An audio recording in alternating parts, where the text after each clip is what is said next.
which can pick up the whole spectrum of electromagnetic light. So right, we could still put that into a photograph. So is there a photograph and they've taken, and they've like created like pictures that make sense to our I've eyes. seen like illustrations. I've seen illustrations. I've seen artists for visuals. What I'm asking for is physical representation of the black hole.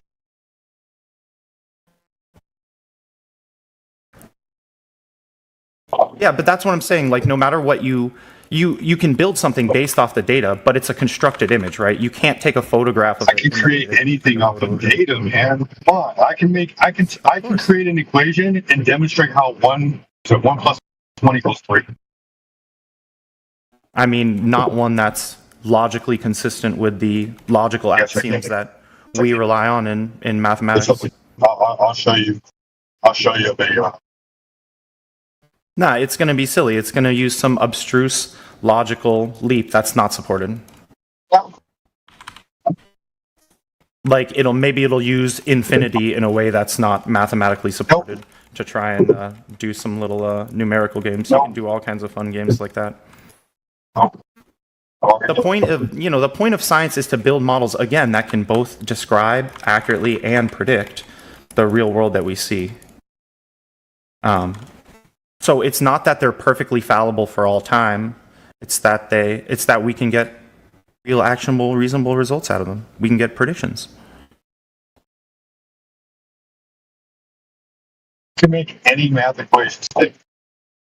And then when the math equation doesn't stick, they just create another one to yeah, exactly right. to replace That's exactly the point of science is you have some mathematical model that didn't work. That explains things, that predicts things well. The herb. And when it's not, so let me stick another math equation. Yeah, and when it's not predicting things well, you search for another mathematical model that can explain everything, plus the new things that you weren't able to explain before. And that's how science works. We get better and better. But that also means that you always know that scientific theories, in a way, are like always incomplete. Every scientific theory we have, even the these laws, quote unquote laws, like have things that we can't explain. Some of the oldest laws are Newton's laws, which are one way of describing motion mathematically. It doesn't matter if we can't explain them. They're laws because we did everything we could to manipulate the conditions around it, and it is what it is. But we've proved beyond a doubt that Newton's laws, for example, aren't complete. They don't completely accurately describe everything. There are a lot of things that they're very good at describing with a high degree of accuracy, but there are some things that they can't explain, that they don't properly explain. And so even though those are like laws, and we still use them today, like practically, we still treat them like they're true, we also know at the same time that they're not true. At least in some cases, at least in some contexts, they can't explain everything. And that's why we needed relativity. So, like the 3 laws of motion, right? Yeah, Newton's laws, 3 laws of motion. Like, we know as scientists that these aren't completely, they don't describe everything. If you read the Principia, which is like the tome that Newton wrote to explain these 3 laws, among other things, and Newton's like the coolest, like the smartest guy maybe that ever lived, and like one of the most influential people ever, because he was a pretty smart dude. He said after he had like made all his observations of gravity, he said anybody that believes this, dude. So I think it's. Yeah, that's what I was just going to say. In the Principia, he says about gravity, he's like, listen, I've demonstrated that gravity like kind of is this force that acts in this specific way, at least approximately. But I don't really know what it is. I don't know where it comes from. Give me the quote. I don't know. I'm just paraphrasing. Give me the quote. I'm quoting him. I mean, I'm not. I don't have the Principia open right now. I'm not. Well, I mean, I just want the quote. Surely you can go find the Principia somewhere, and then you can go find that specific quote where we know gravity is real. We know it exists.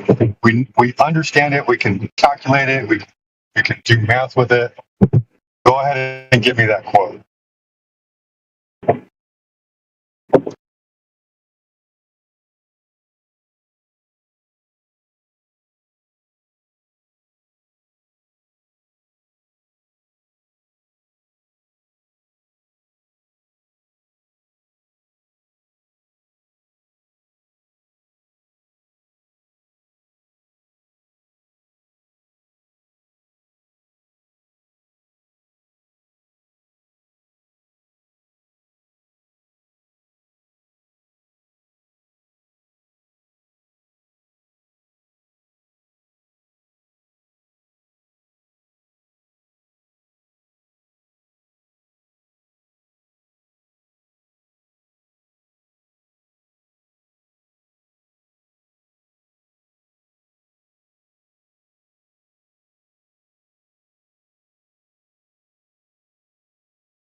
So do you want to talk about something? Are you going to make... Yeah, I'd like to talk about the measurement of the curvature of the. Yeah, well, this is what we've been talking about. No, we've been talking about everything but the measurement for the curvature.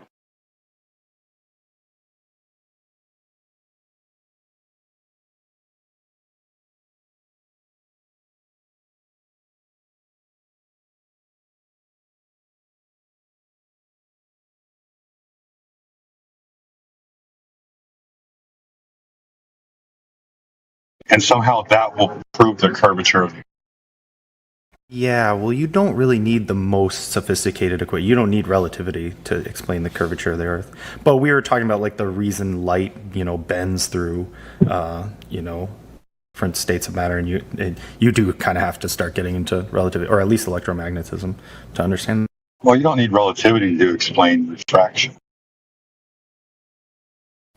No, not per se, right? Like we had a study of electromagnetism. We had Maxwell's laws before relativity ever came along, and Maxwell was like another one of those like geniuses who really he figured out this whole system, and it was really good. But Maxwell had issues too, and that's why we needed relativity to come around. I mean, that's pretty deep. That's deep physics. But I mean, you're talking about like just measuring the curvature, measuring the size of the Earth. I mean, like you can do that just with simple astronomical observations. You can just walk around and look at the sky at different times and like do some math and come up with the. Oh, in order to prove the curve of the Earth, I have to look at the sky. Yeah, that's how people did it, like 2,000 years ago or whatever.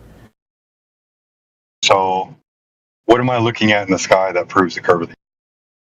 If you just look at the way the stars are, like there's no other explanation. So like if you go like to the equator and you look at the stars, and then you go to the North Pole or near the North Pole as you can get, and you look at the stars up there, you're seeing different like fields of view, right? And if you really look at that and try to build a mathematical explanation for it, why do I need to build a mathematical explanation? I mean, why do you need to build a mathematical explanation for anything? So you can understand it and you can predict it, and then you can use. In the case of the sky, you can use it. You can use it to navigate. Even you'll realize, oh, it looks. Okay, navigation. Okay. It looks quote unquote the same. Like. All right. So when we look at the sky, right, and we do navigation, and we draw triangles to the sky, right? What's that? We're drawing triangles to the sky when we do navigation. Well, as somebody pointed out in the text chat there, you don't even need to do like math. If you can go to the North and the South Pole or pretty close to it, you can just see in the night sky that the sky rotates in opposite directions. If I can go to the North Pole and South Pole, can I go to the North Pole and the South Pole?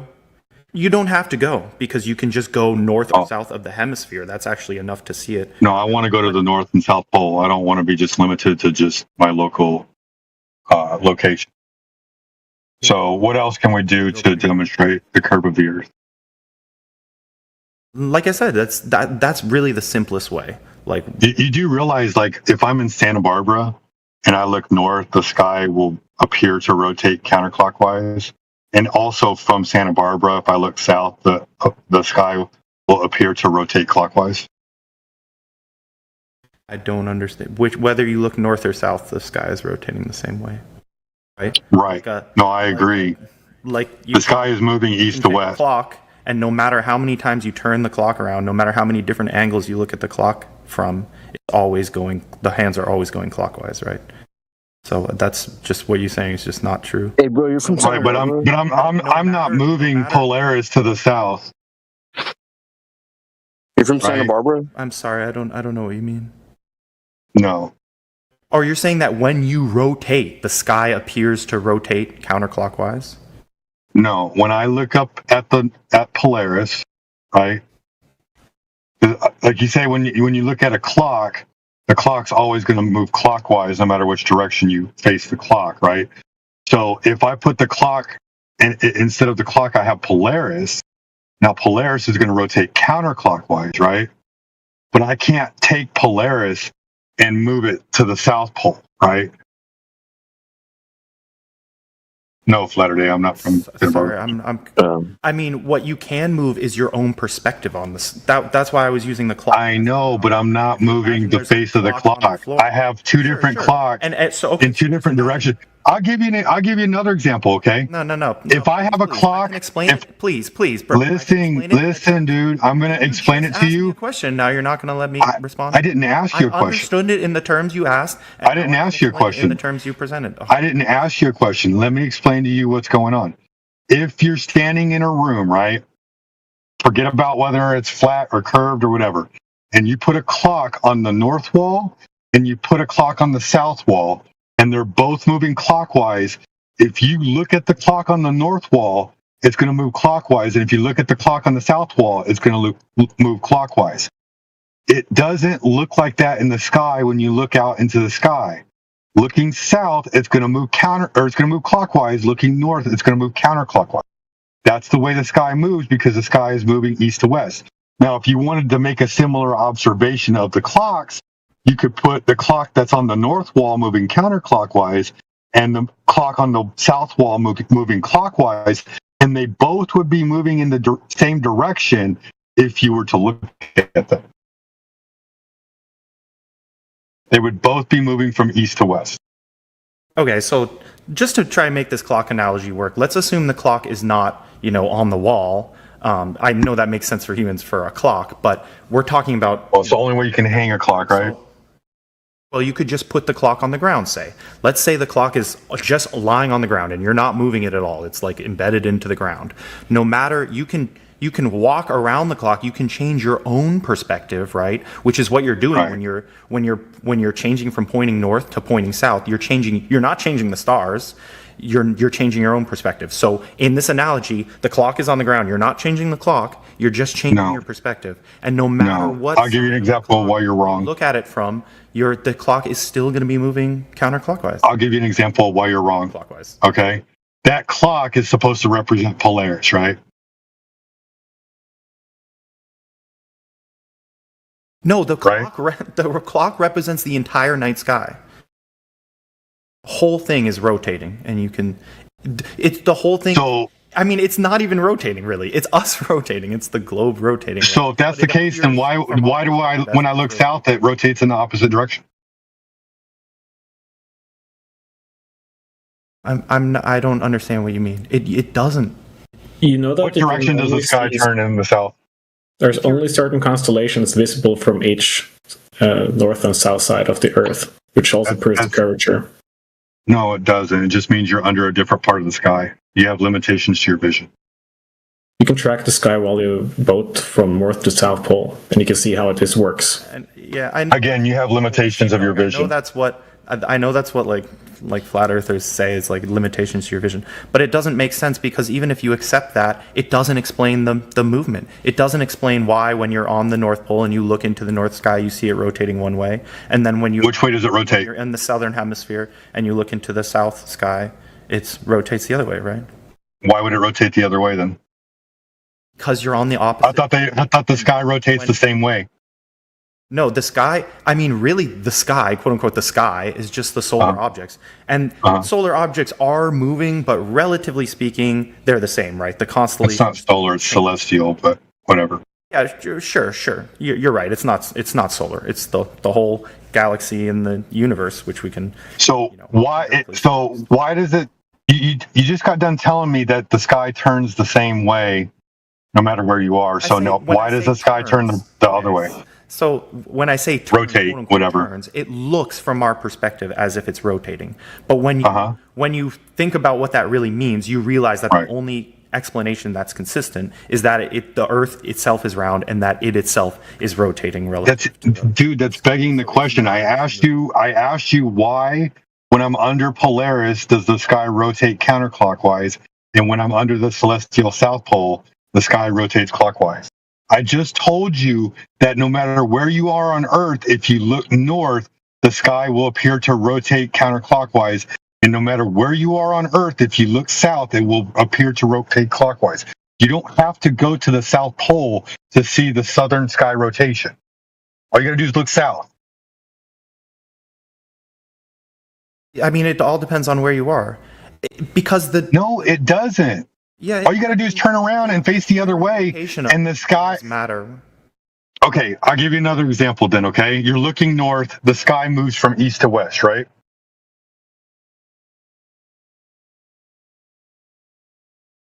Right? I mean, it really depends on where you are. If you're at the Does the sky move west to east? you're looking to the sky in the north, you will. Does see the that sky there's a move west spot to in the east or east to sky- west? Hang on. This is let me. I'm trying to explain this to you. If you go, I'm about to mute you, man. Answer the question. If you go far enough north and you look north into the sky, you will see a point above the horizon where the stars appear to rotate. I can't go all the way north, so now we have to have another You observation. can go far enough north to see that. Yes, you can. You can go to Norway and you can see it. It's very close. That's not the North Pole. But it's very close. That's what I'm explaining. You don't have to be all the way at the North Pole, right? Because Okay, so which way is the sky moving when I look north from Norway? Well, you will see that it's rotating I'm at a saying point. it's rotating around a point in the sky. Which direction is it rotating? Oh, that actually is a good. That doesn't actually matter. The fact that there's a rotational point is what matters. But it's a good question. No, I got this. I just have to think about it spatially. I'm trying to show you all how you only believe what you're being shown.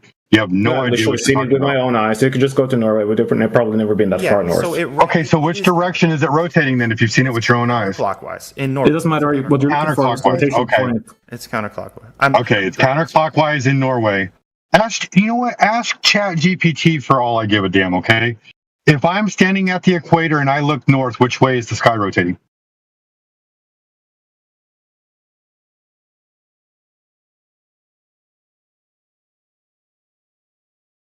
You're saying in the north. I just said counterclockwise. I'm standing by that answer. I'm pretty. Okay, all right. If I'm in Norway and I look south, which way is the sky rotating? If you're looking south, There's only going From to be Norway. one point. There's only one point when you're in Norway. There's only going to be one point that's going to be the rotational center. You will not see the other side where the other. I know, but the sky still rotates. The sky still rotates. Yeah, but it has a point it's where it rotating rotates. around a point below the horizon, right? Even so, it's still rotating, right? So yes. So if you turn around and look south, if you were able to look not south precisely, but if you were to turn in the direction of south and look through the Earth, like you could see that the sky was rotating the opposite direction. It would be rotating clockwise. Oh, so now, Yeah, and if you now, go to the South Pole, if you go to the South Pole, you will see that, right? And that's why. So now you understand that it doesn't matter where you're at on Earth. If you're looking north, the sky appears to rotate counterclockwise, and if you look south, the sky appears to rotate clockwise. Really, what you want to say is not looking north. What you're saying is looking towards the rotational axis of the Earth itself, which is different than like north, right? Like if you can imagine the Earth spinning around, I know you don't believe in it, but just imagine the Earth as a globe spinning around in space, right? Do you think I didn't go to school? I'm just saying, just so we're on the same page. I don't know anything about you, honestly. Which way does the Earth spin? East to west or west to east? It doesn't. It's like, I don't know. It's like a meaningless question, I guess. Well, yeah, I don't know. Because that's a question from our perspective, right? Like in the sky appears to go from east to west, but east and west are only have meaning here on Earth, right? Anyway, so we have this ball and it's spinning, right? And when you're standing on top of it, like right on the top where the tiny part spins in place, right? The very North Pole. And you're looking up, you're just going to see the sky spinning, right above your head, right? That's not north, right? You're not looking north. You're looking directly above your head. You're as far north as you can go on the planet, but there's still an axis, the rotational of the axis of the Earth. If you if you picture, a line going straight down through the Earth around which This- the whole Earth is rotating. This whole thing is based on You're not looking standing at the north. Earth. If you're standing north and looking upwards, what are you going to see? You're going to see right Not the above your Earth. head a small circle of stars spinning Not the Earth. kind of around it. Everything's spinning around the same small point, right? Right, not the Earth.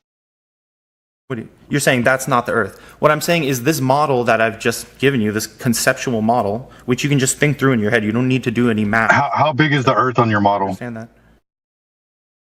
I didn't do any math for this. This model doesn't require you to do math. All it does is require you to travel around the globe and look.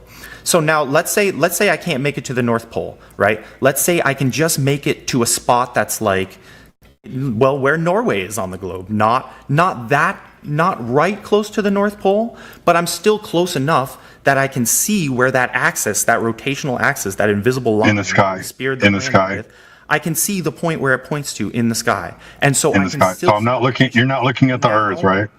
Now, no, I'm standing on the Earth looking up into the sky. Before Right, I you're was on looking at the North sky. Pole- before I was on the North I want to look at the Earth. directly above my head.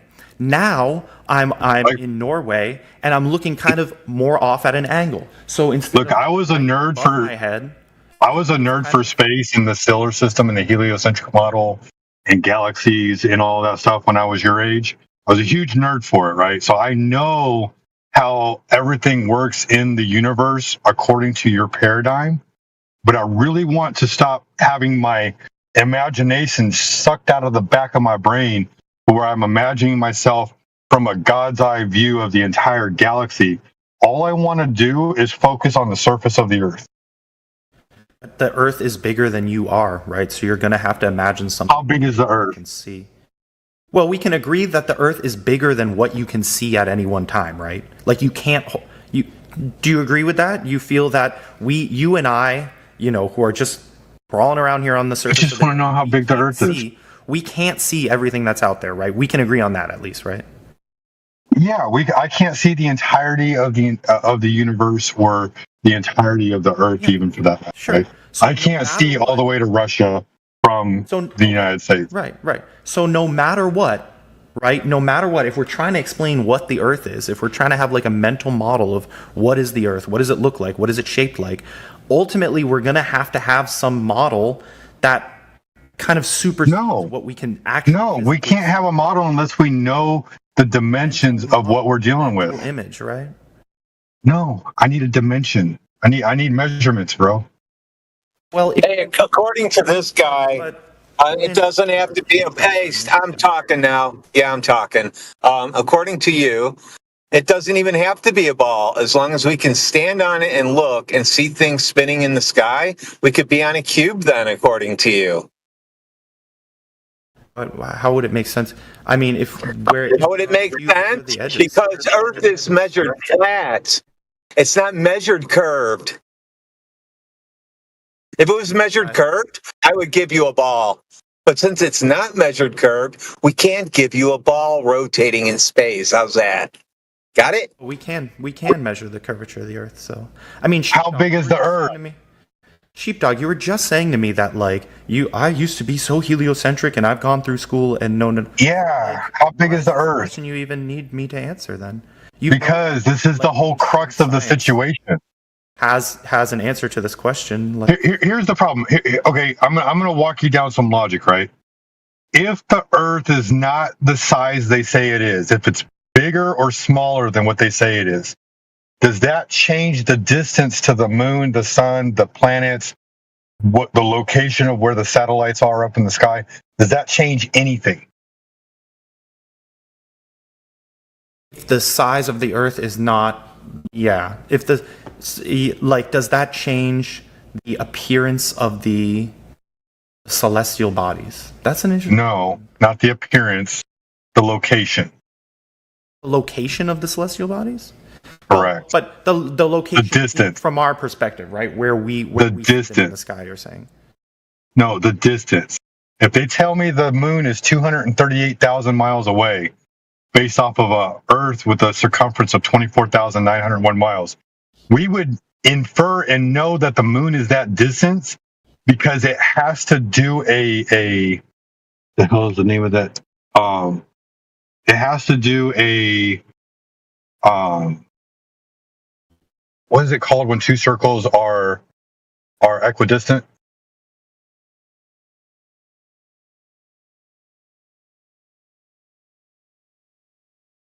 Help me out, Professor Triangle. Concentric circle? Concentric circles. So the Earth would have a surface circumference, and then the Moon would be doing a concentric circle around that circumference. Do you agree with that? Yeah, like the moon's orbit? Right. Yeah, well, it's roughly circular. It's not exactly circular. Well, I'm just saying the orbit itself is a concentric circle around the circumference of the Earth, right? Yeah, I mean, probably it's an ovaloid, not a circle, technically, but Which goes against forget his damn name, Aristotle's principles, but when it comes to orbits. But just for the sake of it, right? We're just going to ignore this. We're going to talk about the fact that the Earth would have to be a certain size, and then the Moon would have to make a concentric orbit around the Earth because it's based off the distance from the surface of the Earth to the Moon. That's how tides work. That's how, and then from the surface of the Earth to the Sun, our surface, we're making a concentric circle around the Sun, right? But it's all based off of this circumference of the Earth, right?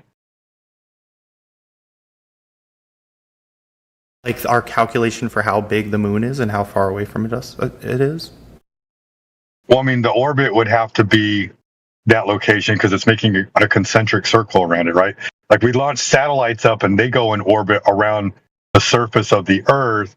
So they would have to know the distance to the satellite and make a concentric circle around the Earth, right? That concentric circle being an orbit. Yeah. Right. Really know. So I'm not if the totally surface sure, of the Earth is not measured to be the measurement that they told us it is, then that means the distances to everything is wrong and they're doing something else in the sky. I mean, so if you can show that in some conclusive way that the Sure. like mainstream consensus of the size of the Earth is wrong, then Right. So how big is the Earth? to me it doesn't. Even if you could prove that, it doesn't imply that like something else is going on. But Well, I mean, it can't be that the Earth is the size they're telling us, right? That means that the satellites aren't where they're telling us either, which also means that the moon isn't where they're telling us it is either. like you okay, so yeah, it's okay. I'll go with it. But to get So how big is the Earth? you're gonna say that I'm honestly don't know. Let's see. Wikipedia Well, I mean, if you don't know, 1,000 miles. that shows a belief, right? I believe that like mainstream science has determined the size of the globe, and I believe that I understand how it can be done, like theoretically and practically. I don't. Okay. Actually, that doesn't mean I actually do it. One question for you. That I trust. Which science measures shapes? Which science measures shapes? I don't know. Geometry. Is that a Geometry is not a science.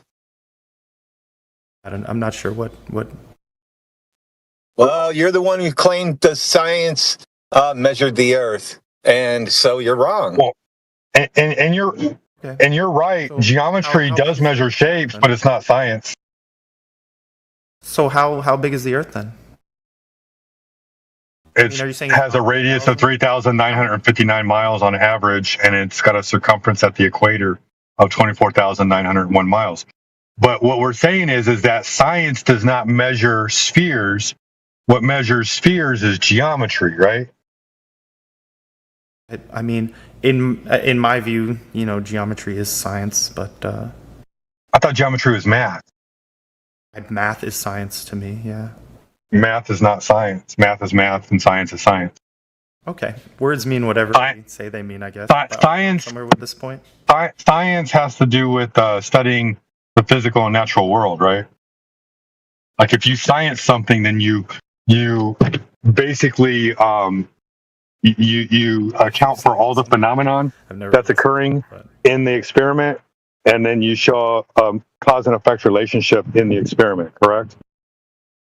Yeah, I mean, science is like, to me, it's like a mindset and a process. It's like science in the modern. Oh, so there's no method for science. It's just like no, I think it's just a mindset, right?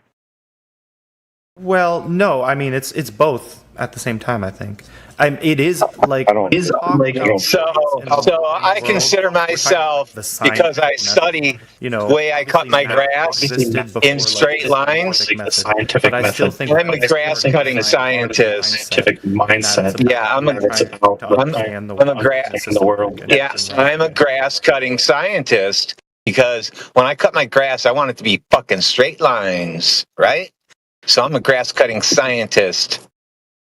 I think everybody's like a scientist in a prosaic way, in that we all literally like do experiments every. That went right over his head, dude. Data. We do experiments. We take in data and we make predictions about what's going to happen next, and we all do it. So yeah, we're all like scientists in our own way, totally. It went way over his head. So what's going to happen? What's going to happen when my line is crooked? Predict what's going to happen next. I'm sorry. I'm sorry. Hey, Professor Triangle, real quick. I gotta head out, dude. Can you take over? Take over. Yeah, I'm driving. That's fine. Appreciate it, man. Thanks. So you said you can predict things because everybody's a scientist. So now I'm a grass cutting scientist, and I like those straight lines, and now one's crooked. What's the predicted outcome? I really. That's right. It doesn't make sense. The question doesn't make sense. That's correct. Because cutting grass is not science. Because you keep saying everything is science. Everyone's a scientist. I can say everything is. Everything is science. Science is a mental. Science is a mental process by which you. Oh my god. Could you turn off your echo? Could you turn off your echo or something? Because it's like really off-putting to just hear my own voice in my ears.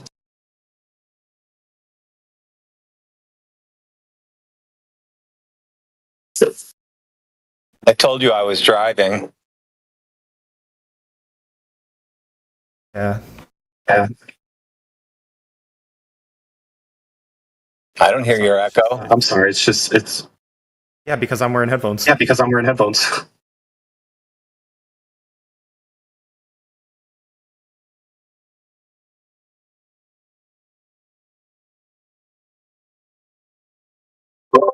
Well, that's a good enough excuse for you to win the debate.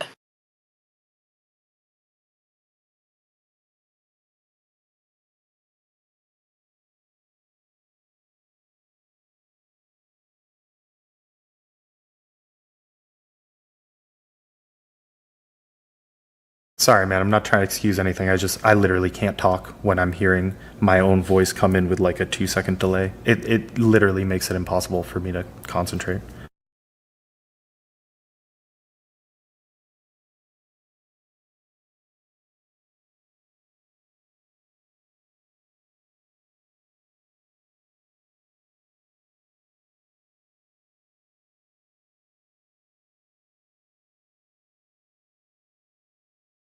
Sheeple, can you see the side chat? Oh yeah, I haven't been like keeping up with it. Science is a mindset. Science is a mental process. Yeah, I mean, when we say science in the modern age, I guess we're most often talking about the scientific method. I think that's where like the actual like etymology of the word lies. So in the more narrow sense, science refers to the scientific method, the scientific process, and also kind of by extension all the like institutions that we built up around it, which does mean that to some extent, when you're talking about science, you're accepting what other people accepting with some amount of belief or trust, like faith in the scientific process, in the system, and the institutions that further it. Like I have faith I don't understand every principle that makes my computer work. I mean, I like to think I understand a lot of it, but let's be real, I couldn't build a computer. I know a little bit about like chip fabrications, but I couldn't build one. Fuck. I know a little bit about assembly code, but I've never written like assembly code for a whole machine before. So it's like I have to take like on faith that these things work and that other people have figured them out and that like what other people say about that is true. So I mean there's a legitimate ontological critique. That's called engineering. That's not called science, by the way. That's called engineering. And stop talking when I'm talking. It's called engineering, not science. What do you mean stop talking when you're talking? You haven't been talking at all.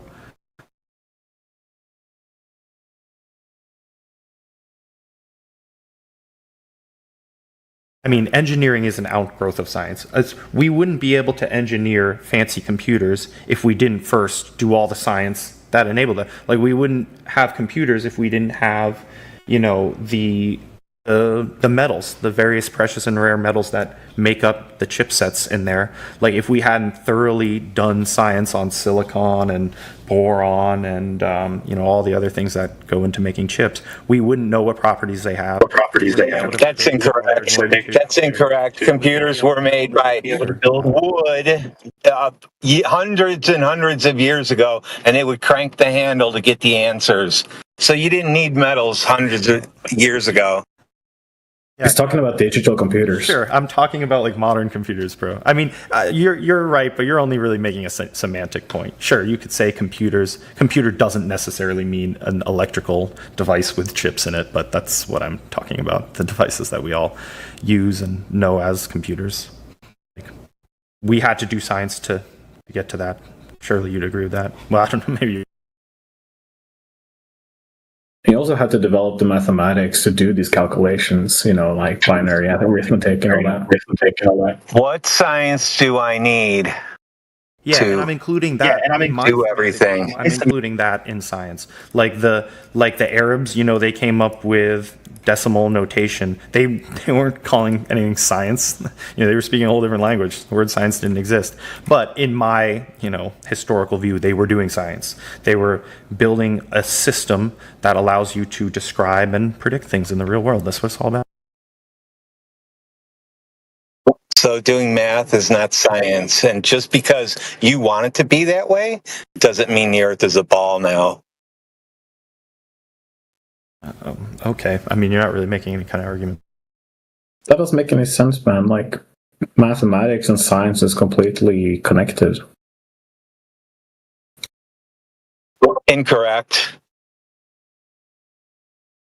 How so?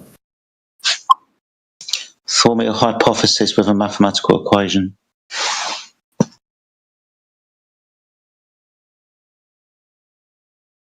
Well, the ideal gas law is made in math. Over Fences says we've covered everything except the room topic. Well, I mean, people are making it about science. If you guys want to talk about flat Earth, bring You are the one who said everyone's a scientist because I cut my grass in straight lines. I'm a grass cutting scientist now.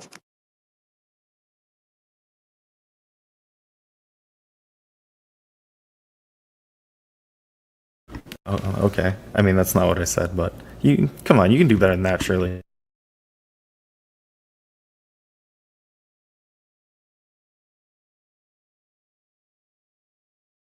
I can't do better than that, and don't call me Shirley.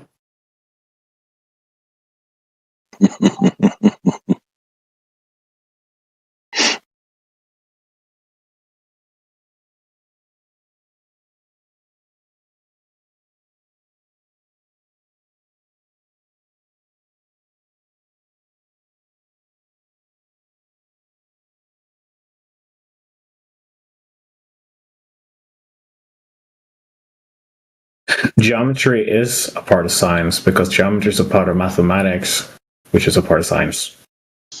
Okay. Can you give me a hypothesis for a triangle?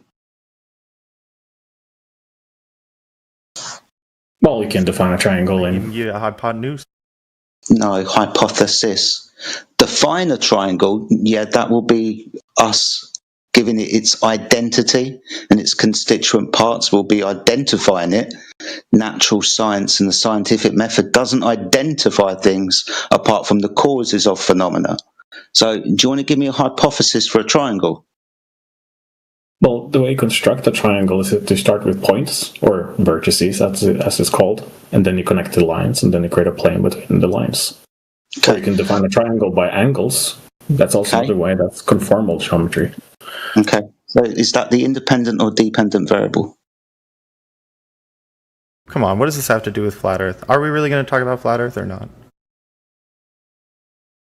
We can talk about flat Earth. I'd love to talk about it, but this guy seems to have a problem with geometry, and we're going to have a problem with this guy if he doesn't understand shapes and how we figure them out. He thinks we're going to science a shape, so that's why I'm asking him for a hypothesis for a triangle. Hopefully he'll understand that when we go through it, obviously we're not going to be doing that if he knew what a hypothesis was. So this is an educational tool, but you're right, we should probably get to the flat Earth. So aggressive. I'm sorry, sir. Do you feel hard done by? Would you like to try again and give me a hypothesis? That's a prediction of what causes phenomena to happen, by the way. For a triangle. Triangles are very easy. Like, if you don't understand triangles, What causes a triangle? Triangle is defined by points. It's very simple. It's 3 points, 3 vertices. Why do you think I'm trying to ask you for a hypothesis for a triangle? Why do you even need such a weird concept when you can just say what it is? How many people actually here believe flat Earth? Friend, hold on, this is exciting for me. Now he wants to know. Because you claimed that geometry was science. Science, mathematics. Sorry, my friend, thank you very much. I waited for everyone to stop talking so I could. Natural science deals with hypothesis construction after the observation of something happening. The hypothesis will be the prediction of the cause of that happening that you'll verify through experimentation, and then you get your mates to repeat and verify it. You notice this scientific method isn't the tool that you're going to use to figure out the shape of an object. So no, geometry is not science. So you want a prediction for that a triangle has 3 corners? Is that what you need to define a triangle? Sorry. Do you know what a scientific hypothesis is? Yeah. That's what I need for a shape. That's why I asked you when you rambled on, what was the independent and the dependent variable in what you said? Do you know what an independent and dependent variable are and why they're relative to a hypothesis and the scientific method? Well, of course not. Of course not. Well, you just imagine that everybody's dumber than you. That's the problem. No, dude, you're trying to say that geometry is a branch of science. It's categorically not. I'm trying to demonstrate that to you. You seem to have, some kind of ego, pride blocking this? I don't know what it is. I've demonstrated the scientific method to you. Logically, you should be able to conclude that making a prediction of cause and effects isn't a tool that we're going to use when we're trying to identify an object. Well, what it sounds like to me is that you're incapable of identifying a triangle. You couldn't even figure out what it is. Oh, a triangle that has 3 straight sides that meet at 3 vertices, and when you measure the interior angles and add them together, they reach 180 degrees. Would you like to continue? But is that supposed to be amazing? Because that's kind of basic. Dude, you seem to have charged me with something. Right, that I don't understand what a triangle is. I mean, do we have to go back into kindergarten and act like school children have a little fight in the playground? Dude, I'm just demonstrating to you that geometry doesn't fall underneath the scientific method. I'm sorry if your feelings are hurt and you feel like you have to attack me or something. I'm just pointing out that you're incorrect. Surely you're big enough of a man to, be humble and accept that? Without becoming Jedi. Well, how about this, Jedi? Will you give us the flat Earth hypothesis? What? again. I'm trying to point out to you that shapes I haven't heard it and yet. even surface descriptions don't follow underneath the scientific method. So why would you ask me such a question? Obviously, the scientific method doesn't adjudicate in this instance surface descriptions. It's like whack-a-mole with you people today.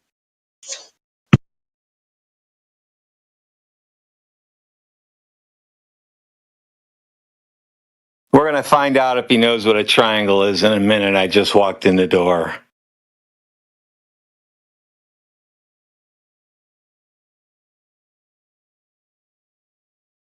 Every time you point out somebody's just incorrect and you try to help them, they get offended and defensive and start attacking me.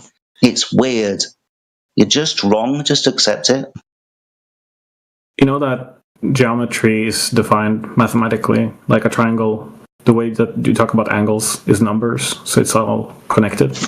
Yeah, that's mathematics. Mathematics is a language that you can use and extrapolate from science, but the scientific method isn't mathematics. Again, it's a slight category error on your behalf. Sorry. Science is very stringent. It has a method, a methodology to elucidate the causes of phenomena. Right? You might be able to abstract mathematical formula like PV equals nRT from the experiments that went into it. Doesn't mean, though, that science is math. No, I'm just saying that it's kind of what scientists are using a lot. Yeah, they use a lot of math. They have equations based on the experiments that they've done. Yeah, and they also use a lot of geometry.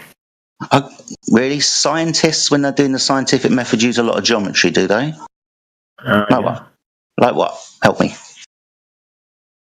Well, when you're describing anything that has a size, weight, shape, proportion. Okay, so that's all geometry. So this object that's of a particular shape. Yeah, like a cube. The point is, this method isn't the method that you would use to come to the conclusion it is a shape. The method comes to the conclusion, the cause, or not. So why are you interrupting, Whack-a-Mole? Hypothesize that something. Why just slapping you down now as well, Whack-a-Mole? I'm clearly talking. Were you not brought up by fucking good parents? I won't bother. If you're going to interrupt me whilst I'm talking, I'll just go.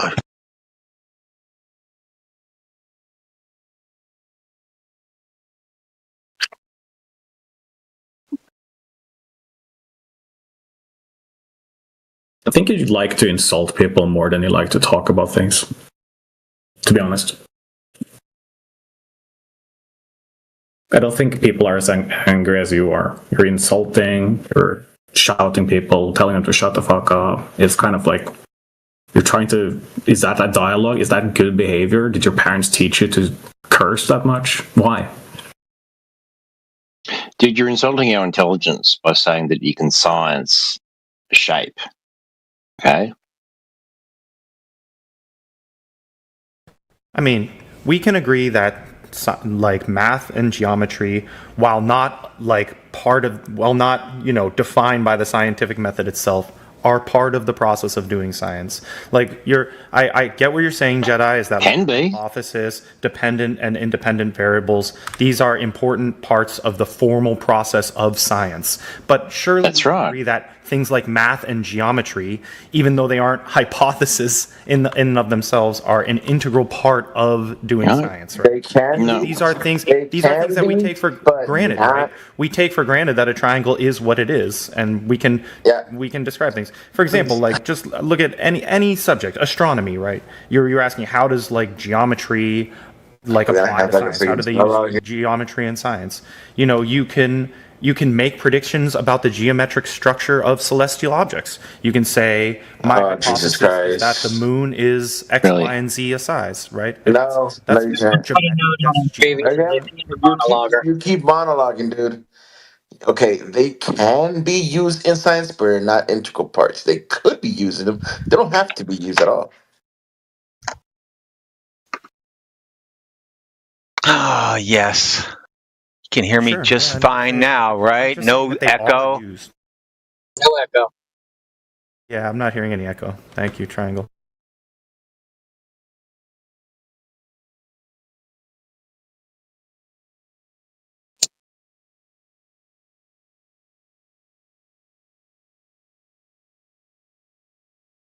You understand the difference?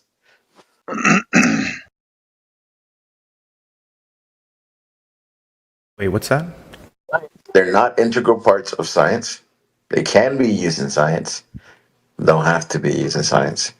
Not necessary at all. Yeah. Okay. I mean, in my view, this is essentially like a semantic argument. No, not semantic what at do we all. call this or that? Do we call this science? Do we not call it science? I mean, No, not, Well, it's not, it is semantic. It's not semantic at all. In other words, where if It is semantic.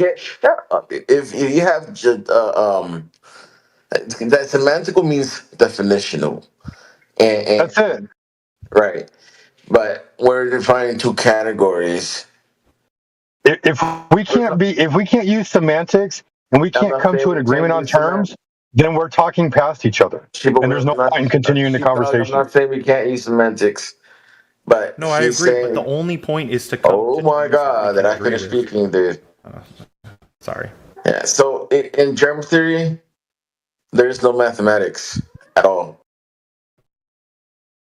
No formulas whatsoever. Again, this is like a semantic game that doesn't interest me. Not semantics, just category errors.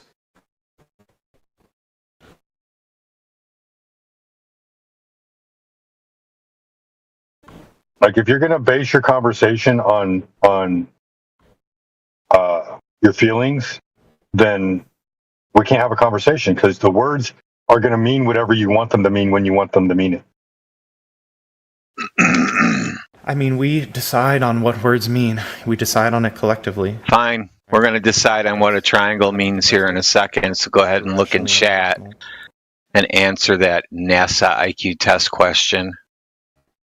Which of the figures below are not triangles? Yeah, go ahead. Answer this question. Why are we arguing about triangles? We're not going to be in 1 minute. Which of the figures below are not triangles?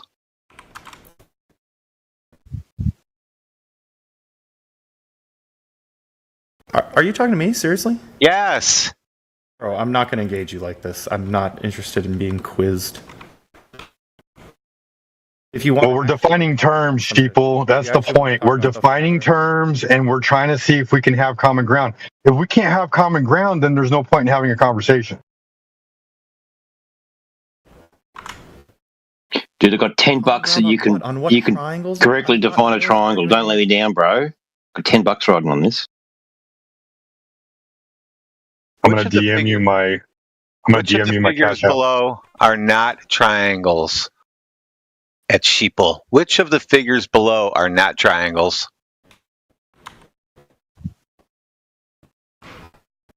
My name is Professor Triangle for a reason.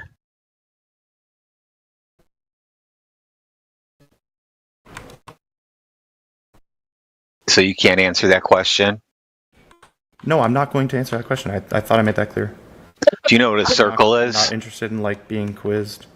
You don't know what a circle is either. If you actually wanna like have a discussion, an intellectually stimulating discussion, then I'm all for it. But you told me triangles are science. I want to know if you even know what a triangle is. I never said that. Then answer the question so I can figure out if you even know what a triangle is or is not.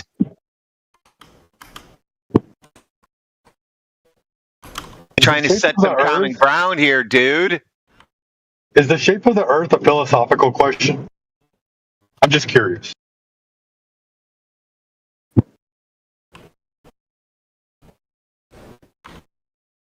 It's a legit question. Is the shape of the Earth a philosophical question? You asking me? Yeah. I mean, no. Since you won't answer what a triangle is the shape of the Earth a philosophical question? I mean, truth is a philosophical question, but the shape of the Earth to me is an objective matter. How sure are you that the Earth is a globe? Doesn't mean it's complete. As sure What as percent? I am of. What percent are you? That's, what meaning does that even have? I mean, say 99%. Do you know if you have hand sheep? Does that satisfy you? I don't know. Yes. I need to it's know a very common answer from people like you. But I said 99%. That's a common answer? That's a very common answer from people like you. Have a point? Oh, he's a brain in a jar. He's a 99%er. Were you going somewhere with that thought, or? Yeah, it's going in the direction of it's useless to have a conversation with you. Because you think you're a brain in the jar. You're only 99% sure about anything. Sure.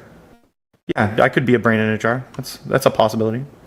And maybe God is real. That's a possibility too. See what happens to these guys when I ask them if they know what a triangle is? They start breaking down. It happens every time. Thanks a lot, dude. I just lost $10. So what is you already knew you made that bet.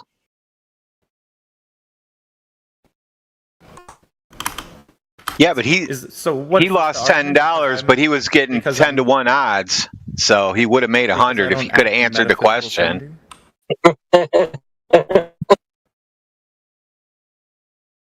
Why would you even take that bet?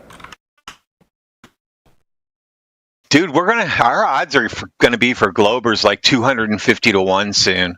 That you guys will even answer the question. For some reason, you think it's a trick question. Hey, Sheeple, let me ask you this question just to see if you can follow logic, right? Because this is about logic. Organically interacting, right? You have a clear kind of script that you're like trying to follow. No, there's no script. That's not respectful. You know, it's funny. On things that we disagree on, you make fun of us and say we can't agree on anything. And the things we do agree on, you say that we have a script. When did I say that? You just said that we have a script.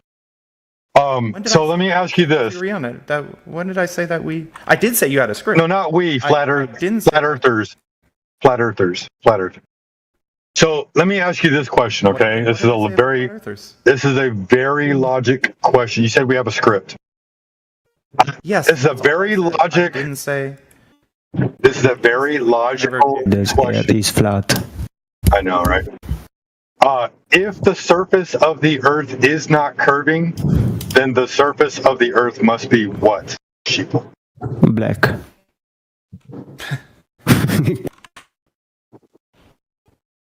If the surface of the Earth is not curving, then it must be what? There's no must be anything. If it's not curving, then it's not curving. That doesn't imply there must be anything. I mean, obviously, as I said, I'm 99% sure that the Earth is as sure as you can be about anything. How sure are you that the Earth is not? And how sure are you that the Earth is not flat? How sure am I that it's the same? You're 99% sure that the Earth is not flat.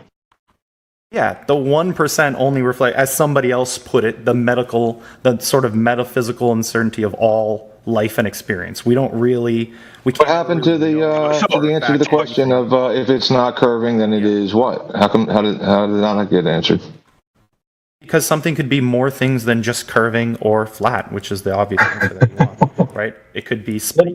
It could be rugged. What is it if it's not curving and it's not flat? What is it?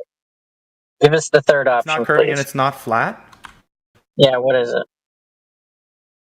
Like I just said, it could be spiky, it could be rugged, it could be uneven in all kinds of weird and asymmetrical ways, right? So it would be curving. Obviously, the Earth it's not perfectly round, it's not perfect. So it would be curving if it's not curving. That, right?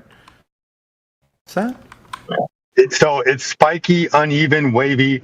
So those are all curved lines, right? So if it's not curving, it could only be curving, right? Okay. So if you define anything that isn't, if I draw two lines, if I draw two lines, right, and I'm only drawing from point A to point B, right, no breaks in the points, and I draw two lines, one of them's curving, the other one is what? Could be anything. If you draw like a triangle, essentially, if you draw one line and then another line at a right angle such that the 2 points connect. I'm just asking for one line. I'm not asking for 2 lines. I'm not asking. I'm not asking for 2 lines. I'm asking for one line.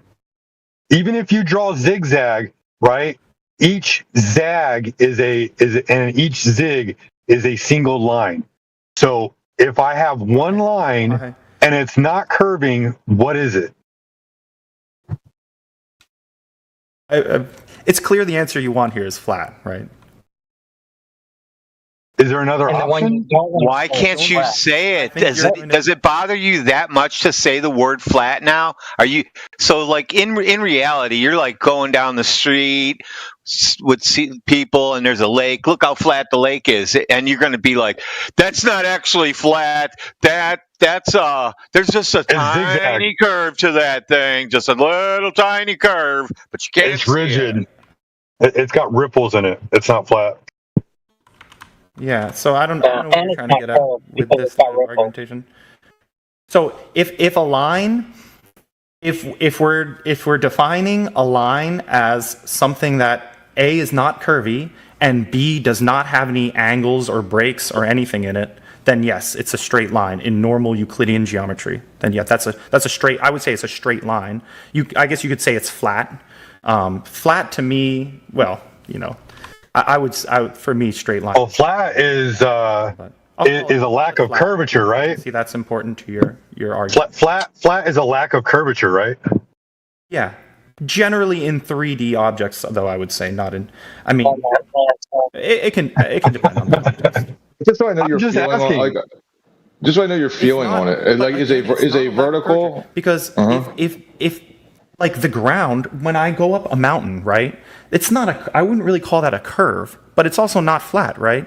So, and we can all agree that mountains exist, right? So, if any amount of not flatness, if any amount of not straightness is curvature, then we all agree that the Earth is curved. If only like in the sense of a mountain or a hill, right? Change in level. All right. Yeah. It's a deviation from sea level. That's what that is. A deviation from sea level. It's not a curve. It's even though you just defined a curve as any like line that's non-contiguous. Right. Or any line that is contiguous that doesn't curve. That doesn't like. It's the rate of change of slope. Anything that's not flat, essentially. I mean, you said anything that's not flat is curved. We talk about lines, dude. At the moment, you seem to be confused about. And that's what he's saying. Any line that's not flat is curved. He essentially. I know, but you seem to be confusing that with a mountain for some reason. Okay, so is a mountain flat or curved then? A mountain that has it's like a triangle, dude, like a pyramid. All right, but its elevation so is it flat or curved? No, it's straight lines. If it's like a mountain, dude. You're missing the point. Can I actually finish my point without you asking a ridiculous question? I'm trying to make a point to you. The mountain is elevated. It's an elevation profile. Mean sea level being the horizontal reference datum that you're going to be able to measure the elevation profile of a mountain.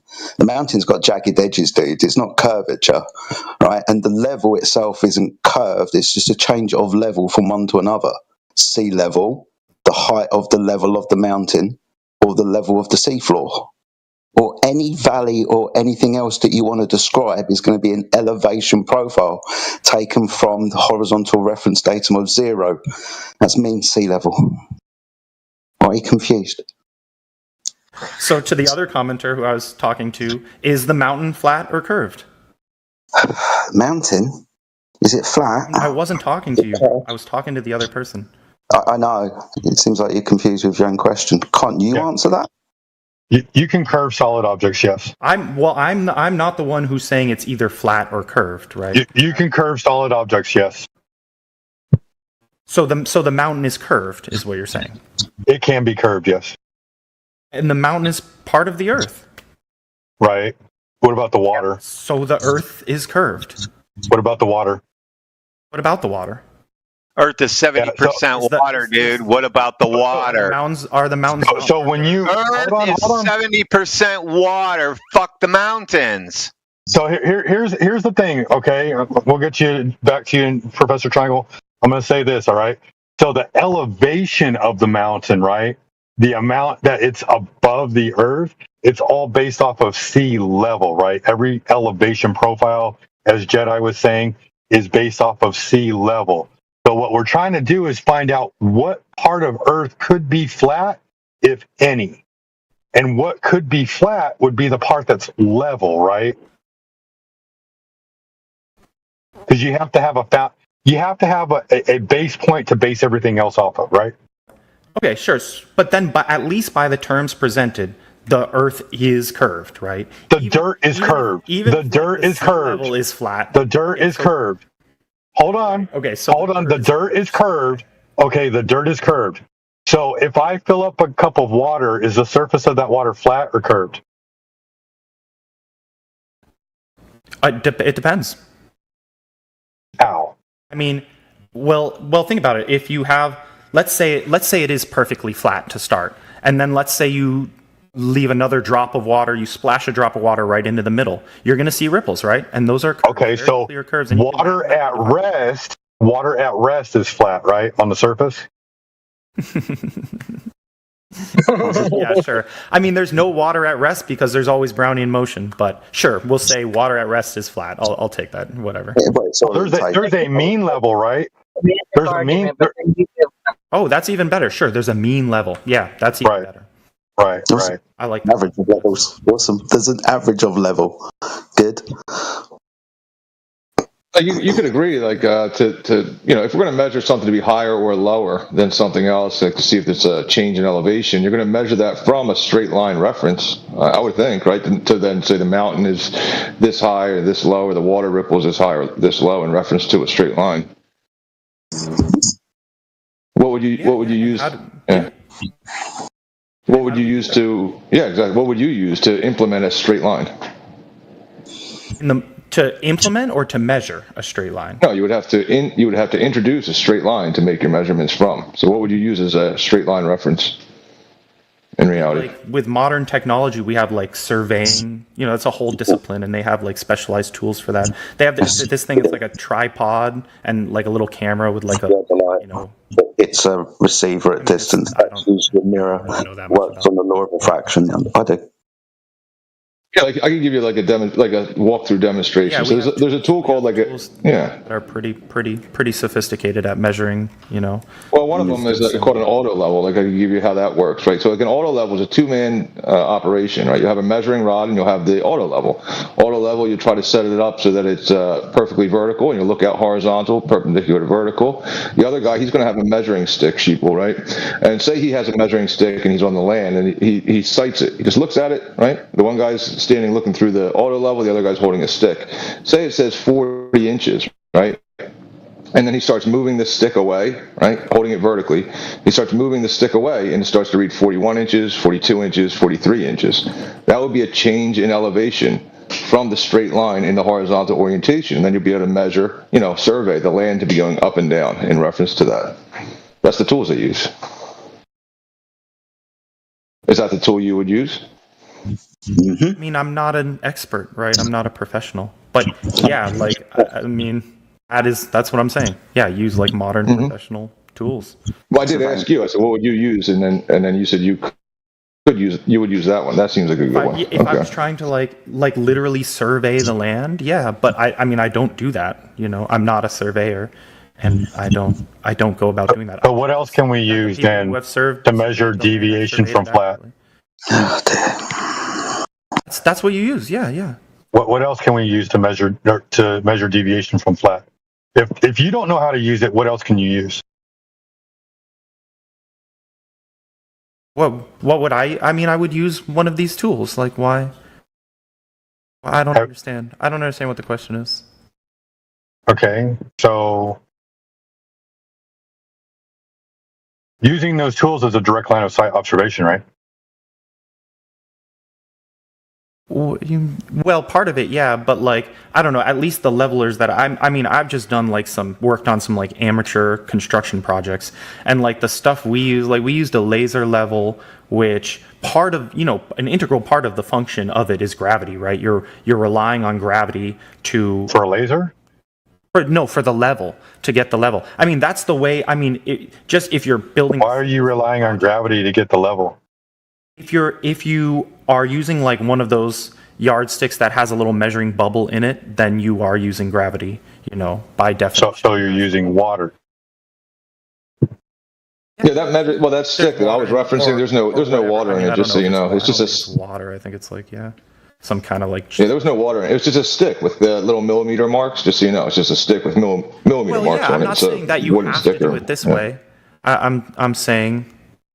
I'm not saying your way. No, that's one way. I'm just letting you know so there's no water inside of that stick, But you could take it to that next step. Like if I were to project that over a distance. The methods that I'm most familiar with. Like if I'm trying to make something level, like in my life, like I'm hanging a picture on the wall, I'm gonna use a little ruler with the little level bubble in it. That's.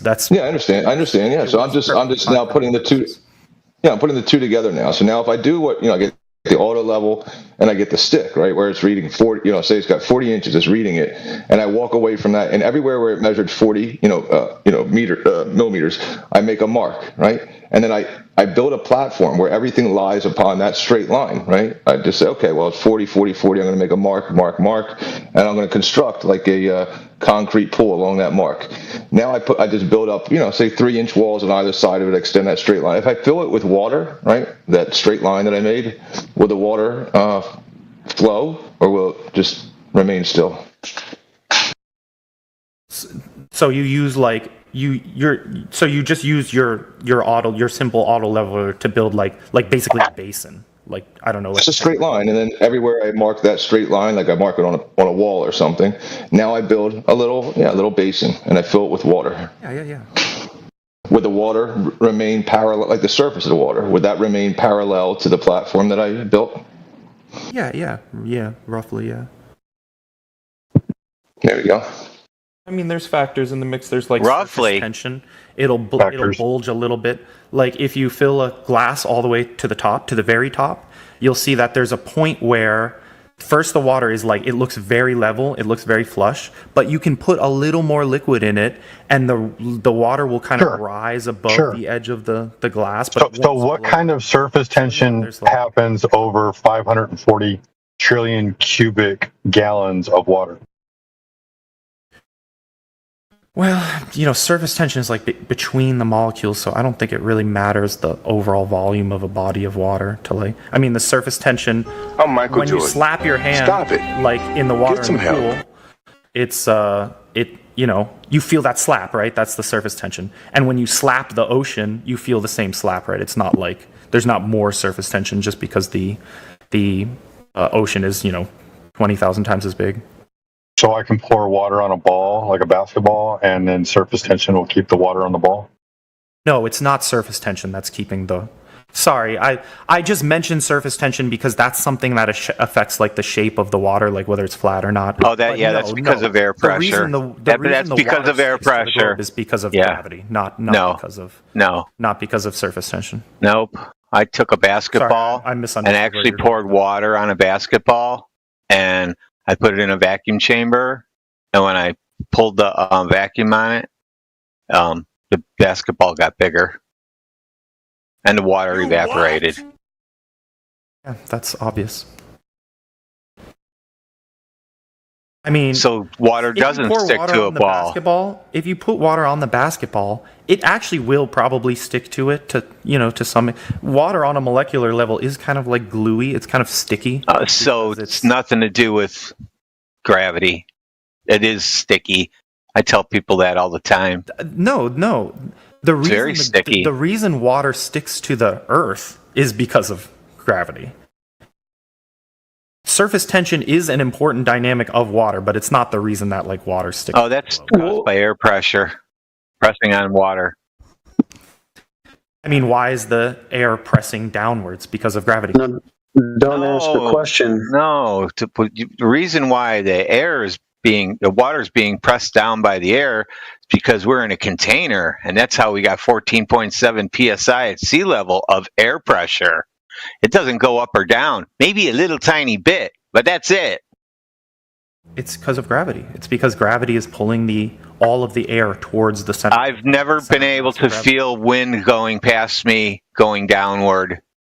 Because gases going all directions. They don't go down. Gases don't go down. They go in all directions. I mean, that's obviously so silly. Of course, gases go down. Like, what does that even mean? They go in all directions. Yeah, and that includes down. They can go down. Oh, so like 50 million directions they go in, and one of them is down. It all depends on the context. If you have a gas that's heavier than air and you pour it, it will float to the ground. If you pour it out of a vessel or whatever, squeeze it out of a vessel. Like if you have liquid nitrogen, for example. Like if you've ever been to the doctor. Liquid? And you have warts. And liquid? Nitrogen. Yeah, liquid nitrogen. Not gas, liquid. Liquid nitrogen is not a gas. It's not a gas. It's a liquid. You said it yourself. I'll explain. Why don't avoid the fact that you called it liquid when it's a gas? Is it a gas or is it a liquid? Which one is it? Nitrogen can be either a gas. I'll tell you what I'll let you do. You show me the experiment, right? And the hypothesis that proves that gravity is holding water to the earth. I'll wait. So anyway, as I was saying, liquid nitrogen. So as I was saying, you're going to provide for us, instead of just giving us a baseless assertion, you're going to give us the experiment that validates your claim. You would be happy to do that, right? Don't you want to go ahead and validate the claim that you made? So anyway, as I was explaining. Anyways, do you want to validate the claim that you made? And Rosa, if you're not, another example is here's the problem. CO2. You're not just going to bulldoze through this conversation. You made a claim. Gravity is the thing holding water to the surface of the sphere Earth. So all we need is, number one, a sphere Earth, so that would be measured curvature. Number two, an experiment that validates that gravity is indeed holding water to the sphere. Now, you're going to get those things and nothing else. It's not just that, says who. He's got to demonstrate that in a vacuum. Yeah, we'll take that too. Yeah, add that to the pile. Gravity holding water to the surface in a vacuum. I said that to him, and it went right over his head. I said basketball got bigger and the water evaporated, and then he didn't put two and two together. Well, somehow they think that if they bulldoze through the conversation and just make claim after claim without supporting it, then they don't have to. No, sorry. Remember what you're supposed to do? Prove the curvature, then show us water sticking to the earth in a vacuum. That's the thing you're supposed to do now, with an experiment and a measurement of earth curve. Why don't you want to prove this? Bro, you won't even let me talk. You're just muting me, or somebody's just muting me instantly. No, it's me. I want you to talk, but more than that, I want you to back up your claims. Your claims are Earth is sphere, okay? So we need Earth curve. Then we need to see somehow with an experiment, a scientific experiment, meaning independent, dependent control variables, water adhering to the surface of a sphere in a vacuum due to the cause would be gravity. That would be your independent variable. Provide those things for us. Don't just claim it, because if you claim it and you don't support it, then we know you don't have any support. This is a baseless assertion. That would be a fallacy. Says who? So check this out. He's probably not going to be able to answer any of it because I asked him a triangle question and he refused to answer the question. Oh. Okay. He doesn't know what triangles are. He refused. I can't answer that, is what he said. I can't answer that question. He don't even know what two kinds of lines are. I asked him, if a line's not curving, what is it? And he, it could be anything. Intentionally and hopelessly obtuse, evading all of his own claims, not supporting them. Sheeple, that's pathetic, bro. Well, he's a brain in a vat, so you can't blame him. Oh, is he a 99%er? Indeed. Told you. Ah, damn. Yeah, he's a 99 Useless. center. And he thinks he's muted for some reason. So that's like a triple crown, isn't it, folks? Yep. Trifecta. He's a 99.9, he's the center.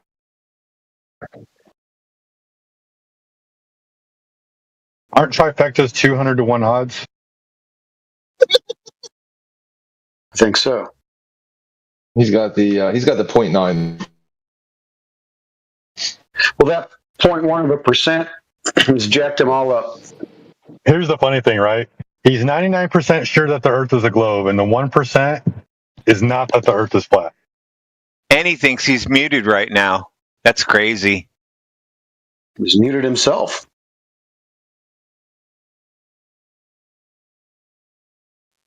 Wait, that wasn't Donald. Are you talking to me? No, Donnie's sitting deafened. Not Donald. Yep. No. I mean, this guy's true to his name. He is a sheeple. You can tell. Oh yeah, he definitely follows. He's a follower.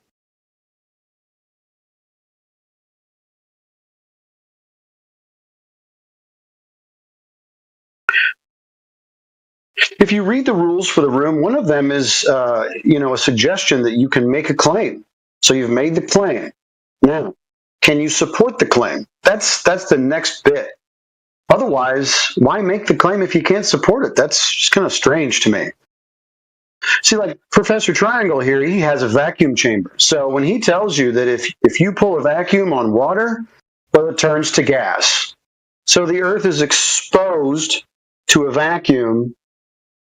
And what do we think would happen, since we already know what happens on small scale? Anyone? How about you, Sheeple? What do you think happens? Yeah. By the way, where you're supposed to have that supposed gravity on Earth, that's where Professor Triangle is conducting this particular test, where there's all kinds of gravity, apparently, according to you. And what happens to the water anyways? Turns to gas. So it's over.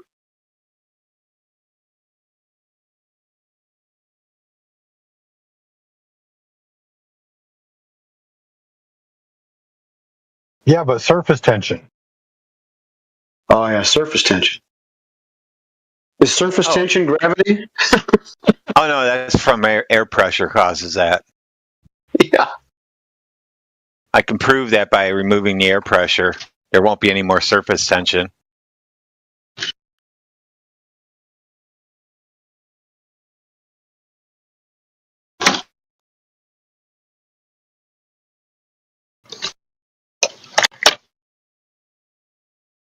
These guys hate that we broke their own science using their own science.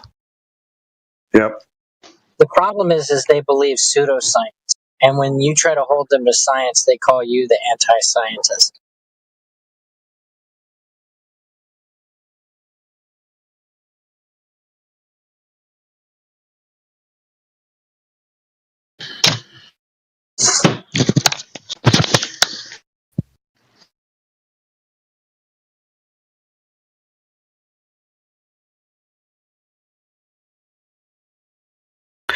Yeah, Sheeple, your appeal to having actual conversation, we have no problem with that. But, if you were to make a claim, something absurd like gravity is holding water to the surface of a sphere, in a reasonable conversation where people are being intellectually honest, they would go, okay, well, let me demonstrate. Or actually, you know what? I can't prove that. That would be the thing that you would do. Just say, actually, I can't prove that. That's just what someone told me. It's a rumor I heard, so I don't really know. You could do that too. Yeah, normal people find this subject interesting, right? Like that to me is a normal human response. Like, holy shit, I never thought of that before. Yeah, tell me more. This is crazy, guys. Tell me more. But yeah, we get this other reaction. It's like, what the hell?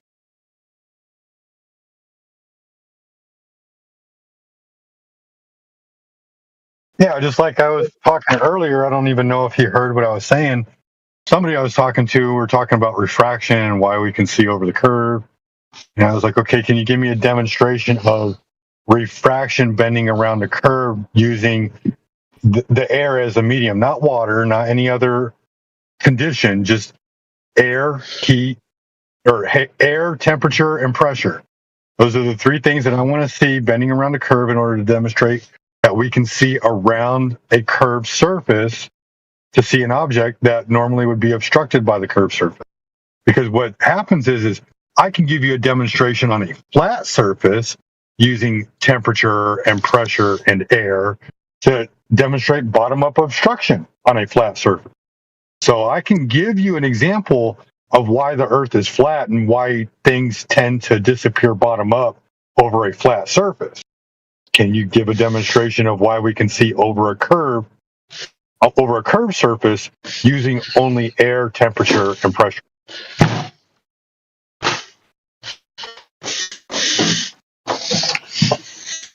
Hey, Berserker, you're hot. Berserker. Yeah.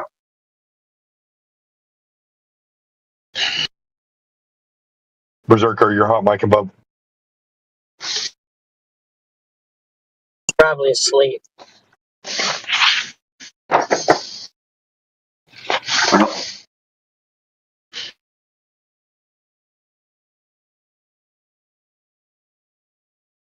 Now, me giving a claim that I can give a demonstration on a flat surface using temperature, pressure, and air, demonstrating a bottom-up obstruction over a flat surface, would you like to see this positive claim and a demonstration to support it?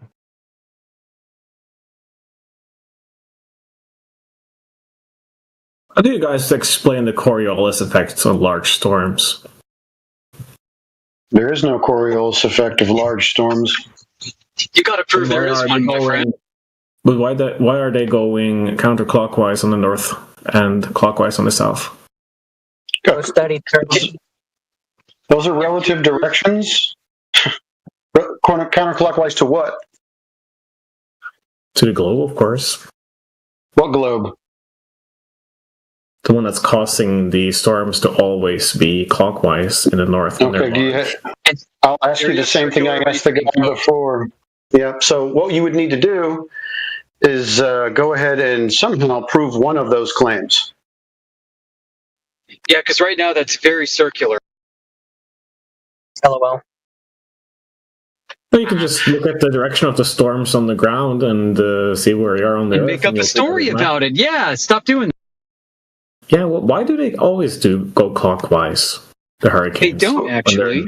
That's funny you say that, but they actually don't always do that. That's the funny thing. The large ones do.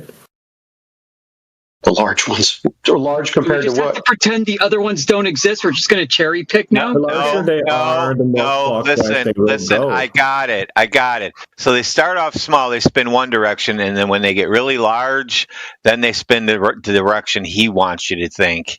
He said they have to be really large. It's small, it can spin all directions, but when it gets large, it only spins one direction. You sound retarded, son. I don't care what you think I sound like, but the fact is that the large storms that develop the biggest are always going clockwise in the north and clockwise in the south. Large compared to what? Yeah, cool. Well, they're almost covering the size of like a mini continent. Mini continent? Many continents? Bigger than India, giant. Okay, so let's try this. You were talking earlier about, the laws of logic and how it's, based in philosophy and stuff. Do you adhere to the laws of logic or no? Yes. Okay, great. So in this case, let's not beg the question, shall we?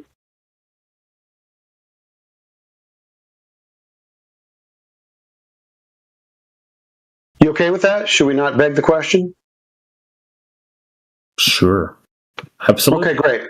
So let's not pre-assume a sphere Earth. Let's start from the base layer.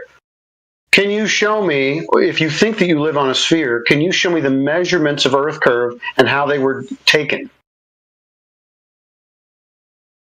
Well, you used to measure the curvature by shadows back in the old days.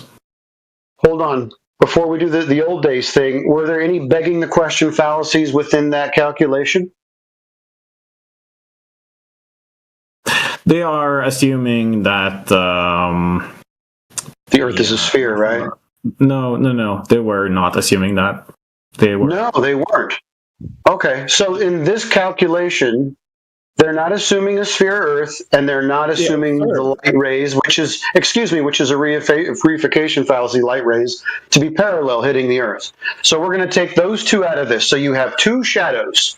What are you going to do with those shadows, since we're not begging the question?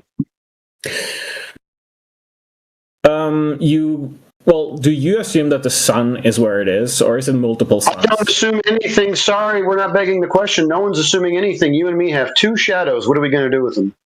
Do you assume that shadows are going in a straight line? Why are you asking me if I assume? I obviously told you we're not assuming today. We have two shadows on the ground. What are we going to do with them? Yeah, it's a nice claim, but you can't really just say that. I'm not claiming anything. I'm not claiming anything. This is your claim. Remember, you and me are going to adhere to the laws of logic. We're not going to beg the question. So we have two shadows on the ground. What are we going to do with those? Well, we're going to check if the shadows at the same time of the day is different at different parts of the world. Okay. Then what? And then we try to figure out where, if we assume that the sunlight is coming from somewhere, we can triangulate where the sun is positioned based on the angle of the shadows. And if it turns out that we, because of that triangulation, find that the sun is actually really far away and has basically directional rays because of how far away it is, then you can assume that the Earth is actually round and constant. Okay, wait. I thought you can't triangulate the sun because of parallel rays. Sure you can. I mean, it's you guys just are goons. I've gone over the ice wall, and I ended up in the same exact spot. When I read the Eratosthenes story from all these astronomy departments, they tell me that he assumed both curvature and parallel rays together. And when I read about the Chinese version of their Eratosthenes, he assumed that Earth was flat and diverging rays from the sun. And his sticks and shadows test, the same as Eratosthenes, affirmed a flat Earth for the Chinese. So which of these two should I agree with? Because they both affirm the consequence. They are. What did they say about the attenuation of the light rays based on distance? Distance? What distance? So distance to what? Distance to the sun? Distance to the sun. Because if you're further away from a light source, it gets dimmer. Holy crap. They got the distance of the sun due to the luminosity of the sun? No way. Citation required. No, you have to combine the shadow angle with the brightness of the sun at the same time. What the fuck? No, that's not in my Eratosthenes book. I don't care what he said. You're just making shit up, dude. You're a fucking bullshitter, dude. That's hilarious. He is making anything up. I've been posting shit in chat that just counters everything you've been saying. So YouTube you guys don't understand perspective. Reality. It doesn't really matter when you show me photos. You don't think it's the camera. You think glare is now it's fucking the size of the sun. Now it's perspective. You don't know what a vanishing point is. That's the problem. Oh, what's funny is you're affirming the consequent. You realize that not a single astronomer today will agree that you can triangulate the positions of the stars and the sun and planets. It's because a light comes in parallel. You can triangulate the angle of the sun. You don't need to get the actual distance perfectly. You can't triangulate on a globe. You got a curving baseline. Triangles are triangles no matter what. You failed the triangle test, remember? No, you guys actually failed the triangle test because you don't actually know. No, you did. I asked you to define triangle and you couldn't define it. Define a hyperbolic triangle. Define a hyperbolic triangle. First, you have to define triangle. No, you can't, because you have to assume. You're assuming things. Yes, you do. In order to use those two words together, I want to know what triangle means. But defining a triangle without asking what space it is begging the question. If you define a triangle as where all the angles sum up to 180 degrees, you're wrong if it's hyperbolic. So how do you know if we have curved space-time? How do you know if we have you don't need curved space-time for hyperbolic? Hyperbolic geometry exists everywhere. It's simple. Like nature fucking makes hyperbolic geometry. It's all over the place. Then how do you know that base reality is non-Euclidean or Euclidean? I don't have to assume any of that. Well, then how do you know what kind of triangle you have? Well, if you look at yeah, pretty funny question, isn't it? Yeah, it kind of ties your brain up in knots. This is what you're doing to yourself. No, it's more like I'm trying. This is what you're doing to yourself because you are denying what a triangle is in order to save your worldview, and that's freaking hilarious. No, you're playing this game where you're trying to pretend like I'm surprised by any of this, but I'm not. Dude, you said hyperbolic triangle or whatever the fuck you said. I want to know what a triangle is, and then I'm going to ask you what the other word means for next. And then we're going to combine the two, and you're going to tell me how you get what you get. So go ahead, define triangle for me so I understand that part of the word. Triangle is made of 3 corners. It's a plane with 3 corners and straight lines, if you go with your definition, but that's not curved lines. No curved lines. If it's a hyperbolic triangle, it is curved lines. Then you can't have an angle. Yes, you can have angles in hyperbolic no, you space. can't. Yes, you are actually completely making that up. You need to know the center of a ball to do that kind of shit. You know that the angles in hyperbolic geometry are cleaner and easier to mathematically calculate. It's like, this is AutoCAD. Everybody knows this in hyperbolic geometry. This is why hyperbolic geometry is interesting. It doesn't work in AutoCAD, though, does it? AutoCAD is linear. For modeling reality? It doesn't work in SolidWorks. And that models so SolidWorks defines reality, is that it? Yeah, models in 3D reality. It models reality, dude. If I build something in SolidWorks and we all put it all together and everybody makes their separate parts, it'll work. If I mechanically move it in SolidWorks, it's going to mechanically move the same when I put the real parts together. Yeah, so, I know that. Yeah, you can't. Yeah, so you can't have an angle. You can't have. Yeah, you can't have this. I'll post it in the chat for you. So you can't have this and get an angle. There's no angle there. Sure, it is. That's a geodesic angle. What's the angle where the boat's at? What is a geodesic? Do you even know any of this? You're saying there's no angle. Call it an arc length, retard. Here's another thing to say. Why not call it an arc length, you retard? You have to define the angle. Why not call it an arc length? Why do you have to use geodesic? You just don't get to decide what mathematics is. Well, no, because you're trying to reframe everything to shoehorn your fucked up version of reality into this conversation. The way you talk to me is fucked up. Yeah, I know it is because you're kind of angry. Like, what is it with you guys and the aggression? What are you thinking that because it's frustrating trying to talk to somebody who's obviously got some modicum of intelligence who's denying fucking triangles in order to support their worldview? Yeah, he still won't answer the triangle question. I know more about triangles than you do because I know more about the different types of triangles. No, you don't. You failed the triangle test. That triangle test is it's for beginners. It's for NASA. Yeah, you know what? I bet if we all had NASA shirts and this is a NASA chat room, he'd be agreeing with us. So NASA is your gold standard for triangles. Is that it? That's ironic. No, that's your worldview's gold standard, right? Because they put rocket ships onto Mars. Yeah, because NASA calls triangles. No, 3 angles with 3 straight sides. NASA says triangles are 3 straight sides and 3 angles. So, yeah, I agree with NASA. You say triangles are curved sides. Here's a triangle for you. This is what you think a triangle is. And then you're going to tell me what the sum of the angles is of this triangle I just posted. What is the sum of the internal angles of this triangle? That's a spherical triangle. Those are actual triangles. I know it doesn't make any sense to you, but that actually is a triangle. What is the sum of the internal angles of the triangle? That would be 1 second there. It's log.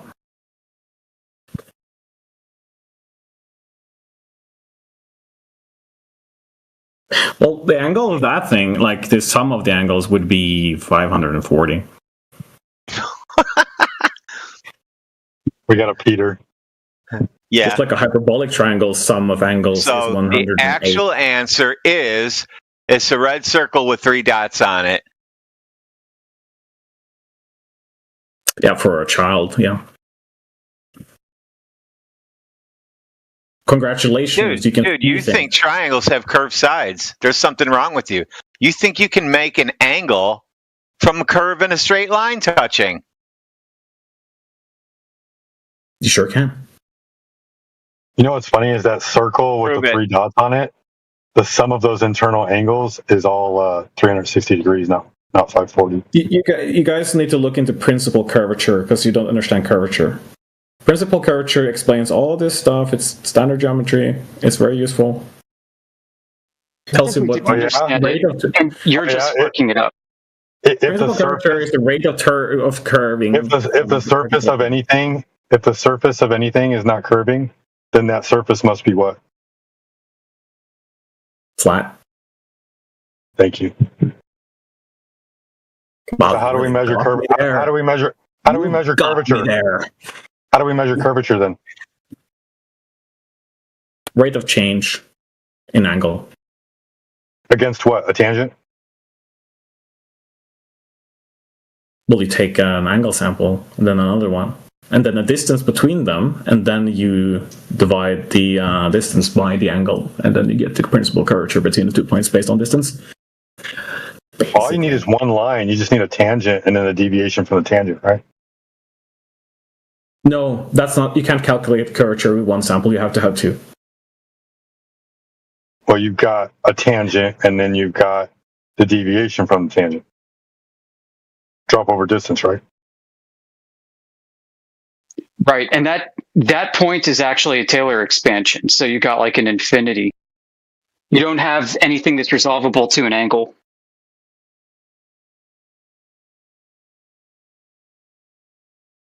But a car has curvature, like the surface of the car is curving, right?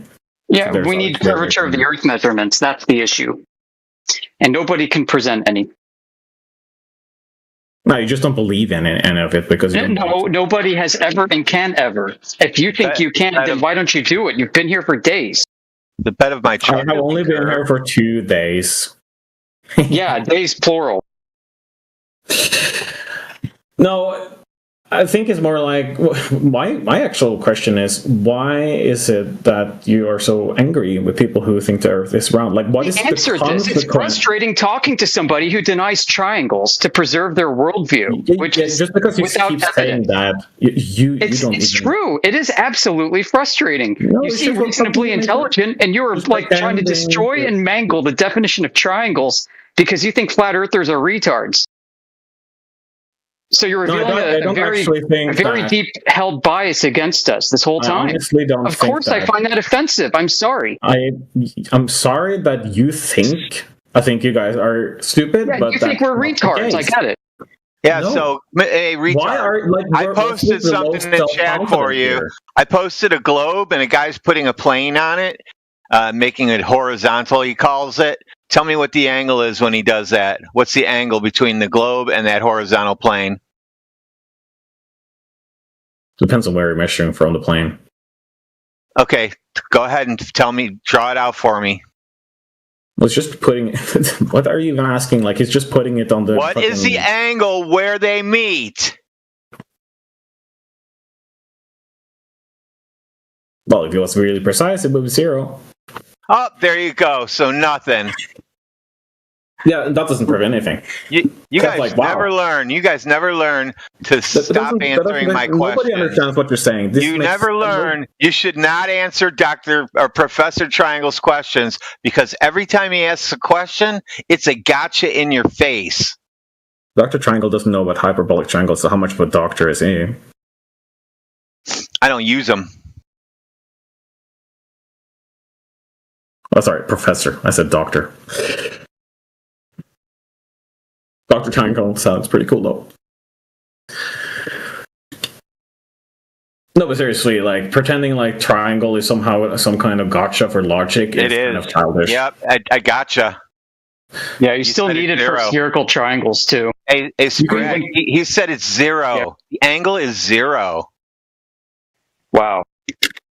No, I did not say anything like that at all. And you're rewind that. I said, "What is the angle where they meet?" You said 0. It's actually approaching. Now he's 0. just lying. He's lying now. So what is this Wikipedia page about, huh? Tell me that. Oh, what? Are you familiar with the concept of a unit sphere? Yes, I actually. All right, great. Describe how you form a spherical triangle using the radius of a unit sphere. Now now you have a known radius. Uh-oh, and radius lines are not curved, are they? You need actual angles from the point of origin in the unit sphere out to the surface of the sphere. Uh-oh, you need actual angles that aren't curving. Just like I said before, you need to know where the center is. And I said, no, you don't need to know anything like that. You can just lay a plane on a ball and get the angle. So I laid one on the screen. I told him to give me the angle. He said the angle is 0. And he's recorded twice and streamed probably 5 different places right now saying that. Well, here's even the worst problem, right? His flat line, right, that he's doing on the surface of his ball, he's doing a tangent to the horizon, right? So that horizon moves from day to day depending on the temperature, the weather, and the conditions. So that means that the horizon is being refracted, which means the tangent line is being refracted. So now we got another tangent line over a curved surface because that line is not connecting to the geometric horizon. It's the apparent horizon behind the geometric horizon. Yep, and the perpendicular to a tangent goes to the center of origin, doesn't it? You need a 90-degree angle. Better hope that the radius and the tangent aren't curved.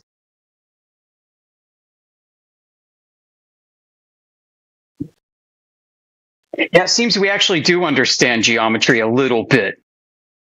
Why don't you call us retards again further? I didn't say that. Yeah, you did. You said we don't understand the geometry of curves. You said I called you guys retards. Yeah, I said the way you've been carrying yourself in here. Of course you have. That's just projection. Everything we say is retarded, so that's why you're denying triangles. Because how could potentially a flat earther know more about a topic than you, right? I mean, flat earthers are the dumbest people on planet, so I, an actual retard, am tired of being intellectually bullied. I'm going to go into the flat earth room and try to out-intellect these flat earthers, and maybe I'll feel like a smart person for the first time in my life. Isn't that your thought process? No. I actually find it to be the case, though. No, yeah, of course it is. That's how you see everything, isn't it? Everybody. It seems to be who we attract most into here, anyway. I've been called stupid here more than I've been called stupid in my entire life, and I don't care. Because you are acting stupid, dude. May as well be a flat earther then. Join us, right? Join us, and you will become smart. Join us in your stupidity. Listen, man, sorry for being so rough with you. I really mean it. I called you names, and I'm better than that. So it's being recorded, everybody. I'm apologizing. I mean it. I'm just going to say this, okay? People always come in here all the time thinking that flat Earth is stupid. And because you don't see things the way that we see them, even though you do see them the same way, you just don't think the way that we're thinking. And so when you hear us rebut something that you put out, all you're hearing in your mind is nuh-uh. And then you're like, well, they're saying nuh-uh, so I'm going to say nuh-uh. And that's good enough of an answer for you. But the problem is we have demonstrations and you don't. That's fair. But for example, okay, if I'm going to be very charitable, right? I believe the Earth is round. And I'm extremely sure of that, personally. But I can also understand... How extremely sure are you that the Earth is round? What percent of sure are you that the Earth is round? Well, I'm not 100% sure because I'm not a god. Yes. I didn't create the universe. He's another one. He's not sure of anything. You can't be sure of anything. No, I said I'm not God, but if I apply heat to water, it'll boil away, evaporate. That means we're winning, guys. We're winning. We got maybe a percent. And I'm not God, and I know that 100% that I can make water evaporate. And I'm not God. So something's mentally wrong with him where he can't know anything 100% because he said he's not God. Delandris, I got to ask you, bro, what percent are you sure that the Earth is flat? I need a hard number, bro. 1% inverse of my assumption about the sphericalness. I've actually got a quantification of this for you, if you don't mind. So it's either flat or it's curved. Flat Earth, and there's a flat Earth and a round Earth. But there's no flat Earth and a round Earth differ by 99.977% over a square mile. The Earth is either flat. Can I just say something? The Earth is either flat or it's curved, but you're definitely 100% not a brain in a jar. Can I just say, like, I am not a type of person who likes to. I'm not like be wrong. Be wrong. I'm not like Professor Dave. You know that there's a lot of people who hate that kind of guy. Yeah, he's not a professor. I know that as well. He's fake. He's a failed musician. Everybody, like, he's just a bastard. And you should see his acting roles where he's sniffing girls' hairs like a creep in movies, dude. Has he done that? Yeah, actually, it's on IMDb. I'll put That's amazing. That just makes him even better. Yeah. So we have common ground there. Yeah, no, he's a piece of shit. Absolute piece of shit, and he's ruining everything.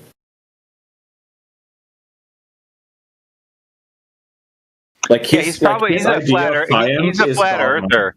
Professor Dave's a flat earther who's trying to make Globers look so bad that they'll start hating the globe.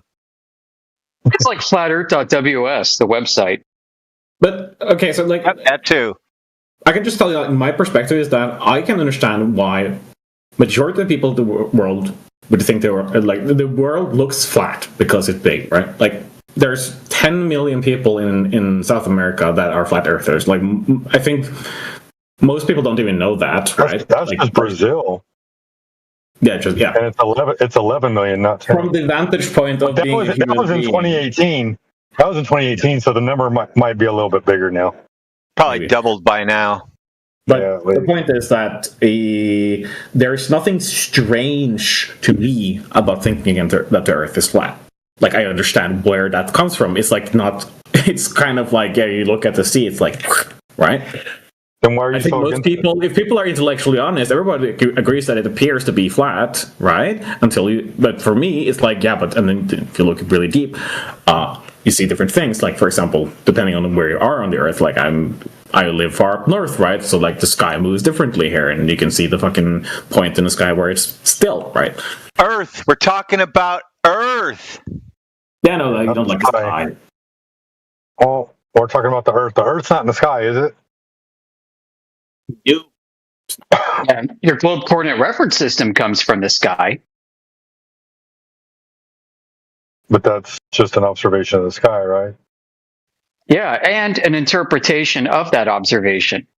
Yeah, we used to navigate. Well, I don't know if anybody does this anymore, but we did navigate with the stars before, at least. Right. Yeah.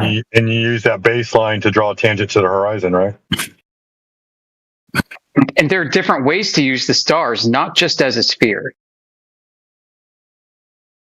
Well, the star sky seems to be a inverted sphere spinning around us. That's what it looks like. Why can't we just allow the sky to be the sky and the Earth to be the Earth, and we just focus on the Earth? You know, there's a star tracker called Gaia, which doesn't treat the stars as a celestial sphere, but rather as starlight as 3D vector points that are observer dependent, which can't be triangulated. And this this tracking software is actually in some shareware Stellarium downloads you can get, as well as it's used in drones and satellite operations for station keeping. Thought you should know. Okay, but we can track stars. Yeah, we can track stars, and the point is you don't need a spherical model to do it. You can use a nice little star box to do it.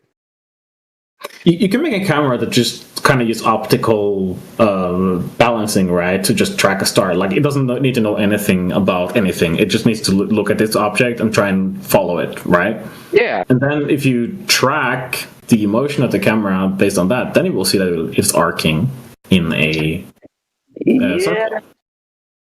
You know, I mean, it arcs, and over time, it actually spirals. It actually does arcing spiral segments. your line of sight arcs. The stars aren't arcing. Your line of sight arcs. But the camera's motor is arcing.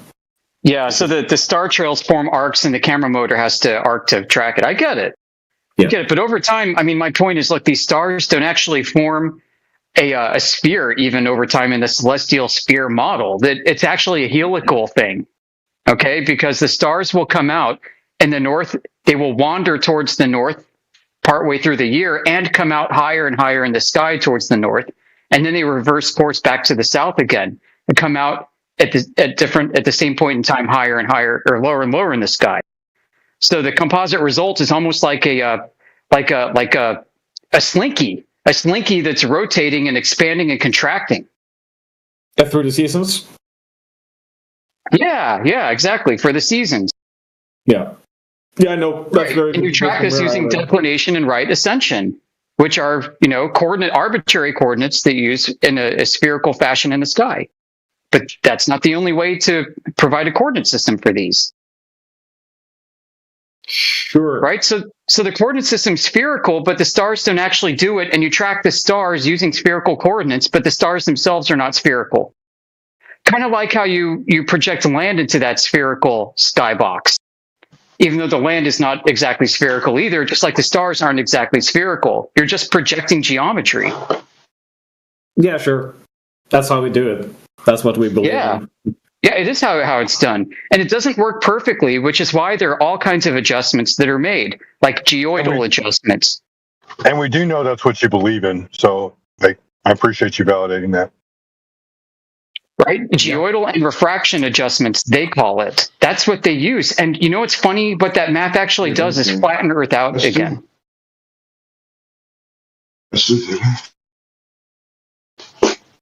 I'm not sure I get it, but yeah, maybe.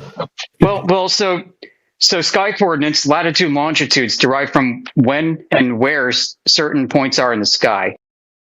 And it doesn't exactly line up. It's not entirely consistent. And so what they've done over time is they've created what's called gravimetric corrections, where they assume that Earth is a globe and that the uneven distribution of mass through the globe is such that it warps starlight, which means if you could take a conceptual plumb line and hang it from that star straight down, that plumb line is going to be curved and it will be shifted. The plumb at the bottom will not point to the center of mass of Earth exactly where you think it is. It's actually going to be off center somewhere.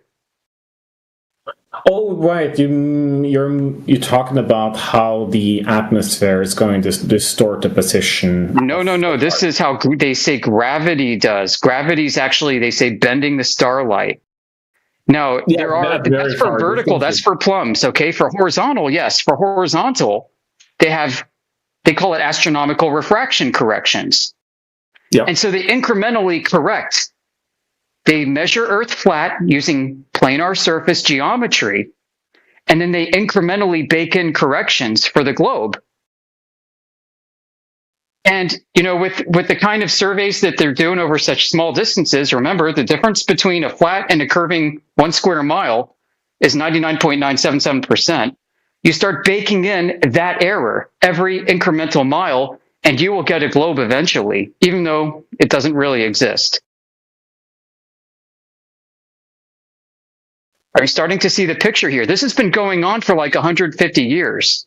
And this is why we're here. We're trying to point out the problem. Yeah, I understand that you think that, but I can't agree with that because I think. Okay. If you read German, I would implore you to read Helmert's Higher Geodesy. It's the foundational text for geodetic surveying, and he lays out all of this. He's very honest about it. It's not to say he's a flat earther. He's like, no, this is how we measure the globe. First, you measure flat, and then you add all these corrections to an ideal model you have in your head. Guess what just happened? The map came before the territory. Yeah, but there's a lot of simplification models that's common. For example, it's easier to simulate the weather on a computer if you're doing it on a flat plane, simply because it's grid aligned, right? It's just because it's computationally easy. Yeah, that's true. But to which grids? If you're straightening out latitude and longitude like they do and treat them as equidistant, that is still spherical geometry that has been projected flat. and then you ignore the corrections of the projections. That doesn't make any sense to me. Okay, so if you were to take latitude and longitude and make them equal size grid squares, yeah, and lay that out on a table, that is still spherical geometry because your scaling factor is variable depending where you are on that grid. So a cube from that grid, right? You're saying that's spherical geometry? If they're using latitude and longitude, they are baking in a spherical assumption. Oh yeah, right. Yeah. That's perfectly logical that they are. Right. Yeah, right. Because longitude and latitude is based on a sphere. Yes. Right. Yes. And so if you project that as a chessboard. Actually, latitude and longitude are based on a protractor. Right, but the thing is that when they're doing atmospheric simulations, they are not. They can call them lateral and. Oh my god, my brain is melting. The point is that in the computer, they're not technically doing that; they're just doing straight lines. Right, and they're ignoring the projection differences because they are statistically insignificant, such as the case I mentioned, like over a square mile, right? So. Yeah, because the error range would be so tiny that it is indifferent. And right. So the error only propagates at distance over extreme distances. And so we're asking for proof that that is actually happening in reality. And all we get are circular affirmations. People want to confirm map distances with GPS. That's circular, for example. Yeah, but that's where we end up disagreeing because I will bring up Mount Rainier and say that it's under the horizon, and you say that it's disappeared below because of distance, and I'm going to say that it's actually rolling under. I just don't think I think that's pretty sloppy. I think it's cherry picked. I also think that there's not enough information to use to make that determination. I think it's something that's worth testing. Like, actually, also Mount Rainier is very beautiful. It's just like, despite all of this, it's a very nice mountain to see because it's extremely crazy large. Let me ask you something. When was the last piece of evidence you've seen for the globe in infrared?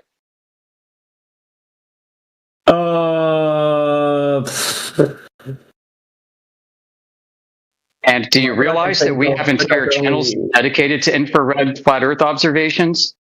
No, I haven't looked into infrared photography because I've been interested in it, but that has nothing to do with like proving the Earth. That is just Well, infrared is subject to less distortion through different media.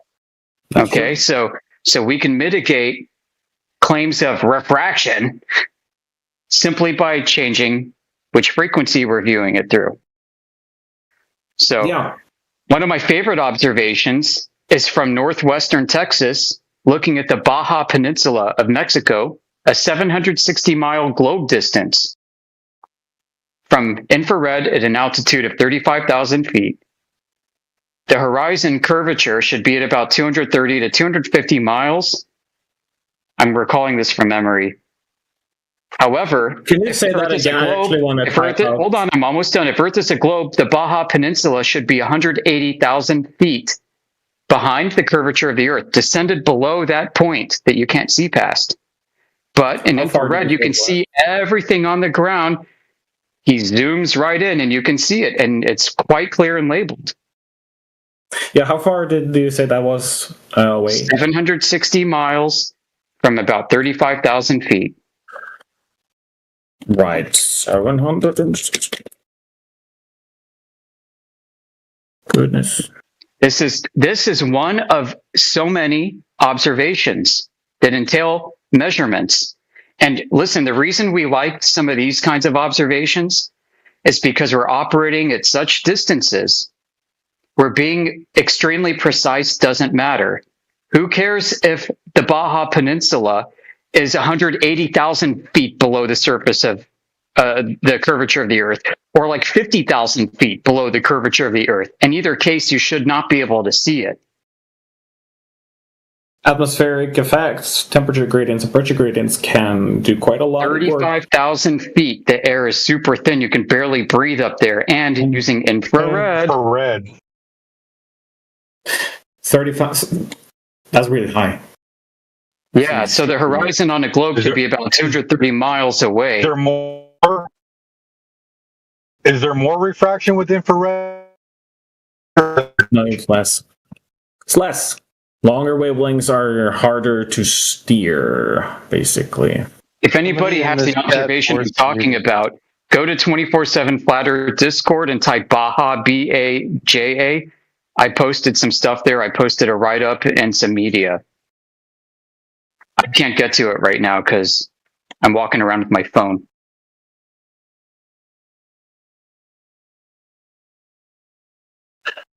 I mean, we've got things like GPS coordinates. I'm gonna give a pregnant pause for that.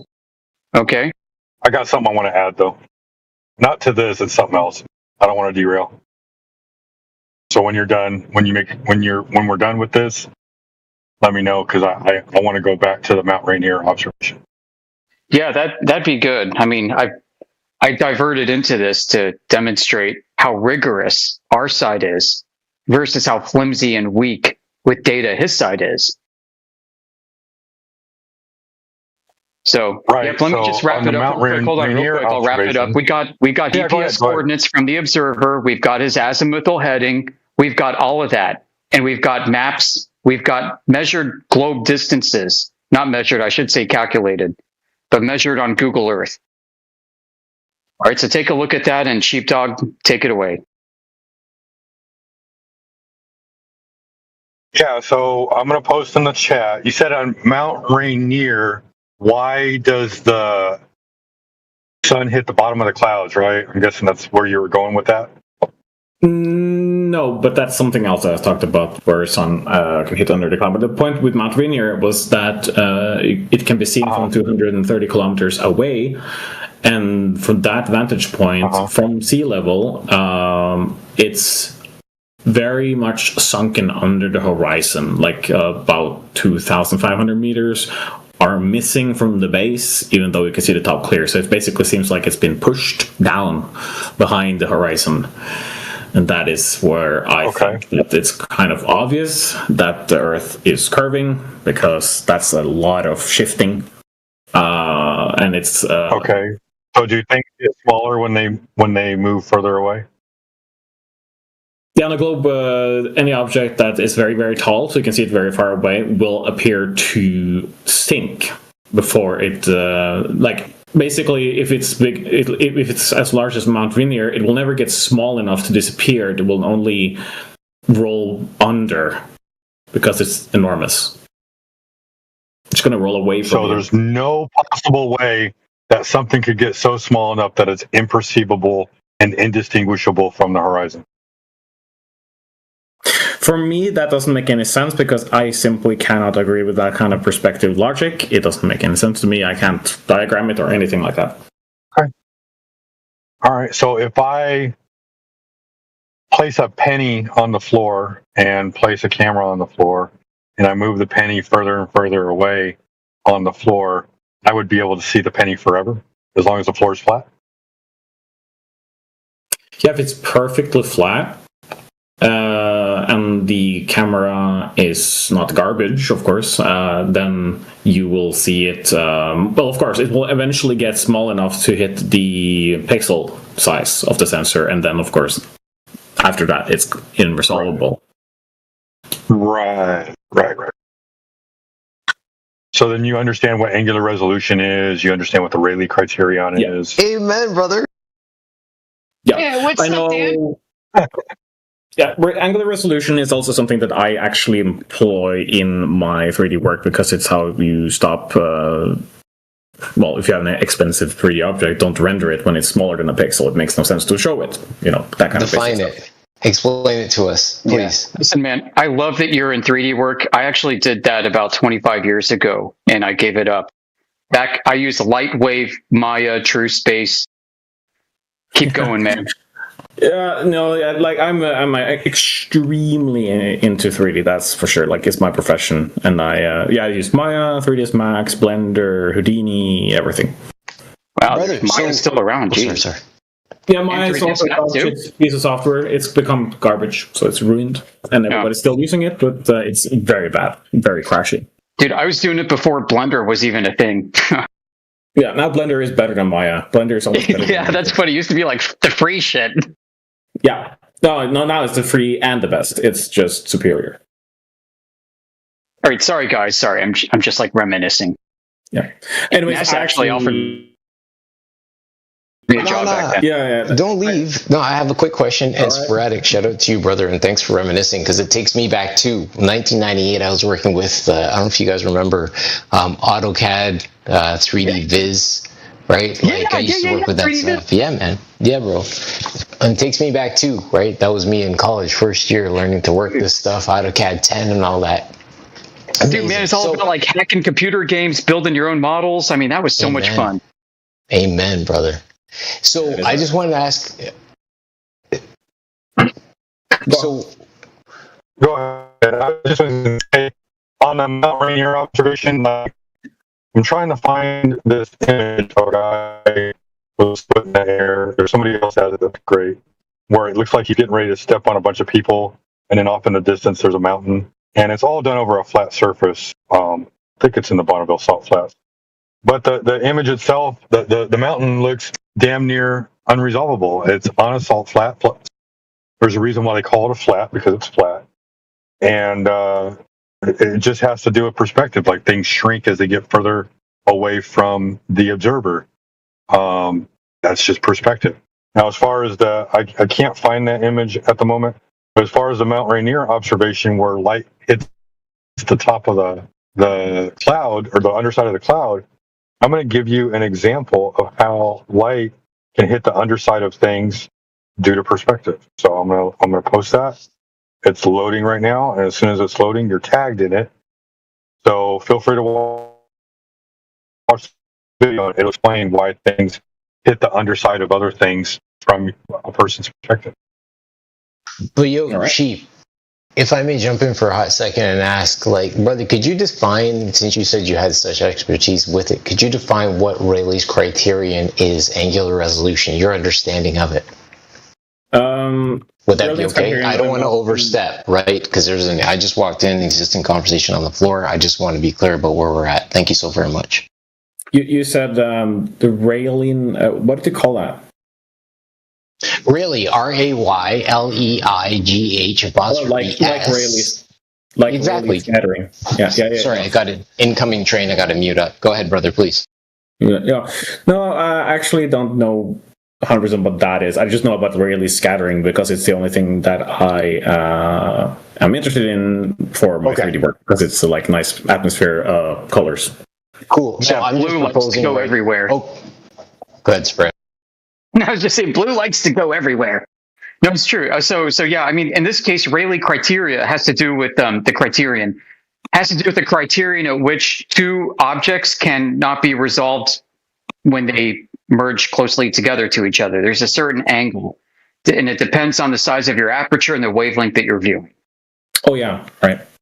Yep. So think of like the Ares discs, if you know what that is. You got like two dots off in the distance. Looks like two Ripley dots. And as you move them closer together, they merge into one dot, even though they're actually separate. Think about like headlights on a car that's so far away, it looks like one headlight, but as it gets closer, you see two headlights. The point that you can see two headlights is the Rayleigh criterion. Yeah, there was actually a video put out on YouTube recently about that with shadows, where like if you have a blurry shadow of your hand and you bring your fingers together, the shadow seems to blend into or morph into each other based on, and it's the same thing, I bet, because it's like an optical warping kind of effect. Yeah, and if you do this on a different kind of geometry from a projected geometry that's different, you might get different results due to the diverging angles of the surface normals relative to the observer. I see. I do need to go, by the way. Okay. It's getting late. But I have fun talking here, even though I don't agree. Thank you for joining us. Yeah, it was fun, man. Sorry for being a dick to you earlier. I was being cocky and had a big ego trip, so I'm sorry for that. I really am.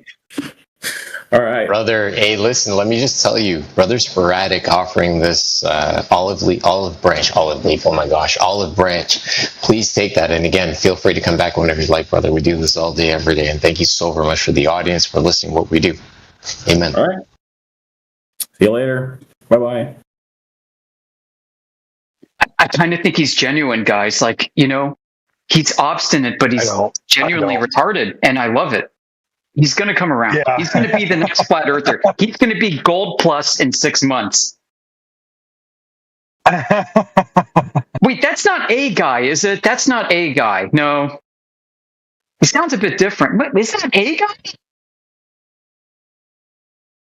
You know what I'm talking about? A guy, like also Norwegian? I think I know you're talking. Yeah, I don't think that's him. He's got like the yellow sunset in his PFP. Nah, that ain't a guy. A guy's stuck on. He's stuck on Sphere. Like, well, I don't need to go there, but yeah, he's stuck on Sphere, bro. Anyway, this guy's also from Norway, like a guy.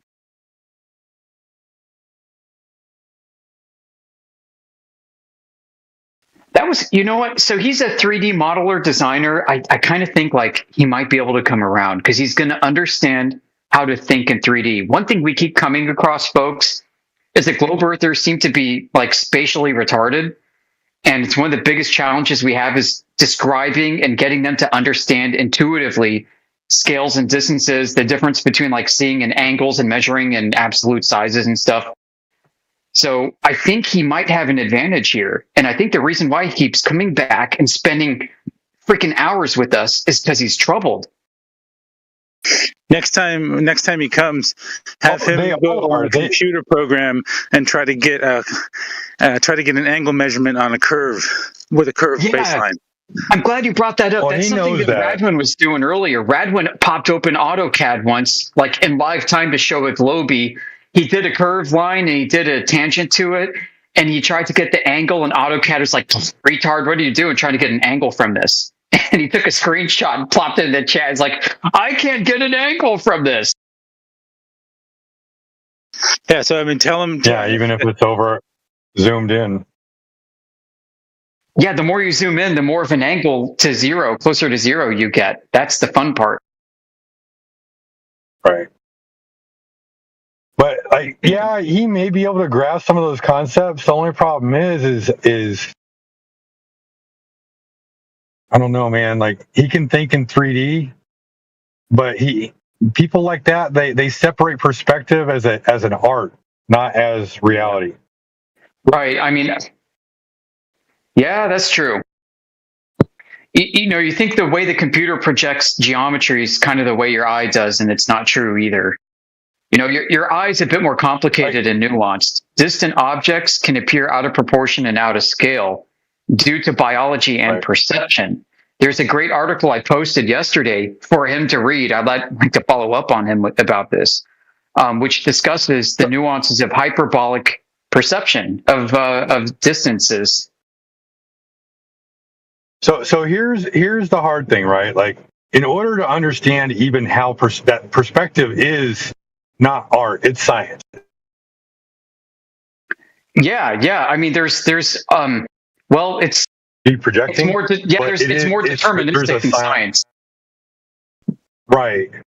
And the only way to simplify it is like this, right? Have you ever heard of circle of vision? Yeah. So most people can't conceptualize this, right?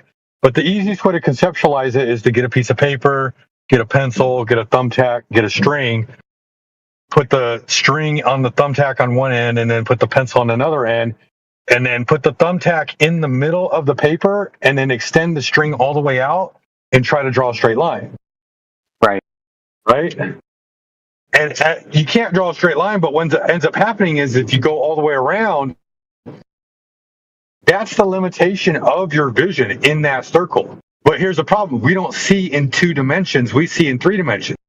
If we didn't have the Earth underneath us, like hypothetically speaking, if we just made this completely imaginary and we removed all physicality from it, and we could see all light, not just the limitations of our light, what we would see is a bubble all the way around us, because that would be the limitation of our vision, a sphere.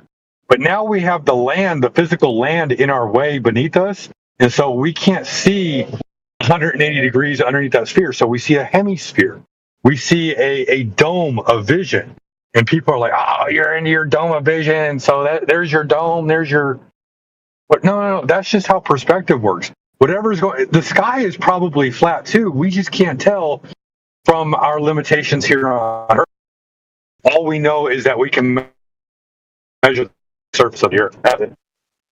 You're a bit breaking up. Once you understand how perspective works, then you understand why the stars.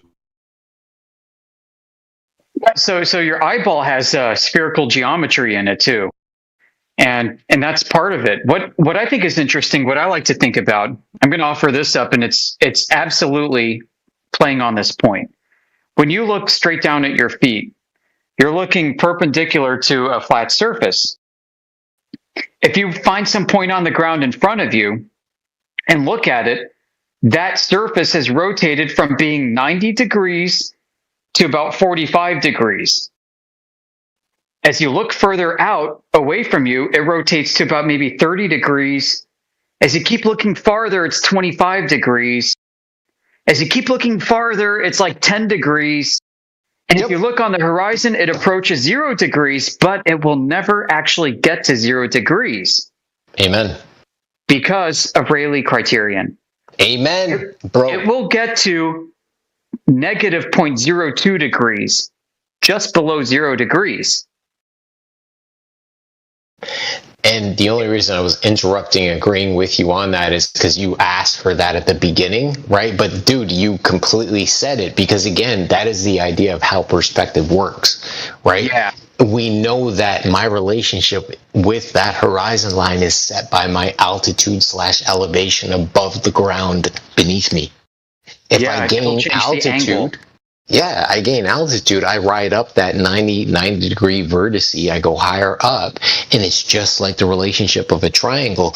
The higher up I go, those angles all stay the same, but those straight lines within that triangle, they all increase because, again, I'm changing that relationship. So all of a sudden, that viewing angle, as you were saying, extends further and further out the higher up I go. Brother, well said. Yep, so you won't see the last 0.02 degrees. Now, here's the other thing. I'm going to blow your mind. Let's say you're in a hallway, and you look straight up, and you do the same thing with the surface above your head on the ceiling. You pick another point on the ceiling further away. It's like 45 degrees.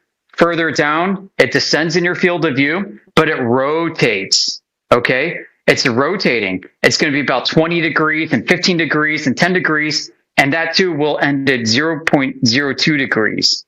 You can go to your left side in the hallway, and you're looking perpendicular to the surface at 90 degrees. And then you look further down that wall, 45 degrees. That wall is rotating all the way to 0.02 degrees.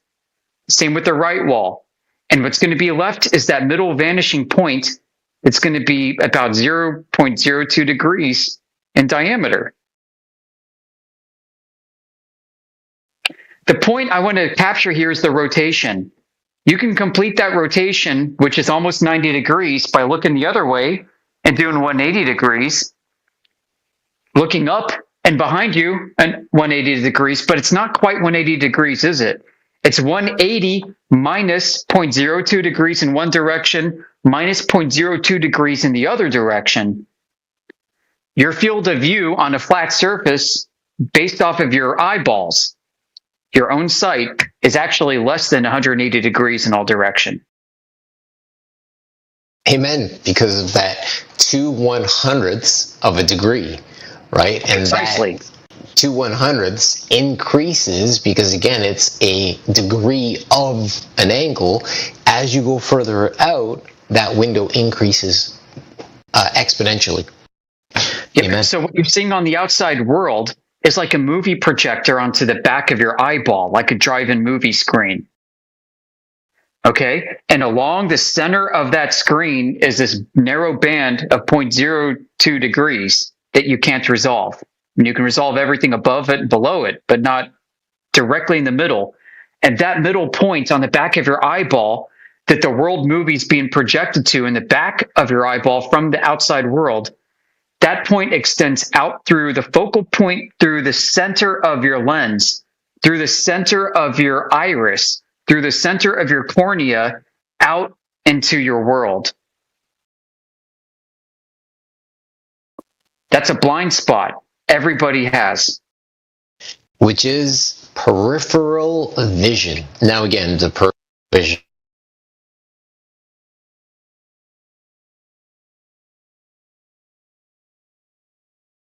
All right, so this is not unique to eyeballs. Cameras have the same problem. Everything has this. This is something that you cannot defeat. You cannot defeat the diffraction limit of vision, Rayleigh criterion. You cannot defeat it. Light is physically interfering with itself at that point and destroys the information that it conveyed. Like, there is no information there. Like, no sensor that might be good enough, if it's limited by the diffraction limit of light, no sensor can pick up anything that's in there. It's invisible. It's not freaking there for you. But we're the stupid ones because we're the flat earth. Oh, yeah, that's right. Well said. So think about these angles, right? So if that is the limit to your angle of vision, let's say you're in a hallway and you're perfectly in the middle of the hallway with equal distance up, down, left, and right to the walls and the floor and the ceiling. If you move your point of view down towards the floor, your resolution loss will be greater for objects for the design pattern on the floor.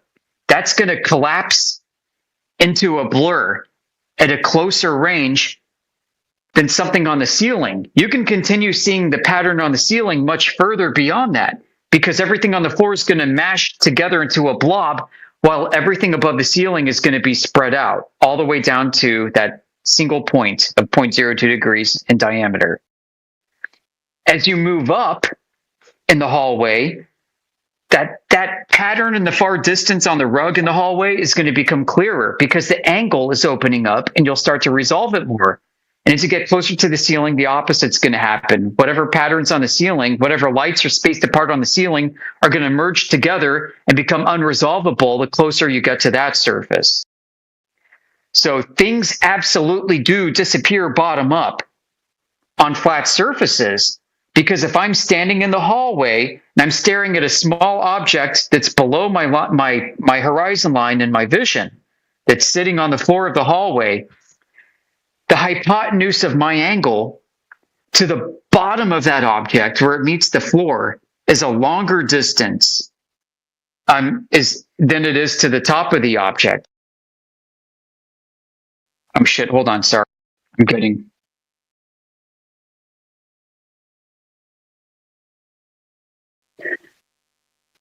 I gotta go. No worries, man.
Well, I would, but like you're saying, we've got an issue here with the way we're describing things, because you're saying, okay, well, the arc minute part of the boat that is near the ground, you can't see, but the arc minute bit of the boat that is near the sky, you can see.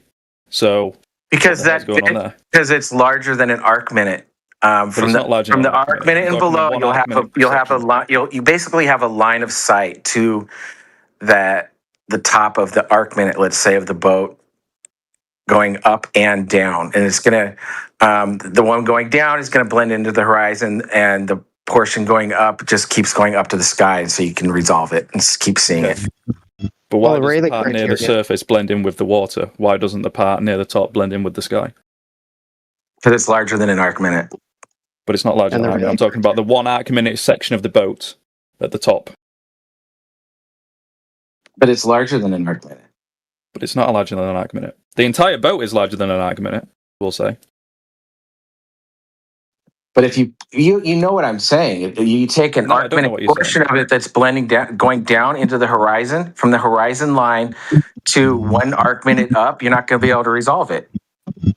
Okay, but like if this is the logic that we're going with, that if something is smaller than 1 arc minute, you can't see it. Do you agree with that? You can't make out objects in the distance less than 1 arc minute in size. I do. Well, what I would say is you can't make out individual details that are smaller than 1 arc minute. But like, we've got an issue here, because you're saying, well, the arc minute section of the boat near the floor, you can't see that, but the arc minute section of the boat near the sky, you can see that. You've got an incomplete description of reality here. Because it's larger than an arc minute. That angle keeps opening up all the way to zenith up over your head. That's how large that angle is. The boat isn't. You're saying the boat goes all the way up to zenith? Of course not. No, your viewing angle, not necessarily close to zenith. But we're talking about arc minute sections of the boat. If we divide this boat into arc minute sections, okay, the arc minute near the floor, we can't see for some reason, but the arc minute at the top, we can see for some reason. So let's say you wrote your name in stencils high above the water line on the boat, and it was less than an arc minute in size. You wouldn't be able to resolve it, but you'll be able to resolve that portion of the boat above the eye line to the horizon. Because altogether, it's larger than an arc minute in size. It would be several degrees in I don't know, 1 or 2 degrees maybe in angular size. So the entire boat, you're saying, is 1 to 2 degrees. But the arc minute near the floor, can't see. The arc minute near the top, you can see. For some incomplete description. No. Because it's between your eye line, you're to the horizon. When you say eye line, what do you mean? So it's an arc set between your line of sight, looking straight out, and the water, and then 1 arc minute up from that back to your eye would be too small to resolve with your eye. And anything above that is larger than an arc minute. Why? I don't know. That's just the way optics work, and you already agreed that you work that way. Okay, but like you're saying, you can't see the bit near the floor. You can see the bit near the top. But the top is larger than an arc minute in size. You're looking at... Why is the top larger than... Well, the bottom's larger than an arc minute.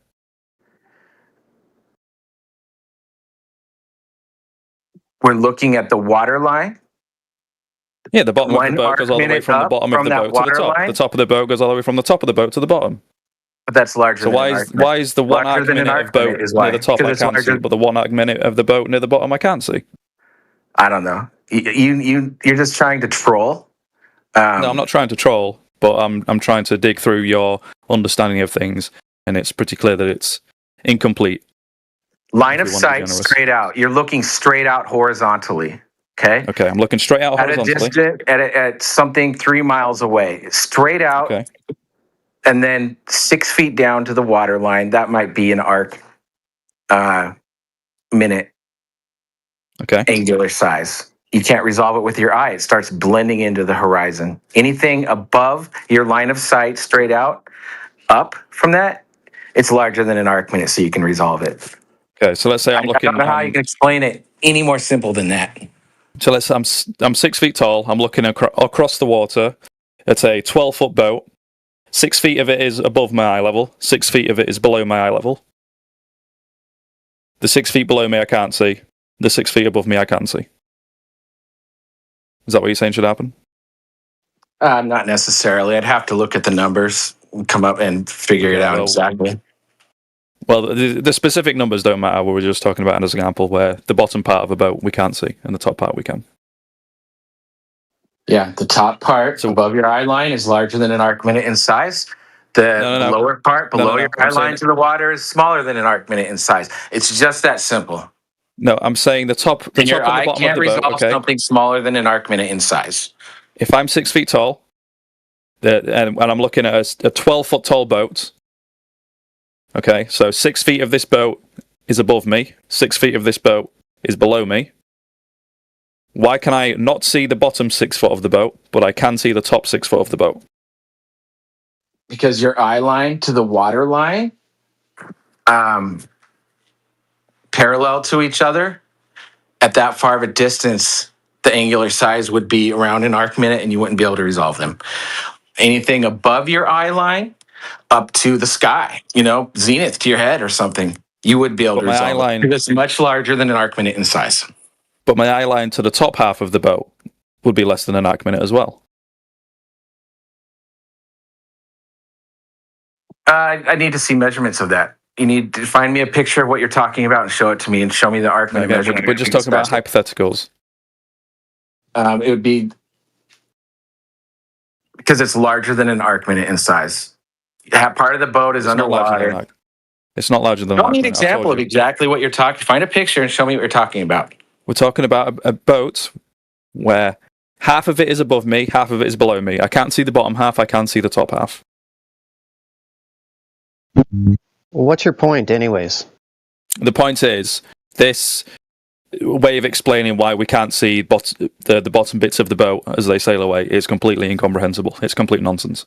It doesn't make any sense. You agreed. It's an arc minute in size. It's unresolvable. You agreed.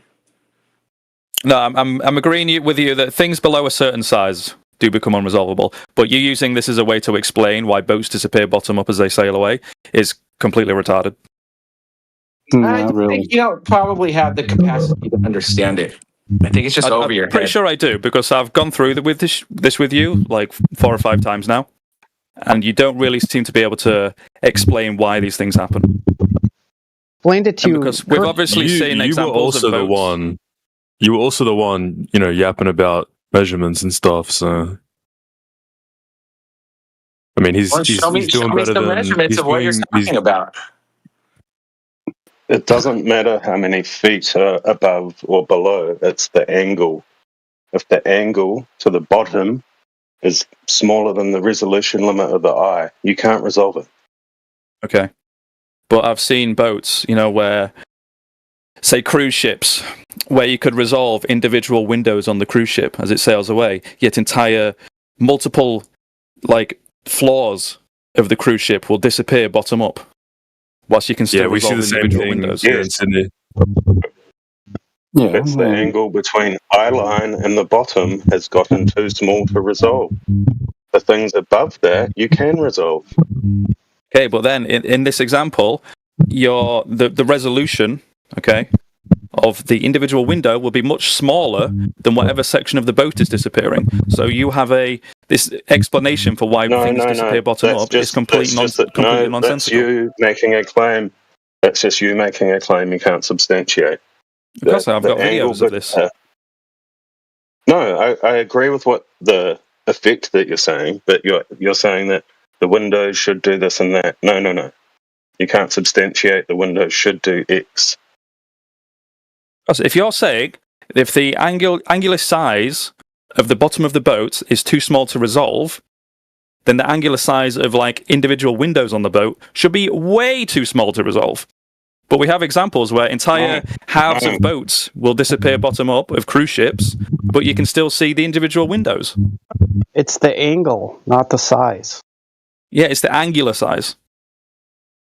Yeah, so the small, very tiny angle between eye line and the surface at such a distance is so small that you can't resolve it, mate. It's still going to be way bigger than the angular size of the top to the bottom of the window. But why can we see a window but not half of a boat?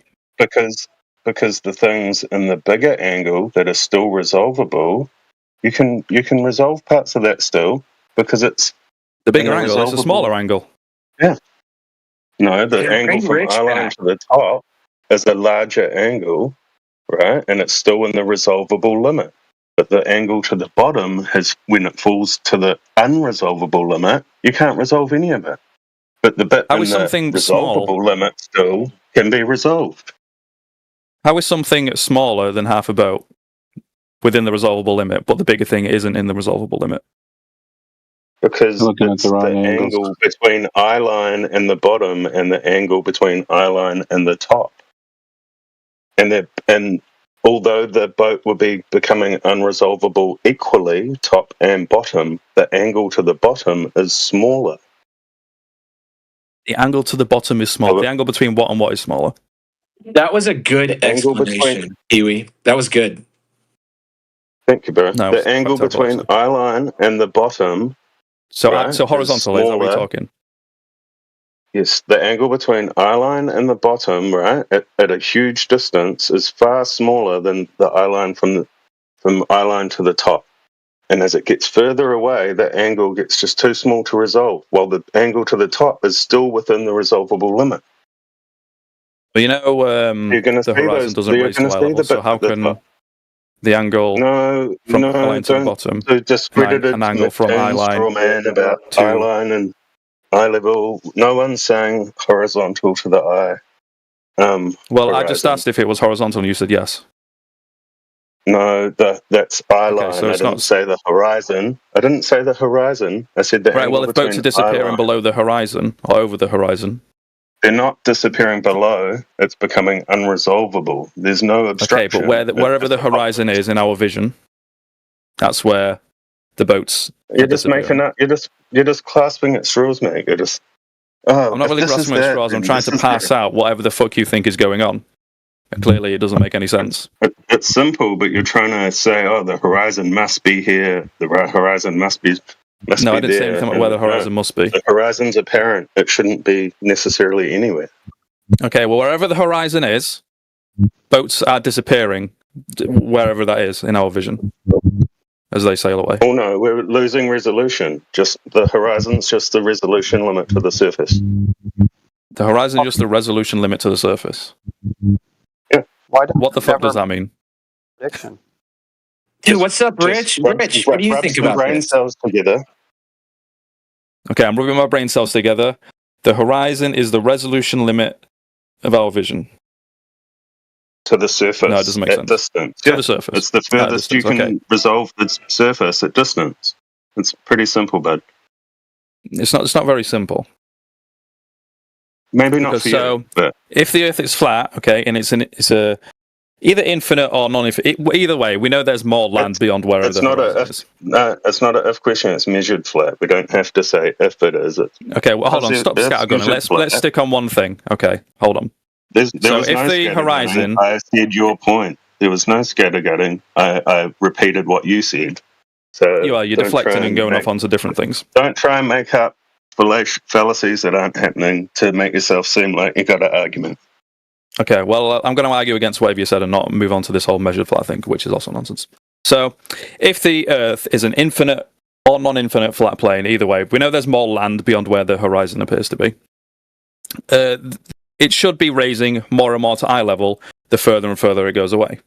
No, we've got the resolution limit to the So the ground's about 3 miles. So that's where we see the horizon. It's apparent. It shouldn't be rising to horizontal. That's a discredited Neptune straw man. Because if the no, we can't see flat forever. planes, We don't have as they extend Superman onwards, vision. We they can't raise to eye level. We don't This have is a Superman simple matter of vision. perspective. We've got a limit of vision that we can see. Sorry. Okay, but what causes the limit of vision? Yeah. What causes this limit of vision? Physics. Yeah. Kiwi, what causes this limit of vision? You've been given 2 answers, dum-dum. Are you fucking stupid? Well, I tried to talk through it and explain it, but you weren't willing to actually listen. So please say again. What causes the horizon to be where it is? Why isn't it further away or higher? You got given 2 answers, you fucking idiot. Okay, well you said it's caused by angular resolution, so I'll go with that. No, I just said air. I said air like 4 times, you fucking moron. Ear? Rich, come back. Why are you letting this guy white knife for you? As well, dipshit. Bro, because he's wiping you out.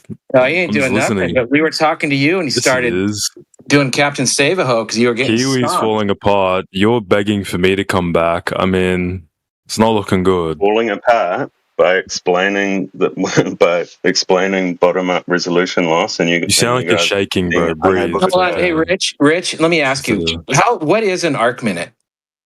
I have no idea. That's why I'm so you have no idea. So why the fuck exactly. Are you commenting why on do you want me to come back? Dude, this exactly. No, but that's what I'm saying. Is so far over your head. Yeah, but that's what I'm saying. That's what I'm saying. So how would you know why if do you want he me to come isn't back? wiping the floor with us? You don't even know what we're talking about. You're failing to answer anything he's asking. He's asking retarded questions like of 1 degree. You're either insulting him or deflecting. Oh, you just Googled it. Nice. You learned something. Good. No, I was the one you were talking to. I know what an argument is. An arc second is 1/160th. Oh, then so you stepped in to save him. White knighting for Rich. What's it to save me from? I said I don't know what it is. You don't know what it is. So then how would you know if he's winning the argument or not? You don't even know what we're talking about. Just listening to how you're responding this doesn't sound very confident. Listening to him say, "How far can you see?" Why is that? How far? No. Listening to how you're responding is what I said. Can we talk about flat Earth debunk? Can I debunk the flat Earth, please? You want me to come back because I know less than AV. That's why you want me to come back. He's a troll who comes in here for years. We want to talk to new people. It doesn't sound like he's trolling. It sounds like he's putting. I'm honestly answering your questions and then questioning you on your answers to my questions. What's the fuck trolly about that? I'm not sea-lining. I'm not pestering you with irrelevant questions. I'm not deflecting. Let's move past the meta and let's have a flat Earth discussion. Wait, destruction. Hold up. It's getting good. Y'all arguing about arguing. No. It's getting good. Just let it go. Let the conversation go. It's okay, AV I'm gonna versus give it 5 Travis. minutes, and then I'm going to jump in. It's okay. Yeah, because Kiwi's. I think he's conceded. I don't think. Oh, Kiwi is in here? Oh shit! Oh, I used to crush him in Twitter all the time. Shut up, dude. You were doing no such thing. All right. You two. Hold on. Let them go. Please let them go. Rich, just bring us some globe proof already, Rich. That's all we're waiting for. Why are you coming back to me? Because we were talking to you first, and then your girlfriend jumped in trying to save you. We came to the conclusion earlier that there's nothing I can offer you that you'll be grounded with. You don't have anything to offer yet. You haven't offered anything yet. So why you keep begging for me to come back? I don't understand. So you acknowledge you don't have any globe proof to share with us? No, I don't have anything that you want to listen to, but AV clearly... Maybe I do. You don't know that. You haven't AV tried. clearly does. AV clearly does. You haven't tried, dude. You don't want to engage with him. So you have no globe proof to offer, Rich. I merely want to listen. I think you're running out of things to offer, which is why you want to come back to me. He loves you. At least Kiwi was like willing to go until he started insulting him constantly. But you're just couldn't. Kiwi gets smacked in Discord in Twitter so badly it's ridiculous. All right. Wait, so who's wait, hold up. Rayleigh. Wait, who else was jumping in? I remember. It was Travis, Rich, I'm Rayleigh, jumping in Kiwi. now for the next one. I think there was another guy, but I think it was. I think he's dipped. It was this Ray guy, no? Yeah, I was in there as well. Yeah, you seem to know more than Travis, so maybe you should have a discussion. Well, who doesn't? Travis got snapped. So what's this nonsense about? We can't see that far. What's that about? Well, so far what I've heard is the reason the horizon is where it is, 1.2 times the square root of the observer's height in feet, is because of angular resolution limits or whatever. So from our eye level downwards, the radius of value of the Earth. Can't resolve any more of the flaw. That's based on the radius value of the Earth. That has nothing to do with optical. Okay, well, it's a bit further than that. No, 1.22 times the square root of the observer's height is based on the globe radius. That's where the horizon is supposed to be. It has nothing to do with optics. That's where it's supposed to be. However far away it is, the reason it is where it is because of optics. Because we're on a flat Earth. And the reason it doesn't raise to eye level is because of angular resolution limits between our horizontal vision downwards. Anything smaller than, 1 arc minute, it becomes unresolvable. Problem is, because the horizon doesn't raise to eye level, we can see things way beyond the horizon, such as the moon because it's a flat Earth. A sunset. That's because it's a flat Earth. And if I can see the entirety of the moon horizon at all? below horizontal, Wait, Flattened said there should be no horizon at all? Is that what you just said, Flattened? And the moon and the sun are both around 30 arc seconds, 30 arc minutes, so around 30 times bigger than our angular resolution. Did you say there's no horizon at all, Flattened? It doesn't seem fair to say, well, the reason we can't see the rest of the floor beyond wherever the horizon is due to angular resolution on a flat Earth? This doesn't add up. Deflecting. Relax. What do you say to that, Travis? At this point, I'll jump in. Flattened. You said there's no horizon at all on a flat Earth. Stop deflecting. AV's talking to you. I don't care. I'm talking to Flattened. He jumped in. And I don't care. AV's talking to you. You said there's debunk my AV, and then I'll debunk you next. You said there's no horizon on a flat Earth. Is that what you said? I ask you, why is it? No, AV. What was your point? No, we're not. I'm talking to you. You jumped in. Look at you. You muted AV. Flattened. What a bunch of cowardice shit. Flattened. Calm down, my friend. Who was the moderator this time? Pathetic. You did that. Yeah. That was some cowardly shit. Flattened. I will be more than grateful to be muted next. Flattened. Flattened. Chill out, bro. Answer AV's point, and then I will debunk you. No, you said there's no horizon on a flat Earth. Yes. Is that what you said? Well, okay, hey, Rich, what was AV's point? I'll commandeer AV's point until he's unmuted. AV doesn't get muted, and I can. Let's stop pretending Rich understood one word of that conversation. Rich, what was AV's point? AV doesn't have a point. He's just a sophist. No, he had a good point. I couldn't, but you guys kept cross talking, so I can only hear every other word. Okay, you made a claim about the horizon. Can you repeat it? My claim about the horizon, since you're too cowardly to address AV's point, my claim is on a flat plane, thousands of miles further than the distance that it would take for you to get haze from the atmosphere. You shouldn't see a horizon. It should fade out into the haze of the atmosphere. That's what we see now. The horizon. Oh, no, wait. Who's giggling? I want to know who's giggling. Come to the forefront, Giggles. Come on, Giggles. Come to the forefront. Dude, so you're straw manning what you think you would see on a flat Earth. No, I'm saying that geometrically speaking, I know what a plane looks like, an area that's flat. There's no reason for me to see a horizon unless I go to the edge of that area. You have no way to explain why I'm going to see part of an area cut off, even though the area is flat and should continue to the end of the area, or if it's infinite, of a plane, it should go on to infinity. The only thing that should obstruct my view of seeing that plane to go as far as humanly possible is the atmosphere. Wrong. A horizon line. It's the limits of your optics and weather conditions. But if you have 20/20 vision, you're going to have a different horizon than you will somebody with 2100 vision. Than what that horizon line has cut me off from.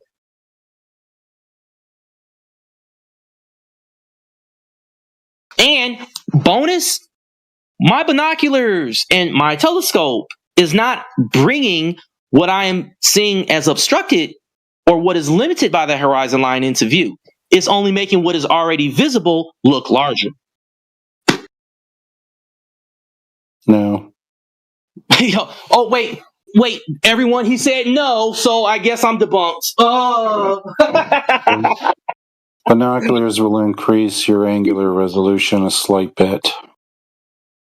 Binoculars do not bring anything into view that is obstructed, that is already obstructed. It cannot do that.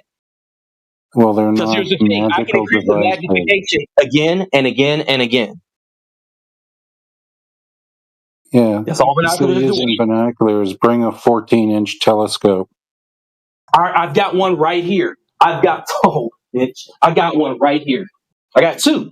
What do you want me to look at? I'm in Chicago. What do you want me to look at? Oh, and even a better, why am I able to see those stars? They're much further away. No, they're not. The stars that are closest to the horizon, I'm in Chicago. I'm not near the edge of the flat earth. I'm not near the edge of the dome of your so-called flat earth. I'm in Chicago, which is thousands upon thousands of miles away from your flat earth stars, right? So I'm looking at the star close to the horizon. That star's got to be at least further than the so-called Antarctica edge of your flat earth. Yeah, let that silence marinate. Thank you. Okay. So you're looking at Jupiter, right? Can you see the Galilean moons with the naked eye? It doesn't matter what it is. It's further than the distance between Chicago and Antarctica. Whatever it is on your flat Earth. Can you see the Galilean moons with your naked eye? You're not hearing me. Your flat You're not Earth, hearing me. Your flat Earth stars are further away than the distance between here and the Antarctic ice shelf. And more baseless bullshit claims from your mouth again. Wait, this is not true. This is not true. Again. When I'm looking at a star that is near the horizon, how far away is it? It can't be 3 miles away. I'm standing 6 feet high, and I'm looking at the horizon, which is 3 to 6 miles away. You're telling me the star is less than 6 miles away? Get the fuck out of here.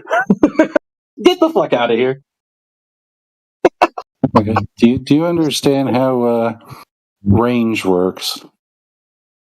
Do you understand how distance works? Your flat Earth stars. Yeah. Do you understand how distance works? Hold on. You understand that the light you're seeing is not the light from the origin.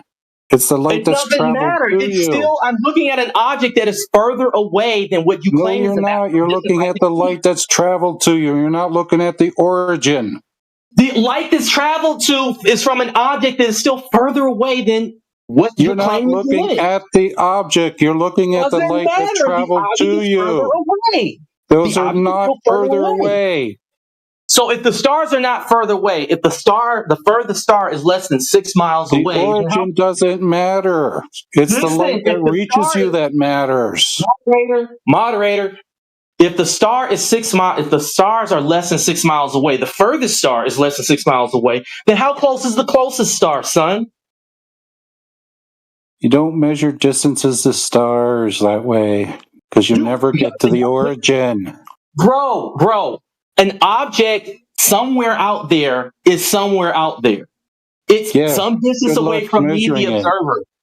And no, don't try to make this esoterically complicated. A star is an object somewhere out there. It has a position out there. Period. Yeah. Okay. A lighthouse is only as good as the light that'll reach your eye. And again, the position of said object is less than 6 miles away, according to you. A lighthouse is only as good as the light that reaches your eye. The position of the lighthouse doesn't matter. You're still stuck with the distance, bro. The distance doesn't go away. You're still stuck with the fact that light has to reach your eyes to be seen. Great. And the light is reaching my eyes. You know what else is screwing you up? Is that every human on the earth that can see the stars, the starry pattern of the sky, they see the same exact pattern. The only difference is part of the pattern is obstructed.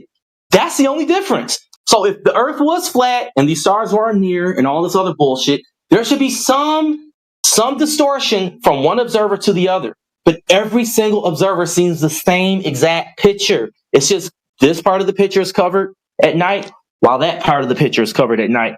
That cannot be on a flat Earth with your local stars. That is physically impossible for multiple levels. Not according to physics. According to physics, the closer I am to two objects, the further apart they'll seem in my field of view. If I'm far away from two objects that are same distance apart from each other, they'll appear much closer in my field of view. So you got any two stars in the sky, you got this enormous distance from one observer to the other, thousands of miles. Right now in Chicago, it's what? 10 o'clock rather. And so I'm sitting up here in Chicago, someone in India, it's still nighttime and it's about to be dawn in about an hour. They can see some of the same stars that I can see, but they're not seeing any parallax difference from me, even though they're looking clear on the other side of their line of sight than I am. Oh, and then it gets worse. What about What's the moon? the point, dude? That was some serious nonsense. You didn't prove or disprove anything, dude. It does. That proves that the stars aren't close. They can't be close when people that are thousands of miles apart are seeing the same exact constellation of stars, the same exact myriad of stars, the same exact. You have no parallax. Stars. There would be parallax if we were on a globe from those distances. No, there would not. No, there would not. Now that the stars are far away, they absolutely must not be parallax. There must not be parallax. Yeah, that proves the stars are much closer than we are told, and we're on a flat Earth. If you're looking at something that has no parallax, the objects must be very, very far away. Or very, very close. No, not or very, very close. That's the opposite of how parallax works. What are you trying to do? What are you trying to do? Rhetorically win the argument? You can't rhetorically win an argument on something so basic. Parallax effects are shown the closer the objects are to the observer. There is no parallax effect between different observers, even thousands of miles apart on our so-called flat Earth. Yeah, because they're in apparent positions and they're closer than we have been told. But we're not close to each other. I'm like 5,000, 10,000, some thousands of miles away from another observer on the other side of the world that still can see the stars at night. What you're saying it is kind of close, you know, considering the distance to the stars. It's like incredibly close to each other when you're comparing this distance from the viewer to the stars in your model. They're like basically touching each other. The distance between me and another observer that they can still see the stars at night, the maximum distance I will say is at least 5,000 miles. No, I'm sorry. What am I saying? At least 8,000 miles. At least 8,000 miles. I said maximum and then at least. That's a contradiction. I'm going to say, I'm certain that a maximum. What is your point? My point is from 8,000 miles apart, two observers see the same exact stars. Each star is the same exact distance from the next star. There's no difference between the observers. That's because stars are extremely far away.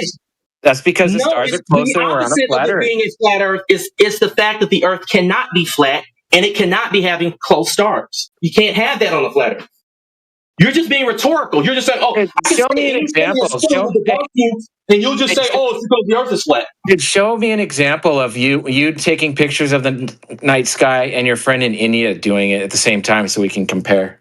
It's the same, bro. We all see the same sky. Just get some pictures and show us. No, even better. I will give you $1,000 if you can show me. Dude, shut up, dude. You're not giving anybody any money, so stop. You don't even have $100, bro.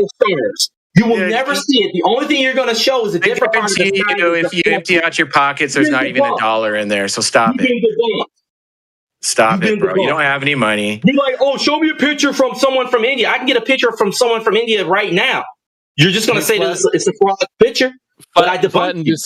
Flatten destruction. Would you mind using a normal tone of voice instead of yelling the whole time? Okay, I'll tell you what. Y'all stop cutting me off, and I'll do so. I'm just talking over y'all. Because y'all do that shit. So let's take it from the top, nice and slow. No, you're just cannot have 2 observers. Dude, you're spiraling.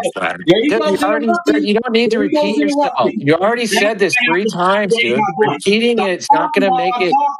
It's not your turn to talk. Dude, you're just repeating the same argument 3 times. No, I'm making sure that my argument is clear and that you can't weasel out of it. It's clear. We don't need to hear it a 4th time. Okay, so then where's your response?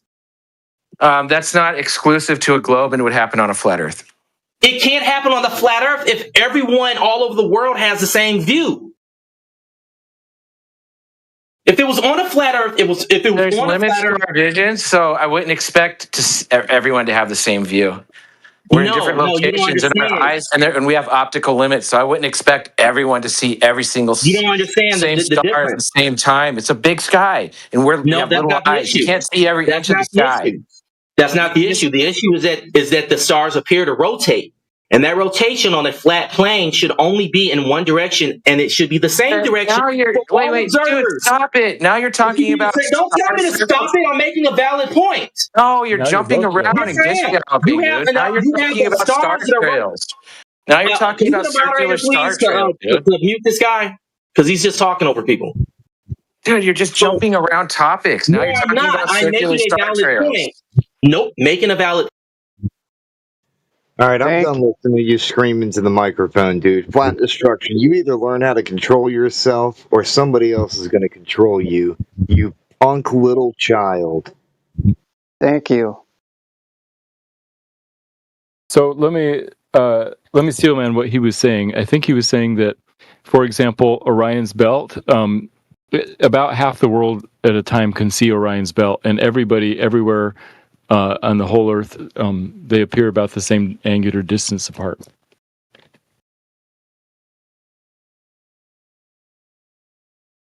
And is that a problem for flat Earth somehow? Yeah, okay. Yeah, so it means that they would all be the same distance. Okay. Like everybody on the whole Earth would be the same distance from Orion's belt. The problem is that Orion's belt is directly overhead for some people. It's 30 degrees above the horizon for other people, 80 degrees for other people, all at the same time, yet they're the same distance.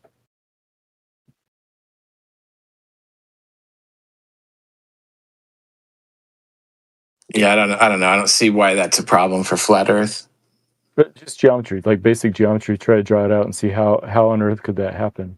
I mean, just the fact that you're saying... Sorry, Matt, go ahead. I was just saying geometrically it couldn't happen on a flat Earth. I mean, just the fact that you're using angular measurements is only possible on a flat Earth. When you're saying that one's at 30 degrees, this one's at 50, that one's at 80. Those are flat Earth measurements if you're using the horizontal mathematical plane for a baseline to get that angle measurement. So you lost it right there. The zenith distance. You don't have to look at the horizon.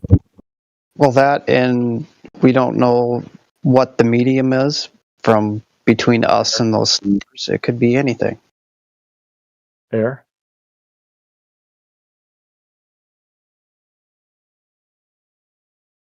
I mean, whatever the medium is, it's not changing the angular distance between the 3 stars of Orion's belt, is the point.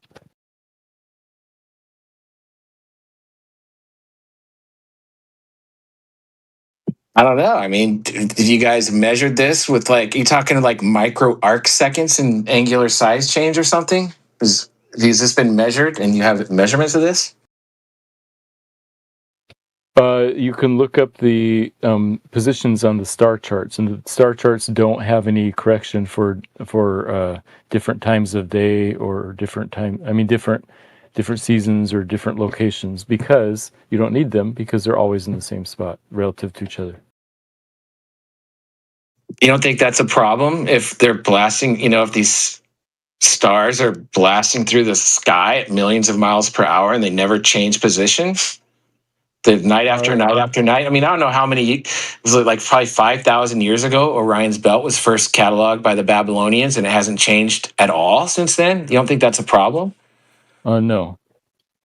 Because we're talking about through the space of a single night. We're talking about everybody on the same night looking and seeing the same angular distance everywhere on Earth. Or, sorry, half the Earth it's nighttime.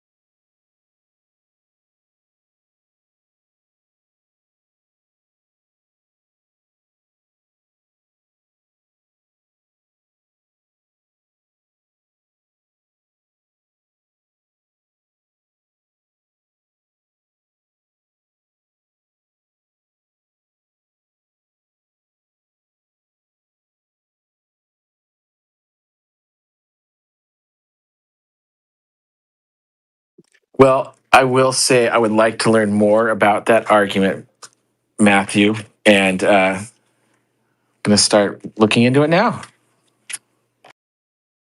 I'll show you a diagram that's similar. It has to do with the moon instead of Orion's belt. Hold on, let me find it.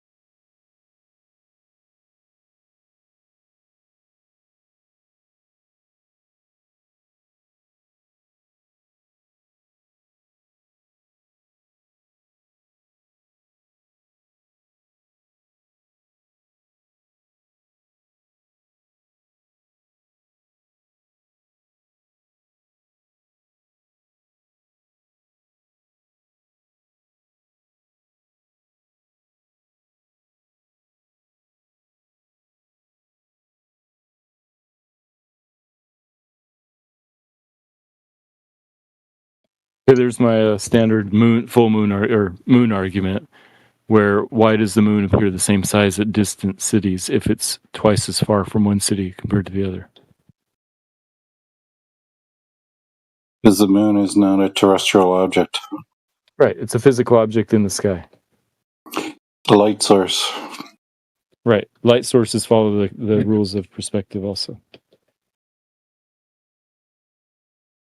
Not diverging light, doesn't. Lasers do. Two lights in the sky, like with angular size, if it's twice as far or 4 times as far, it should appear. Sorry, twice as far should appear half the size. Yeah, but that never travels like that far away from most people. Yeah, but I'm saying if you see a car and it's like 100 yards away, and then it's driving and then it's 200 yards away, it's going to be half as big. Yeah, but it's never done that on the surface. The moon doesn't. I tracked the sun distance and from my position during the. I did quick calculations during the winter equinox, and the sun's distance only changed less than 21%, according to the map.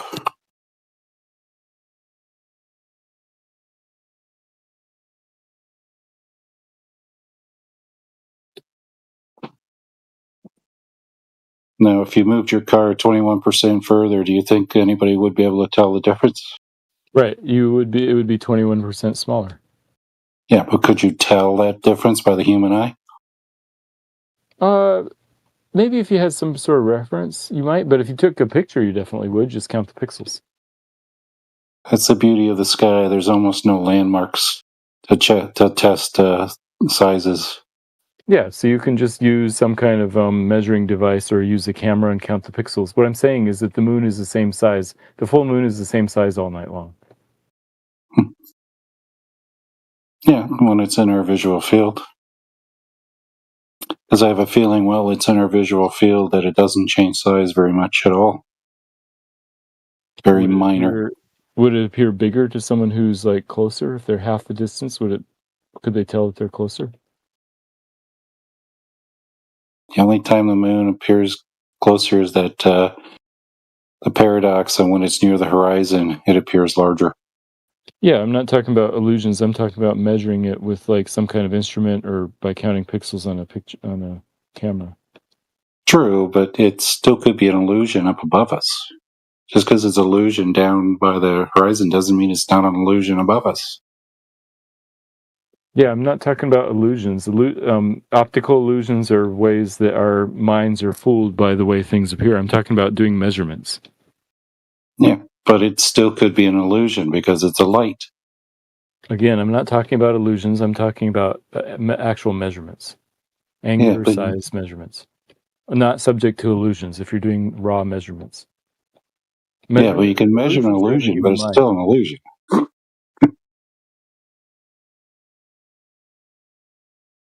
Well, when you measure it, the illusion goes away. So maybe we have different definitions of what an illusion is.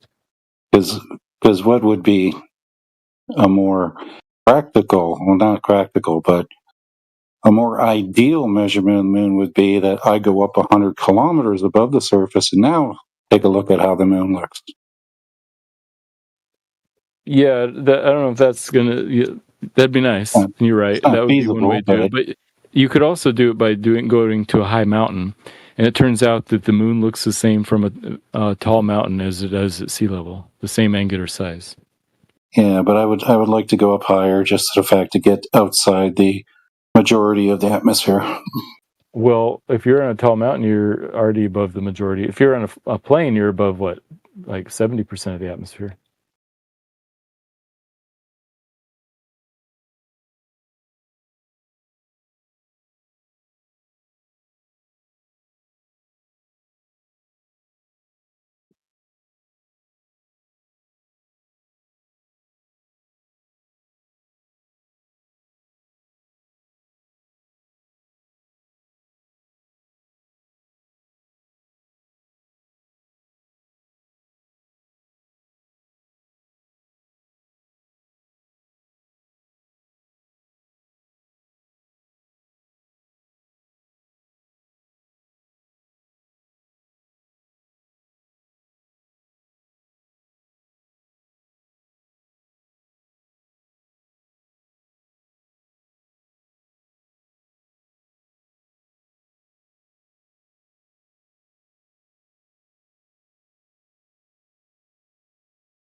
So does everybody need me to explain how objects disappear bottom first?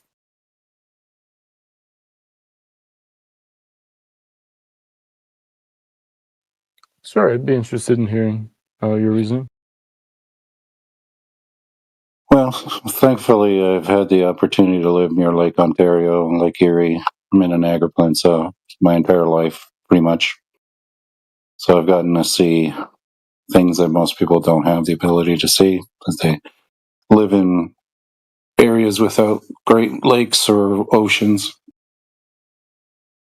But the first thing you'll notice is that because I take daytime photographs and I take nighttime photographs, and I always find that my nighttime photographs are always superior to my daytime photographs. And you would think the opposite would be true. And the reason is because of the way the sun reflects off the surface of the water. Now, superior, you mean clearer or farther, or what do you mean? I mean, more details are seen. Got it, okay. Because, granted, my camera is not the highest quality. It has trouble with low light conditions due to a small sensor size and all that. But the clearest photographs I take of Toronto are at nighttime, not during the daytime. And like I said, the most reason is the way the sunlight reflects off the water. Because most people don't know what reflections of light do to images because they use their camera for purely just very amateur photography. You know, I've taken in excess of 50,000 photos. So I can see from using different types of cameras and everything, and I can see what's going on in the scene. I've trained my eyes and brains to look at it and go, oh, what's going on with the light here? Because I've taken some truly awful photographs, and I wanted to know why they turned out awful. And so when you have sunlight beaming off the lake and then hitting the city, only certain parts of the light will reflect back to the observer. Most of the other light, most of the direct light will reflect back up into the sky. That's the law of reflections. So that's why when you are higher up, you can see much clearer because you are now getting direct reflections coming towards you. But if you're down low to a surface, the direct reflections are only what's local to you. Objects in the distance are no longer direct reflections. They're more indirect reflections. And so you see, and certain parts of it just don't reflect back to you. And also the brightness of the water will obscure objects that are dimmer in the distance. That's why hulls disappear bottom first, because the hull is not reflecting as much light back to the observer as the reflections are coming off the water.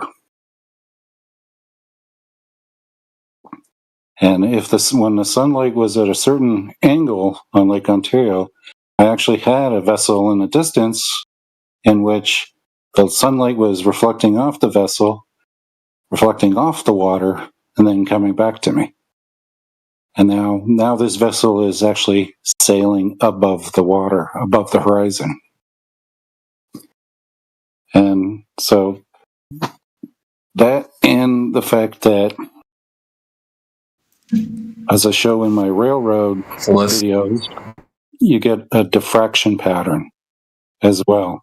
As you get closer to the surface, you get these sunlight rays coming back to you, and they're all merging together and interfering with each other and reflecting parts of the image that you can't see. So reflecting parts of the sky, reflecting parts of trees and stuff like that are now being reflected off the rails towards you. Now that's basically because it's a shorter distance than what I'm normally seeing across Lake Ontario, but it's a similar ratio. I specifically picked that railroad because I knew the distance to that crossing was about 500 meters, and my camera sat about 20 centimeters above the rail. The middle of the lens was about 20 centimeters. And that's sort of the equivalent of a 2-meter observer looking across 50 kilometers. But the results off the rail were a lot more than I anticipated. Because you got people's entire legs disappearing, even though there's no curvature there. Over a short distance of 500 meters, there should be less than 2 centimeters of curvature. And in fact, the rail I used the one end where it's actually slightly uphill. So you're looking down slightly downhill. So nothing should be obscured at all. And then I also took still photographs of a different set of rails. And rails that kind of curved at the end, and that was about 600 meters distance or so. And I noticed that as I brought my camera lower and lower, that I got more and more effects, and the rails actually started bending downward. So it's more of an optical illusion going on there.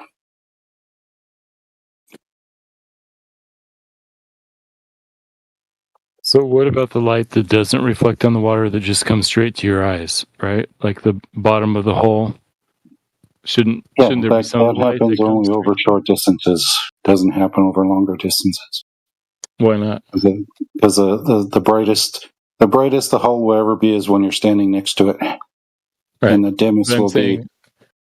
If it's 20 miles, 10 miles away, and the Earth is flat and the ocean is flat, then there's nothing between your eye and the bottom of the hole. Yeah, but there's also what's known as the transmission factor. As light travels through the air, if your average visibility is what they say in the weather reports, which is 10 nautical miles, well, that works out to a 74% transmission factor. Right, but the same would be true of the top of the ship. So you should be able to see the bottom of the ship the same as the top of the ship due to the transmission factor. Yeah, but again, the angles are wrong. The light's not reflecting back towards the observer. It's also most cargo ships have dull, dark hulls. They have like blues and reds. It's usually only passenger vessels that have like white. But the angles even of the hull is incorrect. The angle will reflect the light back down towards the water, not back towards the observer.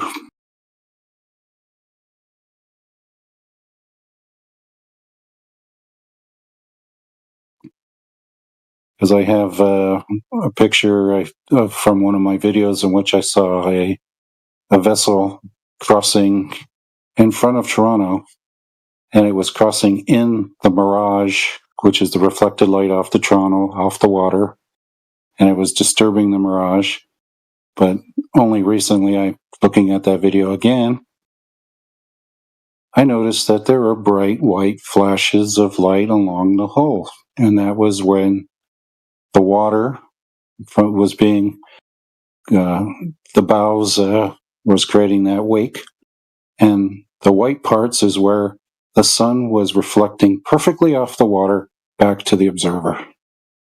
And so you can see that the sunlight, super bright, when it reflects off that water perfectly, very easy to see. But the hull, not so much because it's dimmer. And that's typically what affects most people's vision, is how bright the object is, what angles of the light are reflecting off it, and is there anything else that's interfering with it, like the water surface. Yeah, so I have an example at 11 past the hour of something taller than a ship, like those windmills. And on the left-hand side, you can see a windmill where most of the post is hidden. But there are no reflections getting in the way of that. It's just hidden because water's in the way. Yeah, the reflection off the water's in the way. But why can't I see the bottom of that windmill? Why is it lined up with the water? Because the water is brighter than the windmill is, like the lower part of the windmill. The angle of the light reflecting off that. Yeah, but the angle reflecting off the bottom is not going back towards the observer. Because it's hitting the water, which is in the way. It's reflecting off the surface of the water. No, it's not reflecting off the surface. That water is dark blue. These windmills are bright white. So the bright white is definitely brighter than the water. Yeah, but to a certain point, whether the ones that you can see the most of those are the ones that are closest to the observer. The other ones are further away. Mm-hmm. So, I mean, to be honest, I'll tell you what it looks like. It looks like those are hidden over the slight curve of the Earth, and that's why you can't see those windmills that are farther away. That's what it looks like to me. Yeah, but I've also seen similar photos as well. And if you check the size of the windmill tops, the ones that are further away also appear larger than the ones in the foreground. So they're being lensed by the atmosphere. So again, you're looking at an illusion. Yes, exactly, Rayleigh. Exactly. No, I think things that are farther away appear smaller. Yeah, but in that windmill thing, what he's talking about, they're the blades of the windmill and the further distance ones that are behind the ones in the front. The blades appear almost twice the size of the blades that are on the ones in the front.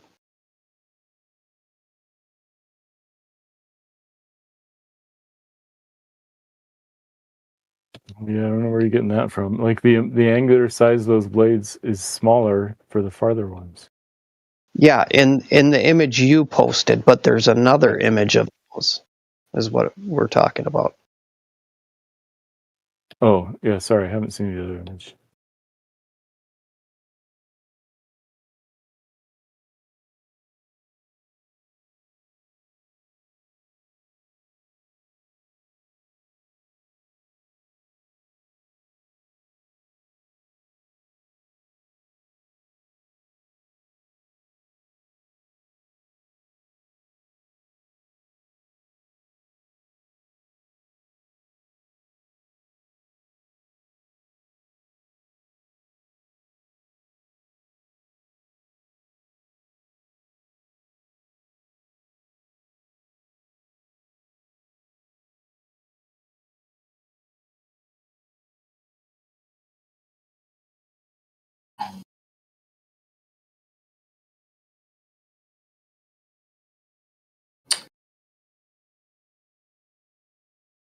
Saw a guy with a NASA hoodie on today.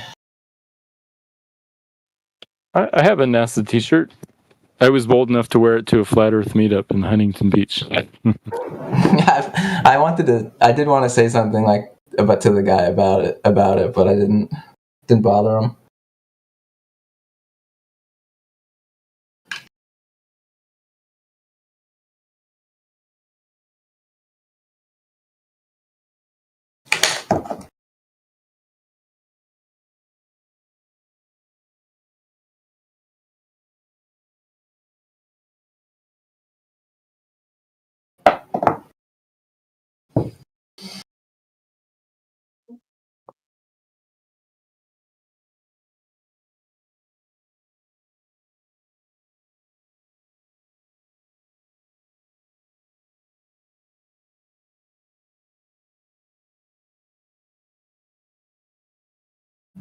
I think I gotta take a shit. See you guys.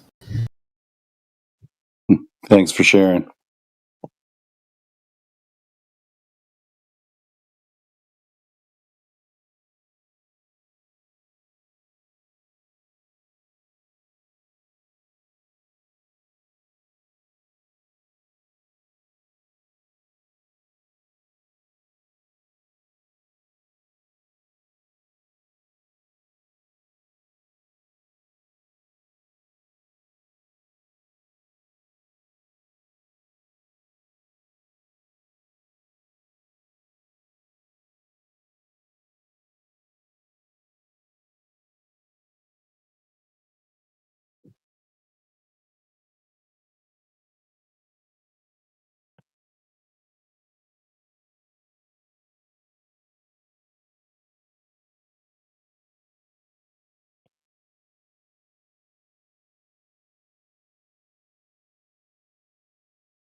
All right, you guys unmuted me. Good job.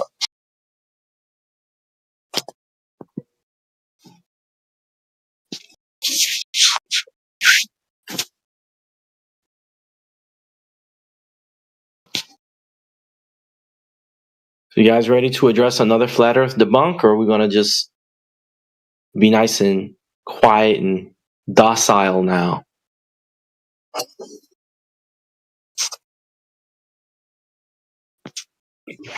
I don't know if it's possible to use logical arguments to debunk the flat Earth. I would say evidence and inference to the best explanation would be the way to go. It doesn't seem to be working because flat earthers don't seem to recognize evidence when they see it. Let's try out something basic. I brought this up before and it got overlooked. Maybe this time it won't. Those stars are further away than the horizon. If the horizon is the limit of what I can see, how am I able to see those stars? The horizon's the limit of your diffraction limit of your vision. After that, things get fuzzier and fuzzier and fuzzier. Now, the beauty of stars is that they're a white light that reaches your eyes. That means the light is hitting your retina. Yeah. And they're against a dark background, which increases contrast. So be it. That makes things easier to see. So you agree then that light can be seen further than the distance that a person can see things on the horizon? No. The horizon is not the limit. Oh, let's try it again. Listen carefully. When you're looking at a screen, like say your TV screen, you're not technically seeing the screen. You're seeing the light reaching your eye. It has to physically make a chemical reaction in the back of your eye to be seen. That's why you cannot see black, because not enough light is reaching your retina. So when you see black, when you have a room that has no light in it at all, your brain is interpreting that as black. You can't technically see black. I'm waiting for you to tell me the part that is supposed to be something that I don't know. Okay. So the starlight is reaching your eyes. That's why you can see it. Still waiting. On the horizon, that light is not reaching your eyes. That's why you can't see it. Technically become black. And the question is, why is it that objects that are obscured by the horizon cannot be seen? Because they've become black. You're not getting the light from those objects is not reaching the retina. The objects have not become black. A red flag on top of a boat is still red. It did not become black. The top of a boat, which is seen, is not further away. Is not any closer than the bottom of the boat, which is obscured. So that can't be why. That rationale that you just gave does not fit this. It does. Please try again. The light from the bottom of the boat is not reaching your eyes. Just as the light from the Galilean moons don't reach your eyes when you're looking at them with the naked eye. And again, if the Earth is flat, I need you to explain to me why in the world would the light from the bottom of the boat on your flat Earth not be seen, but the light on the top of the flat Earth, the light on top of the boat would be seen? Because the boat is sitting on a reflective surface. There's so now we're changing the 10 miles of reflective water on the surface hitting your eye. So we're changing the reason to now reflectivity. It's a reflective surface. It's brighter.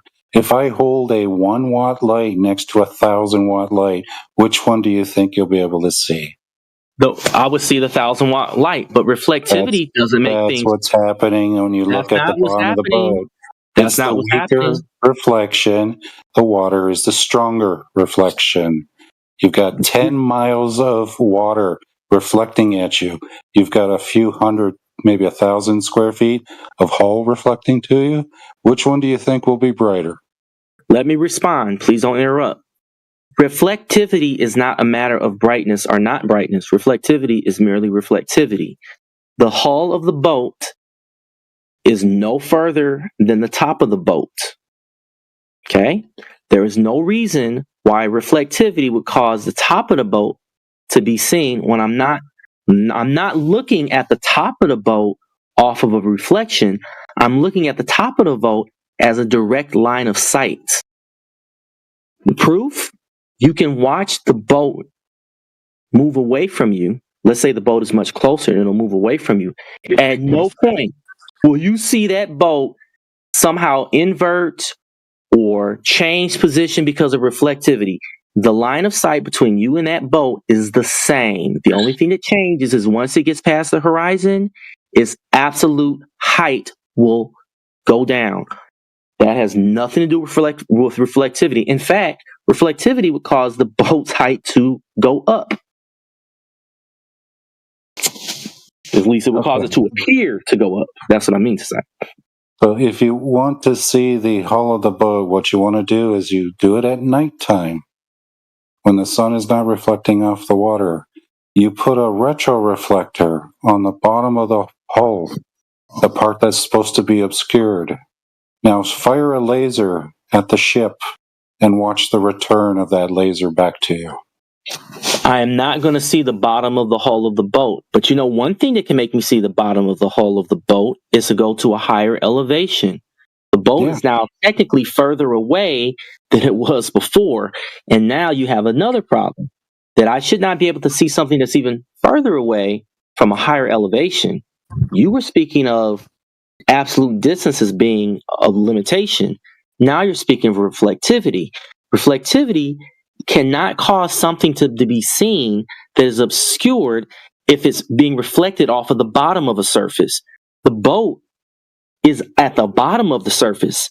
It would make sense if I was seeing the boat being reflected off of a surface that's higher than the boat.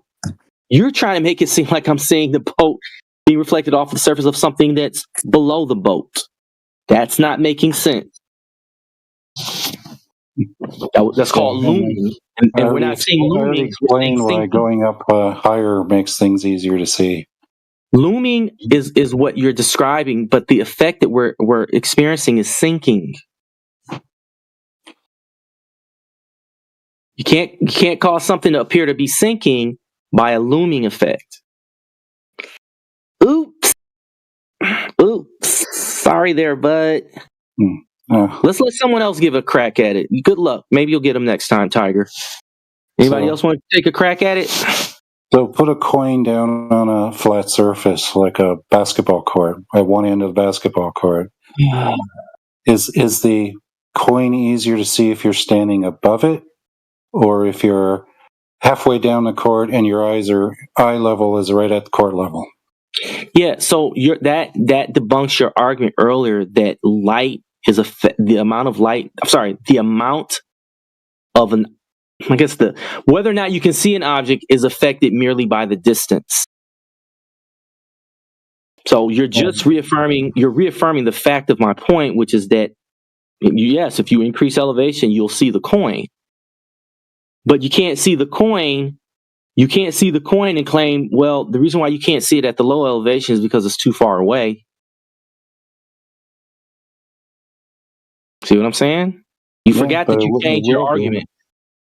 But it would be more difficult to see. Well, the line of sight, maybe because the coin is a flat object laying flat on the ground. Yeah, but you can put it up against the wall. Coin, and then you'll see more of the coin's surface. One on the floor, one against the wall. Okay, again, the coin's surface, the round part of the coin's surface is more voluminous than the edge-on part of a coin. And yes, I get that. But that's not how a boat is handled. A boat has a shape that is, it has a transverse side. It has a to and fro. It has it has a shape that isn't diminished by merely your elevation. And again, you got the other problem is that I can still see the top of the boat. And you claim that I can see the top of the boat because of a reflectivity of the water. but you're stuck on that because the boat is appearing to sink under the horizon. That reflectivity should cause me to see it loom above the horizon, not sink below the horizon. Yeah, but boats, superstructures, and hulls are not built the same way. They don't have the same reflectivity of the light. It's not about reflectivity. They don't. A flag doesn't have reflectivity like that. A flag doesn't have some special thing about. In fact, any object is going to have the same effect. It's not even about what kind of object it is. I could have a part of the hull of the boat at the top of the mast where the flag is, and I would still see it. Same thing with buildings here in Chicago. You guys love to take pictures of our buildings across Lake Michigan. Well, why is it that I can see the tops of those buildings? Same physical dynamics at the bottom of those buildings as the top. No, it's not. Yes. I like how you laugh when you say no. I like how you laugh when you say no, it's not. I like how you laugh when you said it's not. It is. It's not. Sorry. Yes, I'm sorry. I'm sorry that you don't know the architecture of the buildings here. So yeah, I understand buildings. I live near Toronto. No, you don't understand buildings, and it's a shame. Even though you live near Toronto, you're trying to claim that the bottoms of buildings are so structurally different that they'll somehow be easier to see over longer distances because the tops of the buildings are somehow reflecting light off of the surface of the water more than the bottoms. That is nonsensical absurdity. And it's the same effect. It could be a flag, it could be a building, it could be a piece of wood, it could be a piece of metal, it could be in anything. It could be the bottoms of those buildings if the same pieces of metal were hoisted to the tops of those buildings. There is nothing about the design of anything that can be exempt or somehow be augmented to be seen as if they're above the horizon versus something that is below the horizon. Doesn't work that way. That's not how line of sight works. And that's certainly not how reflectivity works. Well, it does, because you see, in Toronto, we have buildings that are white and buildings that are glass and buildings that are dark. And guess which ones are the easiest ones to see? I'm not talking about ease to see. Reflect the most light. Not talking about ease of seeing. I'm talking about whether or not they're visible at all. And actually, here's your answer. They're all equally easy to see. At the Rogers Center dome is pure white. The rest of the building is dark concrete. And? The white dome reflects considerably more light than the dark concrete. And? That makes the dome so much easier to see at a great distance. Not if it's obscured by the horizon. No, it doesn't. It should always be obscured by the horizon. No, it should. Not if I'm very close to it. Not if I'm a mile away, it won't be. From across Lake Ontario, that's 30 miles. I'm sure. And if the Earth were flat, it should not be. If the Earth were flat, there's no reason that it would be. It is seen on the flat Earth all the time. I've seen it with the naked eye. Again, it's not seen from the other side of Lake Ontario. And it should be if the Earth were flat. It should never be seen from the south shore of Lake Ontario, and I've seen it all my life since they started building it. If the Earth is flat, I should be able to see that building from 10 times that distance. No, it wouldn't be. Yes, it would. Because that violates both physics and transmission factor of the atmosphere. No, it doesn't. Yes, it does. No, it doesn't. Because if I'm at a high enough elevation, I can see it. Listen up. even things like lighthouses, which are extremely bright objects that project light out, they're direct light. They cannot be seen forever. Most lighthouses can't be seen past 50 miles. First of all, forever is a duration of time. You might mean I don't know why you keep saying forever. I think you mean as far as possible. And that's not the issue here. The issue has to do with how far you can see an object on Earth. Yes. And transmission factor is the limiting factor. Let me finish my sentence, please. We have not reached those limits. We have not reached those limits by far. The only thing that can affect our ability to see an object is whether or not there's enough atmosphere in the way, or whether or not the shape of the Earth itself is blocking it. Now, from an airplane, I can certainly see whatever objects you claim cannot be seen on your flat Earth. I can see them. The only thing that's in the way is the Earth itself. No, the atmosphere fluids cause the light to be absorbed and scattered. That's normal physics. Light cannot scattering penetrate causes things to further appear to be than fuzzy. 1,000 meters of water. The higher up in elevation I am, the more clear objects on the Earth appear. So that doesn't make you're sense getting either. direct reflections. No, you can't get direct reflections when you claim the stuff that light is scattering. Light also has the law of reflectivity, like the law of You said reflections. scattering. Reflectivity. It also does scatter, so that's why it disappears after a distance. But it that's doesn't why light disappear when houses I'm at a higher cannot be elevation. seen for great distances. But it doesn't disappear when I'm at a higher elevation. You keep debunking yourself. Please continue. It does disappear. No, it doesn't. I'm able to see objects that I could not see at lower elevations. As I go higher, I'm able to see those objects. Yes, really. You can identify people from an airplane? If I have a strong enough if I have a strong enough telescope, yeah. Yeah, when you need something that allows you to see it, right? Which is different than the Earth itself being in the way. It's the same thing with the moons of Jupiter, man. The Galilean moons. But it's not the same thing as something being obscured by the Earth, but by the Earth itself. When there's something that is below the horizon, there is no amount of when something is obscured by the horizon, there is no amount of magnification that I can use to bring that object back into view. Period. You couldn't afford the equipment necessary to see it. I already have the equipment. No, I have the equipment, and I'm able to see objects.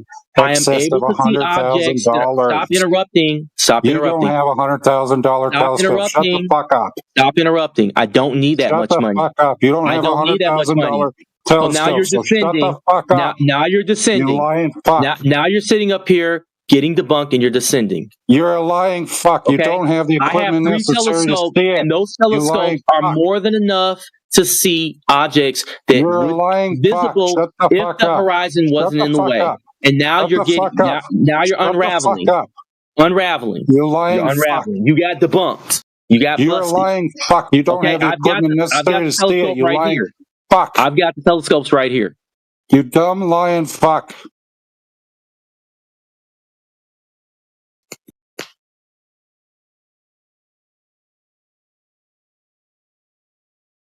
Like if I want to see the lower parts of the city of Toronto, I need an expensive telescope. Can't be seen with cheap stuff. But most people don't want to use expensive telescopes to look at the goddamn ground.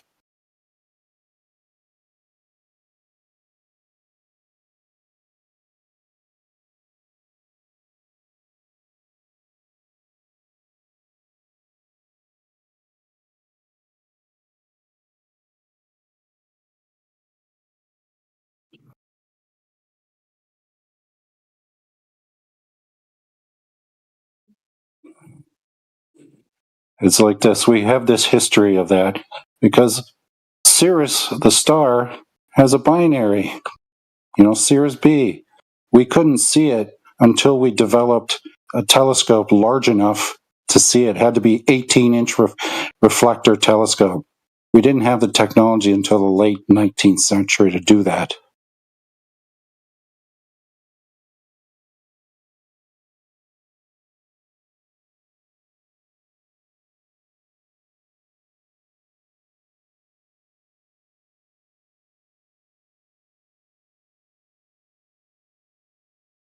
We didn't even develop our first 100-inch telescopes or 200-inch telescopes in the last 100 years.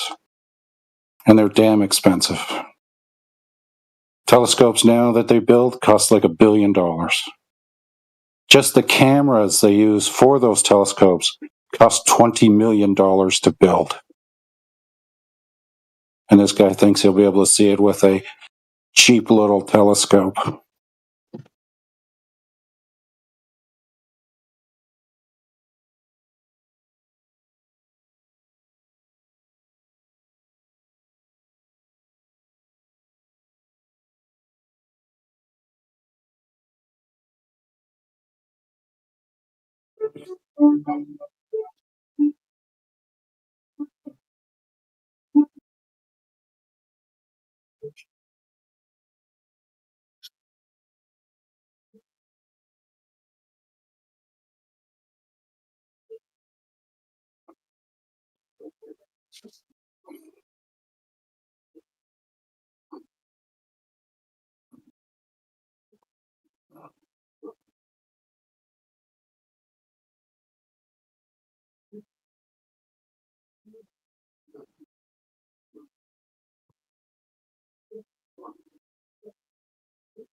Talkative crew. Let's check out the side chat.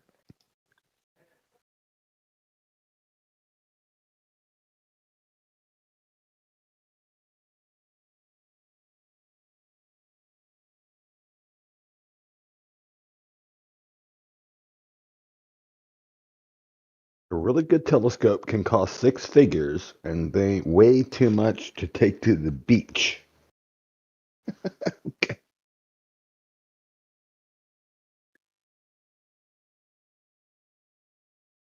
Yeah, but there are some pretty good telescopes that would cost like $200 or $300, and they could zoom in pretty far. Matthew, welcome to the chat. I thought I was here all by myself. Hey, how's it going? What's up, man?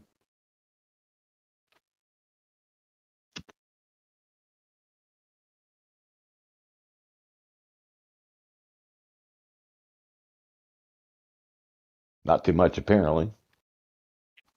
Yeah, most good telescopes start at $1,000 and up. It depends what you're trying to do. Yeah. Thanks for the heads up, Raleigh. The 14-inch that Celestron sells, that's like 10 grand. Okay. That is an exceptionally low Rayleigh criterion.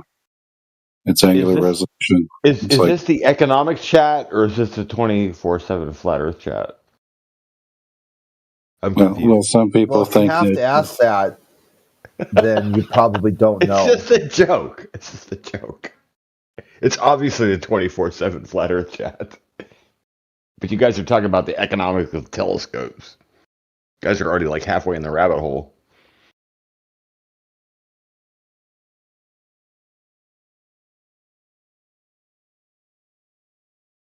Just saying. Yeah, we're just saying what equipment people need to see clearly across great distances. On a clear night. I mean, if it's cloudy, the telescope's not going to help you out no matter how fucking expensive it is, right? True that. There you go. Logic for the win.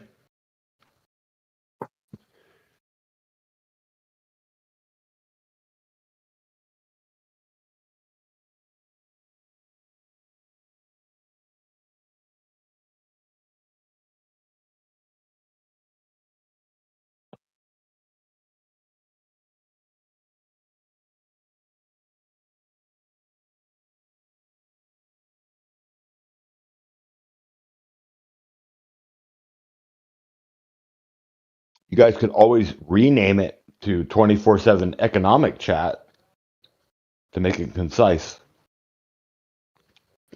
Just spitballing here, guys.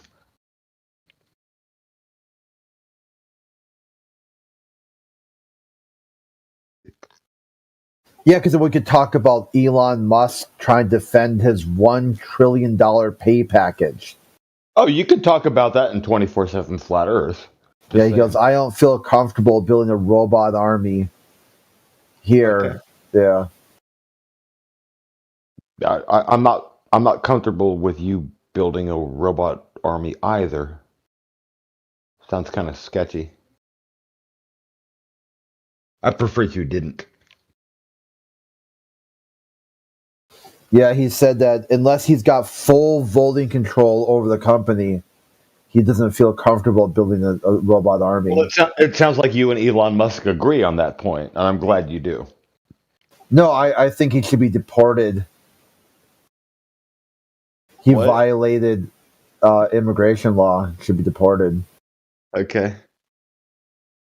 You want to send his ass back to South Africa?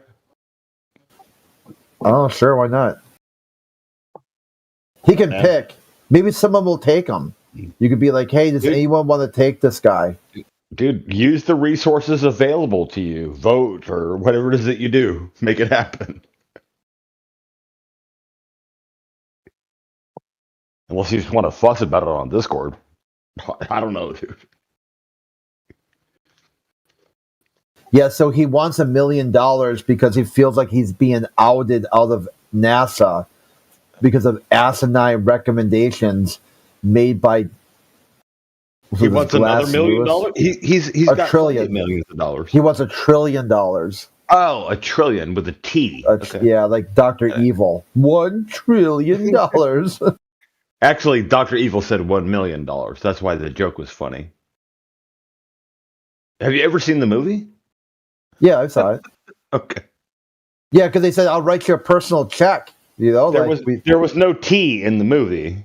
No, but later on, then he leveled it up and he said, like, I want, you know. What are you talking about, dude? Yeah, go watch the movie again. Like, he lowballed it at first, and then they kind of laughed at him because, like, he had been in, cryo suspension. Because they said 1 million. Yeah, so they'll be like, sure, I'll give you $1 million. I'll just write you a personal check. And then he came back with, like, you know, like 100 billion. 100 billion. Yeah. The trillion was never mentioned. Right? And you're conflating this with Elon Musk somehow. And you're doing a horrible job of it. Just saying.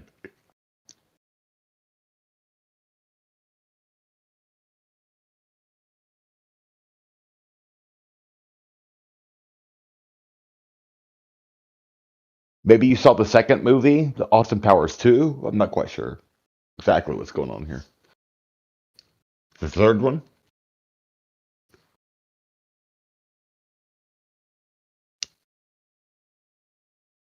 Yeah, that's called Elon Musk. Doge. The Spy Who Shagged Me.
shit. You guys hate the discussion of actual evidence. He left.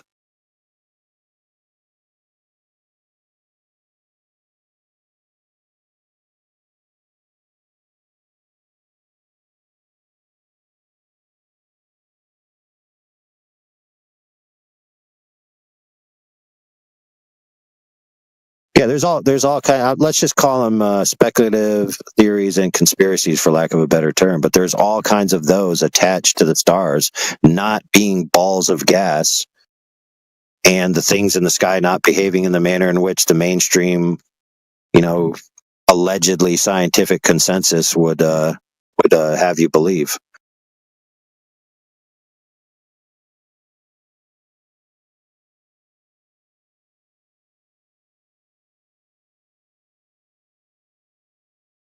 You're bringing me back. The good old days of research. We got to do these once a week. You also got to consider, some people went down the cymatic stars in a jar. The stars are actually just sonoluminescence. There's waters above, waters below, the lunar wave with Crow 777, all these things. And they were thinking, hey, maybe these are maybe what we see as a star is actually an effect from something inside something else, and we're just seeing a shell of an effect rather than the actual thing itself. So the thing itself, whatever's inside there, we have no idea what it is, because we only have the effect that's caused after the fact.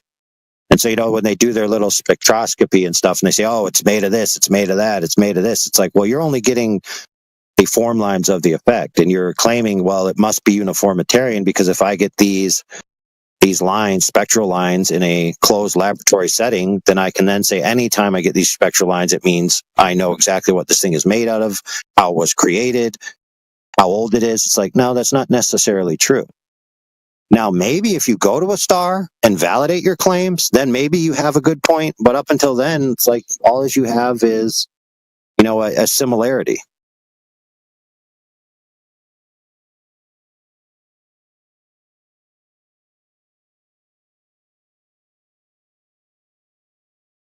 You got to think about it this way. The mainstream has no idea how sentience is created, how it instantiates, how a innate non-sentient entity becomes sentient at some point in the future. So in other words, famously, that stupid troll hair girl, she's like, oh, rocks are our cousins. We evolved from rocks. So at what point does a rock become sentient? Right? So since these people have no idea what sentience is, where it comes from, where it goes, it's not unreasonable to imagine that other things that we think are not similar to us, like a biological organism or something, they may possess sentience as well. And in fact, I'm actually backed up by evolutionary psychology and scientists. They believe, based on evidences and experiments that they've done, and psychology and all these things, that sentience is actually eternal, and it's actually present in the base construct of reality. And so the idea that a star is sentient is not really that crazy. Globers will laugh at me and be like, oh, you're just some religitard. I'll be like, oh, so is, these evolutionary psychologists and scientists, are they religiotards? Because they're coming to that same conclusion, and they're basing their conclusions on a heliocentric Big Bang model to get to their result. So if they are a scientist wearing a lab coat and you believe in science, why don't you believe what they say? Well, have you heard basically, I have a ironclad logical argument that the universe must be sentient, as in self-aware, because if human beings are part of the universe and think about the universe, then the universe is self-aware. Yeah. At least a part of it is. But, just like us, right? My finger isn't self-aware. Ostensibly my brain is, right? So I have parts of me are self-aware, but other parts aren't. So as long as a part of the universe is self-aware, you can say that the whole is self-aware. Yes. Especially if you consider the universe as some type of organism in itself, which many of them do, Well, they'll tell you. self-awareness They'll actually. requirement. It is an organism. Is the self-awareness a requirement of being an organism?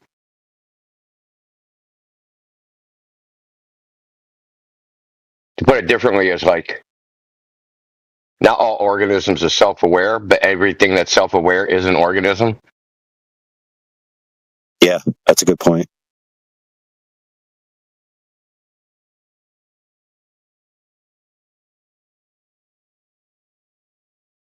Was the Big Bang an organism? Yeah.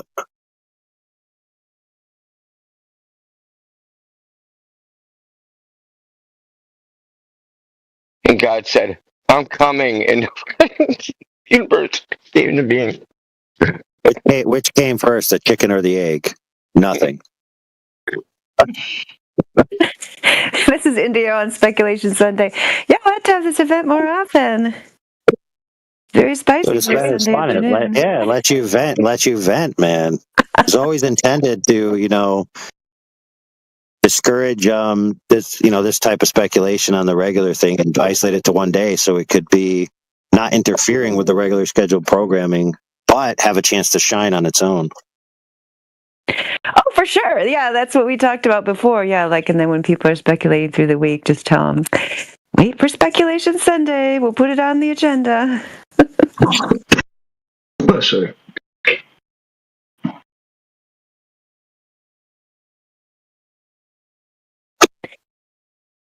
Qui-Gon Jinn is here. Welcome. Hey guys, how's it going? G.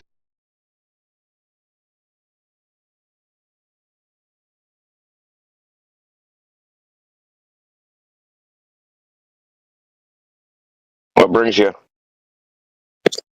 I just thought that I'm going to take a look. Yeah, I don't mind the previous coverage. This is Speculation Sunday. This is people have all these pet theories, so this is where we get to air them out. Yeah, this is where we just get to air out. But now we're not saying any of this is proven. We're just speculating. So, hey, for me, it's just fine. I mean, go for it. You think the universe must be self-aware because people that are part of the universe are aware of it? I would say so. And yeah, however deep under the surface, I would say it would be aware. There's going to be fuck-ups like with everything, but since we are in a speculation Sunday, it doesn't matter. But yeah, there's going to be some fuck-ups for sure. But I would say, yeah, the people would be aware. Yeah. Yeah. What I'm saying is, the Big Bang created all the matter. All the matter eventually created humans, and then the humans said, "Hey, there's this universe thing. I'm aware of it." Well, since the human beings were part of the universe or are part of the universe, then the universe has to be self-aware because part of it is aware of its own existence. Yeah, I would say the individual parts of it would be aware, and I would also say that the story, that we argue about, is like 8-bit computer prison, because we just meet other person and they want what is it? They want proof. So whatever I said, that's why it's comfortable to get here on this Sunday, huh? Because they're going to want some proof. So we're never going to get anywhere, with the second person. Yeah, so me as one person getting to the second person. We all argue, across the countries about one or second or third or fifth story, and we always get to like. Third layer, done. Show me the proof, done. Yeah, so it's a prison on its own, right? Isn't it? Yeah. It doesn't seem like we're progressing, as a public.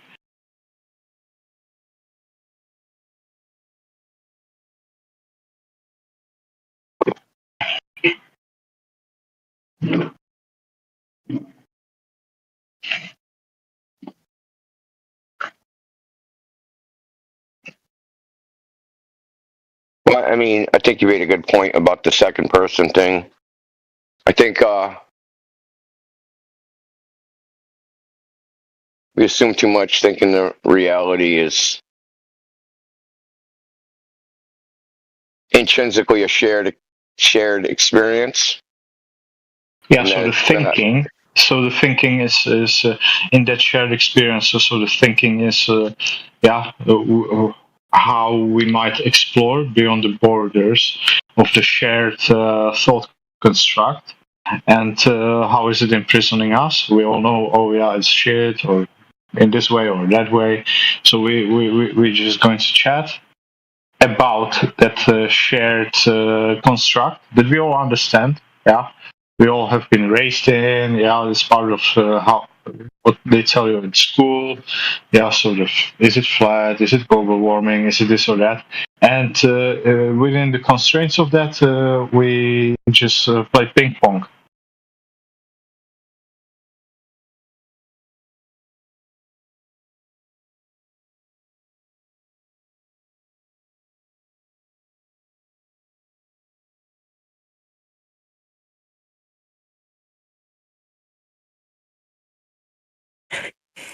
Have you been here in the Flat Earth server before, Qui-Gon Jinn? Yes.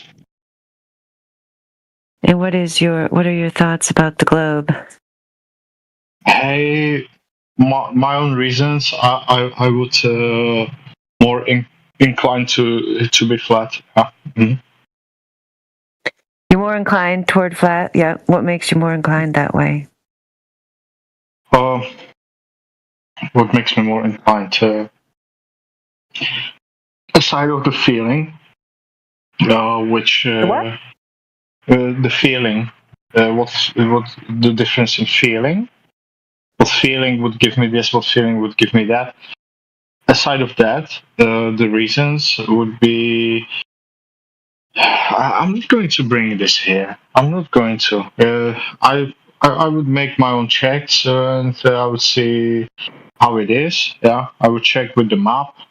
Yeah, all those flight paths and this and that I would consider to be arguments, but a little bit weaker. And in my own way, I've been done with that thing the last time in 3 minutes. So it seems to be more like flat. Yeah. The map and the flight paths. Is that what you said? Yeah, the flight paths were fine. The only problem with the flight paths would be then when I checked, it seemed like some of those flight paths didn't exist or something, and there might be a problem with Google, or just one just wants to be sure. So some of the flight paths looked like it wouldn't exist or something. So I was like, okay, fine. But I still would be inclined towards the flat, yeah. And I also kind of know, but I'm not going to bring this here because it's all kind of stupid. I don't trust anything or pretty much anyone at this point. It's all kind of fucked up. So yeah. How about the long distance observations? Have you seen those? Not sure. Because if you could do one of those yourself, then you wouldn't have to trust. Yeah, if I could do it myself, exactly. If I could do it myself, right? I didn't buy the Nikon camera, the P900. I didn't buy it. I might. Yeah, you don't have to. You don't have to. I don't think you have to buy that to do a long distance observation. No, not for the long distance observation, just for the stars, right? The stars are the stars, the way they say it, or are the stars something else, right? So I didn't buy the Nikon. I was planning to. I didn't have the money, and yeah, well, that makes up your mind then. Yeah, for sure. Yeah. The Nikon's not a good camera for star viewing. Yeah, of course. Well, it has to have that objective, the special add-on for the camera, the P900. as far as I understood it, it gives you at least enough zoom to observe the stars. That's what I understood, right? The small sensor in the Nikon camera makes it useless for star viewing. Okay. Yeah. Anything that would be in that price range, because it's not something that's going to make you money, and costs quite a lot, right? If you want to get to that zoom. So far as I understand, anything that would be in some decent price range would cost like an arm. Yeah, so. Yeah, you're better off just buying a low-cost telescope, something in like $150 to $200 range, and then just getting a little holder for a smartphone camera. That would be far superior than the Nikon. All right, that's a good tip. Yeah.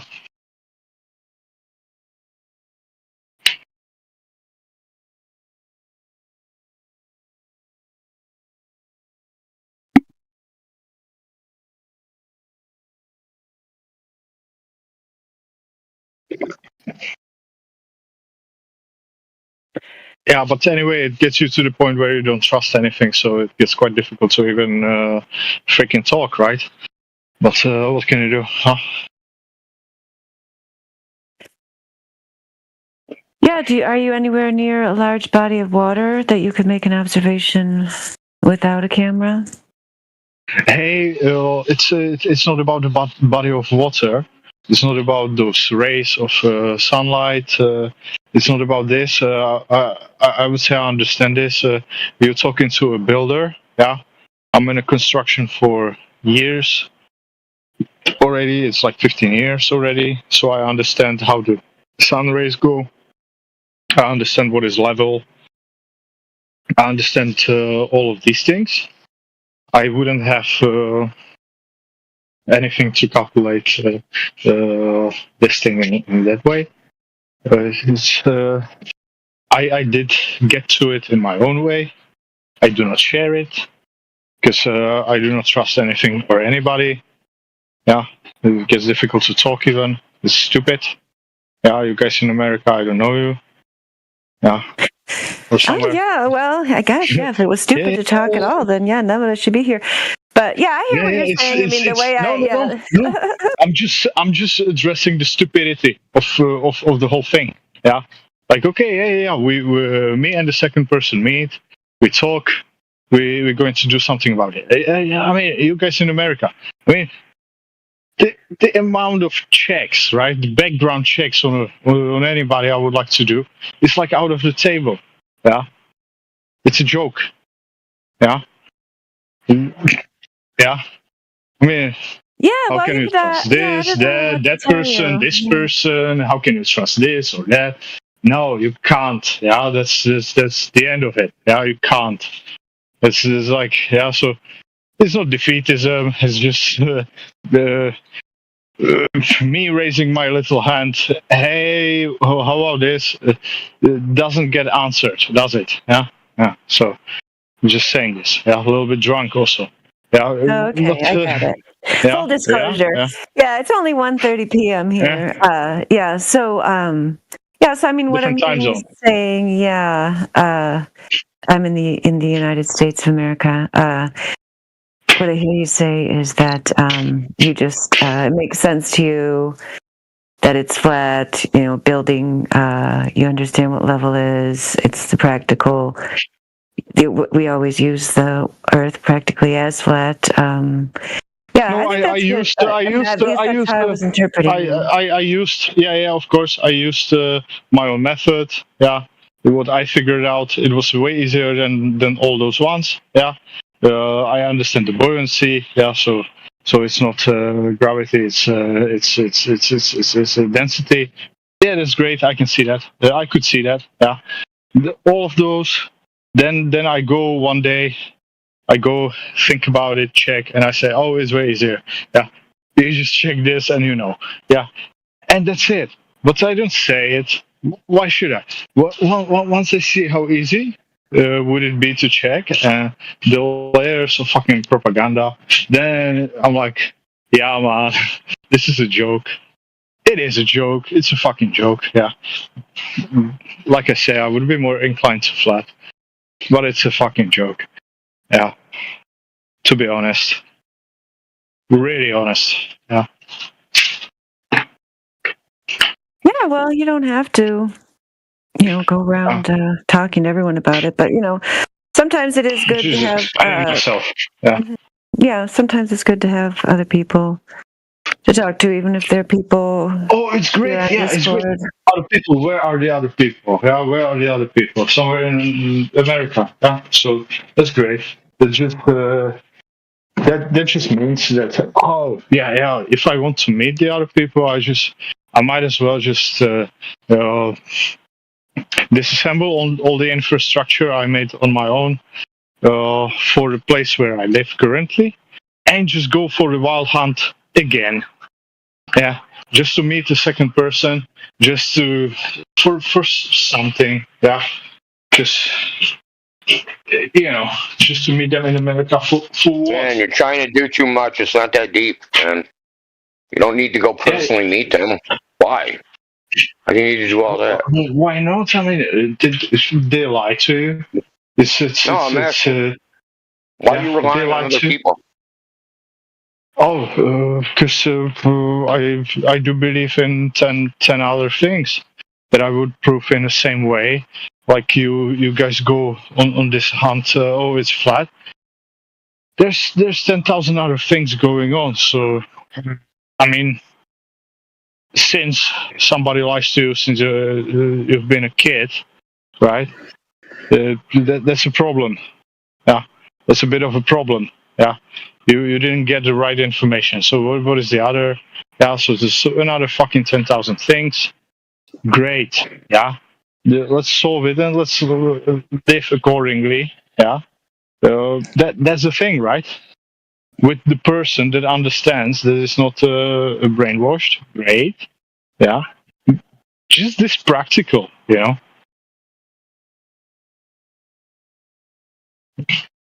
Understand the reality. Live accordingly. Yeah.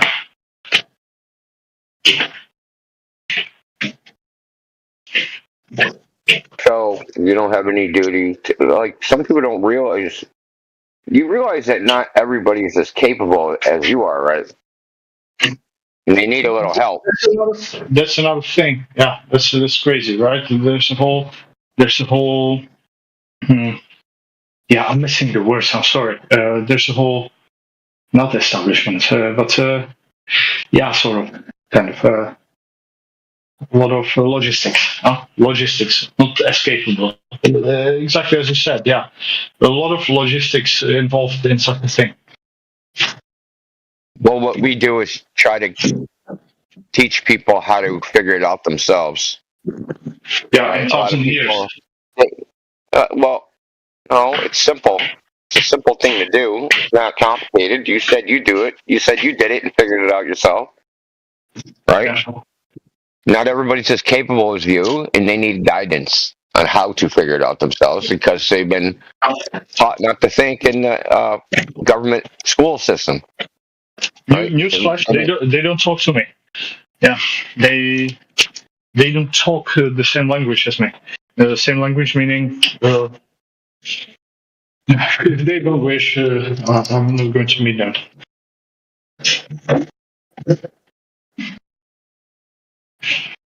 I don't know. You sound awfully pessimistic. Yeah. After experience. After another one. Yeah. So.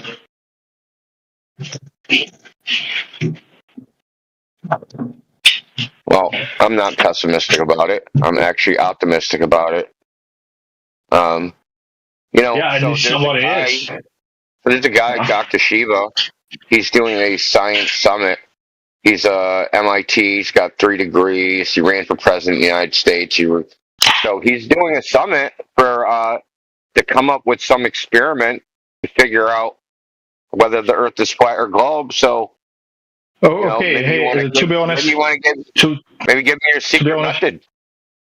There's no fucking secret method. How stupid it is. How easy it was. How I figured this one out.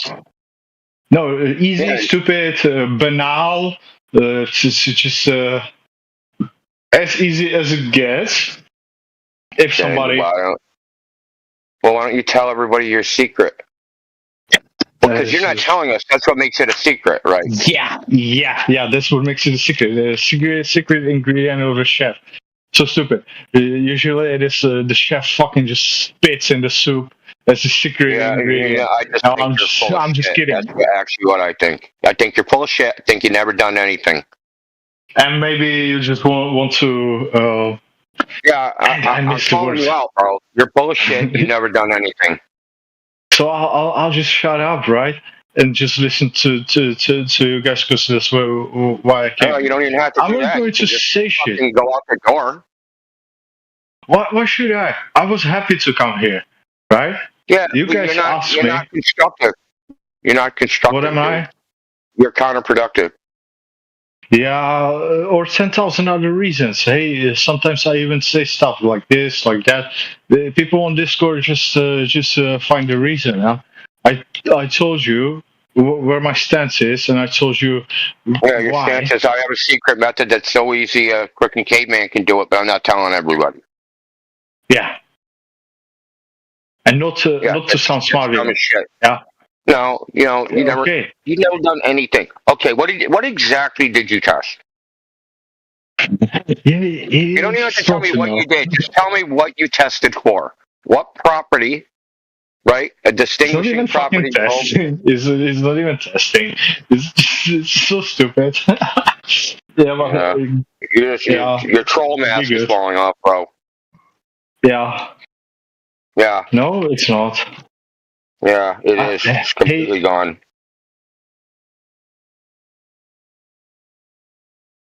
Sorry, I couldn't put up with that anymore.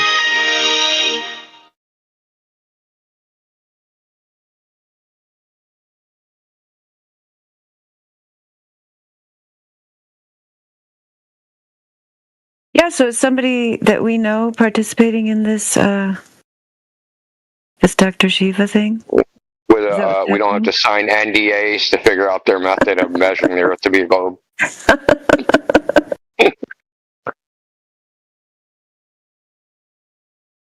Yeah, the Dr. Shiva thing. Another globe-tard that thinks he's gonna do it. It's crazy, dude. But I'll give him credit. Quigley's trying. Hopefully this isn't Antarctica. I got it. I'll figure it out. We'll go to Antarctica. You think that's what Shiva will come up with? Sorry. No, I'm just saying, Dr. Shiva. I like him. I mean, but I think this topic clouds people's judgment, and they go into cognitus, and they just I don't know, they just go crazy. I think it clouds people's judgment. From the screenshots which Yoda posted in the chat box, Shiva sounded like siding with the globe. Oh yeah, I see that. I went back and looked at it. What Yoda posted, because I didn't see his comments specifically before. But yeah, he's saying, Dr. Shiva is saying, Science Summit to resolve Earth's geometry. 5 engineers confirmed for round Earth. 5+ flat earthers invited, only 2 confirmed. Rest are hiding, who profit from keeping this question unresolved, disgraceful. Oh my gosh, Yoder, I didn't realize that's what you were saying. Because then Yoder says, expand your net, 24/7 flat earth will give you 5 flat earthers today. This is my second invitation to you to check out 24/7 Flat Earth. We are the largest community on Discord with over 30,000 members, live streamed for 10 years, 24/7. Yeah, because it just makes him sound like that he's the one hiding if he's ignoring your comment there. Exactly. Yeah, that's pretty bad. Yeah. 5 engineers that never engineered anything to do with the Earth. I'm a mechanical engineer. I'm a civil engineer. I'm a, laboratory engineer. Like, it's going to be a bunch of professions that have never done anything. And you're going to talk in the same abstract ideas. And I'm going to say, hey, what's your evidence? And they're going to go, hold on, let me Google it. Are they stationary engineers? I hate that when they say, let me Google it. Oh, God.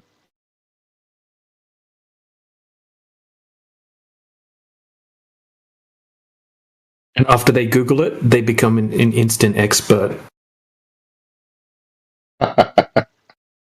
Yep, instant expert, just add Google.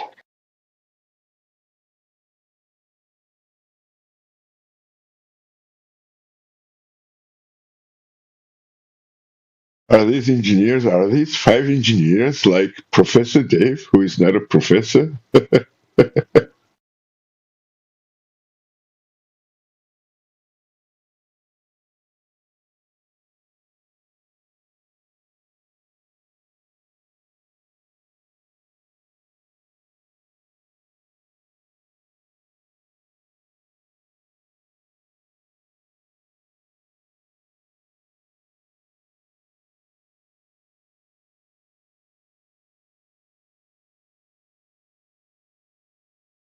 Do you guys know that I found this out yesterday. 2001: A Space Odyssey was filmed at a studio in the Vatican.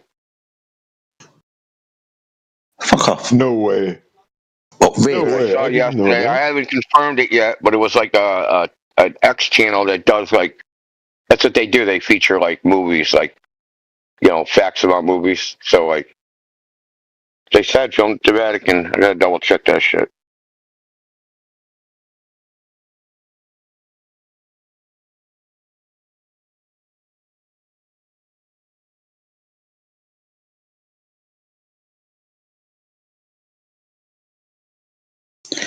The Vatican have been pushing this alien agenda for years. Don't remember if anybody remembers the last Pope. But when questioned about extraterrestrial visitors, he said he would welcome them with open arms and blah, blah, blah. Is part of that what the Vatican have been speaking about over the last 10, 15, maybe even 20 years or so. When questions about other life and stuff, they're welcoming it. Also, they're, outstretched arms to things like Islam and other religions around the world because, whatever reason that is. But they've always been talking about aliens. I want to be surprised, and I was initially when Indio said that, there's a film studio at the Vatican City. But yeah, I wouldn't be surprised if they had some finger in all of this. They have everywhere else. Apparently this info wasn't filmed at the Vatican. It was filmed in Scotland and England. But I found out why. Because there's a Vatican list of films, approved films from Pope John Paul II that you're allowed to watch. And 2001: A Space Odyssey is one of them. I mean, thanks for clearing that up, dude, but that doesn't make it any better. Yeah. You sure? Come on. Just because they didn't film it there, though, so. It's fine. They just said it's okay. Maybe they even helped with some money.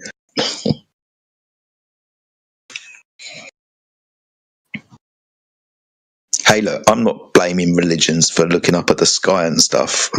There are lots of telescopes that are owned by the Catholic Church, right, that look up at the sky. I'm not blaming them for looking at that. It's just what they fucking say that's really going to, piss me off.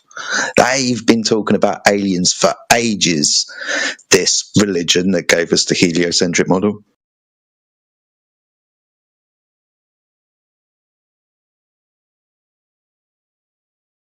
Maybe, when the Catholic Church starts pimping aliens, you know what I think?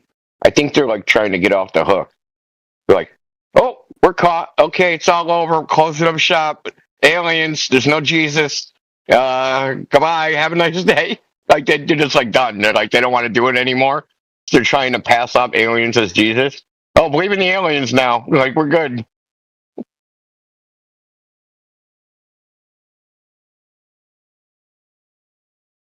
Think they take over that too?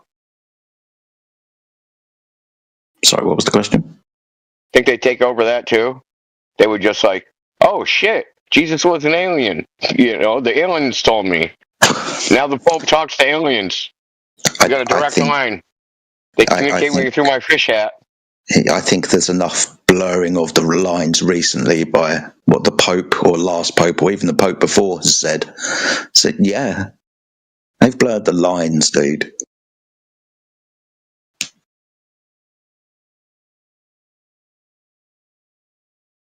Dude, I want to meet Space Jesus. If there's aliens, they have like their version of Jesus. Is there like an alien, like some fish freaking aliens? So there's like some fish Jesus. It's just going to be the melding of ancient aliens, dude. That's all it is. Ancient aliens did it, but they were the gods that came first. We just didn't understand them properly because they were so advanced. But those are the gods that the Bible and stuff are talking about. It was all aliens, guys. Here they come. Which apparently they are, according to NASA. It wasn't manna from heaven. It was food from space. They were shooting a bunch of freeze-dried tang at the fucking Hebrews. Yeah, the Star of Bethlehem wasn't a star. It was a UFO. Yep, it was guiding it. It was like, hurry up, keep up with them freaking camels. How do you humans travel on shit so slow? Yep.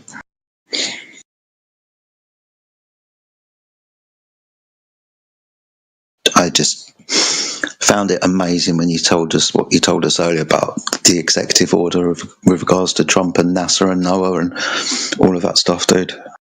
Especially what NASA have been telling everybody recently. It's just weird. Yeah, and they can do. Oh, I didn't tell you. Maybe that was in the other show. When the United States government, when it comes to national security, can do anything.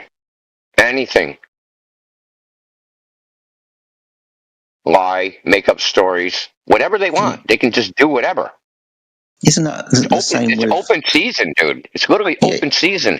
It's the same with MSN, isn't it? Like all the mainstream media and stuff, they can lie to you. It's fine. Yeah, in the United States, they have a constitutional right to lie. Yeah, that's what I'm speaking about, yeah. Yeah, so because some reporters did a thing on Monsanto, and they did the story, got fired, then sued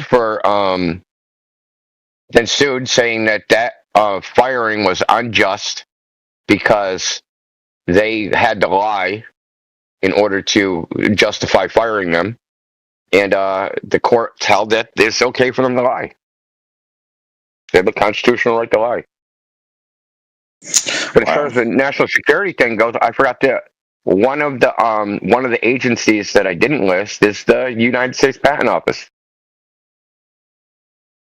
Wait, what? Yeah, the United States Patent Office now has a primary function of intelligence, counterintelligence, and national security matters. Okay. Yeah, pretty scary shit, man. Yeah. Did you hear about the strengthening of security, AI security ties with the United Kingdom from America? You're going to be supplying us with all of our AI and security needs. Thanks. Yeah, and you're probably going to supply us with ours, right? Because that's how like Five Eyes works, right? Yeah. Your government spies on our government because our government can't spy on our people, and your government can't spy on your people, so we spy on your people, and then we just give the information to the government, because they're not doing the spying. How do we put up with this? How do we put up with, yes, the government can't spy on its own people, so we'll just outsource it to somebody else. And then we can say, well, we didn't spy. It was the other guy. Wait a minute. Is that all that about the 4 eyes of Five Eyes? I spy. Yes. Five Eyes is I spy on you people because you cannot spy on your people, and you spy on my people. Really? Yes, that's how it works. Oh yeah. So what they do is they all spy on each other, right? So the United States spies on the other 4. and then they have a big data center somewhere where all the information goes, but they all can access the information. You understand? So if New Zealand, they can't spy on their people, and they're like, shit, man, oh, we'll just go to the data center. We know the United States scraped that shit up, or the UK did, or the Canada did, or Australia did. We know it's in there somewhere.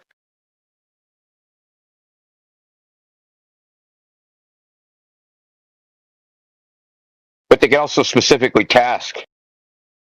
In the United States, you're considered they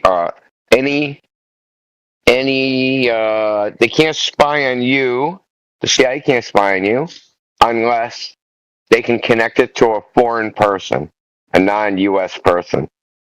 Now, anytime you use the internet and that line goes overseas and leaves the United States, whatever way it's routed, or some third person phone call or anything, even if the other person on the other end is a U.S. person, they're considered a non-U.S. person.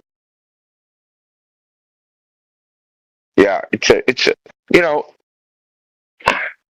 these laws are just made to be, they're for us and not for them. Yep. Rules for thee, not for me. You all heard that the UK's online security laws changed recently, right? Where using the internet is no longer private; you need permission to do so. When I was with UK? Yeah. So when I was with Alpha the other day doing this show, I sent him a load of YouTube links from the UK, which I've done, thousands of times before. But specifically this time, which is the first time that I'd actually sent them over and he was speaking about them, like since the new laws had come in, he started getting messages from Google and emails and stuff asking about where they'd come from and this, that and the other. You'd have to ask him about it, but yeah, he started getting emails from Google. Me being in the UK and sending across the internet information from the UK media to the USA, to Alpha, all of a sudden the government was sending warnings. Brilliant. Yeah, I was there. I heard it. Yeah, they asked him something about confirming with European laws or something like that. Yeah, I was there. Yeah. They asked him directly. Yeah. So, forgetting all other interactions I've had with anybody on the internet, that one most definitely means that I'm on a watch list, and so's Alpha. You all probably are. We all are, right? Let's just be very clear. We're all on some kind of watch list. Yeah. You remember that, Jedi? I told AV this is their way of telling him we saw that you streamed or showed the clip video from the women from the parliament. You remember that? Yep. Yep. Yeah, it's interesting, because they will give lip service to the idea of more unity in the world, or supposedly, that they're moving toward a one world government, or already are there, and everything's just an illusion. But yeah, that's just for them. Like for us, it's like these boundaries get enforced more and more all the time. I mean, and younger people probably don't even realize it. Like when I was young, really all the way up until after 9/11, 2001, like going to Canada was very casual, like very easy to do. It was just kind of especially here in Michigan, where we're a border state, it was just kind of a extension of, our state. Like lots of people lived in Detroit, took the Windsor Bridge over to Canada, worked over there, or vice versa. You could just,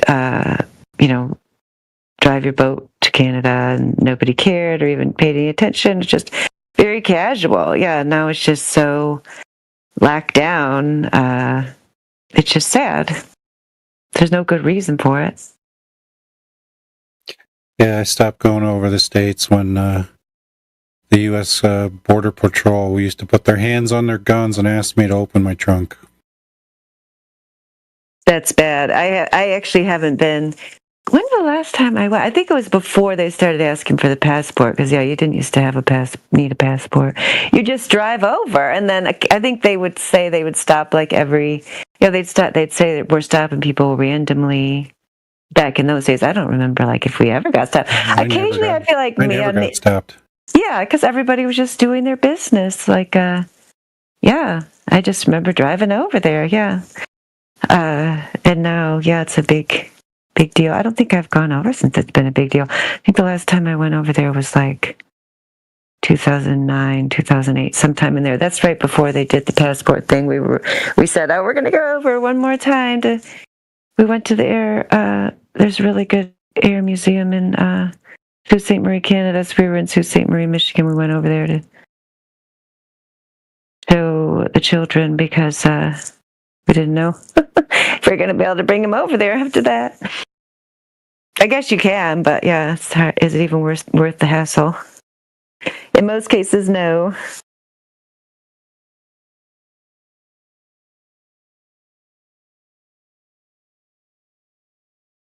Yeah, there's a library. Did you hear about that, Rayleigh, that's on the border of Canada and U.S., and one door, I got to find it for you. One door, the front door's in the U.S. and the back door's in Canada, something like that. Yeah, that's a city in Vermont or something where the library is half in the United States, half in Canada. Yeah, now that used to be not a problem, and now I got to look it up because I don't know what the current status is, but they were like having major problems. U.S. blocks Canadian access to cross-border library, sparking outcry. Yeah, there's also a guy who had a business that was half right on the border, so he could pick up packages from the U.S. side, and then the Canadians would come to the Canadian side, and he would hand them off to them. He had a great business plan there.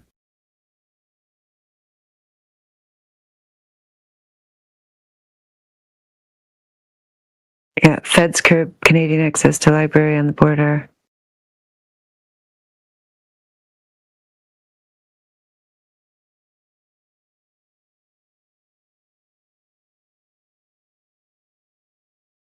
Yeah, we used to have a lot of. It was very common to have Canadian, the coins in particular, because we just exchanged the coins equally in Michigan, even though they wouldn't work in the vending machines. But you used to see them all the time. Yeah, now I hardly ever see them. No, you don't want our broke money. Well, you'd be surprised, but the American dollar coin is pretty much the exact same size as the Canadian dollar coin.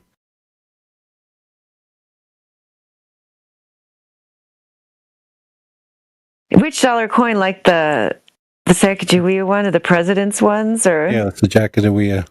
Because they also made a bunch of dollar coins with different ones of the first presidents. Those were out for a while. Yeah, the bronze-looking one that pretty much is just a copy of the loonie. Yeah.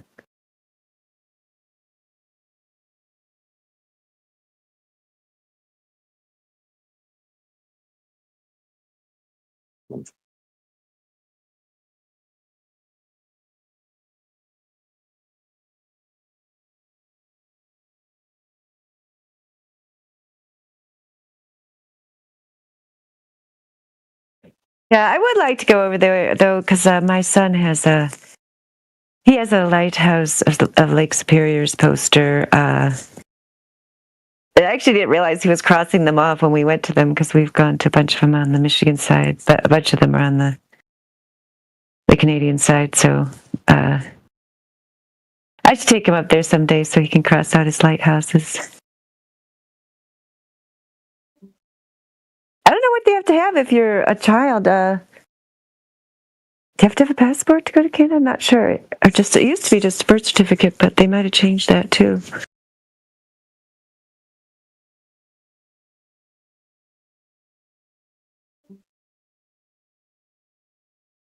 I'll look it up.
Oh, it kind of sounds like they need a passport now.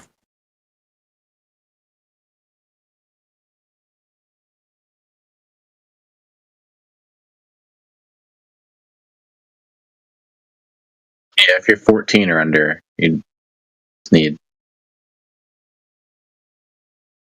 your ID, but I haven't been to the States since I was 14. I gotta get my passport still.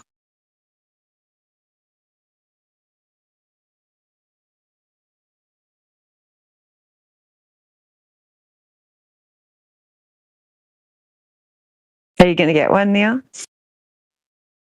That's my plan. That's been my plan for the last 4 or 5 years, but I'm just procrastinator right here. So, oh, just do it.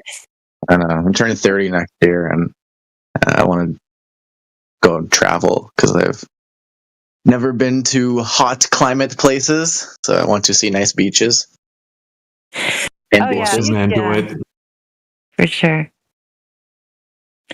Southeast Asia is freaking amazing. You fall in love with the place. Well, we're moving there in like 3 months, 4 months. So awesome it is there. Yeah, just don't make sure it's not Vietnam. Let me know how the drinking water is. It's good. I hope so. That's my only worry about, like, you travel places and you're like, oh, they're like, oh, don't drink the water, you'll get sick. I'm like, oh, what do you mean? I like a bottled water in Southeast Asia. Just don't drink the tap water. But you shouldn't drink any tap water anywhere, anyway. You've ingested every illicit chemical on the street known to man, but you're worried about the drinking water. Come on. Yeah, in other countries, bro, that shit get you fucked. Like, I drink tap water here in Canada because I live on the West Coast and we have the cleanest tap water in the world. But, yeah, some countries have better tap water. Got the top quality pipe cleaner in it. Have you seen the pipes in the ground that have been there for 50 plus years? They're all rusted, but I mean the water is good, so that's all that counts. I've got a particulate and carbon filter on my city water line. Just takes about 3 months or so for the particulate filter to turn brown. I mean, I did stop drinking tap water.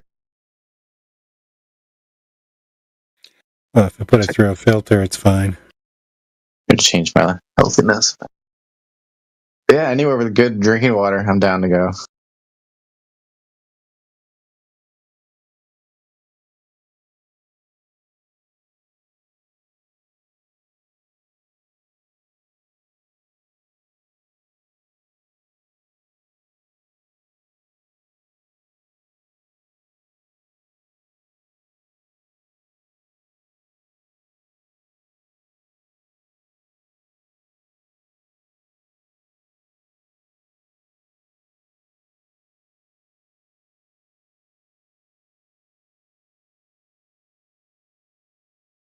I've been to the States and I didn't drink their tap water because I don't know what they put in it. Been to Florida several times, California once.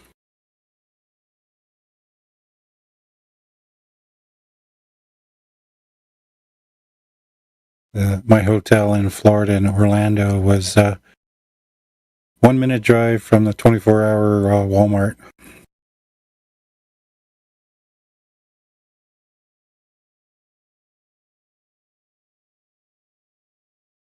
Well, the West Coast is safe.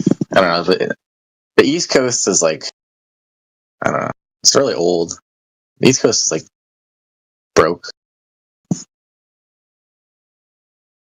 One thing I learned about California is that if your hotel isn't anywhere near a convenience store, buy the bottled water at the airport. It's cheaper than the hotels.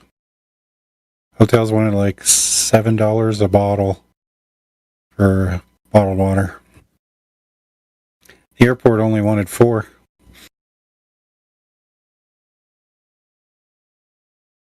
Yeah, just a tourist trap.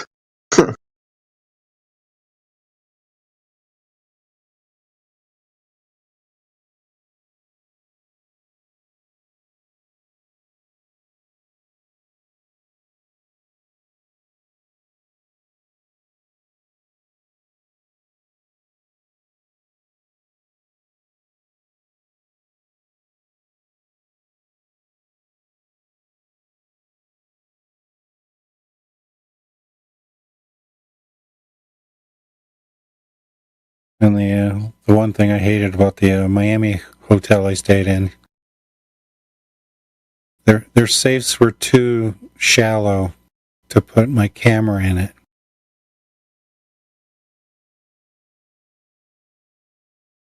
I think they were only like maybe 2.5 inches or something deep, which is ridiculous.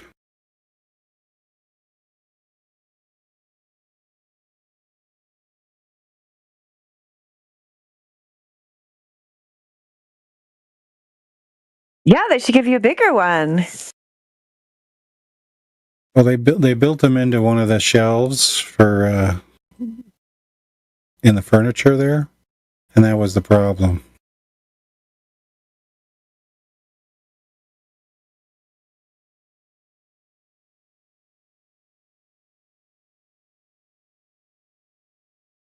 Well, half the time the maids don't even come and clean anyway, so just put a do not disturb on there. If you're staying more than one day, they're trying to save the environment, right? Yeah, I was there for like 3 days, but I only needed, basically all I needed was fresh towels, nothing else. Yeah, you can just go out there, find one of them, and say, "Can I have some towels?"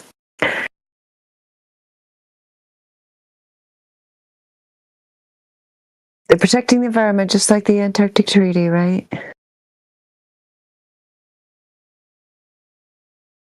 Not trying to get out of work or save money on hiring maids.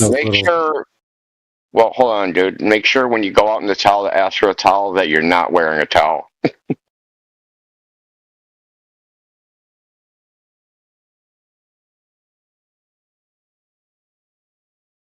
I don't know. Yeah, it depends on what his intentions are. I don't know. Maybe he's found a maid he likes. Maybe the maid's cute. That's right.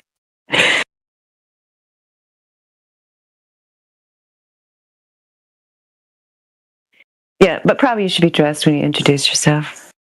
What's so fun in that?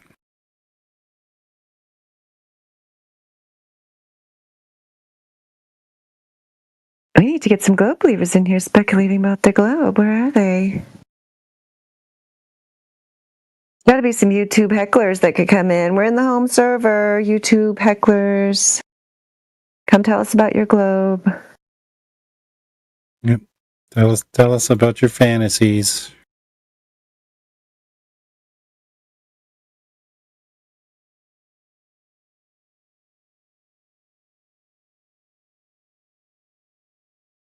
I particularly would like to find someone who thinks we're going to go to Mars and live there one day. I really want to talk to that person. If you're that person, please enter. I really want to hear more about it. You want to hear space stories? I just want to examine them. I want to know. Can they use Discord in the Insect Asylum? I don't know. That's why I want to check them out. See, I mean, I really want to know why people want to escape from the Earth. That's really what I want to know. Like, they want to escape to the moon, want to escape to Mars. I don't know. I guess maybe they changed it from escaping and making colonies on the moon to Mars just to make it, like, less attainable so that they have more excuses why it's not happening, right? Because that's what...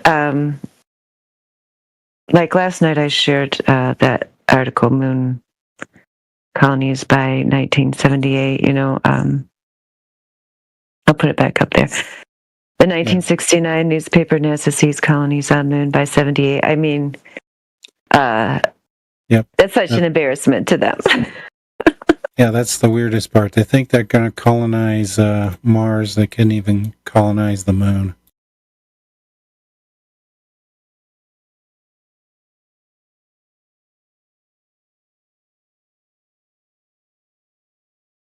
Well, I don't know. If you didn't like someone, be like, hey, I'm gonna send you to Mars, bitch. Toodaloo, motherfucker. Send you to Mars. See you in the moon.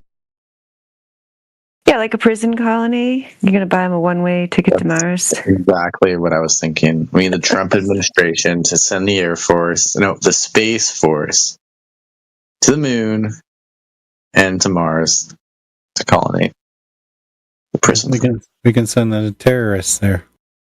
Call it Guantanamo Mars. Dude, you took the words right out of my mouth. Trademark that.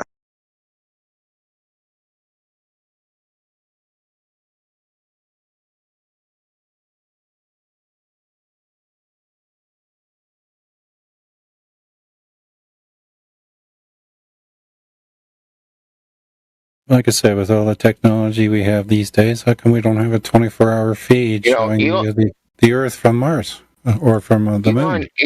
Elon Musk is going to hear you and be like, "Oh my God, I can make a private prison on Mars and get the government to pay me gazillions amount of money." Bro, you know my secret society Twitch is #1. They're always listening. You know, the one where they're looking right in your phone 24/7.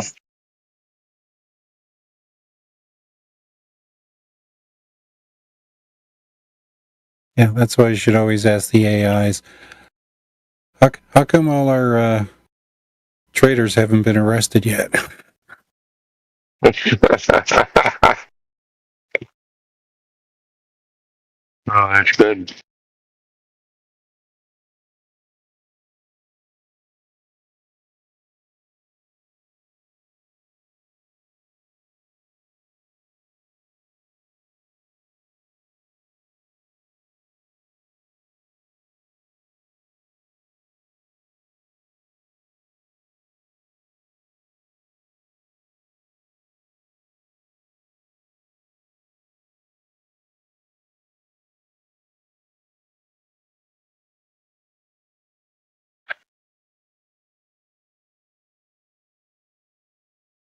Yeah, it's very sad that people, I mean, I'm sure when this came out in 1969, yeah, people were all about it, right? They'd just done the thing. It was going to be so great. Imagine yourself in the Galaxy Lounge of the Lunar Hilton, the first hotel on the moon. In place of a ceiling, a transparent dome allows you to view the heavens as you never could see them from beneath the thick atmosphere covering Earth. Mars looks bigger and redder. The stars do not twinkle, and you are just in time to watch an Earth set. It's just insane. Yeah. Yeah, how come they haven't put a telescope on the lunar surface?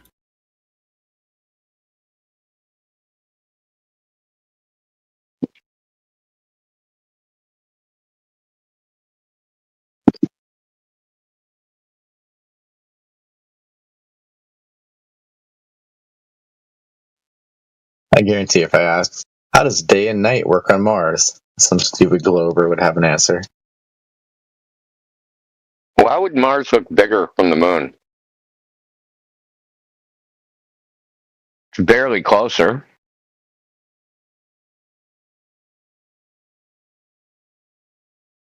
Are they saying the atmosphere makes things look smaller? Is that what they're saying?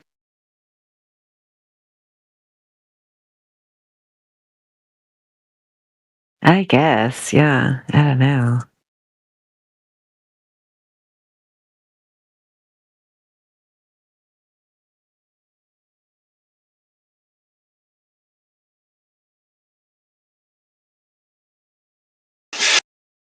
It's when you look at a picture of the Earth from space, why is the ocean blue?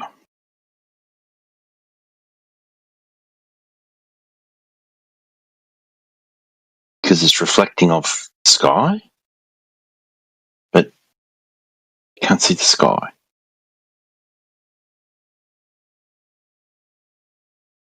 It doesn't make sense. It would just be blue, I'd imagine. If you, I don't know. That's a good freaking question, man. Why would it be blue? Yeah, what's it reflecting off if you can't see what it's reflecting off? It should be black if you're looking at it like, yeah. Is it only reflecting blue light and all the other wavelengths are getting absorbed? That wouldn't make any sense. Because the ocean's pretty deep, man. Well, they said red light can only penetrate about 10 meters into the ocean.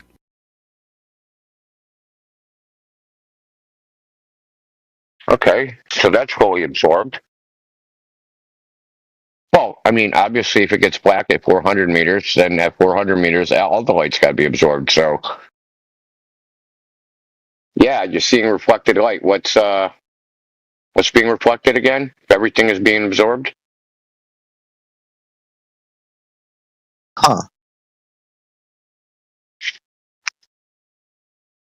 That's a good one.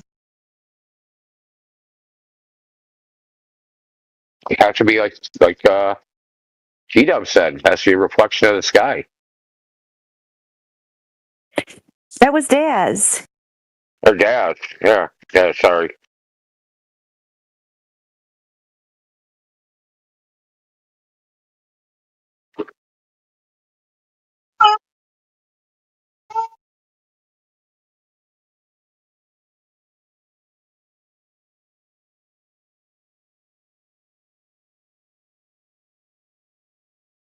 Yeah, it's another magic. We're in space. Water blue. Like, what?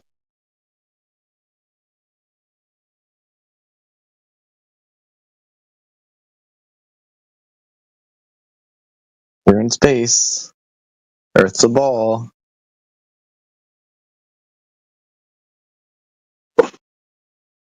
Gotta love it. Neil, do people that you know your age, do they have an interest in the flat earth to talk about the flat earth, or is it just not talked about? It's however far the mainstream wants to talk about. So it's getting better, but it's like still at a base level of, you know, I had a friend who sailed around the globe, or, you know, stupid things, just like, you know, stupid sayings, right? Not even thinking. So, when I was working, this is when I was 25 in the warehouse, I told everyone I was a flat earther. There's like 300 people, and out of those 300 people, only 3 people like mildly agreed with me, and the rest just thought I was crazy. So, yeah, there was that. And then a bunch of them made fun of me. Oh, I'm the crazy flat earther, blah, blah, blah. And yeah, it was funny to see the switch. Yeah, that's too bad. Yeah, I mean, I'm impressed that you told them all and put up with that. I mean, you shouldn't have to put up with that. It's sad when that's people's reaction. I was just interested, right? But like, apparently, like, you know, I didn't know at the time that being a flat earther is the same as being like, you know, a murderer, apparently. So. Oh my gosh. That's interesting. Yeah, that people cared that much to have such a strong opinion. You know what I mean? Like, yeah, like all that, like, you know, 9/11. You know, you can be like not believing in the government, blah blah, and it's like okay, whatever.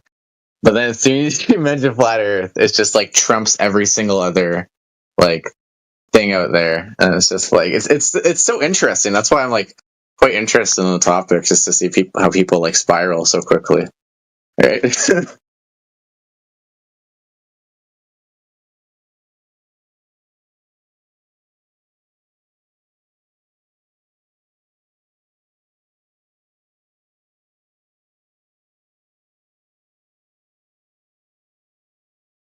But yeah, like your original question, it depends how mainstream it gets, because, you know, it's the whole mainstream narrative, you know, hive collective thinking, you know, oh, football's on, football season, oh, news, we talk news, right? Like, it's just all the same gander for those type of people.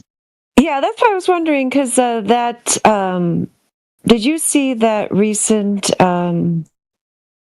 troll video where the girl came in to one of our channels, and she was talking to Indio, and I think Elijah was there, maybe other people.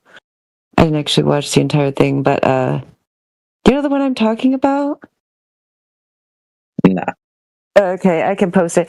I don't know if I should post it. Should I post it and publicize her? Why not? Doesn't really matter. Indio actually made some good points in it, even though she thought she was making fun of us. But the comments in there, I'm trying to find it in my history. The comments in there is what made me wonder, because one of them in particular, because Indio was talking about the laser tests, and then one of the comments was, those laser tests have been debunked. You could tell it was just some random teenage troll that had no idea what they were talking about. So then it just surprised me that, that means they've heard about laser tests, or they have the impression that they've been debunked. But we know from talking to people in here that they have no idea how, we know they haven't been debunked, but they don't even know how they've been claimed to be debunked. They just heard somewhere that they were, right? And that just comforts them in their desire to keep making fun of it like it's a ridiculous idea.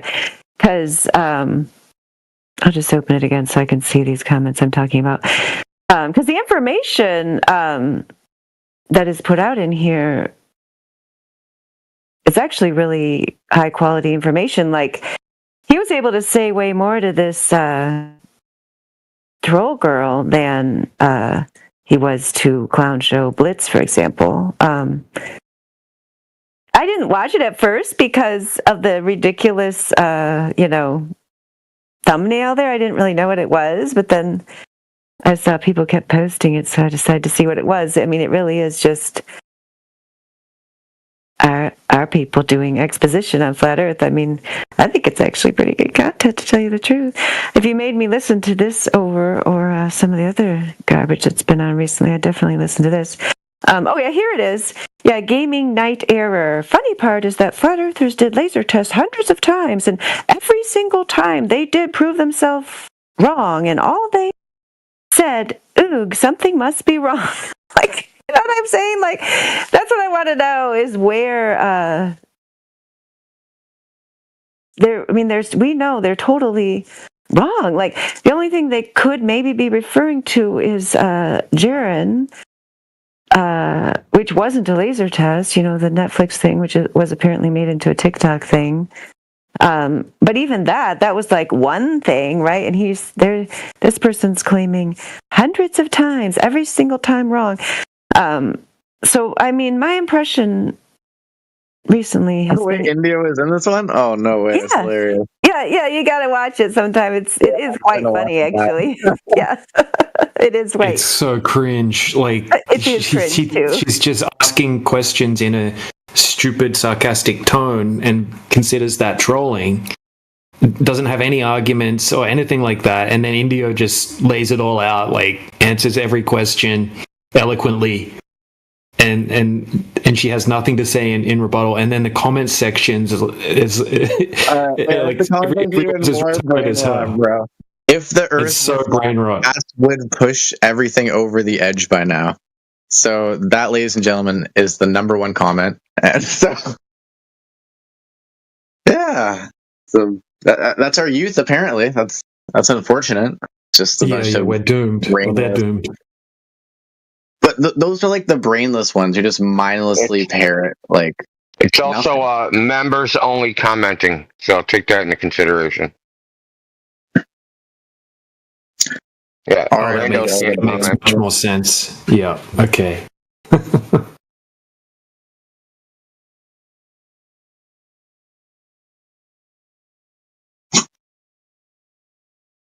Oh yeah, I'm reading all that. Yeah, since it's Speculation Sunday, I got a couple theories. I got one. Either the government is in on it, so they're like, all right, we're just going to leave the flat earthers alone. Number two, the government is in on it, as, with the warnings and all the flat earth YouTube videos, and they have a bunch of bot AI accounts just like ramping up the likes of these brain rot comments to make it look like, it's more than it is, which is my main suspicion. Or 3, people are just retarded. Or it could be a combo, right? Can't it be a combo? Do you have all of the above? I think, mostly just 3, I think. Yeah, 3 with a little bit of 2 sprinkled in. That's what I'm thinking, but yeah, it sucks.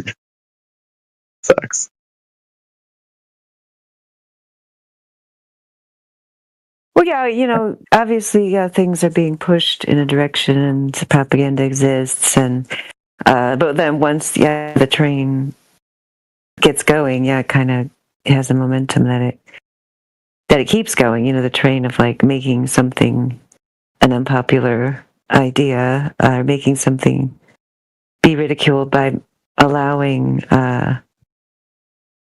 the most of the information that gets out there to be misinformation and to be straw man arguments and so on.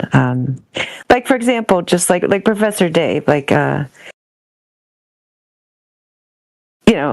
I'm sure there could be some kind of promotion, either secretly or blatantly, of Professor Dave, because you have to, you just get people thinking that he knows what he's talking about, and then you have all these children parroting that kind of nonsense. I mean, that's not that they're all getting it from him, but that it's a lot of them are. I mean, a lot of them have heard of him. He's all over the Nearpod platform that's widely used in American public schools. He's put out there, like the new Bill Nye, like we all dislike Bill Nye, but he's like, Professor Dave is way worse, in my opinion, like in terms of ratio of decent information and just tell them what that is. I don't think these guys know what that is. The Nearpod, yeah, okay, yeah. So I'll see if I can find my screenshots of Nearpod, because it's becoming extremely popular in schools. It's basically a curriculum provider, but it's like they have like ready-made presentations that are like fancier than a PowerPoint presentation, because they have a lot of interactive elements like polls, quiz games, and so on. And so a lot of the schools, if any of you have young children, you probably know that they're getting rid of the textbooks and doing everything on the Chromebook. So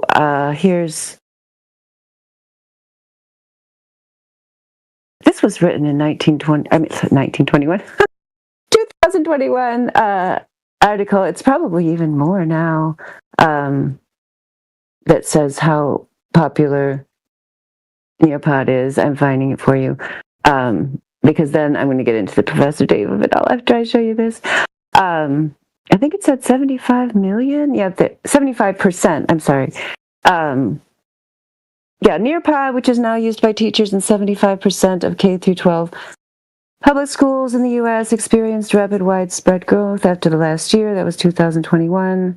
And in 2020, students interacted with our platform 1.5 billion times across 19.5 million lessons taught. So then the next thing I'm going to show you is if you search Professor Dave in Nearpod, because then what the teachers do is, because they're not given books and they're expected to, basically just, sometimes they're given some kind of online curriculum, but a lot of times that means they just have to be creating their own curriculum and lessons, because even if they're given books, they're usually just given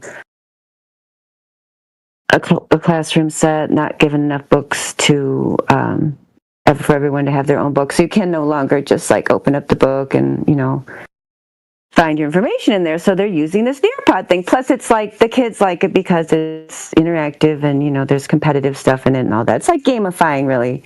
education.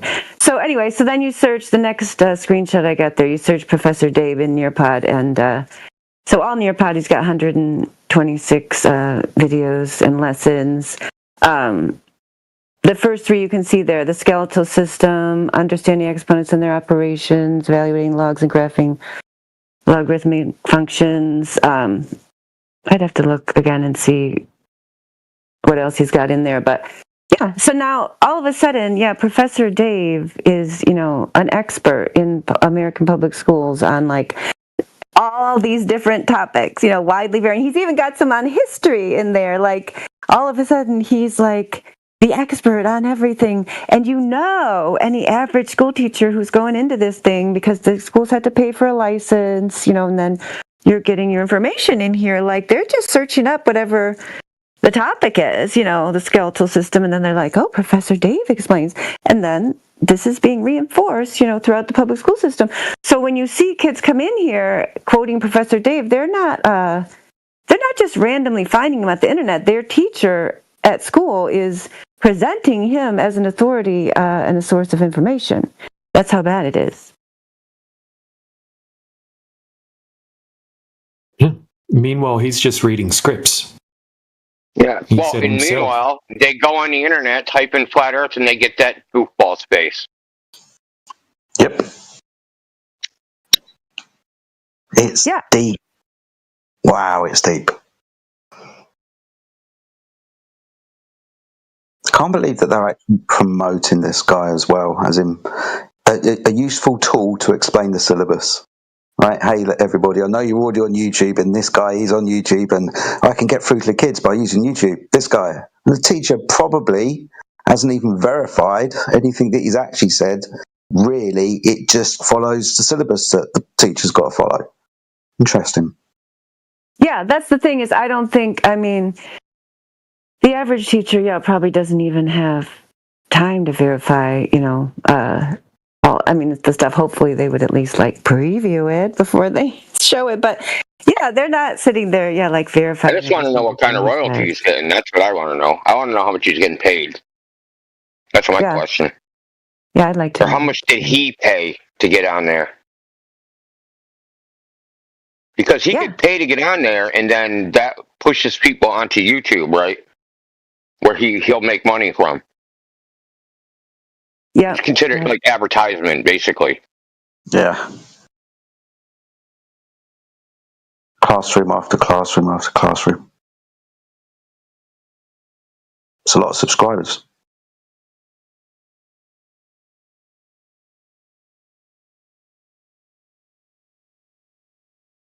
Yeah, I'm trying to log into my thing so I can see what all the topics were, because I can't really remember all the things that he has on there. But I just don't know how such a fucking zero talent nobody. I mean, that says a lot about the American capitalist system when a zero talent, meritless nobody can become a multimillionaire by reading a teleprompter. It's fucking crazy, dude.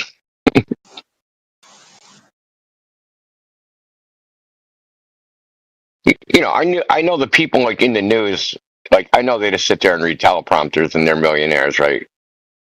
But they have more talent than this guy. Okay. My local TV newscaster has way more talent than this person. And typically they're good looking. Male or female.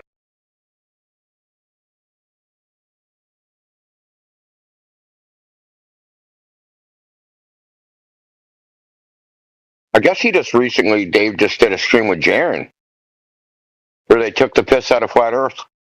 Oh, together. I saw a thumbnail of that, but I didn't watch it. Did anyone enter the pain and watch it? No. That's pretty crazy. That's pretty crazy. I didn't watch Jaren when he was a Flat Earther. Why would I watch him when he's not? I mean,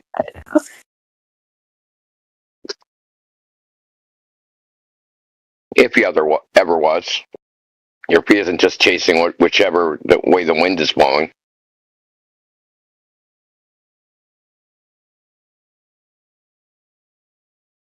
Yeah, I think it is unfortunate that yeah, this type of individual, like now the Professor Dave, can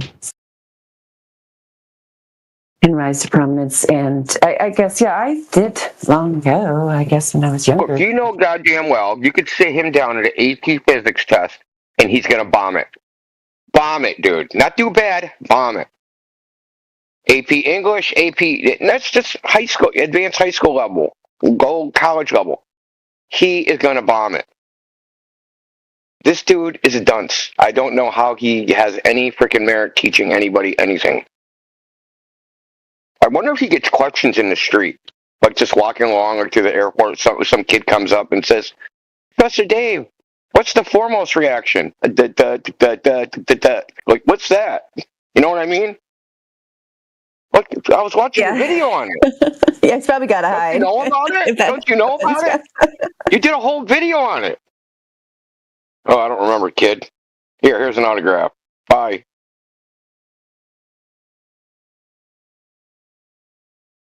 Did he charge the kid for the autograph? Probably.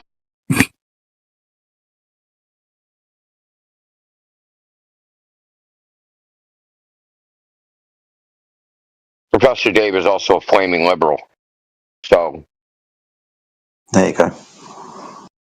I mean, the worst kind. A woke flaming individual, not just like a progressive or whatever they call themselves these days. Okay, but it's just another liberal having access to a classroom. This one's like pretending to be a professor. Other ones are wearing makeup, pretending to be fucking women. Yeah, exactly. So he had his debate with Whitsitt on a channel called The Quartering. He didn't know that The Quartering was a conservative YouTube channel. So after the debate, he was like, "I'm refusing to put put up this video because I am not going to platform that YouTube channel." He ended up putting it up, but for the first 3 days, he didn't. He had no choice. He was losing money. Okay. But that's how much of a liberal he is. Like, I need to silence the other side. I can't. You know what I mean? That type of liberalism. That's crazy.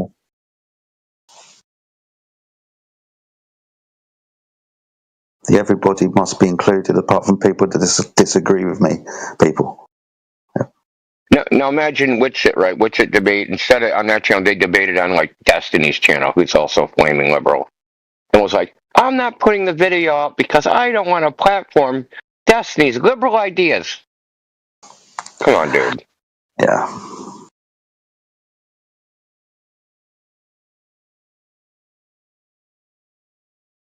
Yeah, when I was looking for Professor Dave debunk videos, I found one that was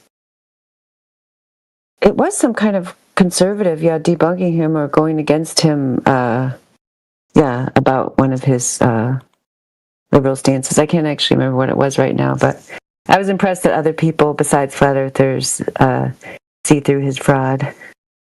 Yeah. The back and forth with James Professor Robitaille. Robitaille. Robitaille destroyed. Fucking the Robitaille one is just like, it is such an utter destruction because he's literally quoting the textbooks and giving the page number citation of the textbooks. In one part, he just goes, because like Dave said, he's like, Professor Robitaille must have slept through astronomy class, blah, blah, blah, blah, blah. And he's like, okay, no, they refer to it in the textbook as the sun is a gaseous plasma. In this textbook, this textbook, and this textbook. He's like, I don't know who slept through astronomy class, but it wasn't me. It's just so funny, dude. He freaking totally cooked them. Yeah, that was a good one. I enjoyed that one. Do you guys have that, or how could I find it? I'll find it for you. Give me a moment. I'll get it. Okay, thank you.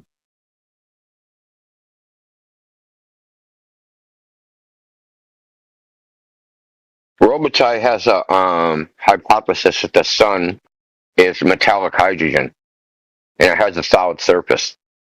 Okay? And you can't say anything against the mainstream or Professor Dave his panties getting a bunch. You can't go anything against it. But he has a doctorate in chemistry and he's a medical doctor, and he goes through all the literature, and coming to this conclusion. Spectroscopy, the laws of thermodynamics, all this stuff, and David's he's just overmatched by someone like that, just completely overmatched, because he puts his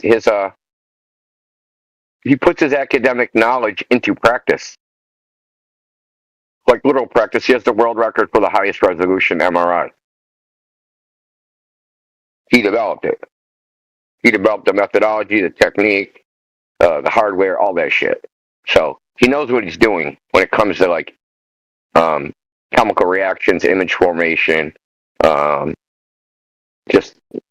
He's very super knowledgeable in that field, I'd say. And then Dave comes along, who just reads scripts all day and then tries to, debunk him, and it's just like, you got no chance.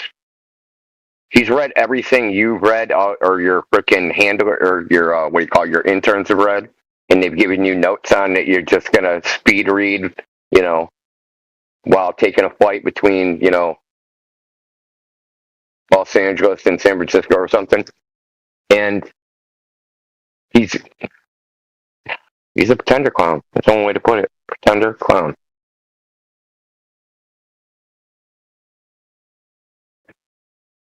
Yeah, for sure.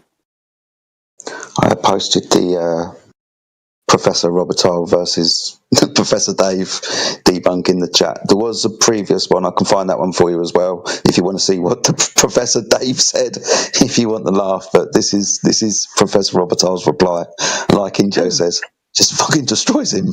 Nice. Oh, I totally got to watch this. Yeah, because I would share this with those young people that come in here and think Professor Dave is a legitimate source.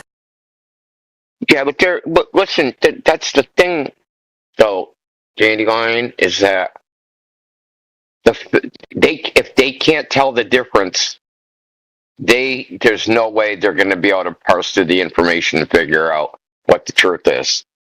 Because to any thinking person with any level of intellectuality, Professor Dave is obviously a fraud. It's obvious to anybody that has been through any level of academia that this dude is like a C- level fucking student looking over your shoulder, cheating on his test, right? It's obvious that this dude's a dunce. At least it is to me. I don't know about everybody else. It's pretty obvious to all the, James Tour and frickin' Robitaille, and he's tried to pick on some other academics, and that he's gone down in flames. He doesn't know what he's talking about at all. He thinks textbook says true, but he doesn't understand what the textbook says.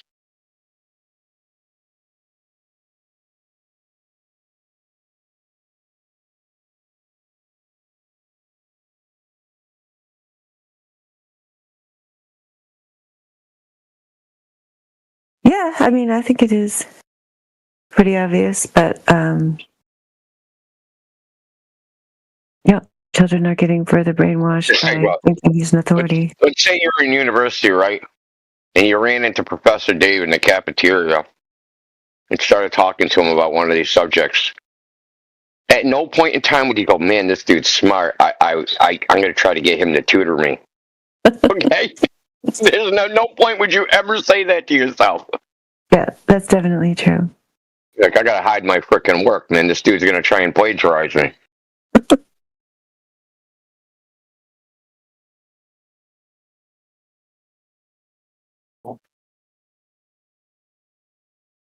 Yeah, I mean, he has no shame. That's how these kind of people get by, I guess. Well, that's a requirement to be a woke liberal.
Oh yeah, I'm sorry to be the bearer of bad news, but now with this platform, that's in 70% of the public schools and reaching millions of students per day, his numbers are growing since my last screenshot. 141 now, and you can see Abraham Lincoln, George Washington, work in energy, converting fractions. So he's an expert not just on so-called science, or as we know, he's an expert on pseudoscience. He's also an expert on history and math. I mean, he's a true Renaissance man, our fake Prof. Dave.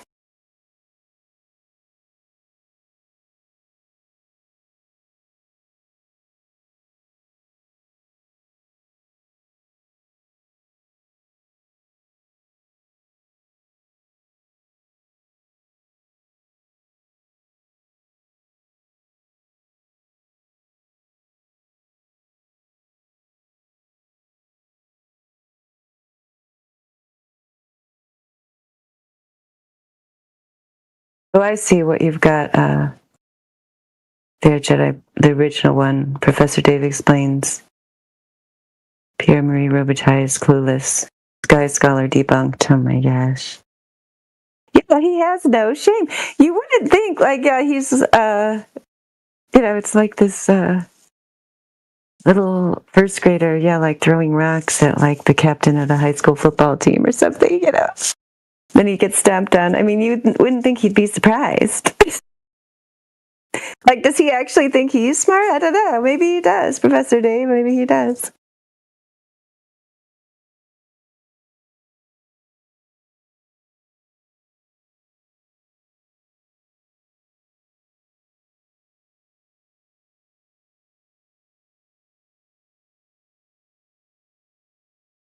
That's not Professor Dave, he's just a narcissist.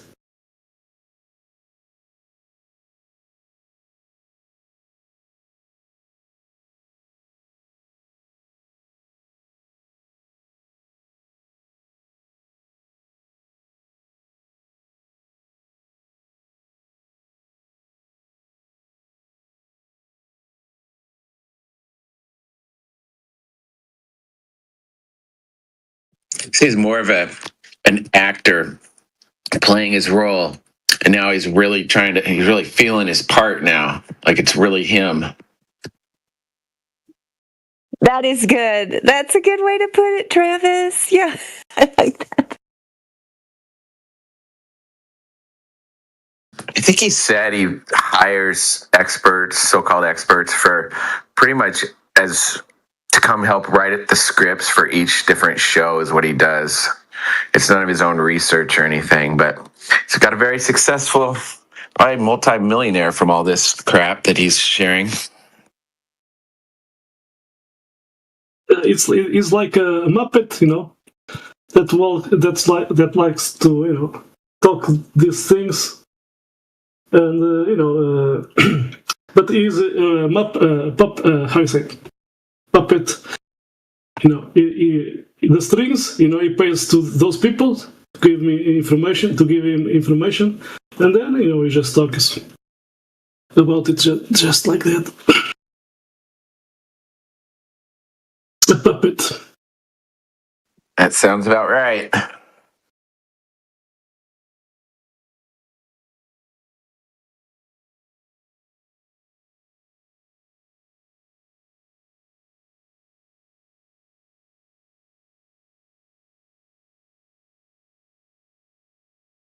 When he did that 10 challenges to Flat Earthers, it was just a way to get money, to get more viewers.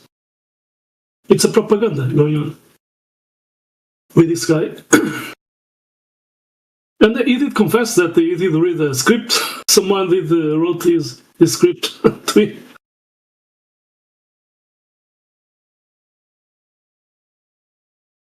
Yeah, Flat Earth Dave made a pretty good video about that. I'm trying to find it now and link it.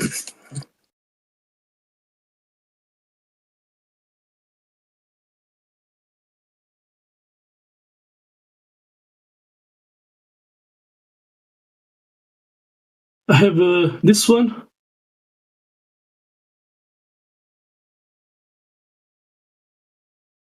exposing him.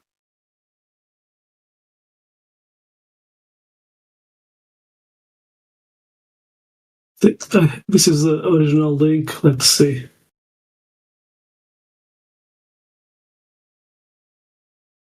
Oh, that's another one. Okay.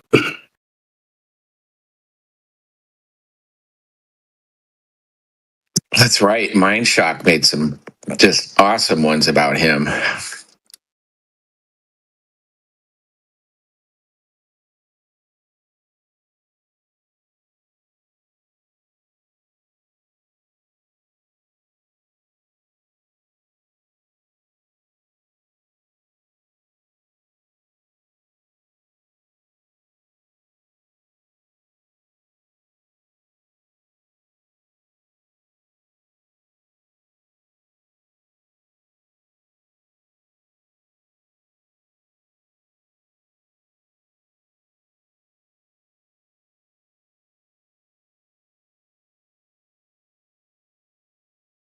Christian Bear, what's going on? Are we live? We are live. Alive.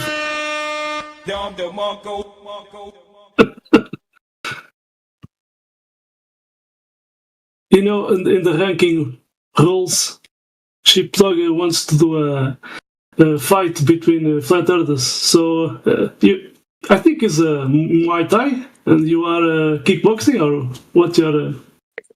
Yeah, something like that. Okay. Let me go read it. It's in ranked roles. Yeah. I think, he was talking in another way, but anyway. He wants to fight. Oh, arena. Oh, okay. So,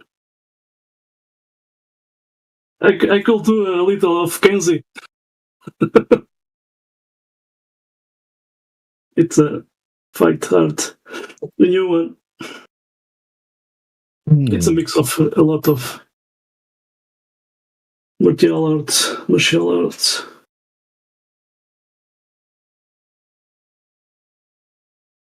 Anyway, I don't think that's a good idea because if a new guy enters this server and he's a guy that wants to know some information and suddenly he's listening to flat earthers against each other, I think that's not a good idea. So anyway, hey, that might have to be not on the live stream in the back. Yeah.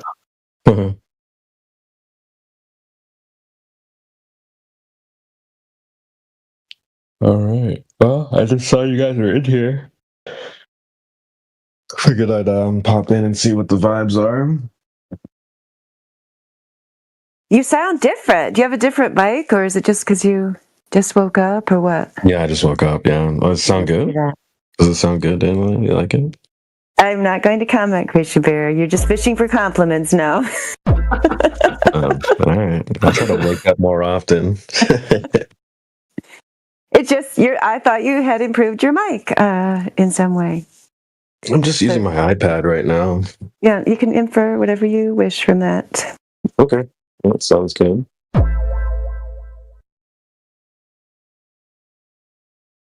had to work super late last night, so here we are.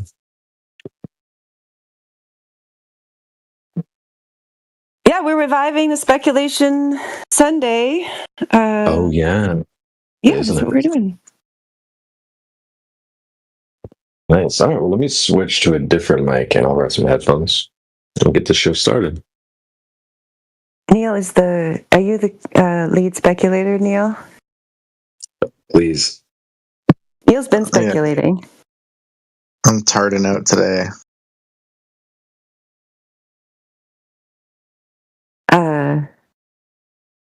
Because I don't even know what you're talking about when you said, what do we... I don't have Instagram, so I know from experience if I click on that, they'll try to make me sign up for it, and I don't want to. What do we think about the Ray-Ban Meta with Neuralink? I don't know what that is. Can you explain? Okay, yeah, so Ray-Ban, the glasses, they just partnered with Meta, like with the camera and the glasses, and you can press record. So now you put on this wristband and you can control like what's on the screen with like virtually with your hand. Like, I don't know how it reads your freaking neurosenses. I don't know what the fuck it does. But yeah, it's like a computer on your sunglasses now. Pretty crazy. I have some insight. On how the wristband works. I'm not like fully geeked up, but basically, I wish I could show it better. Can I turn my camera on? No. So if you like turn your elbow, the inside of your elbow facing up, and you have your wrist facing up. If you look at your wrist, when you tap your thumb and your pinky together, your thumb and your index finger, your middle finger, basically like there's different tendons and things that move around inside your wrist, and it can pick up on some of those micro movements. And so, yeah, you have to like touch your pinky together. That would be like a certain command. Touch your finger and your thumb, your index finger. And so it picks up on those little tendons moving around, and you can use those as like buttons or clicking or whatever. So yeah, like I said, I'm not super geeked up. I don't know all the details, but that's sort of how it works. Isn't that wild? Like hacking your body, bro. Imagine what they're doing right now without you knowing. Yeah, that's true. I actually saw a video where this girl had an infrared camera, and she like pointed it at her boyfriend who had his iPhone in his hand, and you can see that there's like a sensor on the phone that basically flashes on you like every 5 seconds. You can't see it. It doesn't look like it's flashing or taking pictures of you or whatever. I think it's like the facial scanner, but basically when you turn the infrared on, you can see that it's flashing like every 5 seconds. So you have this, damn near invisible thing that's happening to you every 5 seconds while you're holding your camera to your face. And then he tried to put his finger over it, and it was like trying to flash like crazy. It wants to see your face. It's really creepy. So yeah, would you put on the Meta, CB, and or Dandelion, or anyone in the chat? Would you use the person? I'll say this. I just saw an ad where they're like, because it's kind of expensive, isn't it? It's like what? It's like $800. 800? Whoa! Wait, what? It's $800. What about the Meta? Yeah, well, it's like but that's the new one with the it's got the built-in AI. Like, bro, this thing is nuts. You can text on any surface with your hand. Like, you could draw out the letters. So like, if you're just like sitting, you're literally like on your like your leg, like in the air, just texting whatever letters you want. Interesting. You can also, if you're speaking to someone, subtitles will come out, right? If you're speaking to a fucking fob, right, the AI will try and fucking pick up what they're saying. And also, if you're speaking to someone and they're speaking a different language, the AI will live change that to English and bring up subtitles. That's pretty lit. But wait, dude, I saw the press conference they did, the demo they tried to do, and it was like a big failure from what I saw. They're like, okay, AI, they had a bunch of ingredients in front of them, and they said, go ahead and put me together a recipe for some Korean bok choy sauce or whatever. And it's like, yeah, okay. And the third step is this. And he's like, wait, what's the first step? And she's like, and the fourth step, they had to like cut. They're like, okay, yeah. It's the Wi-Fi failed a bunch of times. Huh? You haven't seen that? I saw it failed a bunch of times, but I mean, they'll fix that stuff. They probably did that on purpose just to fucking, hide their fucking power level. Right? They got that's funny. Right? Damn, that's actually kind of funny. But they're like, oh no, it must be the Wi-Fi. Okay, bro. Like, we believe you. Like, bro, they got these fucking robots that can, like, do way crazier shit than AI. So, I mean, like, they're obviously the shit they're going to roll out is going to be nuts. And I personally think that's fucking cool, but at the same time, like, I don't know, they've easily mined enough material out of us. They're so advanced. Like, do we just give up, or like, do we just like give away all of our privacy because like they've already have it all, or do we just, you know, like, what the fuck? Like, it's crazy. Do we become like enslaved, like we know we are, or do we just say no to all technology? Like, the fuck we kind of talked about this on Frontline Unfiltered, because I was saying that, oh, you know, maybe you shouldn't give all your data to AI, and Mickey was like, well, they already have it. So like, I can see how people would be like, well, fuck it, like they already have it all, might as well just use it to optimize or whatever.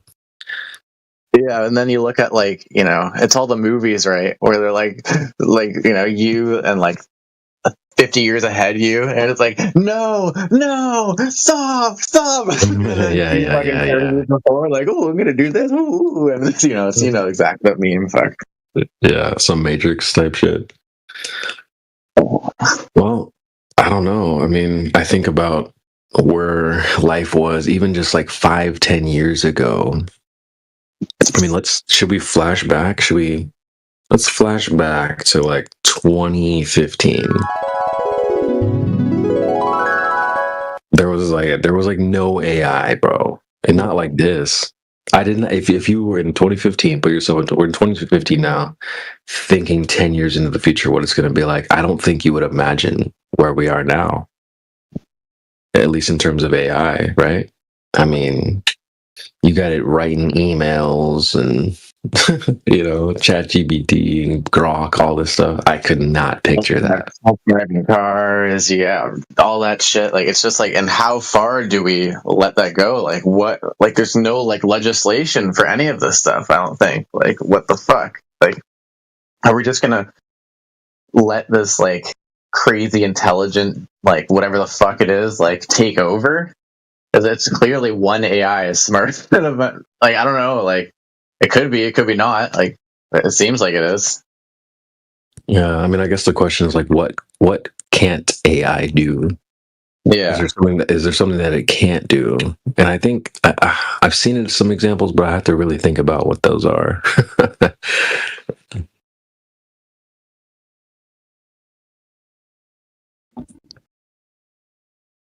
It's pretty good. I mean, it's pretty helpful.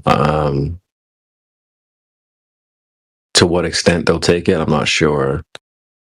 They're talking about having robots and stuff like that, and I think China has some stores where you go in and there's like no people there. You can go into a McDonald's. You want to talk about China? That's my main conspiracy. All right. So everyone in the Western world, Israel this, Palestine this, Jews this, fucking, you know, the Trump this. Ain't nobody talking about China. Like, through all the years of me like growing up and like watching the media and like, you know, the world fighting with each other, ain't nobody hating on China publicly. Anyway, it doesn't seem like he has any attention, right? We all know, oh, China, like slaves bad, you know, oh, China, but like, bro. No one talks shit about them ever. It's fucking hilarious. So like, that's my main conspiracy. China is like has some major fucking backing or major, you know, thing involved in the world. I don't know what it is, but China, you're up to something.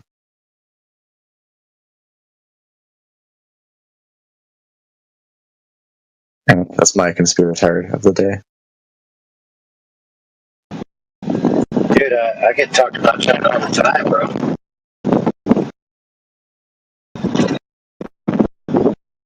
So if you're involved in any church group that has missions international, you're going to hear about China all the time. There's a heavily persecuted Christian population there. Yo, that's what my friend was saying. That's crazy. Got it now where I just was here. They rewrite some of the, so they have state-sanctioned Christian churches you can go to, but you have to use a rewritten Bible that like talks about communism in a good light and stuff. It even has Jesus stoning to death the caught in adultery, when in the real Bible, you'd let her go. And supposedly you have to register facial recognition for everyone who attends. That's wild. Yeah. I must have talked to some fucking or some pro-China person. The last person I talked to about that, I told the story about my homie going over there, and you know, a couple of the missionary guys didn't make it back, and they like jetted in the middle of the night. But I told this person about the story, and this person just completely didn't believe me. Like, no, like you're allowed to bring a Bible there. There's Christians there in China. You're totally allowed to do that. And I'm just like, they made like the most compelling argument ever, how I was like delusional. And I'm like, dude, I don't know, man. Like, now that I'm thinking about it, I was getting sound like some Glober was trying to dupe me.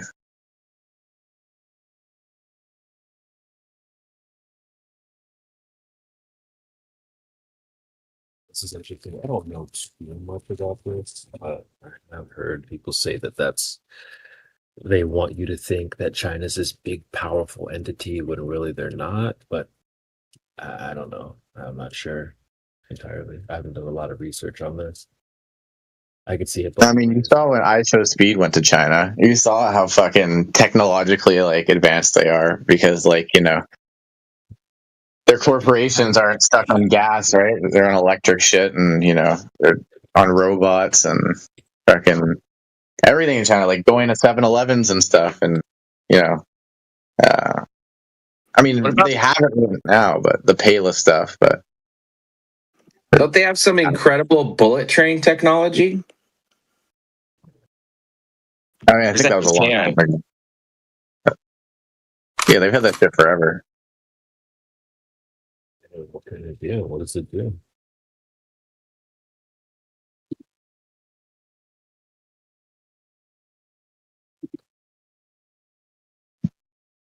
I want to know why are we using that shit? Like, why aren't we using bullet train shit? Like, if we have like 5G internet, why are we still using 2G? Like, that doesn't make any sense in like the railroad like world, you know? Like, I mean, I don't know the term for it. It's like manufactured weakness. I don't know what the term actually is, but even for cars, you know, cars have gotten better and better and better, but they still have like a gallon, like a 14-gallon tank or whatever. They're not improving the fuel economy. They want you to not be able to have like water-powered cars and efficient travel. I don't know, it's weird. It's like a manufactured hell or whatever you call it. Yeah, here in America. And you go to China, you got all the cool shit. You got the little fucking ching chong trucks, the little box trucks, right? Everything's like small and like, you know, like compact. I don't know, maybe because they're like small people, but that's just the stereotype. But like, you're not allowed to bring them over here. So, these regulations are unsafe. Like, bro, we got freaking smart cars here. If we have a smart car here, why can't we have anything else like for that size? Yeah, I mean, they Creation Bear, fix your mic. You're too low. I'm low. I'm not talking that loud. I'll fix it. Yeah.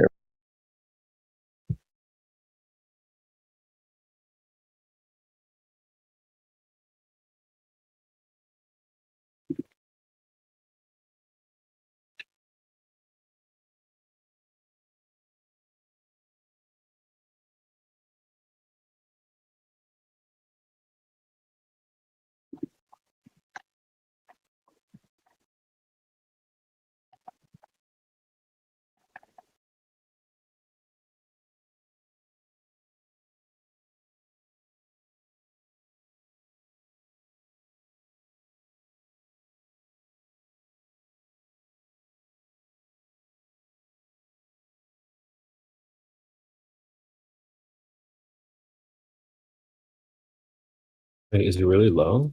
I mean, everything's turned off.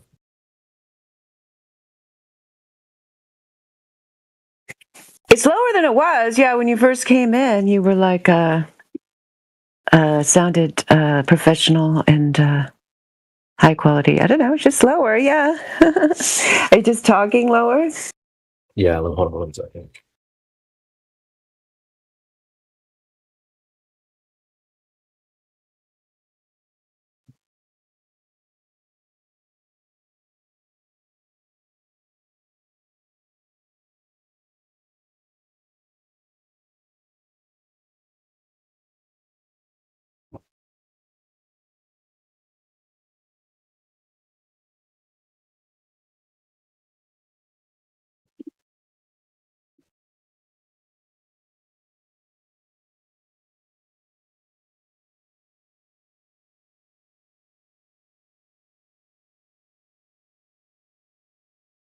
Is this any better? What? Is this any better? Any better? Talk some more. Let's check. Test 1, 2. No, I think it's worse. Don't you guys think it's worse? What does Rayleigh think? He was the one who brought it up. Should we take a poll on Creation Bear's mic? That was a bit better. Still not Rayleigh as good said as it when I was first better. connected. Yeah, see, Rayleigh wants you to get back to your prime, which is when you first came in.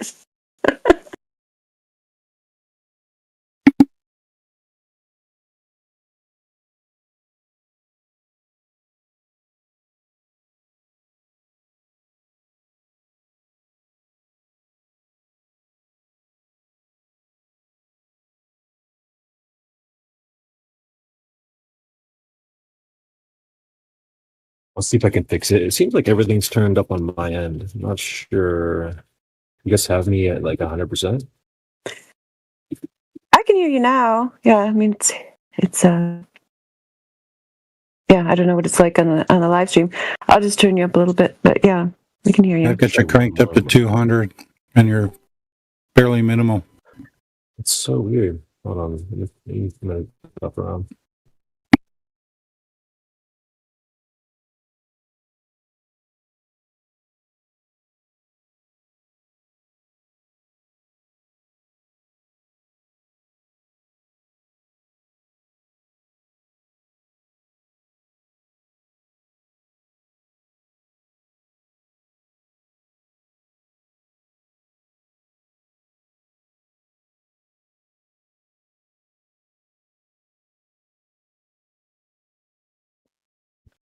Yeah, okay, this should be better, right?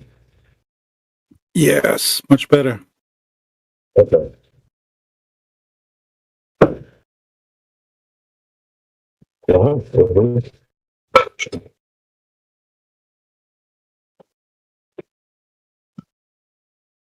I would say regarding Neil's question, yeah, I'm not going to be using those glasses you described.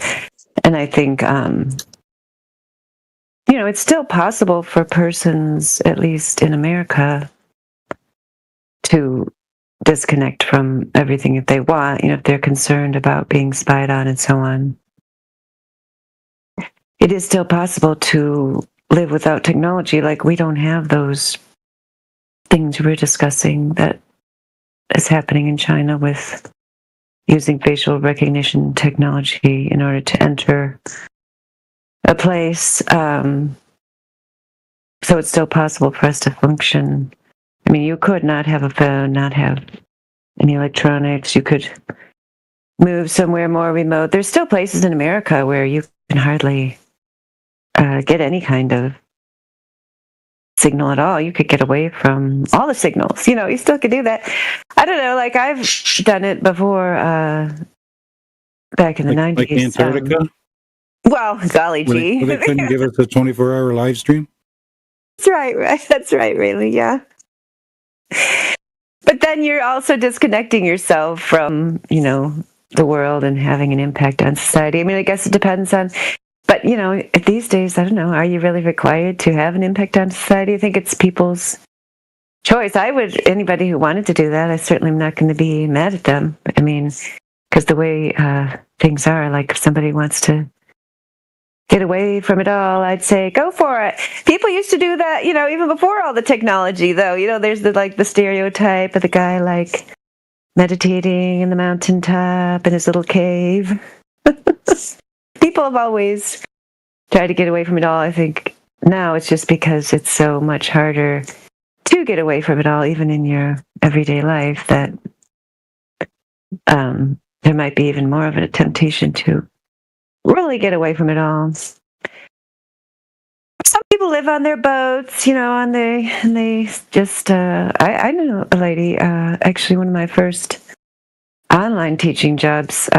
She was my supervisor, and she was doing her job from her boat. That she lived on with her husband, and that was back we were using Skype. Yeah, and she'd Skype call me from the deck of her boat. It was cool. I felt like she was living the dream. Why not? But she was obviously still connected, but at times when they weren't working, they would just go sail around. And so, I don't know. I feel like that's probably kind of ideal to still not completely disconnect yourself, but also make sure that you don't get too caught up in all the chaos. It's crazy. It's not like you have to catch up on technology, but it's like they're almost forcing you, right? They're like digital IDs, right? You can't even go on a plane at some places without like I was hassled. They're like, oh, can you have your digital this, digital that? I'm like, no, I just carry papers. They were like, huh? I had to call managers and shit. I was like, bro, what's up with the digital crap? And they want you to integrate into freaking technology and become oh man, it's pissed me off. Yeah, I mean, if we collectively want to do something about it, now would be the time. Even though I don't know how it would be done, but it's I feel like it's my parents' generation that are still here. That are a lot of them are. They are still not connected. I don't know, my mom doesn't have any email. They go into the banks. They don't have the apps and stuff, but they're making the world freaking app only, and no cash here and freaking cards, and it's like fuck off, you know what I'm saying? Yeah, so I'm glad that you're still doing it a different way, because I think that just that in itself is. Just every little thing where somebody's going to say, well, I'm not going to do it that way. I'm going to keep doing it this way because it's my right to do that. My mom does that. She's got a flip phone. She doesn't have any apps. She doesn't have any email. So, the people want to deal with her. They have to find another way to do it. Yeah, but I agree. It's getting harder and harder to do it that way. But yeah, that's the line I drew a while ago, was just the whether it's useful or not. Like you were saying, you were kind of discussing we can try to keep our data from them, but they're getting it anyway. But just for my own personal line, I don't use the biometric, I don't use facial recognition with my devices. I don't use the fingerprint. I just punch in a code all the time. And I don't know if that is making any kind of a difference, but it makes a difference to me. It makes a difference to me, Creation Bear. And I am not a boomer.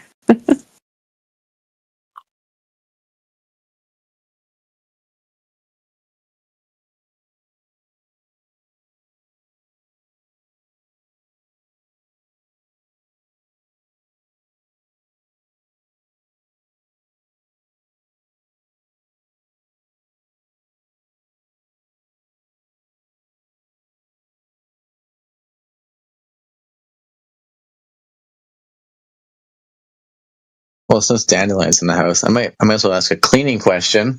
What's the best way to clean a chair? Like a fabric chair. Upholstery chair. You don't have any upholstery cleaner? I don't think so. I have a gaming chair, and bro. Yeah. It was pure sesame oil, and I had a freaking beer cap on it. So it's kind of open the son of a bitch, and what do you know? The fucking lid goes flying, and I got sesame oil all over my fucking gaming chair. So, oh no, it's oil. That's bad. I mean, like I love those upholstery cleaners that they come in a can. They're pressurized, and they have like a little scrubby thing at the end. So you just like, you squirt out the foam, and then you scrub it, and the scrubber's like built right into it. But for oil, you better use like baking soda or something to try to mop up the oil. Baking soda. Yep, that's a good idea. I'm probably the only person that understood that. You made a joke about baking soda? Oh yeah. If you know, you know. I do not know. You have some baking soda?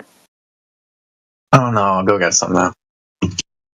I probably have like 2-year-old baking soda that's like in the fridge. That's That's perfect. It works fine. Yeah, it'll still work. Yeah, and I mean, like, if you don't have upholstery cleaner, although I would really recommend getting one of those cans. They're so great because you can use them in the car, you can use them on the couch, chairs. But and then you vacuum up the stuff after it dries. But like hot water's always good for everything. Like I don't know, like soak it up with the baking soda and then.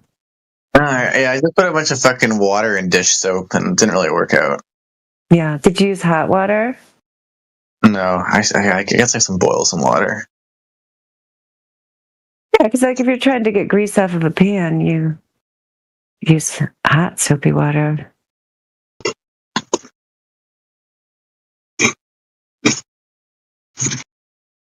Okay, thank you, women. You're welcome.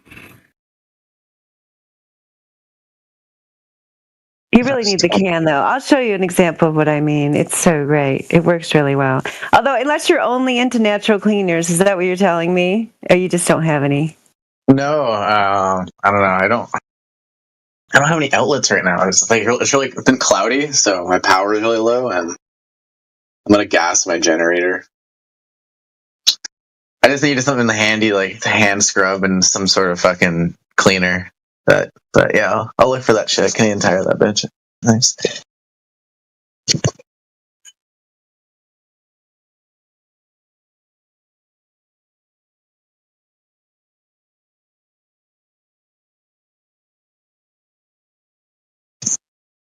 Yeah, I tried vinegar. I think I made it worse.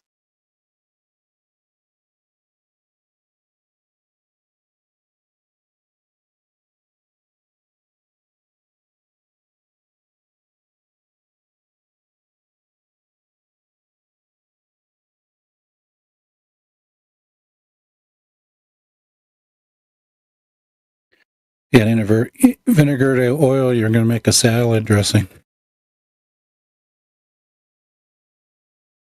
Then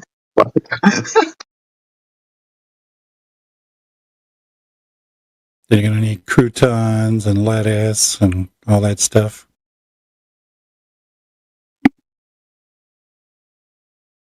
Yeah, I'm chilled. This chair's cooked. I put a photo of what I'm talking about. Maybe that's you that thumbed up it. No, that was Miguel. Miguel likes my upholstery cleaner ad. Now I feel like the wife in the Truman Show.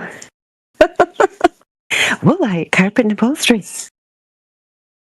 Yeah, I bought something similar to that at the Costco. Yeah, they're great, aren't they? Can you testify? Yeah, that looks good. Good for the vehicle upholsteries. Yeah. All right, I'm going to Canadian Tire. Or as they call it, crappy tire.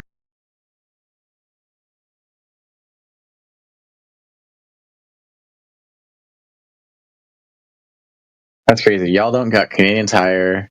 Do you guys got Superstore? Nope. Nope. How about London Drugs? Nope. And those are strictly Canadian businesses. Safeway? Nope, that's half and half-ish. Depends on what part of the United States.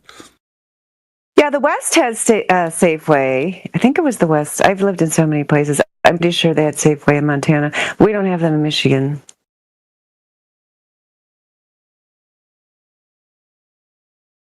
I will say, when I went to the East Coast, y'all got some like way better like fast food variety. Like your fast food stuff is starting to move out west.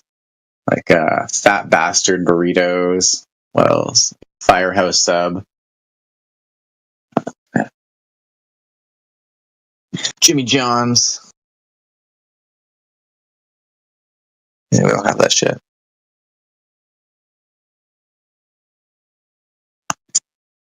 And y'all's radio station on the East Coast, man, y'all got way better radio stations. West Coast fucking blows for radio. No one listens to the radio anymore. What the hell's wrong with you? Yeah, we have streams on online to listen to. Yeah, but when you're in the car and you're with the homie with it's no aux on a radio station, listen to music. Yeah, I only listen to XMs in the car. I don't listen to the local radio stations.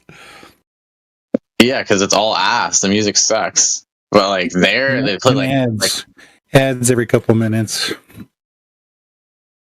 Yeah, true. But they put like hip hop there. They put like metal. They'll put like different types of rock. Like here it's just like boomer music. Like every radio station, it's either old boomer music, and it's the same freaking songs over and over again, or current bullshit. So. Because they're not there to play music, they're there to sell you advertisements. That's how they make money. So they have a target demographic, and they play the music for the target demographic, then they have ads for the target demographic. Well, the target demographic on the East Coast has way better music. That's what I do realize that TV, they don't broadcast it to show you the show. They broadcast it to show you the commercials. You know that, right? Oh, yeah. They could give two shits about the show just as long as you watch the commercials.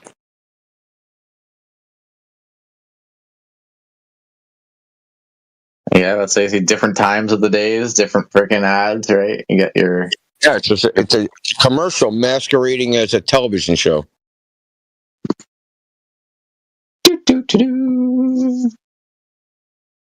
That's just a straight up commercial. That's the whole thing's. The Price is Right. The whole thing's a commercial. I don't know. When I woke up to that, I was like, "Yo!" I think that was the tipping point.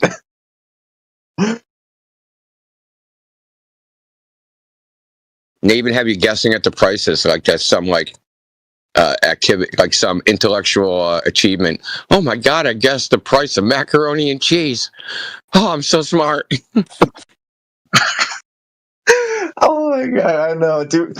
We all grew up with like watching that shit, so it's like we're all in this shit, right? We all did it. It's just fun.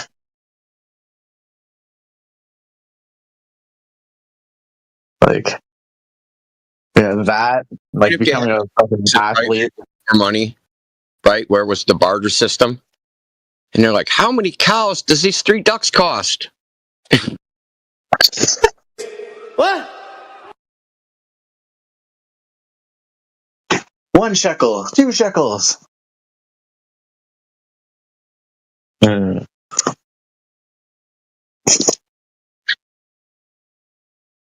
wonder if anybody's ever tracked inflation using like Prices is Right episodes.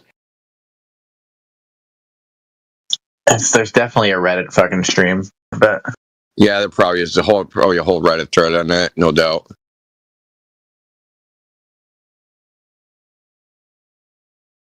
I used to get fucking anxiety when they get to the last one, they verse each other, and they gotta guess the end one. Oh my god, I'd be like, oh my god, I guess within $250, I get both prizes. Ah. Dude, I was waiting for somebody to get killed by the wheel. Like a couple people almost got killed by the wheel. They almost got sucked under and ground up in the wheel. Fatality.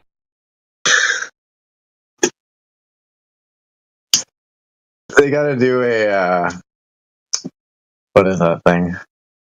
It's that stupid Netflix one with the Asian people and Squid Game. They gotta do a Price is Right Squid Game. That might actually be entertaining.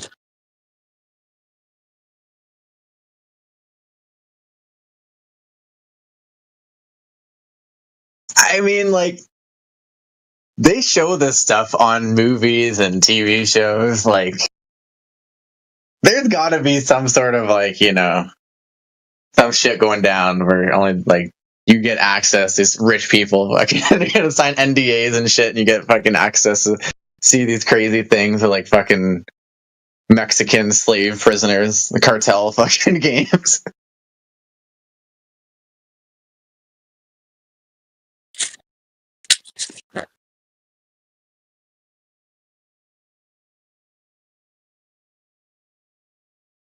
They should do the black market prices right. Which black market? Brenda's holding an AK-47 with a suppressor. Now the closest to the actual price without going over. Well, that's like Jeopardy, right? Because like Jeopardy is like a broad categories and topics, right? And it's so-called smart people, and then all of a sudden they get tripped up like, what, this rapper like sang these lyrics in this song. It's like, who is T-Pain? No. Who is Kanye West? No. Right? That is, who is Eminem? Who is Flavor Flav? Yeah, one for like conspiracies. Base, how much can you smoke? One toke, you go broke. Come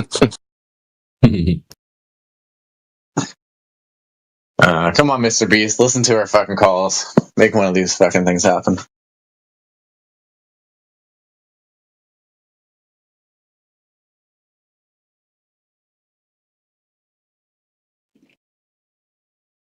Somebody speculated. Hashtag CIA.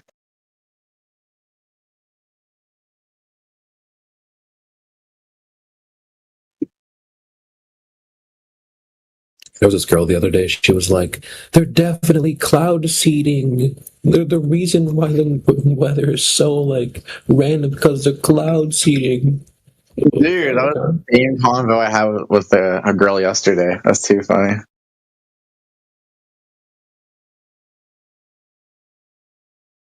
Like, what do you think of the chemtrails in like all the countries? She's like, do you think like Egypt is like one of the only ones not doing it? Like, this is like the first like 10 seconds of me meeting her. I'm just like,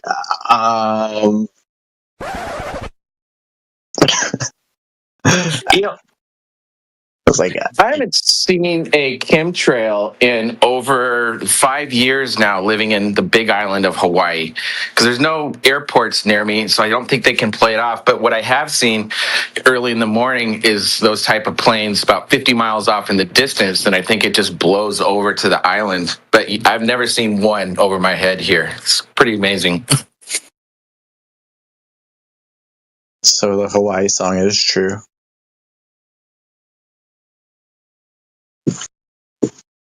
Rainbows and sunshines. I don't know the song, but probably good.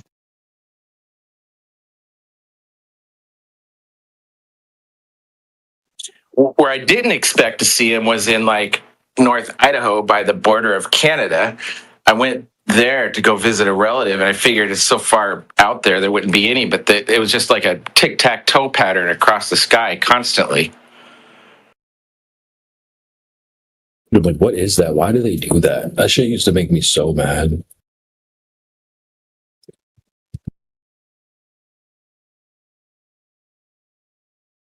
Yeah, it's like sometimes they do it and it'll be like record rainfalls, and then sometimes they'll do it and it'll be like record heat. Like which, you know, chemicals are making the rain and which ones are making the freaking sunbeam more. Like, I'm going to conspiracy land right now, but I mean, this just happened.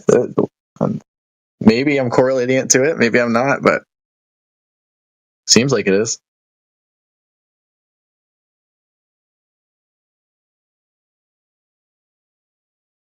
Because I got video of this plane seeding the sky with these weird chemtrails that just like disappeared right away, and what do you know? The very next day, record rainfall, floods in North Vancouver. Like, so I got that shit on video. I'm not forgetting that.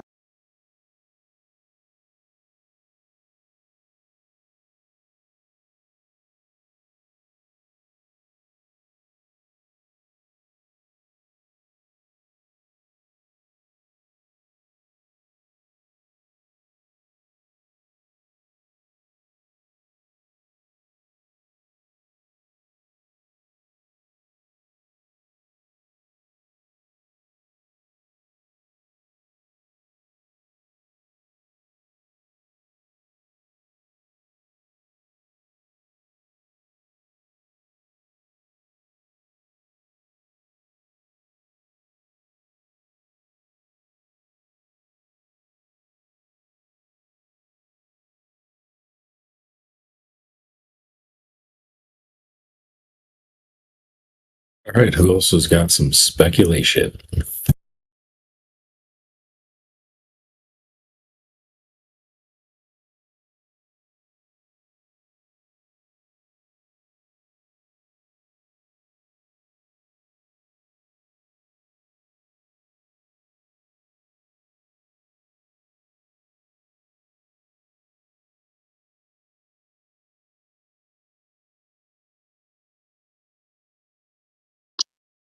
Yeah, I don't know. I hate speculating. Just it gives me fucking anxiety. It makes me feel like I'm a schizo.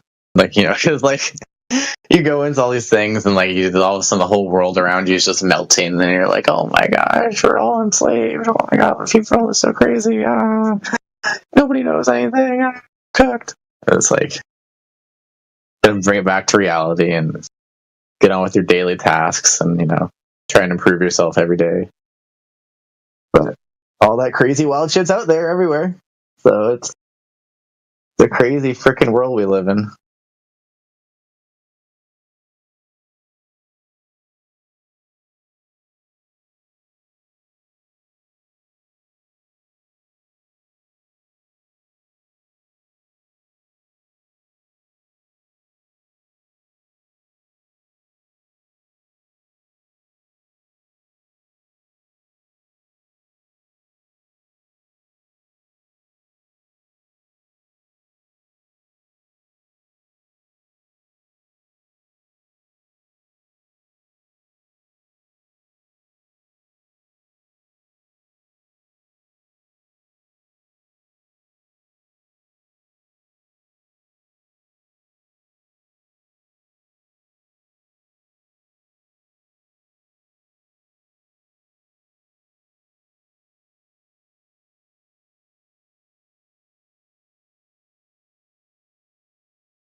And I just dropped a ping in the chat. Welcome to whoever just joined.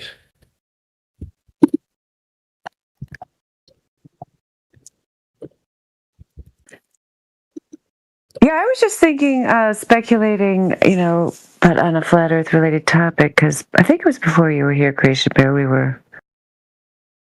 I was asking Neil what the reaction is to flat Earth for young people, and then we were looking at the crazy comments in this troll video that was made about our 24/7 live stream, and I was thinking after we were talking about that, it's like we've gone through these phases where, yeah, when we first started in the server, like it was considered to be like a way out there idea, like, you know, like teenagers would come in and just kind of giggle because they were talking to flat earthers, and it was so silly. And then we would explain the information to them, and then like now it seems like there's more talk about it in general. I would say, like I told you about how I saw the billboard, Creation Bear, when I was taking my break. I saw the flat Earth billboard. It's like my impression was that more people are talking about it, but it's like now there's so much bad information out there because it seems to have so much more of a presence, like on X and that kind of thing, and other social media, that people are getting a lot of really bad information Whereas before they weren't getting much beyond the meme level, right? Now they're getting like things that pretend to be explanations. Like we had one in here last night with some YouTube short claiming it was an image of a ship going over the horizon when it was clearly a mirage.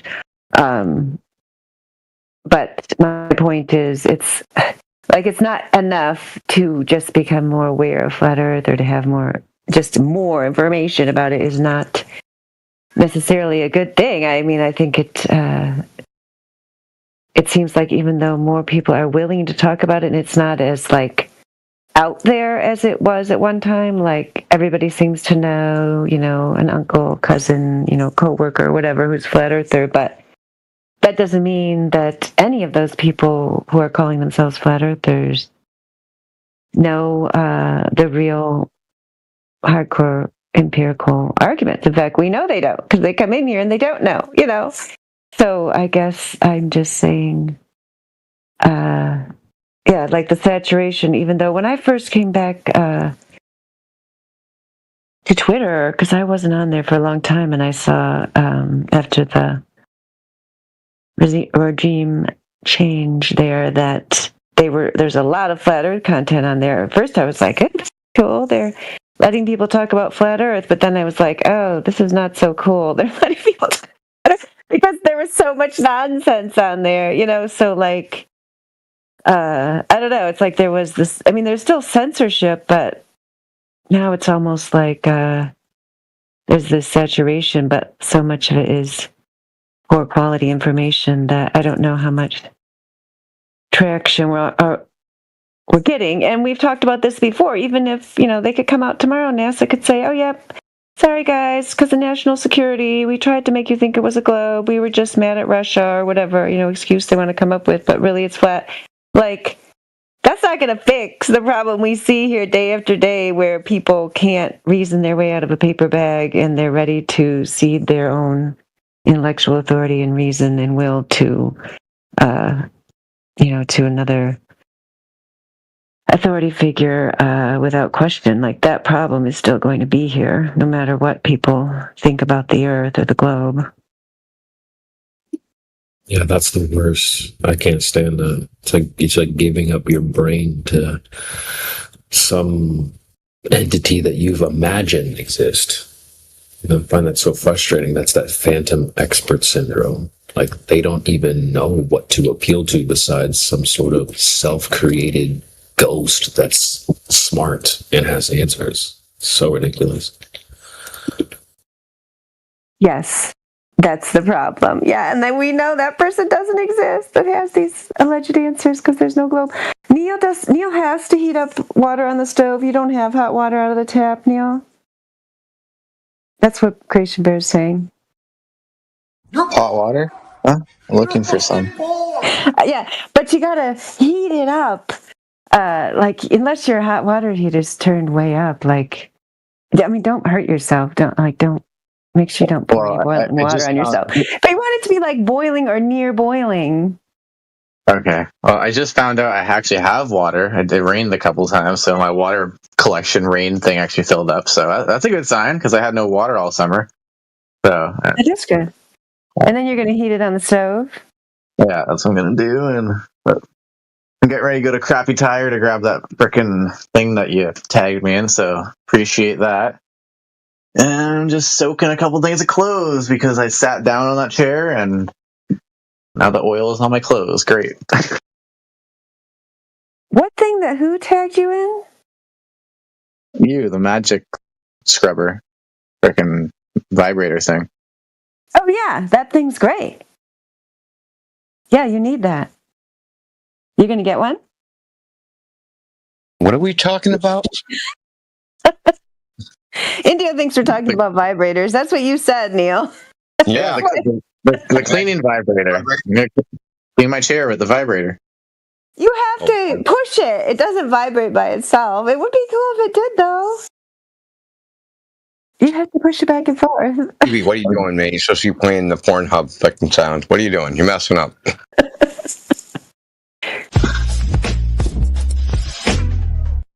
Well, You didn't explain the instructions, so I get it. Back and forth, rapidly, back and forth. It's a manual vibrator. All right. Maybe I got to buy the upgraded version. Yeah, possible.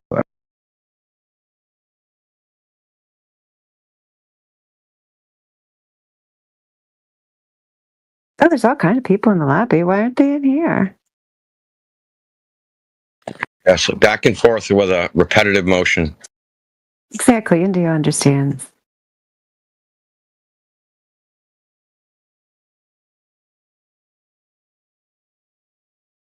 If it doesn't come out right away, just accelerate the motion.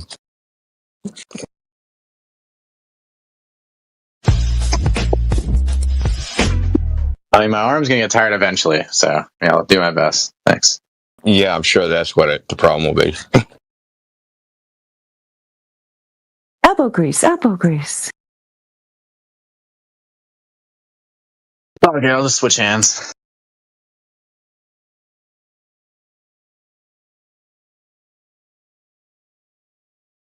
Oh my.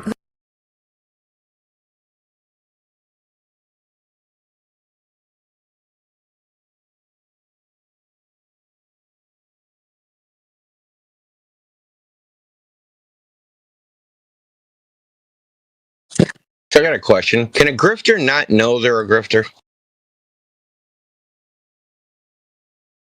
Yeah, definitely. So I'm thinking Dr. Shiva is a ignorant grifter. Like he's a grifter, but he doesn't realize that he's a grifter. Because he's trying to Duffy 2.0.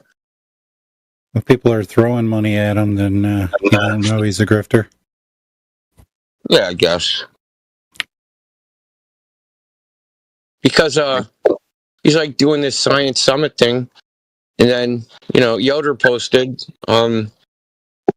about it, but I didn't read it carefully. But now that I read it, it says invited 3 engineers or 5 engineers and 5 flat earthers. 5 engineers said are confirmed, but only 2 flat earthers. This is just Duffy 2.0.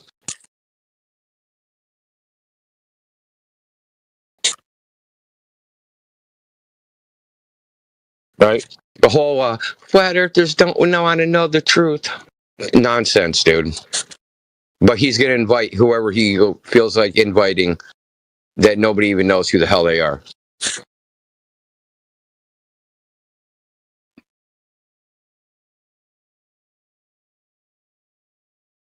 Yeah, it's tough to convince somebody whose salary depends on not knowing a thing.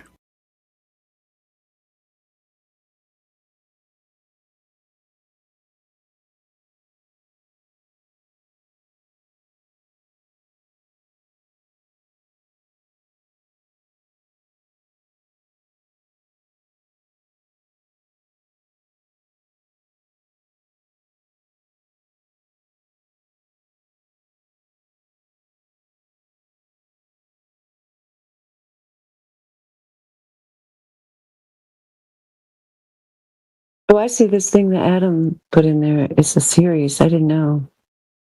Brother Dave talked to him a bunch of times. Is it worth listening to?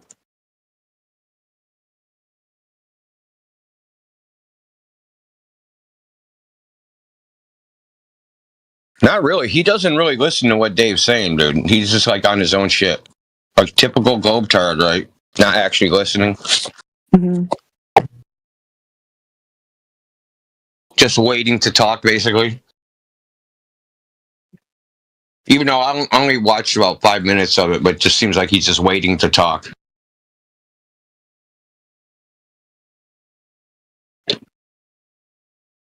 It sounds familiar. It's what we see in here all the time.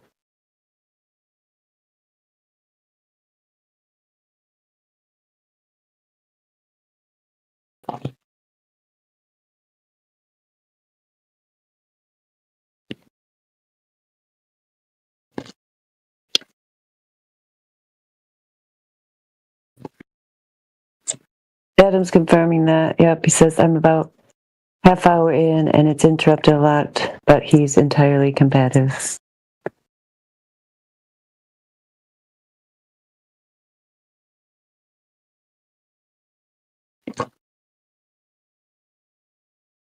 What's the definition of grifter, though? I mean, maybe I should look that up myself.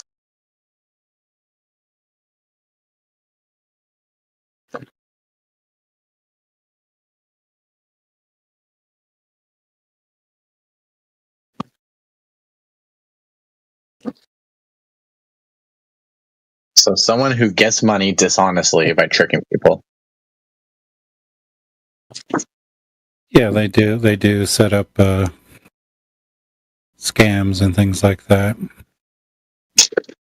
Well, they would have to know that they're being dishonest in the first place, right? I mean, like, the Glover are just like ignorant to the fact, right? But then you have the anti-flat earther, right? That's a different story. Yeah, but if you expand it to a more broader definition, all banks are grifters, but not all the people in there know that it's a grift.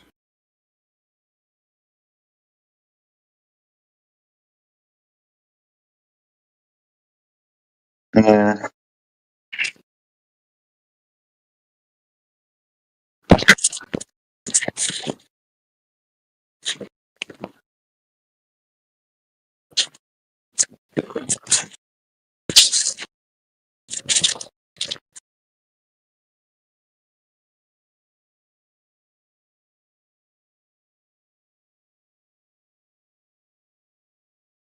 I don't know, man. I kind of like the guy. Or maybe I was just being hopeful that he was authentic. But the more I spy this guy, he just seems like a fucking narcissist, basically.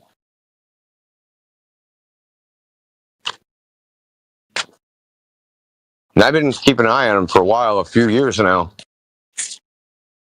Can I ask what the guy's full name is? Dr. Shiva what? Dr. Shiva Andwari or something like that. Oh, it is that guy. Didn't that guy come out earlier on and said I created email? The email protocol? He did invent email. Not email protocol, but he invented email as a concept. Computer has virus. Okay, so he did do it. I never looked into it to confirm it. But when he came out with a statement like that, I'm like, I thought it was like, a collaborative effort between universities or institutions or whatever that came up with that. When he was like a kid back in like the late 70s. The only way you could protect your intellectual property back then was to copyright it, right? Copyright the actual code. Yeah. So that's what he did. He wrote the code and copyrighted it. But that only touched that code. The mechanism to patent it, right? To patent the so it would be like a utility patent, I think. You couldn't patent it that way back then. He did the only method. So other people have implemented his idea using different code, obviously, and said that they invented email. Okay. But so instead, he accuses people of stealing his shit all the time. Now, even currently, such as he accused Elon Musk of I don't know, like especially in regards to the election and exposing like Jeffrey Epstein and all this shit. Said, "Oh, I did that first." I thought I remember him coming out even during the Coco time. That too, yeah. Yeah. He wrote a letter to Trump about how, he wanted to be made the freaking COVID czar or whatever. Some shit like that. Okay. Because I'm pretty sure, I don't know if he's a medical doctor, but he has a degree in systems biology, which has to do with the immune system, I suppose. But he also has degrees in other fields like engineering, maybe computer science.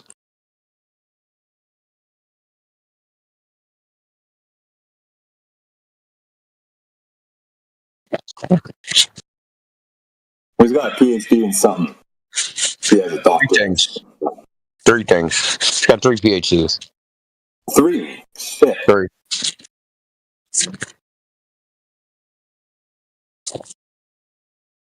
Guy's a pimp. Fucking probably lives like 5 houses from me or something. I've never seen him.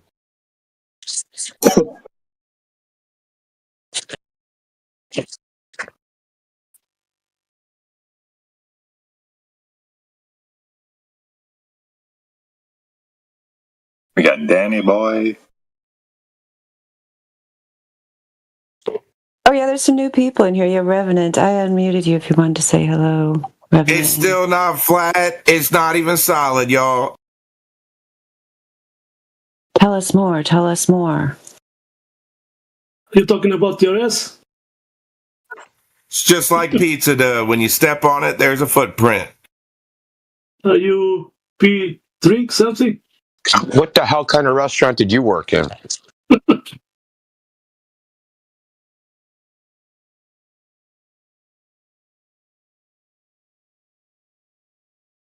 You left. Was it the Toe Jam Cafe? That's all we got. Maybe Danny Boy has better. Well, it is Speculation Sunday, and thinking the Earth isn't flat is way out there. So, Yeah, they're speculating about their globe. It is pretty wild to think that we would live on a ball with no evidence. To think the Earth is moving when it's clearly not. I was going to say that. That was the thing I was going to say. Remember that young kid that was there when we first started this event? Yeah, too bad he left. That's what I was going to say to him, because remember he said he saw curvature out of the tall building. I was going to tell him about, wishful thinking and, kind of imagining things just because you're told that they're there, imagining that you actually see them. I mean, it's a thing.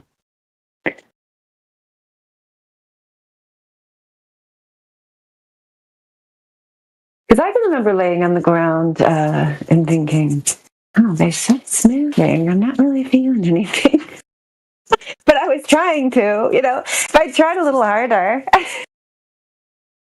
when I was little.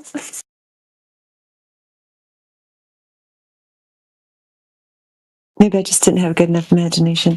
What do you think, Danny Boy?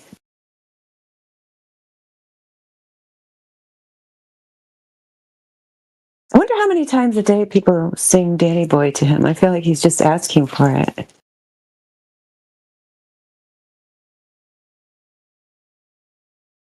I call it Danny Faulkner. Danny Boy.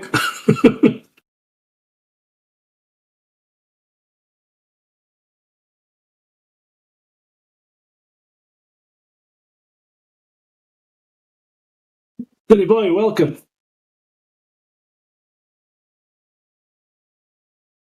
Maybe something is going on with his mic. Yeah, it could be. Oh, we have another globe birther. We've talked to him before, haven't we? Less than 3. You want to speculate about your globe? Less than 3?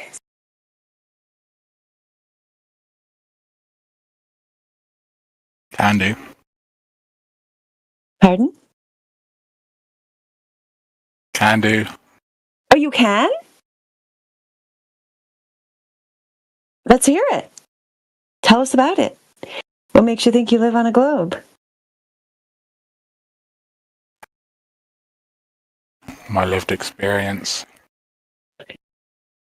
Your lived experience tells you you're on a globe. Give us more details. What specifically about your lived experience makes you think that?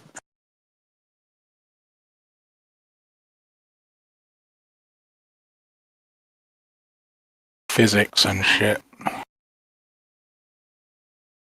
Yeah, that's not too detailed. Since you said lived experience, now you're appealing to a subject matter as if it were an authority, just the name of a subject. Like, we definitely need way more details than that. Like, we're moving on from lived experience to physics, so then I'll just ask you the same question. What specifically about physics makes you think you live on a globe?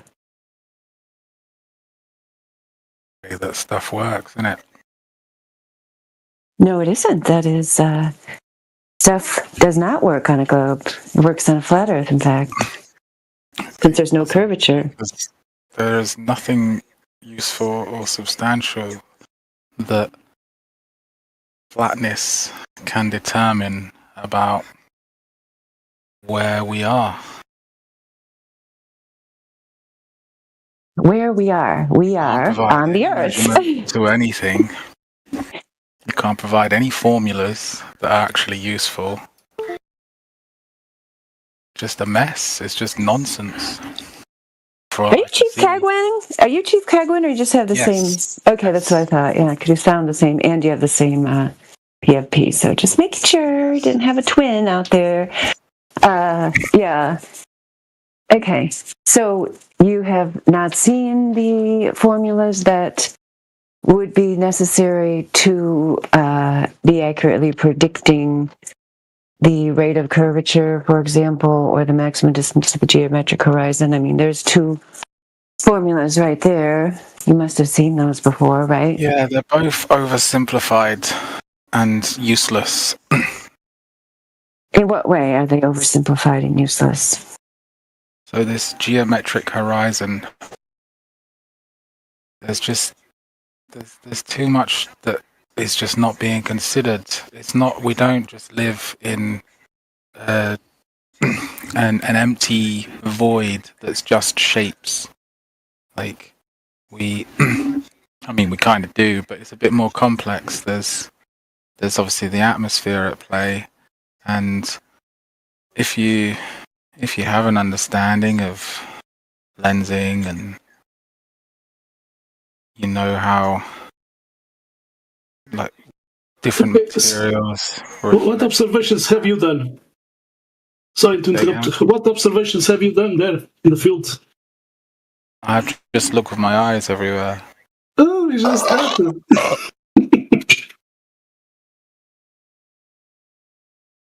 Have you ever seen what is behind a mountain? With your eyes? Yeah, I walk around a mountain. Oh, you have to go around, so you just debunk your refraction.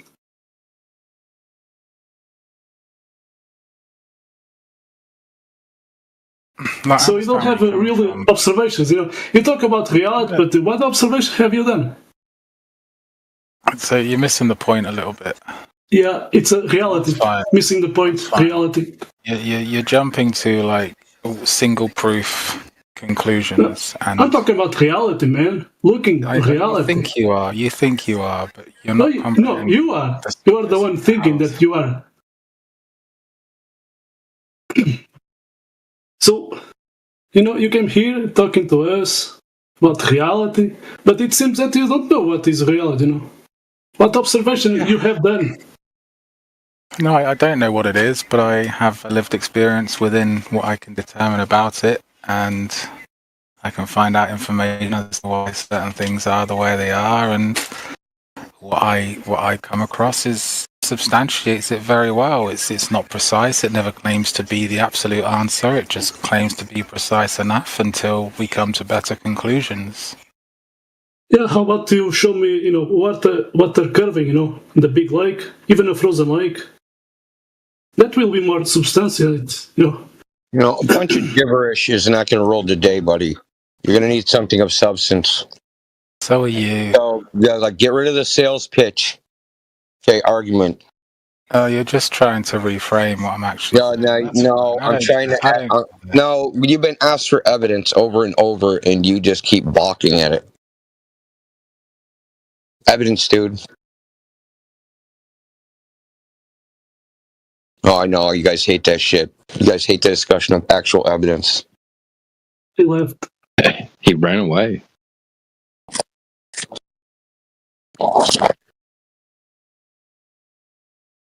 I'm not against it. I'd like a discussion, but if you're just going to reframe and straw man me, it's just stupid. What was my straw man?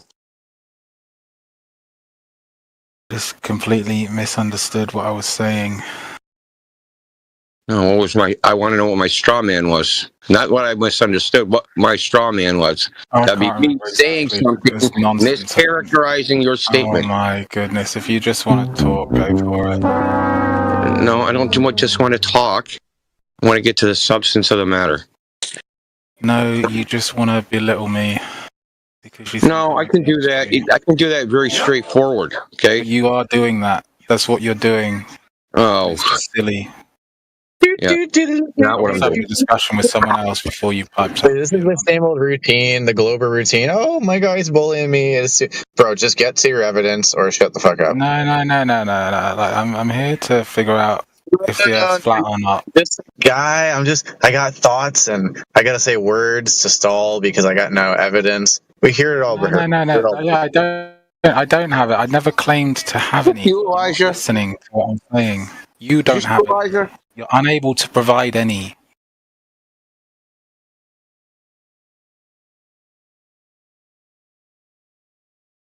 Just Elijah. No globe evidence. It does sound like Elisha, bro. Were you LARPing the whole time, Elijah?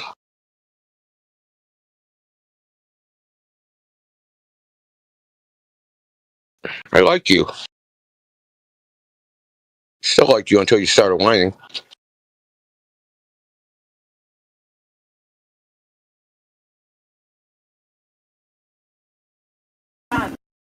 Just to dissipate the smoke a bit.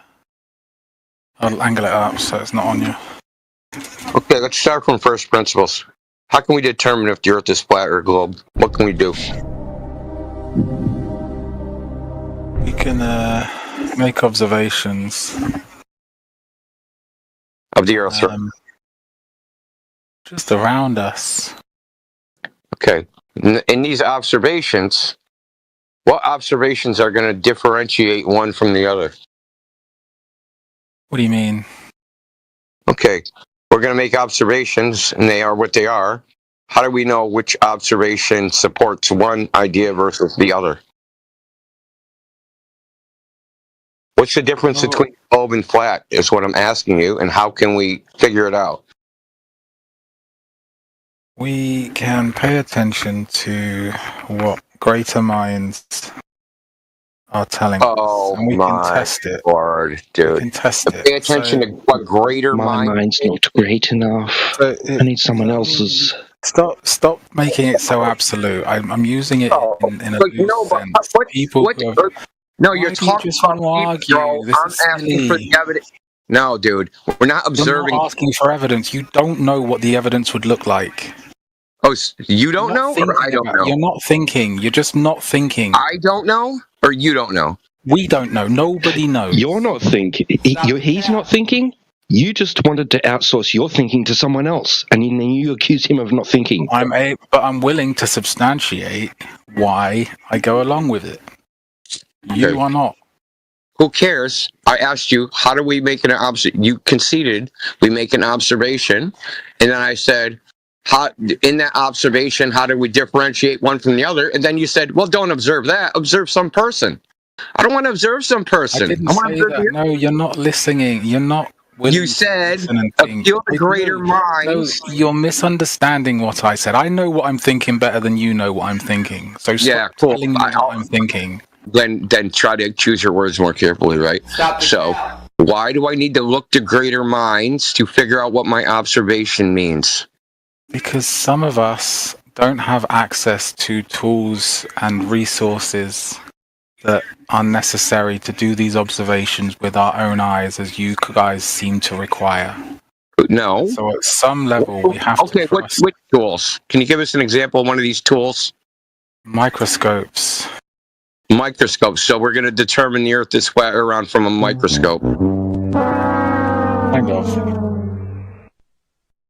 It's simple. Like it starts from like. Serious, Did this nigga just say microscopes? What the fuck?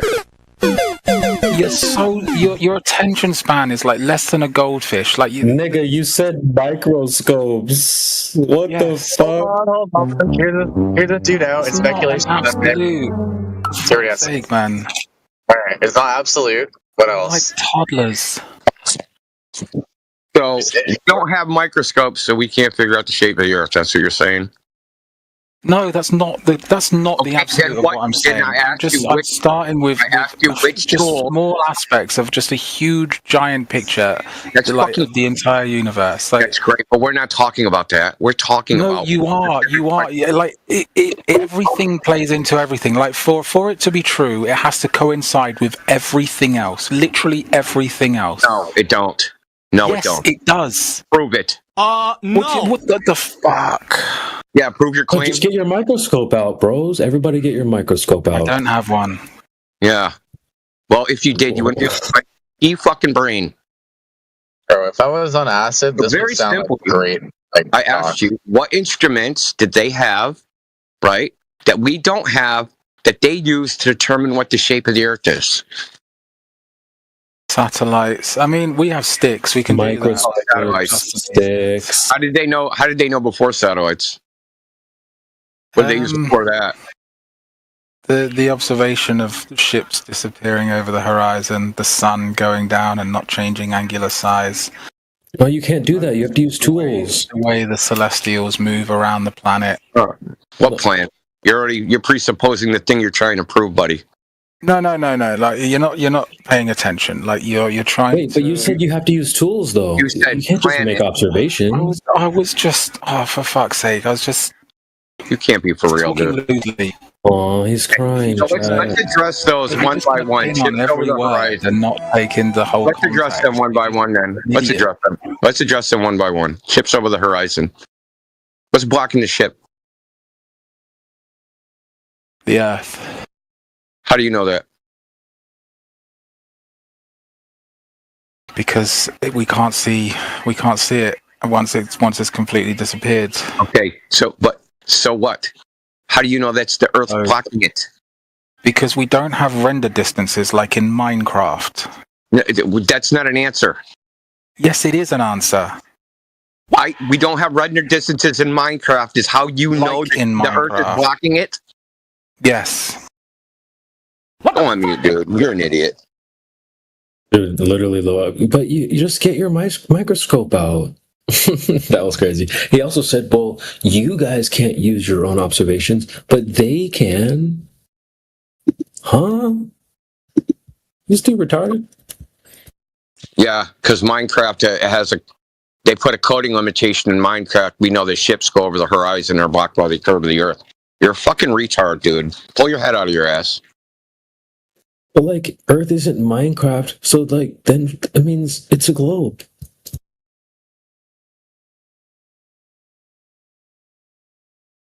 Huh? Oh my god! Literally low IQ. No, but you have to use tools. Oh, like what tools? Like microscopes? Well, then, I thought he said there's no rendering limit.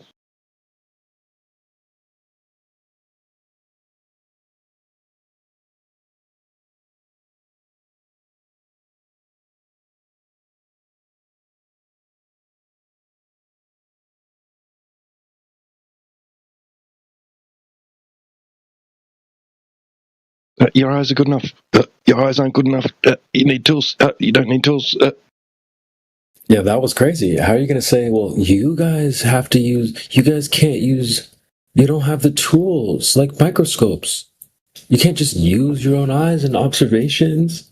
Oh, okay, so what do they do in history? Well, they use their own eyes and observations. You don't understand, though. It's everything. It's not just one thing, it's all things in one. Yeah. Everything is everything. And like, you're just not understanding me.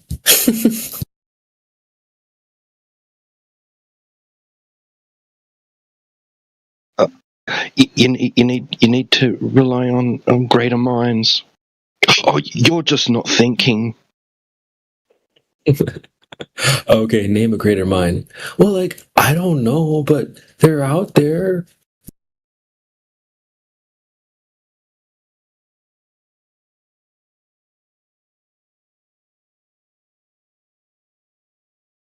The better question is, how do you know their minds are greater?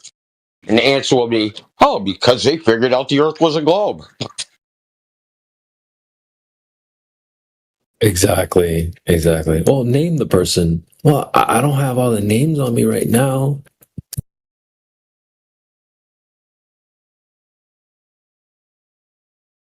Yeah, we're toss pennies. Yeah, but they have sticks. You need advanced tools like sticks and shadows. And microscopes. and microscopes. He's saying, "Oh well, you're strawmanning me." Wait, by saying the words that you said, I literally typed it all out in the chat. You can't use your own observations. They use their own observations. Strawman. Okay, well that's what you said. Cool, got it. You're not understanding me. And microscopes and sticks. Come on, bro.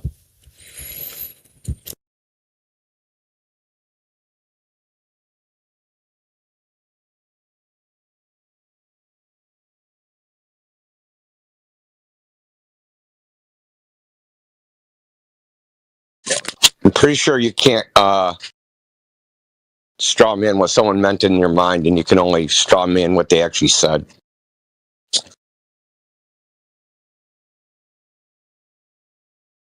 Yeah, you can't straw mind me. That's a good one.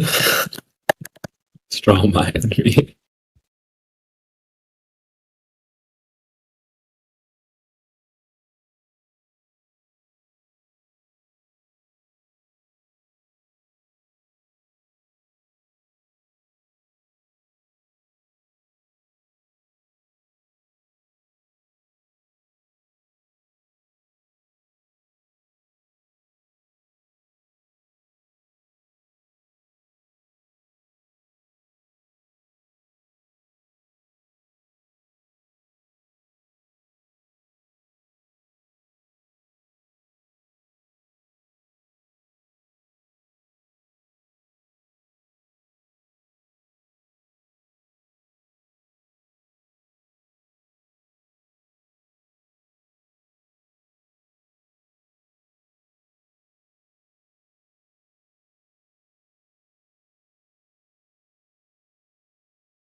He's saying, chat, when he said microscopes, he was just naming random tools.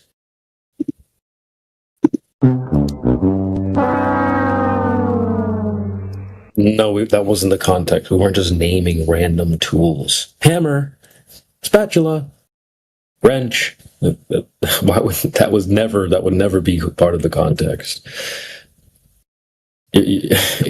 I see you backtracking because you know what you said is retarded.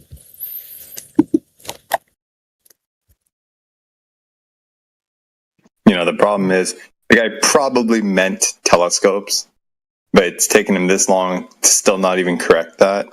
And even then, if it was a telescope, it still wouldn't work. So, like, the guy's out to lunch.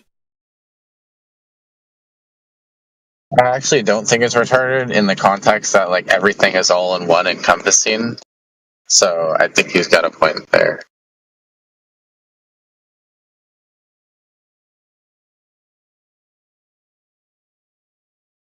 He's doubling down in the chat. No, it is microscopes.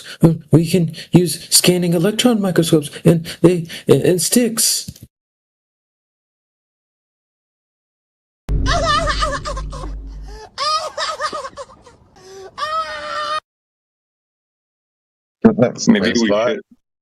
Maybe we should unmute him. Let's get a laughter. Yeah, let's get a laugh out of him to backtrack. Everybody just name random tools since that's the context. Just name a random tool. That's what garden hoe. Thermometer. Turbo and encabulator. What is this? What are you like, doctors? Nurse, wrench. Jackson. No, you ever heard of the turbo encabulator? Dude. Oh, what's that? Seriously. Oh, man. I want to post you a link in the chat, bro.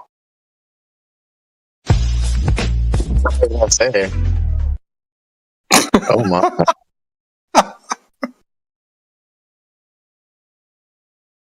Soldering irons prove the globe, boys. Let's go home. Yeah, we knew it was a globe for thousands of years, but we didn't develop high-altitude balloons until 1931. I'm going to play the audio. I'm going to play the audio, dude, from it. So you guys are going to get a kick out of this. The Turbo Encabulator, man. It's an amazing device. It's freaking used by all greater minds greater than ours. So,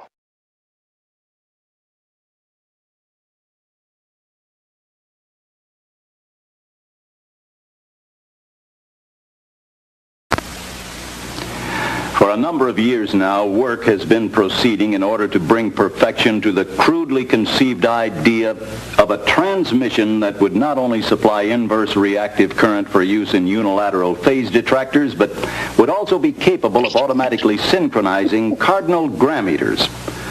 Such an instrument is the Turbo Encabulator. Now, basically, the only new principle involved is that instead of power being generated by the relative motion of conductors and fluxes, it is produced by the modial interaction of magnetoreluctance and capacitive directance. The original machine had a base plate of prefamulated amulite surmounted by a malleable logarithmic casing in such a way that the two spurving bearings were in a direct line with a panometric FAM. The latter consisted simply of 6 hydrocoptic Marsal vanes so fitted to the ambifacient lunar wane shaft that side fumbling was effectively prevented. The main winding was of the normal Lotus O delta type placed in panendermic semi-boloid slots of the stator, every 7th conductor being connected by a non-reversible Tremie pipe to the differential girdle spring on the up end of the Grammys. The Turbo Encabulator has now reached a high level of development, and it's being successfully used in the operation of Nofertronians. Moreover, whenever a fluorescent score motion is required, it may also be employed in conjunction with a drawn reciprocation dingle arm to reduce sinusoidal repleneration. It's not cheap, but I'm sure the government will buy it.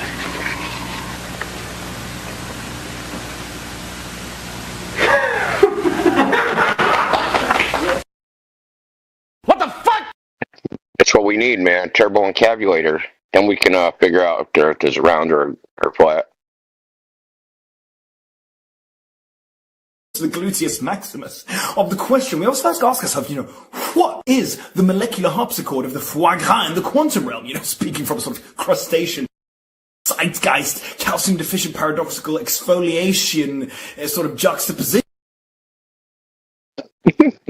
Yeah, that's about it.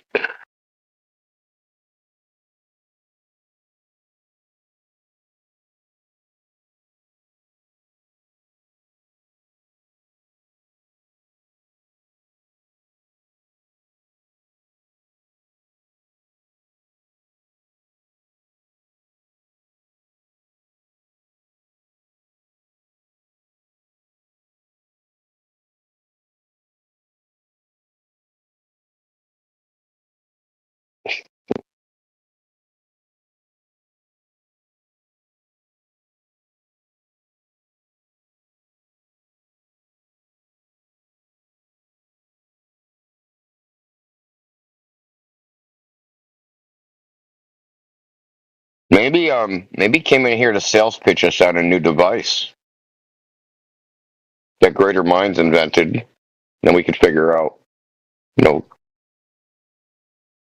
flat round, maybe.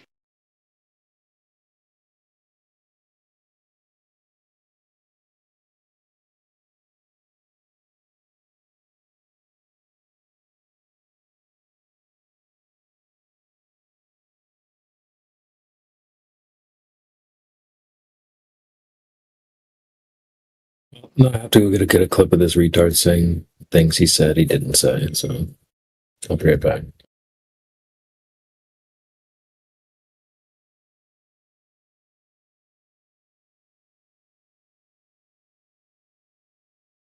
Well, I know it's disappointing that it comes to this, that this is how, just freaking mindless these people are.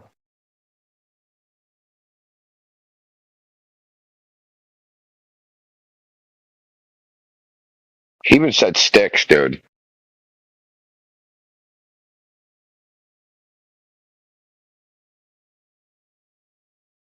Yeah, once he said that, I'm like, okay, Eratosthenes inbound. We don't have access to sticks.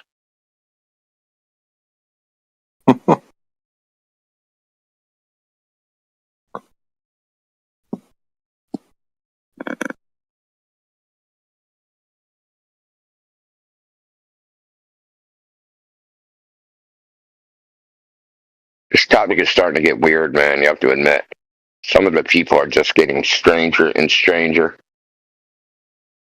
Were you here with Secret Flat Earth Proof guy? Me? No. Oh. Yeah, this guy, he's a flat earther. He, very simple test. This test, it's so easy, it's dumb, that he did prove the earth is flat. But it's too easy, he isn't telling anybody. Secret flat earth evidence. Oh, yeah.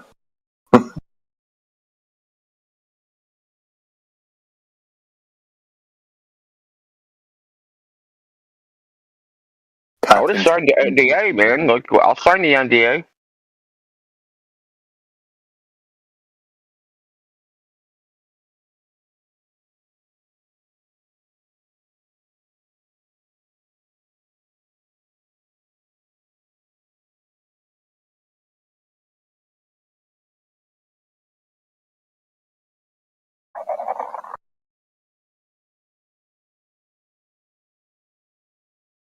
So here's my speculation. The earth is flat and round.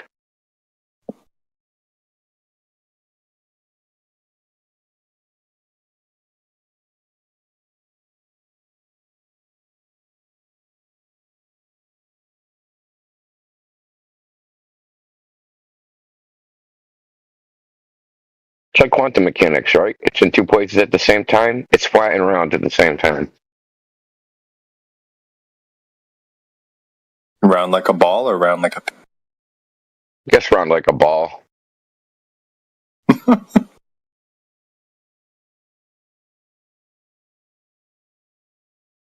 Yeah, it's flat when you're on it, but it metamorphosizes when you go higher. Well, we had that PhD dude. That's an awesome clip of him saying, well, if the horizon moves around, it's the most rational thing is that the Earth changes size. Dude, the coolest shit I ever heard. Somebody actually said that? Oh, yeah. PhD in physics actually said that.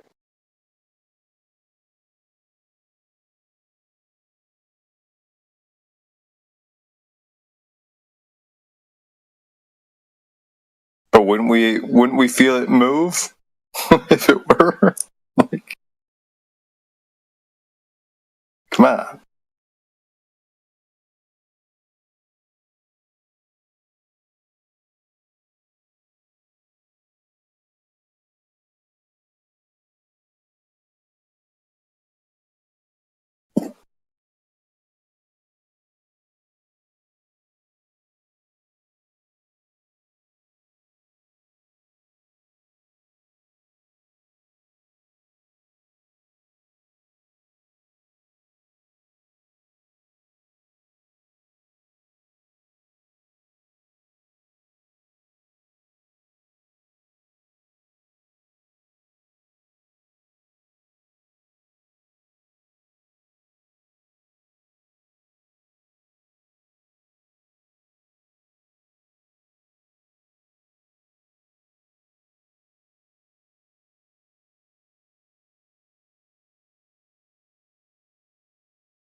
Well, clips in the chat, and also I can respond to something you said, Indio, that they're getting like worse and worse. Yeah, that's surprising. I'm like genuinely surprised by that. Because I thought for the longest time that, well, when I first got involved in this whole topic, I was like, oh, okay, there's probably some pretty smart people out here. But then you come to realize that they're not smart, and they're devolving. They're getting way worse over time. It's kind of scary. I mean, this Dr. Shiva dude, he's got 3 PhDs, dude. He's acting like a complete idiot. It's saying shit like, we're going to use the scientific method to figure out the geometry of the Earth. Now, how exactly will you do that? Like, that's the stupidest freaking thing.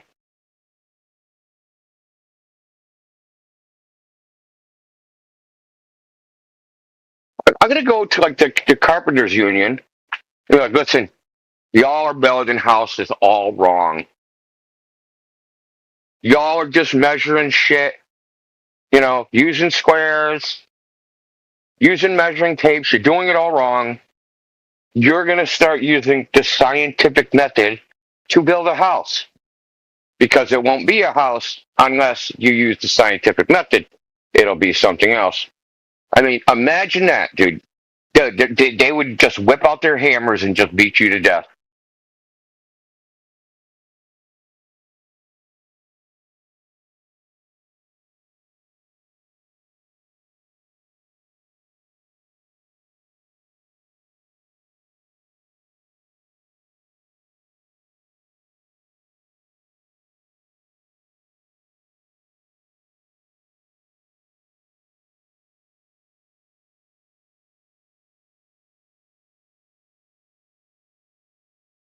Hey, Steve, is that wall plumb? Yeah, I got my plumb line. It's parallel to the plumb line. Did you use the scientific method? What was your hypothesis? Oh, shit, I forgot. Don't fire me.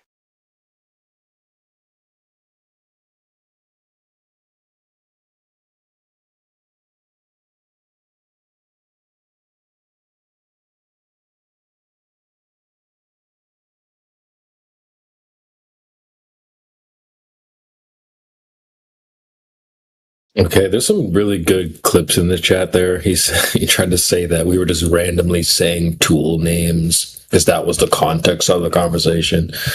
Well, there's a link in the chat where he says literally, you need tools to do observations to determine whether the Earth is flat or not. And you ask him, oh, okay, what tools? He says microscopes. This guy's retarded. Like, literally retarded. And one thing I really don't like is when they try to come off as if they're, like, high IQ. You know? Pick a lane, bro. You can't pretend to be smart and then say such retarded things. Oh, my God. You know, with Speculation Sunday, he's in the right place, right? You know? So. He's doing good. See, if you use a microscope, that's how you can tell if the Earth is flat or not. But you're not listening. You're not paying attention to what I said. You're not seriously. You just don't understand. You need to appeal to greater minds. Greater minds that have all the 24/7 on Speculation Sundays, we do not discriminate. So bring your I don't know. I don't want to be too harsh. I'm not going to say the words I was going to say, but yeah, bring your best. Bring your A game here. But if you don't appeal to greater minds, you'll never really come up with the answers. You flat earthers, you think you can do observations without tools.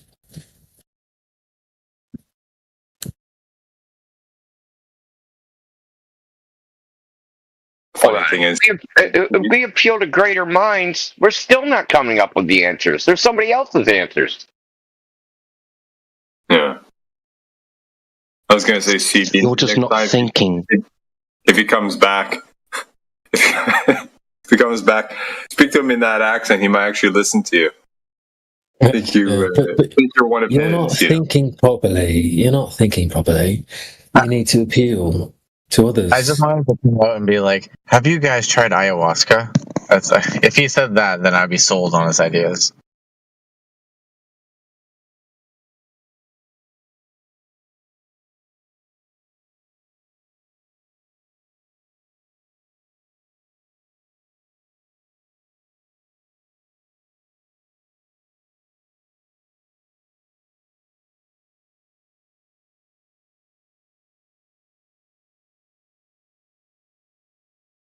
Yeah, as soon as he said, dude, I can't stand shit like that.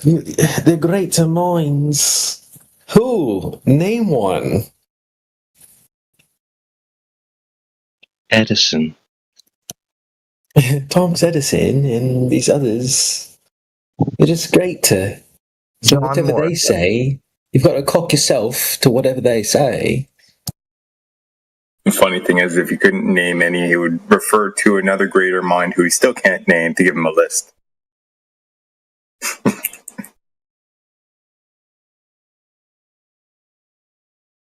You know, you couldn't build the Great Wall of China. You couldn't build it without greater mind. I don't have one, but this other person said these are the greater minds, and that's who I'm. Dude, Mindception. how'd you find that guy? No, sorry, Neil. Yeah, just going on a mindception train, right?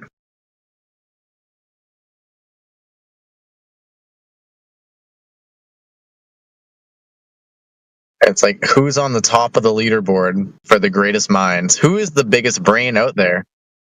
You know, maybe that should be a show episode, right? Who has the biggest brain, and what categorizes you as the biggest brain, right?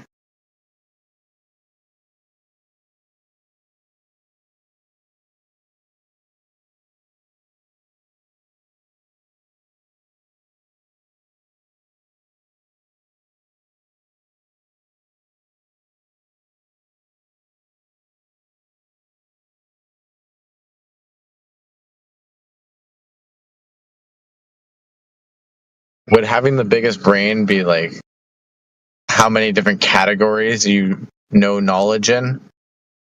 Or would it be like how would you test that? Like, I know IQ tests are out there, but is that really a scale on your brain power?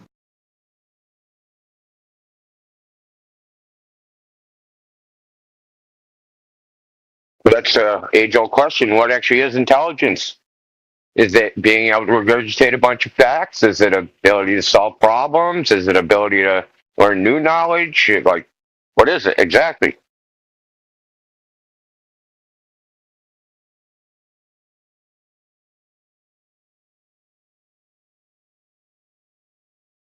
That's a great question. Do they teach that in school? I wonder if that is a category. I don't remember that ever being.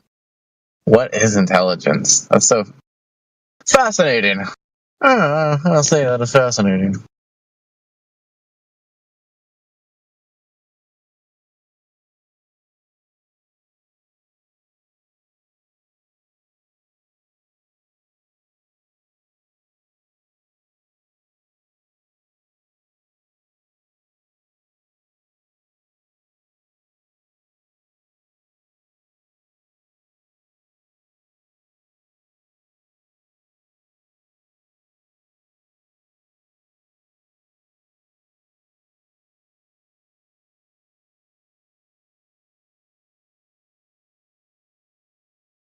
I haven't used the bot in a while. Is it still the M play? Oh shit, that's not it. // play.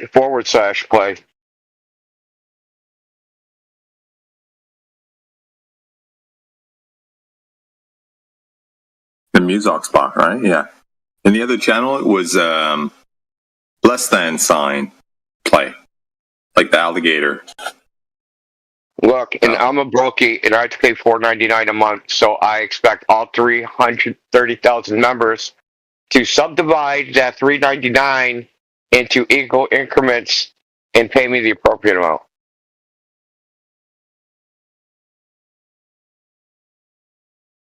So I think that's 1/100% per person. I'm gonna address some of this shit with this guy. All right, so Elijah. So you said that you need necessary tools to make observations. Agree or disagree? Disagree. That isn't the entire. Okay, hold on. Let me stop you. Because we have the. Hold on. Oh, we don't have to argue about it. Hold on. Hold on. I know you're upset. Yes. We're just gonna play the clip back. So there's no need to. I don't need to. Yeah. Go for it. Indio, go ahead. Someone play the clip.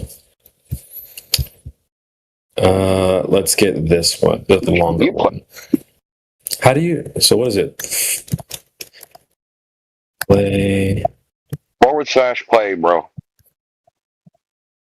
I tried that. It's unable to find songs matching the query provided. I don't know if it'll play clips. If you just did like a YouTube clip where you did the. Oh, that's fine. I'll just play it with my phone. No worries. Easy.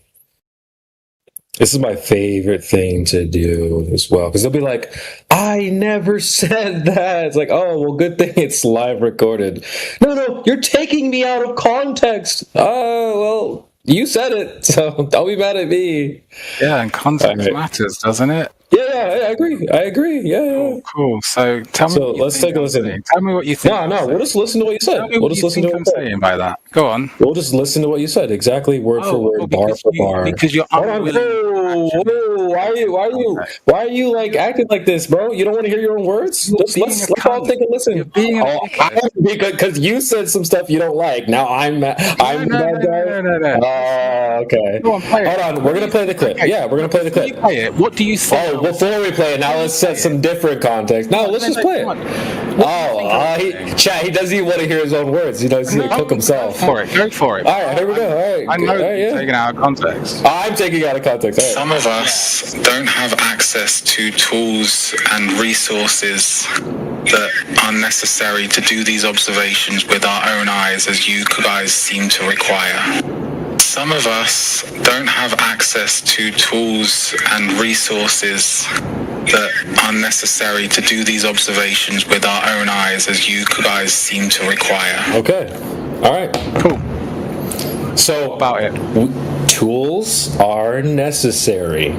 No, disagree or agree? No, disagree. I didn't mean what I said. I meant something else. I didn't mean you need tools.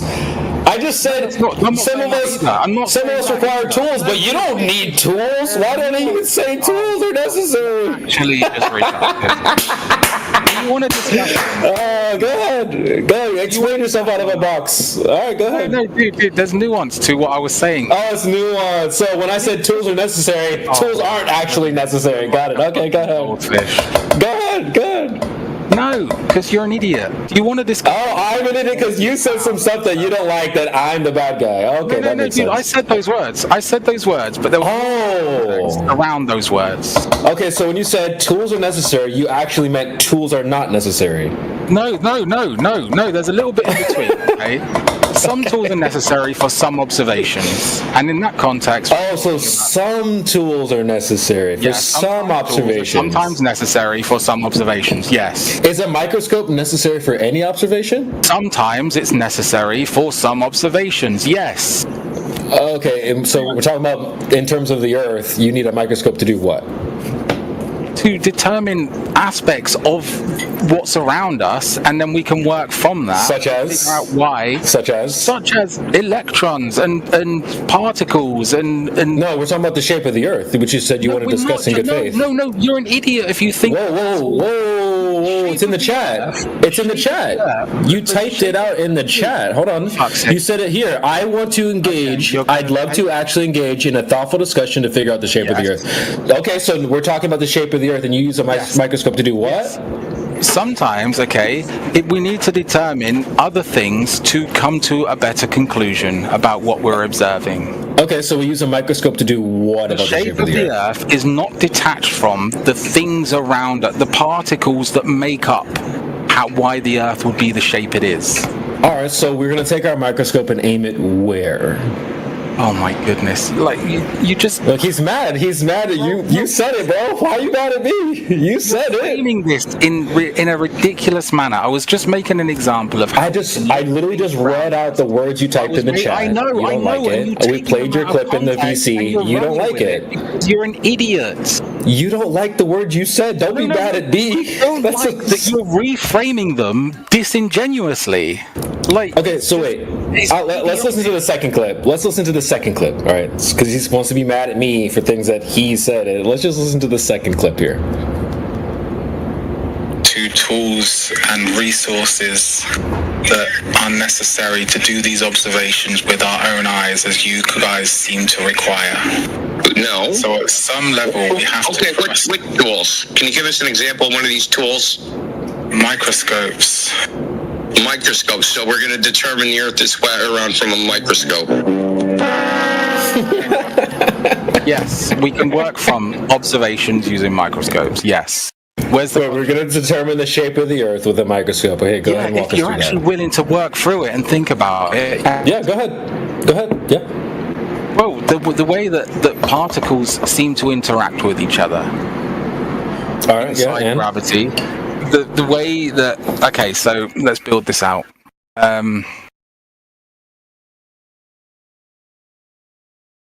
So what I was trying to get to at that point was consider the smallest thing possible and then consider the largest thing possible.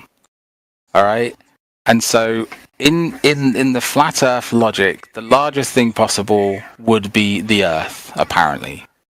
And it's ridiculous to think that that's the extent of the largest thing possible. And so I'm wondering how you get to your conclusions. Like, wait. Remember what we're doing here. Before you go on and strawman flat earthers, where are we aiming our microscope?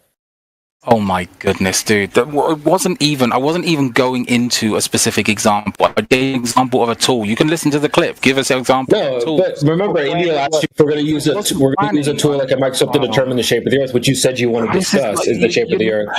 Wait. Why are you mad at me? Wait. So, why do you get to say that's ridiculous that the Earth would be the biggest thing in the universe? Because. Why would that be the case? No, we're asking you to prove it's ridiculous. I can't hear.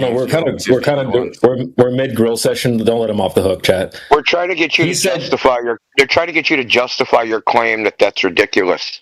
You asking a question is not a justification. You can't shift the burden back over to us. That's not logical. Oh, because you substantiate your claim is ridiculous. Substantiate. Just asking you to justify it, dude. All right. So okay. The globe is stupid, but I'm not going to provide any evidence for it because I don't. No. That's not even what the discussion is. Like you're trying to frame this like I'm trying to prove the globe. Yeah, get back to using your microscope. You're using a microscope to prove the shape of the Earth. You're just fucking retards. Microscope. See you later. Or do you just want to berate? Like. No, I want you to continue. I don't know why everybody's interrupting you. I want you to continue. You took a telescope, you looked at the sun, now what? No, that's you're conflating. No, India, a microscope.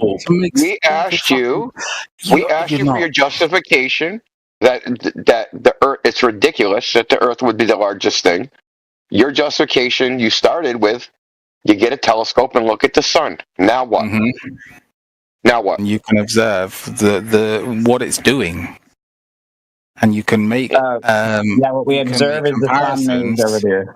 You can. Okay, so you see that comparisons. But how did you reach the conclusion that it's ridiculous? No. You're jumping too far ahead. Okay, then we see the sun moving. That proves it's not moving. Salad. Stop. This shtick is getting old really quickly. No, you're unwilling to think is what's getting old. Bruh. Okay, hold on. Remember, we were grilling you on the things you said. That's all you're doing. You're running a fucking circus.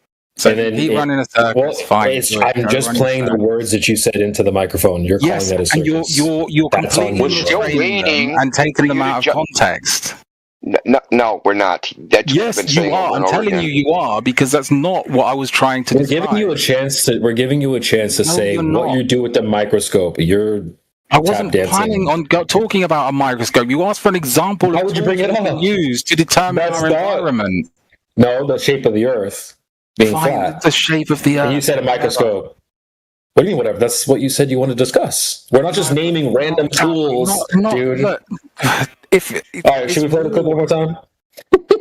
Yes, I understand what you think you're hearing. Okay, fine. Go with it. Stay stupid. Or let's try and dissect what I actually meant. So what you said is... hold on, Salad, because you're letting him off the hook every time you do this. Letting him off the hook? You said you could determine the shape of the Earth. Guys, right. I'm here in a flat Earth chat to try to determine why you the shape of the Earth, yeah. Because nothing I've seen from this community has been conclusive enough information that even overrides anything that I've seen from. You're not here to determine, you liar. What do you mean I'm a liar? I'm telling you.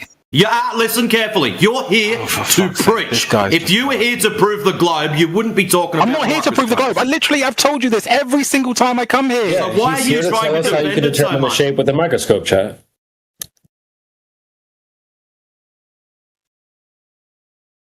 I guess one more time.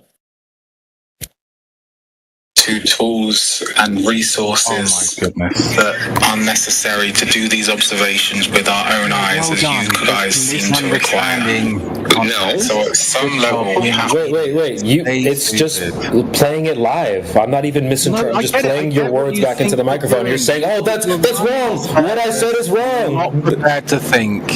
Okay, wait. So we're playing your voice back into the VC, and you don't like it. You're completely reframing what I was. I'm not even saying anything. I'm just playing it back, and you're saying, "Oh, that's out of context." You said it. Why are you mad at us? It's out of context. Yes, it is out of context. You said it. I'm willing to try and unpack it all.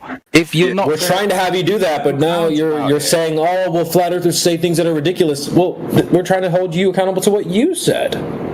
Check this out. No, you're not. You're just trying to win silly points. Wait. It's not helpful. Wait. Hang on a second, dude. Okay, your words literally in that sentence were these observations. Okay. Which observation? These observations. What were we talking about before? These observations. What are these observations in that context? You want to play it again? We were talking. No. What are the quote unquote these observations? What are they? You can just play it back. That's what I'm asking you. What did you mean by that? Before that, I was talking. I invoked the intricacies of the physics around us. No, the shape of the Earth is what you said. Because we were talking about the Earth. The reason why bro, check this out. Hang on, dude. Wait a fucking second, dude. I'm here to figure out why you think it's flat. Because nothing that I've seen about it is conclusive enough in any way, shape, or form. It's just but did you look through a microscope? Reframed. Dude, the reason why I'm asking you, okay, is because right before that, we were talking about the Earth. And the reason why everyone's laughing is because when you start talking about microscopes, okay, it's because we're all talking about the Earth before. So if you're not drawing a connection between the two, then there's no reason to talk about it, right? Unless, of course, you had something else in mind that you just failed to articulate. Yes, I did before I could get to it, and then you just started being clowns. Yes, that's what happens every fucking time. Because you come on anything you can to run a fucking circus. Dude, calm down. Okay, when you use the words these observations right after talking about observations, we're going to think you're talking about the ones we were just talking about, right? So you invoke because you're retarded. Why? Why would you not want to try to break down the context a bit more? Are you sure, or did you fail miserably to frame context? Which you're saying? Yeah, definitely. Yeah, I didn't have time to articulate very well, for sure. Yes, fine. So you failed to frame context. Okay, so you are the source of all this fuck up. Thank you very much. Somewhat. And now, if you want to continue and actually provide us right with that context that you failed to present, That would be great. I can't even remember now. And it's here we go. I got you. We'll just play it back one more time. In a flat Earth debate discussion, to tools and resources that are necessary to do these observations with our own eyes, as you guys seem to require. No. So at some level, Okay, which tools? Can you give us an example of one of these tools? Yes, I misspoke. I badly articulated. It changes nothing.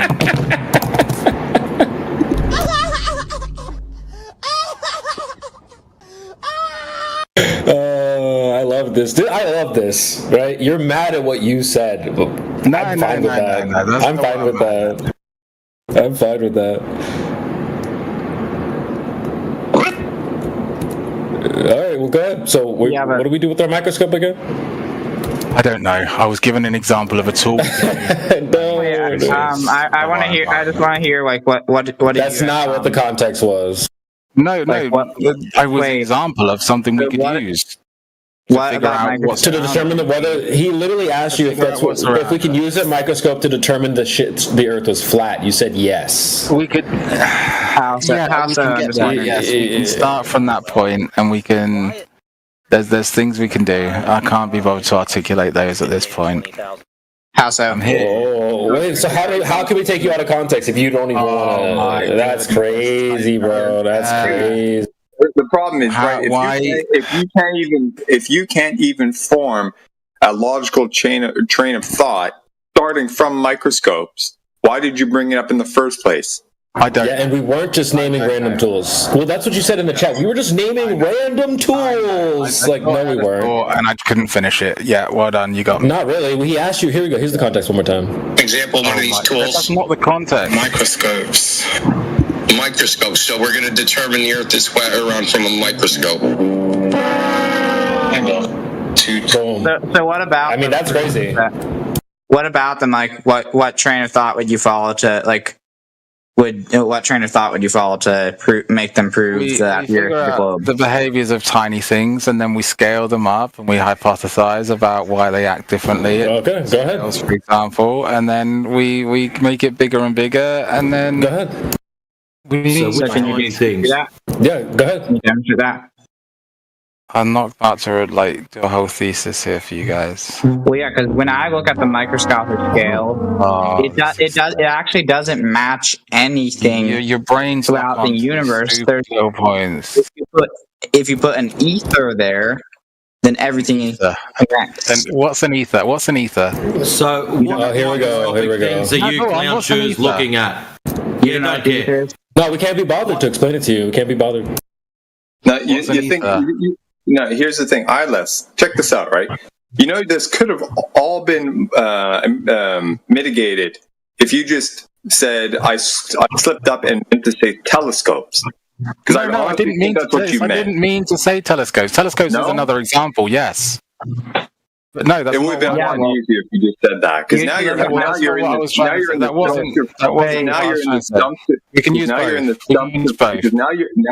dumpster fire. Trying to magnify and help us to see things closer than we are able to. You can't look up at the sky. Hey, if you look at the lights on your ceiling, that doesn't matter what they do or what they look like. That doesn't mean anything to the fore. You do agree with that, right? No, that doesn't make sense. How so? Well, we could determine some things about the shape of the space we're in. No. Okay, go ahead. How? By watching what they do and recording them. What do they do? Such as making the patterns that people have made out of them. There's obviously the flower shapes for the celestials, and there's the circle shapes for the celestials. And when we throw a ball, it doesn't seem to loop back on itself. It seems to just go in a singular arc. Yeah, because you're assuming gravity. Okay, whatever. I'm assuming gravity. Do you understand what a torus field is? Oh, look, I made an observation. Do you know what a magnetic torus don't loop back on themselves when you throw them. Wait. If you look at a torus field, you can get those exact same patterns. What the fuck is a torus field? Okay, you don't even know what a torus is. What the fuck is a torus field? Go on, what's a torus field? You're invoking nonsense. How long have you been in Flat Earth? Like, looking into this? I just love listening to his nonsense. Oh, Les, this is your nonsense. We look at things that make patterns, and if you throw a ball, how the shit does that prove the shape of the ground? Wait, let me drop a video where it shows how if you map the planets within a torus field, it actually works. It matches perfectly. Either way, can you name a single resemblance between the Earth and anything in the sky? We'll wait. Yeah. Also, what you're talking about is exclusive to. It could be quote unquote exclusive to heliocentrism, not flat or globe. Because like, things like retrograde, what does that have to do with the Earth being flat? Yeah. Or globe. Yeah, I noticed that as well. Yeah, go for it. Why are all the other planets balls?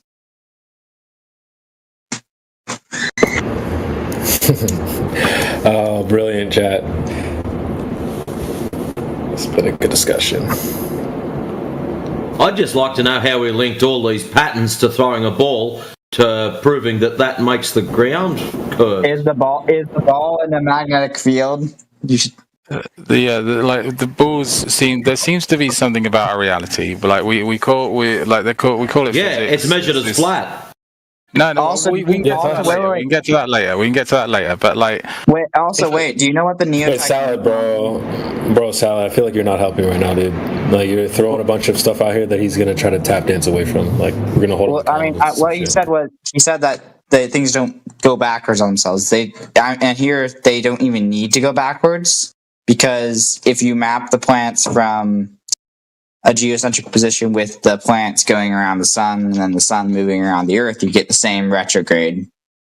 So they go around the sun, but we don't. No, yeah, because we aren't the planets. Because we aren't the planets. So the other planets all go around the sun. The other planets, that's where therein lies the problem. The other planets. The other lights in the sky. The other lights in the sky go around the sun. Let's use your. No, I don't. It's a salad, bro. Salad. Just take a backseat for a second. I'm not talking. He's talking the entire time. No, I'm just saying, like, just relax for a bit because this is not helping right now. So our friend here's got a microscope. He's zoomed in on a tiny little grain of sand. He's zoomed in. He's found a little red dot on this grain of sand. He's zooming in and he's looking at it. Dudes. How does that prove the shape of the ground? You're over 40, dude.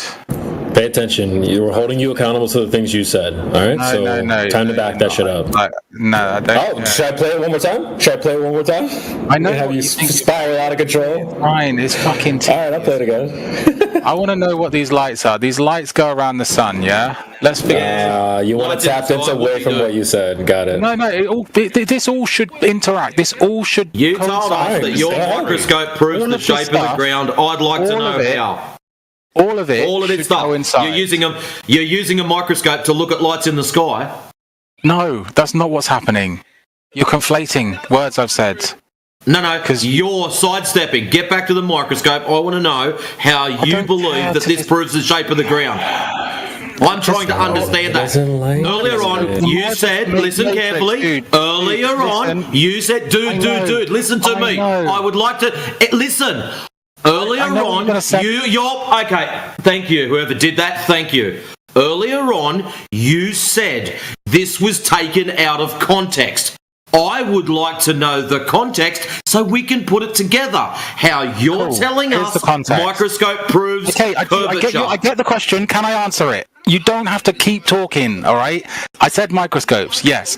I said microscopes as an example of a tool we could use to determine the behaviors and parameters of our surroundings at a small scale. And we can also use telescopes at a bigger scale. We can use different tools at other scales. So cameras. Let me get this straight. Lasers. You're changing history.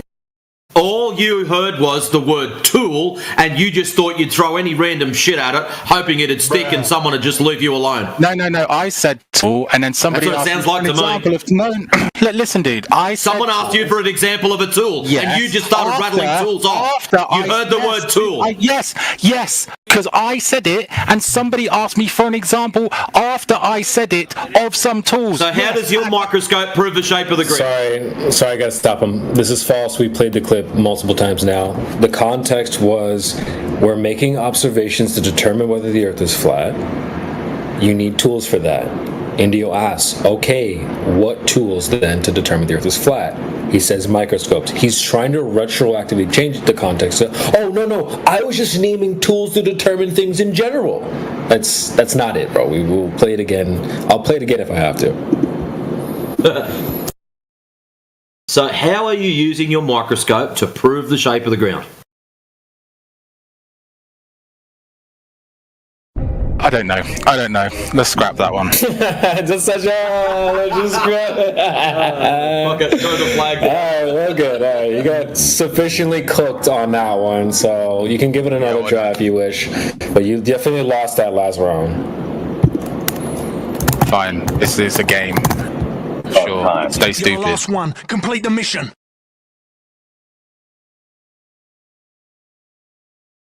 All right, cool. That clip is going to last forever, chat. Incredible. Fine, it's retarded. Like, fine. Yeah, I know. You said it. It was retarded, wasn't it? Yeah, I agree. I'm telling you, it's retarded. I'm telling you, yes, it's nonsense. It's irrelevant to anything. Facts. Keep it. Play it as much as you like. It means nothing. So the things you say means nothing. Got it. All right, cool. Yes, the things I say mean nothing, okay? Yes, that's true. The things you say mean nothing. No, that's what you said, remember? I'll play it again. Determines what reality is. Do we have to clip? Wait, I thought you said we have to appeal to greater minds. So is it what other men say that matters? No, I didn't say we have to. Okay, I said that. Wait, Shank plays that clip back? Oh my goodness! For fuck's sake! I said the wrong fucking word. I said it wrong. Okay. Try to say something right then. Why every time we hold you accountable, you say, "Oh, that's wrong. I meant it differently." Fine. I'm interested in these lights in the sky. All right, they. Oh my god. No, seriously. Let's go with power. I know the lights in the sky. They go around the sun. Yeah, the lights go around the sun, but we don't. Yeah. What causes these lights to go around the sun? Well, I asked you earlier to name a resemblance. Name a resemblance between the Earth and those things. And well, wait. The Cavendish experiment. No. What the fuck? Where's the question on the Cavendish experiment? Name a resemblance between the Earth and anything you see up in the sky. They're going around the sun. No. But you don't observe the Earth going around the sun. So that's not the Earth itself anyway. Like, okay, so if we see like, let's say we see a resemblance between like two animals, so they both have fur, right? That would be like a resemblance. So that's the question. We have the Earth, and it has all of its components and different things here, and then we have things in the sky. So can you name a resemblance between something you observe on the Earth and then something you observe in the sky? Go ahead. Atmosphere. Cloud. You don't observe that in the sky. Yeah, we do. Oh, you see clouds? You see clouds on like planets? Yeah. If you use telescopes, you can see things that resemble clouds. Can you post it in the chat? Jupiter. I don't see any Jupiter like anything here on the Earth. That's that. Look up Jupiter. What do you think? I don't think that's gas in a vacuum. What do you think it is? I don't know, but it doesn't resemble the Earth in any way, shape, or form. So there's that. It's like a storm. It looks like a storm. We can observe the storm over the years. It behaves like a storm. It behaves like tornadoes do or hurricanes do from our satellite imagery or Satelloon imagery, whatever you want to call it, or a plane flying over a tornado. Like you can see that it looks like a storm. It looks exactly the same. Okay, so check this out, right? Even if it looks like a storm or it looks like clouds, right? If you take those magic. It's just not that. It's just something else. That's not what I said. What are you saying? That's not what I was going to say, right? So number one, you have to take a telescope, you zoom really close into Jupiter, and then you see this stuff, or are you referring to those kind of like crystal clear, crisp images presented to us by like NASA and shit? Which ones are you looking at? Loads of amateur photos of all the planets. Okay, cool. Okay, so in those really low resolution photos or stills or whatnot, I have to do some work here. I'm asking. I'm just pointing out, right, that in these amateur shots, they would be of lower quality. I don't think you understand what amateur means. Yeah, you have to. You can't appeal to amateurs. You must appeal to greater minds. I'm not appealing to amateurs. I'm not appealing. Yes, that's right. You can't appeal to amateurs. You need greater minds. I'm just pointing out that, like, in the context, an amateur photo is not going to be the same as a professional photo, right? Not exactly. No, amateur photos can be better than professional photos. Okay, cool. Okay, so even if you do have one that's of, you know, sufficient quality to, you know, see particular contours and stuff, right? How do we know that these things that we're looking at are what we think they are? Like these little white spots, right? You think they look like clouds. How do we confirm that they are clouds? They behave just like them. In terms of movement and stuff like that? Yeah, sure. Okay, cool. So how do we confirm it? Well, it's not necessarily that we need to confirm it. Like we get precise enough. Yes, we do. Yeah, we do. Not exactly. That you can't confirm it. There's nothing that you can confirm. Yes, we do. We need to confirm it because you're claiming Earth is the same as those, so we need to confirm what those are. That's not. Well, Mediatrix, he said you can't confirm it. That's fine. All right, that's fine. Otherwise, Eyeless, you got to understand, right? That unless you confirm it by some means, some method, you're simply drawing an inference. You're inferring that it so must you be confirm like it as precisely as you're able. You said and how would you do that? By looking at it and then drawing a similarity and saying, that's one way. Sure, that's one way. Okay. So you're drawing an inference. It's not proof of anything, right? Yes. It's your best guess, your best assumption. Yeah. Okay. So running with that set of suppositions, right? Of, you know, things that you didn't conclude yet. How do you go about confirming them to be able to move forward with confidence? You can observe them, and then you can make similar observations in your vicinity, and then you can with other information gained from microscopes, for example, you can make correlations between the information, and then you can test it at the scale you're able to in our human reference frame here on Earth. Okay, so how would you test these things in the sky, right? Because that's what we're looking at. Well, you observe what you see on Earth, and then you can manipulate the way that the wind blows, or in your small experiments, or the way certain particles move or interact with each other. And if they look like what you're observing in the sky, you can make a reasonable assumption. Thank you very much. So you're still assuming. For now. Yes. Okay, so just it's a temporary. Okay, so it's just a temporary. Like you are assuming. It's a temporary. No, I'm not assuming jack shit. Don't put words in my mouth. You're assuming the Earth is so you're assuming. So you're. I didn't not say really. shit. That's Shut your mouth. observed. Okay. So it's a temporary assumption, meaning that at some point it's no longer going to be assumption. Or at some point, it could be confirmed. So a law, at some point, it no longer became an assumption. So I'm curious as to when that time was, where it was actually confirmed that it is or is not what was previously assumed. So, are you familiar with like the story of how electricity was discovered? Here we go. Non sequitur. It's not a non sequitur. Like all of this information, it all ties into this. Yeah, you can go into Edison and Tesla and all this shit with fucking whatever. Okay, it doesn't fucking matter.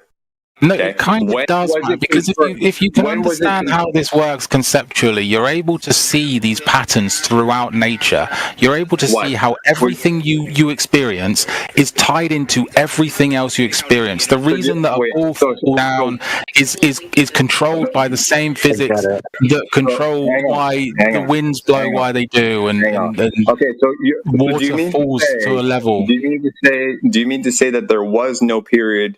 Was no time, right, and at which these assumptions no longer became assumptions because they were confirmed.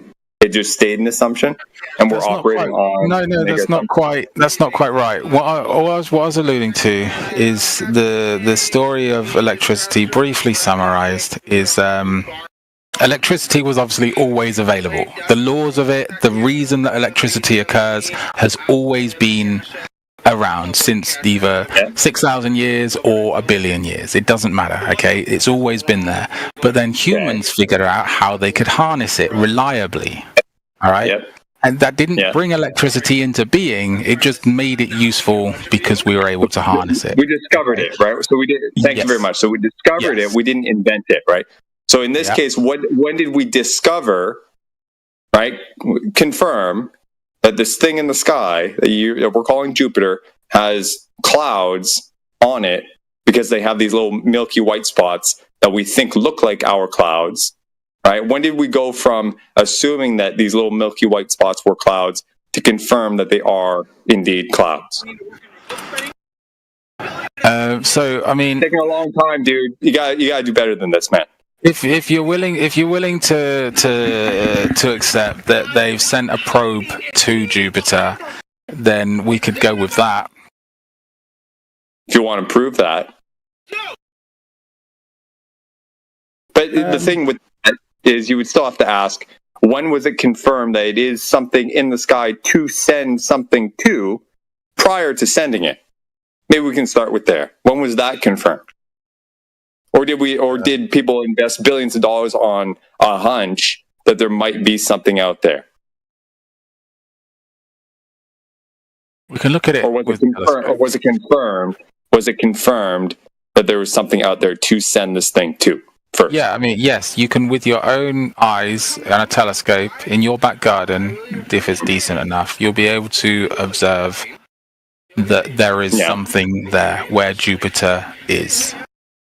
Okay, so we look up, we see a light in the sky, and we assume that it's a giant ball, and then we invest billions of dollars into sending something there without actually confirming. No. You observe it. You observe it as it rotates, and you see. Thank you very much. It rotates like a ball. Thank you very much. So we're assuming that it's a ball because it looks like a ball. It looks like it rotates like a ball, but we're going to go on the hunch that it looks like a ball, so it must be a ball, and then invest billions of dollars in this thing tube. Or did we actually confirm that it is oversimplifying it a little bit? They confirmed it enough. They confirm it enough with different types of imaging. Thank you very much. So show us the confirmation, right? And the method. Oh my goodness. Yeah. You're making me back up the things that I say. I talk out of my ass, and then when people ask me to back my shit up, I can't. So I'm going to play the victim. Fucking pathetic, dude. Fine. Stay stupid. I'm stupid. You're the one talking out of your ass. You don't know jack shit. You don't know anything that you're talking about. And the thing is, you can't even. Dude, you're so full of hubris that you can't even accept the fact and openly admit that you're assuming these things with confidence, and that they're not bits of knowledge. They're assumptions, because that would be fine if you said, "Dude, we think this. We don't know." Hang on. Let me finish. If you say that, that's another thing. But you're coming in here saying that we know this for certain. I'm asking you how you know it for certain. It's a big difference. I don't think I said I knew it for certain. Oh well. Do we not know that we're on a ball? Do we not know that Jupiter is a planet? Do we not know that there's clouds on Jupiter? No, well, apparently not. Not by your Thank you very much. Thank you very much. So we don't know these things. Exactly, and that's why I'm here.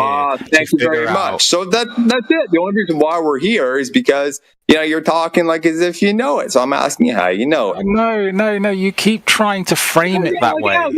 Yeah. I'm not strawmanning, dude. No, you are. You keep misframing. Okay, let me ask you. Why did you bring up? I'm not here to prove anything. Why did you? Okay. Bruh. Why did you bring up Jupiter? Because it's a good example. There's a lot of information available about it from professionals and amateurs alike. Like what? All over the fucking photographs of it. Everything, it's all encompassing in one. The numbers, the figures, the fossil record. What information can we draw from that apart from assumptions? right? Because apparently we know that it's a gas ball. Or are we just assuming it's a gas ball? Apparently we know that there's clouds on it, or are we just assuming there are clouds on it? They look very much like clouds. Okay, thank you. So they look like that. Yes, this is what I've said from the start. Oh my goodness. I know. But your worldview hinges on that assumption, but people come in here and speak like as if they know that. Oh, okay. Well, if you're not ascribing to the whole heliocentric model, that's okay. It's fine, but you're arguing as if you do. Okay. So if we don't know these things, that's cool. That is fine. Then you just gotta say we don't know. We think so, and we're pretty sure it is. Okay, that's very different, dude, and we can accept that. I respect that. That's not a problem. But that's it. You're allowed to believe that. Thank you. I mean, that's not a secret. Everyone's entitled to their own beliefs and shit. We're just asking how you and why you come to those conclusions, and if you happen to actually know something, rather than just taking stuff, by leaps of faith. That's all. What I find interesting there, 20, he looks through the telescope and he looks at these fluffy white clouds, and because he thinks they look like clouds, therefore they are. How about you walk outside? If it looks flat... It doesn't look flat. Yeah, it does. It doesn't look flat. No. So you see curvature? Can you visibly see curvature? You can see the consequence of it. The consequence. No, that's not okay. But what do you actually observe though? Instead of like strapping a story onto what you see, what do you actually see? Do you see when you go to the ocean, for example, and you look at the horizon? Do you see the horizon curving or do you see it flat? I see. Be honest. Be honest. And what I understand of it is it's... No, we're not asking you what you understand and want to add on. What do you actually see? Remember, because you said I look at clouds and then I look at Jupiter, and this is what it looks like. So when you see the horizon, do you see it curving or do you see it not curving? To answer the question. What do you observe? I can't determine that with my eyes. No, I'm not asking you to determine anything. What do you observe? I observe that there is the sky. Okay, we'll just ask you this then. What color is the ocean water, for example? Since we're struggling answering basic questions. What color do you observe? Blue. Okay, got it. Okay, so great. Now is that water curving? Like, do you see it curving or do you see it flat across the horizon? I don't have enough information. No, but you have enough information to determine whether it was blue. So what's the problem here? Well, should we post a picture? Let's get a picture in the chat so you can see. Let's do this one. There's lots of pictures, both. Okay, great. So maybe you haven't been to the beach. That's fine. Well, it's no problem. Yeah, I live right next to one. Oh, so you have seen the water. Okay. Let's grab a picture here and see what you think here.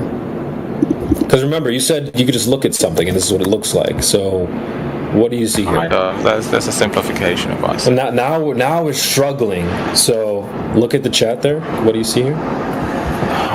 Is that curving left to right? What's going on here? I mean, it does look kind of curvy. So it looks curvy. In Photoshop. Let me put it in Photoshop and then I can squash it down and I can see what's happening. Oh, so we need to edit images now. Okay, got it. No, we manipulate the images as it is on known axes. Why we manipulate it? I mean, have you never been to the ocean? Okay. I mean, I can post pictures that I've taken myself. I mean, I got you. Actually, does he know what happens? ILS then, when you take a photograph, if you put the horizon above the center line of the camera and take an image, and then you do the same thing but below the center line of the camera and take an image, if you go back to Photoshop and squash them, as you are planning to do, you do know that you get different effects. No, I know how Photoshop works. Chat, look at how he's squirming though. Look at how he's squirming, chat. He's saying, well, I see a cloud, it looks like a cloud. I look in the sky, it looks like a cloud. But then we say, okay, well, how about the ocean? Oh, I don't know. Let me put it in Photoshop. It's cute. You do observe a flat Earth. Let's just rip the Band-Aid off. Let's just rip the Band-Aid off. So I don't need. It's not anything different. It's not anything different. I can explain. You're just being dishonest. We don't need you. I'm just going to pop you on mute because you're being dishonest in front of our chat and the YouTube. Everyone on Earth observes the same thing. Every single person. So you don't get to come out and say, well, I see something different than everyone else sees. It's very obvious that you observe no curvature. You do observe a flat Earth. If you want to take it to somewhere else, well, I can explain it like this, whatever, that's fine. But even the most honest globe earther has to say that the Earth appears flat. They'll say it seems locally flat. So we're not going to let you be dishonest about that. If you want to lie to yourself, that's fine, but you're not going to lie to our panel or our YouTube. That sounded like fear. The truth does not mind investigation. It is a lie. It sounded like a liar was getting schooled. Literally, we investigate every single day. We discuss this in an open panel with people all day, every day. There's nothing to be afraid of. Why would you be afraid of the ocean? I mean, for other reasons maybe. But it definitely appears flat. We're just holding you accountable to the things you say. Not afraid of you. It's just that you're going to flat out lie, no pun intended, and say, well, I don't know, I can't see the flatness. Well, every other person does, even the most honest globe earther. We've spoken to many of them, and they'll say, yes, okay, from local level, it seems flat. Cool. Even for a globe earther, there's really no issue with saying that. You wouldn't be able to see curvature anyway. So, like I said, lie to yourself, but you can't lie to us.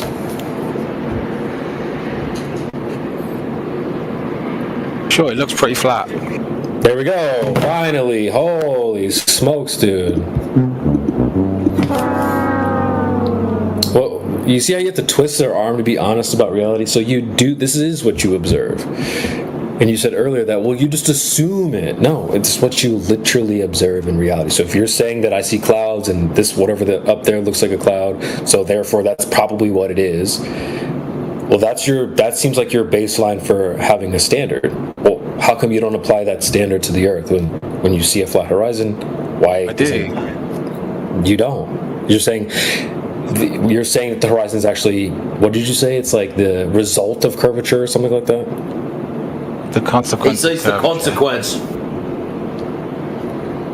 No, because the consequence would involve so check it out. A hill of water. HCB. So when you're looking at the horizon and it's flat, what part of that is the consequence of curvature? The fact that things disappear behind it. You're looking at a horizon. You're standing on the thing. You're looking at a horizon. There's nothing on it. It's dead flat. Which component of that is the consequence of curvature? The fact that things disappear behind it. There is nothing there. There's nothing there. You're out at the beach. Okay, you're at the beach. There's nothing on the water. You look out and you go, wow, look at that. That looks really flat. That must be the consequence of curvature. No, that's not what I've said. I've literally given a bit more substantiation. That's not what I've said at all. How can you substantiate nothingness? There's nothing there to look at. There's just a horizon. There's just a horizon. That's it. You've gone to the beach. There's no little boats. There's no big ones. There's no yachts. There's nobody surfing. There's just you, the beach, and a beautiful horizon. Where is the consequence of curvature on this beautiful horizon? When I see things that do go behind the horizon. You don't actually see that, though. You can't actually see. If it's behind it, you're not seeing it behind it. I watched the sun do it. That's not the sun going underneath the Earth, which is retarded to think also. It goes behind the horizon. So, okay, at night, if you had to point your finger to where the sun is, where do you point? Probably down towards the ground. I'm going to clip that. Brilliant. Another clip, gold. But you just said it doesn't go underneath. But then you just said it's underneath. No. It just contradicts exactly what you said. Hold on, I'm going to ask you one more time. So you're saying the sun goes underneath, right? I'm saying it goes behind the horizon. Wait, so where's the sun when it's at night? It's behind the Earth. So if you had to point your finger, where would that be? Towards the ground.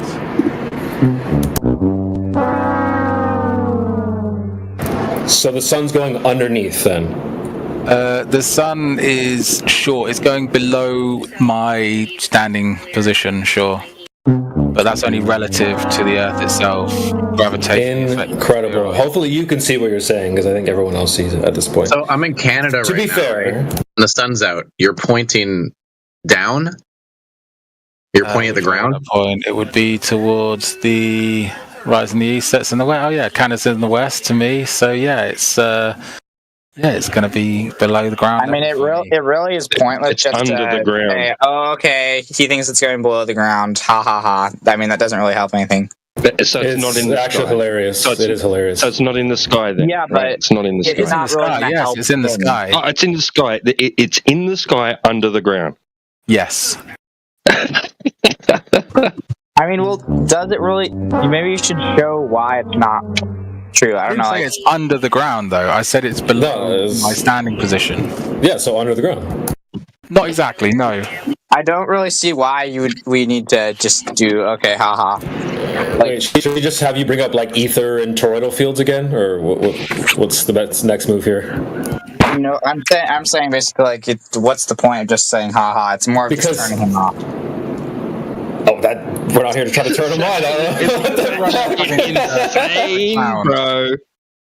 Maybe he'll realize what he's saying. Yeah, it is crazy to say that, to be fair. But we can also talk about the horizon and what it's not. It's not a hill of water that blocks boats and buildings. Yes, that's the point. That's the next step. It's clearly not. It's clearly not. When the behavior of water in all bodies of water, it lays flat. It doesn't form into a convex body of water. Hold on. In any reference frame, hold on. So hold on a second. Every body of water behaves the same. So bathtub, swimming pool, pond, lake, ocean, they all lay flat. They're not convex. Compared to I don't know why you're cutting me off. Because ocean. You're shit. Not really. All bodies of water behave the same. So it doesn't get to a certain point where it changes and does something opposite of what happens in a reality. So if the swimming pool is flat, then the ocean is flat as well. So what you're trying to say is that the ocean is a convex body of water, which sometimes I joke and call a hill of water. That's what you would require to have it block the sun. Hold on, it's not. It's not. Wait. Okay, I'll ask you this: what's blocking the sun then? When you're looking over the ocean, okay, so that'd be the water, right? That we're seeing the ocean. The water is a single solid body. Like it's lots of billions of little parts. Okay, here, let me post a picture in the chat then. Can you look at the chat? Yeah. Yeah. So like, if this is over the Pacific. Hold on a second, Salad. Yeah. This is over the Pacific Ocean. So what's blocking? What's doing the blocking in this example right here? The Earth and the water on it. Okay, that's exactly what I said. Thank you very much. So then that would require the water to be curved, correct? No, that's not. I mean, what? Not quite. No, but yes, but no. Okay. Actually, Jesus Christ, this guy's retarded. So think about this. If you're on I'm not misunderstanding. Hold on, Salad. You are. I can hear that you are. Not really. You're saying, well, no, but yes, but no, but maybe. Look, what you're doing is you're applying to reality. Is the Earth curving in this example right here? Yes. Yes. Hold on, Salad. No, dude, relax, bro. You're saying the Earth is curving in this example right here. Okay. I'm fairly sure. And then so, is the water then curving in this example? Yes. Sure. Okay, what we see on the local scale of water is what you would expect on a sphere, honestly. And I'm trying to steel man the globe because you're not helping, bro. It's really a good argument because that's true. On a gravitationally affected, you're not helping, bro. This is what would happen. Because if level to relative to the sphere, if you're on a local scale, you're not helping yourself. Okay, word salad. I'm going to put my foot straight on this. Yeah. What's local? Oh, you were chatting logic, Salad. Oops. He's not saying anything that's like not understood. We know that on a globe you wouldn't see curvature at this level. What we're trying to tell you is that water behaves a certain way in reality, and that is not where it's convex. No, in any scale. You're not in any scale. Prediction. If you're on a gravitationally affected sphere that's massive, okay, then I'll ask you this. Water, I get what you're saying. Would be flat, okay, but around the globe, relative to the gravitationally affected sphere, it would all be level all the way around. Okay, let me ask you this then. Are you saying that all bodies of water behave the same, or it gets to a certain point where? Okay, so even the water in the swimming pool is curved, convex. Essentially, yes. Can you prove that? No, because we don't have the ability to view this as precise as we need to. Well, you remember you said you can use tools earlier, like microscopes. So go ahead, whatever tool you want to use. So what can you do to determine that the water in a swimming pool is convex? Go ahead. Here's what you could do. You could look into the parameters of LIGO. And if you built a swimming pool, over the same scale, there would be curvature. It would be about 2 foot higher in the middle than it is either side, or 1 foot or something. I can't remember the exact numbers. But yes, there would be a curve. You what? How big is it? Length? It's 2 kilometers. It's 4 kilometers, but as I understand, it's 2 kilometers east in like a right angle.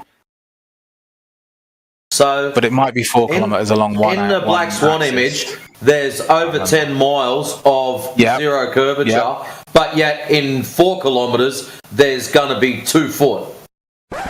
Yes. And he said yes to that. Oh my God. So with this Black Swan example, why are there not thousands of images of like this? Of much further observations. No, there just really isn't, because we can't. There's classic. There would be an abundance of images much further than this if the Earth was flat. There'd be everywhere. There'd be so many good examples. Show me some. There are. Show me some. How far do you believe you can see? I mean, depending on what the atmosphere is doing, up to, I don't know, what's a reasonable amount? I don't know, 50 miles seems like a reasonable amount, with some obstruction. You might not understand the Black Swan analogy in this case. No, I understand. Hold on. Okay, great. Hold on. What I'm saying is, hold on. Let me stop you right there. Hold on. Let me stop you right here. Because it's a principle of falsification. If the idea is that only white swans exist, and then you see one black swan, you've now falsified that idea that only white swans exist.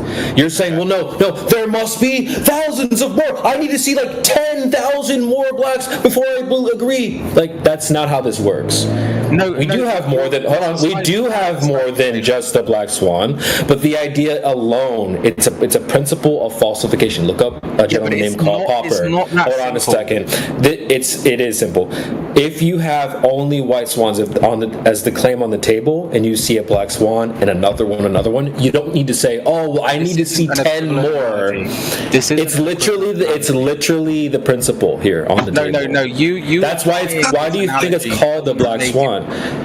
That's why it's called the Black Swan, dude. When you say, no, there must be 10,000 more or it's not true, that's not how it works, bro. Kingsley, you do have an open mic. Go ahead, chat. Sorry. Yeah, no problem. Yeah, that's just ridiculous to say, oh, no, okay, so you presented one Black Swan. Okay, well, I need to see like 1,500 more or it's not true. Crazy. Now, do you know what I love about that Black Swan image there, CB? What I absolutely love about it is, you remember every single time a glober says ships go over the horizon? I'd like to point out a little black dot that's just to the left of Platform Hill House. Something that should be behind the horizon.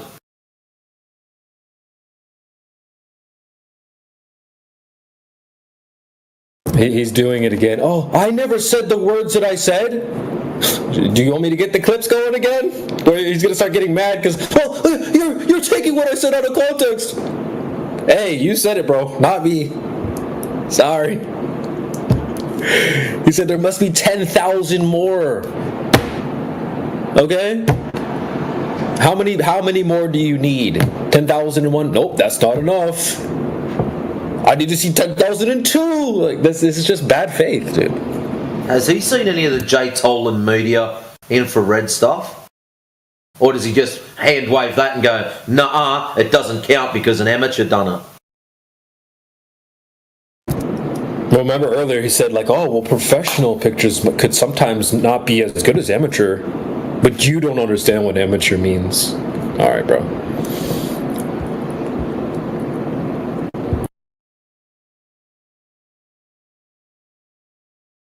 I don't know who muted him. This guys would, you guys can take it. I'll unlock him. I didn't do it, but yeah, anyways. So that wasn't what I was saying. I wasn't saying. I guess I'll just go make the clip then. I'll just go. Can I explain what I was trying to say? Yeah, sure, whatever. So what I'm saying is, if the Earth was flat, okay, it would be very simple to have many, many images of 20, 30, 40, 50 miles. Why? There aren't. Why would it? Hold on. Why? No. Go on. I want to know why. I want to know why. You've made a claim. You said it would be very easy to do. Why? Why would it be easy Basic to do? observation of trigonometry. Like, if you're talking about photographs. You're talking about photographs. If the Earth is flat, there'd be an abundance of photographs showing these excessively long distances. Why would there be an abundance of photographs showing excessively long distances? Because people would want to take pictures of such things. It's fascinating. All right, sure. People do take pictures of long-range stuff. But in order to do so... We'll just get microscopes, telescopes, we'll get all kinds of scopes. Yes. Well, let me stop the show. Hold on. If the Earth is a globe, how come there aren't any observations of a horizon at 1.22 miles for a 1-foot observer? Because there are other factors like refraction in the atmosphere. Whoa, if it's a globe, there should be many examples. What? There's none? Not even one? Oh, okay, post it. All right, post it. Every example you see is... Wait. What about the black swan? What? Show us. Post it. You're saying every single example of a long distance observation shows a horizon at 1.22 miles. You're saying every single one? Look. I'll clip it. I know you'll clip it, so I'm trying to be precise about what I'm saying, but you're not. You already said it. You mute me. You already said it. That's happening. You've said no, you already said it. Okay, let's take this example. You've posted an example. Someone's posted an example. We want you to post your example. Post the example. Please. Yeah, post the example. Let's go with your axioms. Okay, this should. Let's go with your example that you're going to post. Oh my goodness! You made the claim. You made the claim. You don't have to bleat in the chat. Horizon happens at 1.22 miles at 1 foot. Post up your evidence. Yeah, you know what? I think we're gonna stop. Yeah, there he goes. It's a transmission. He had none. Yeah, dude, that was the biggest load of shit. Oh no, every example is the horizon at 1.22 miles. That's the white swan. Like, he doesn't. I don't think he understands the falsification principle. He's literally saying that all swans are white. Yeah, well, we have an example where that's not true. Hey, debunked. CB, I'd still like someone to actually post up an example where they've got a marker that proves the horizon happens at 1.22 miles at an elevation of 1 foot. I'd be happy with that.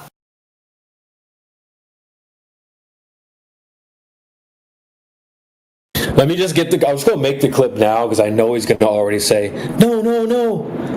I didn't say that. Let me just get the clip. I'll be right back.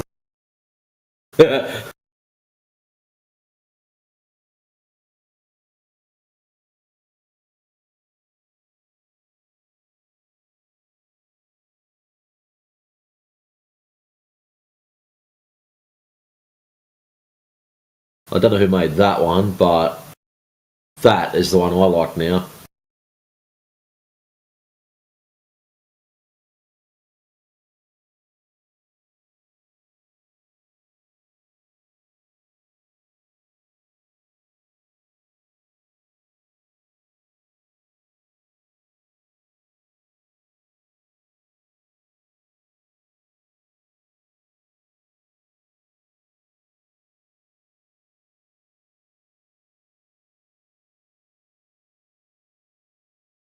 Take a look and see what just breezed in the door.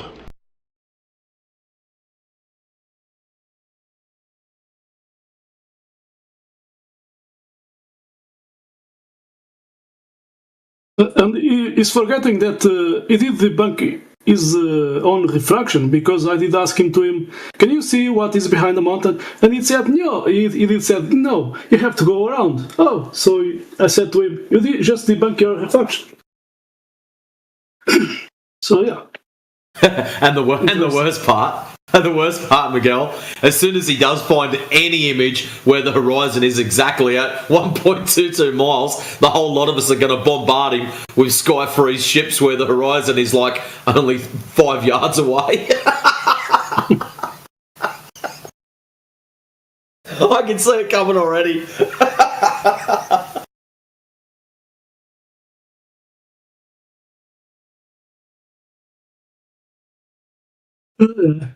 It was spiraling, and we were talking about observations, looking curvature, and he jumps to, you need a microscope, and then it jumps to the sky, the lights in the sky. Yeah, running away from proving the curve. How did that Francisco fella go last night? Did he end up speaking up, or did he just crash out? Grit was trying to get him to talk. I think it was in politics. I was not there. I was working, maybe. Francisco is a Spanish or Portuguese? I don't know. He had an accent. I don't know what he was. I've no idea, mate.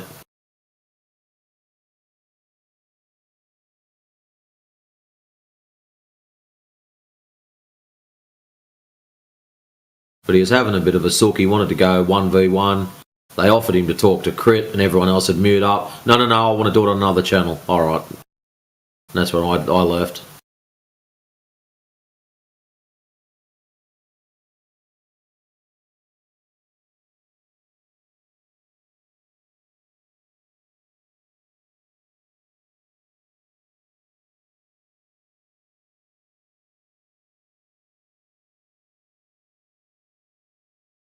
But it was fun talking to that guy.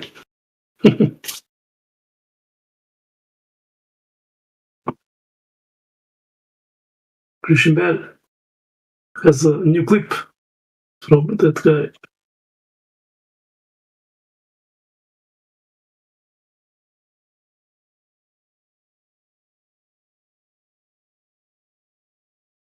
On the fact that my refraction of the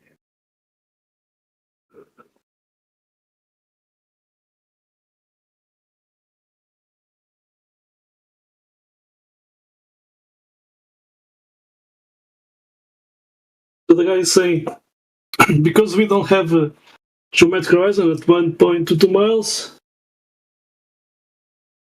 he's saying because of fraction. So you see, like, I can see easily 25 miles to cities, from left to right. What refraction is talking about it?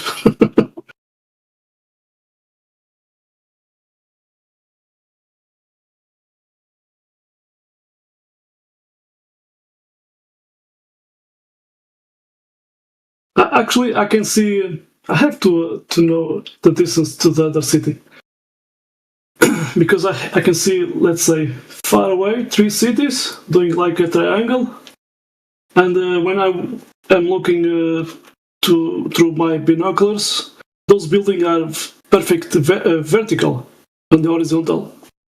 So very interesting. Clips are in the side chat. Damn, my mic was not great. It should be better now. But yeah, no, that was hilarious. He said that the reason why there are no examples of a horizon of 1.22 miles is because of variables like refraction. Wait, but no, there are. And every example shows that. Hey, what's the point of talking to these people, bro? Great clips. I did save it. I did a new folder. He's the new Rumpus, or what is it? Rumpus? Yeah, we do. We don't. You gotta make up your mind, dude. I did, Go on. Well, when we pull him up on it, even show him the clips. Well, you're taking it out of context. That's not what I meant. Just say it right the first time, then.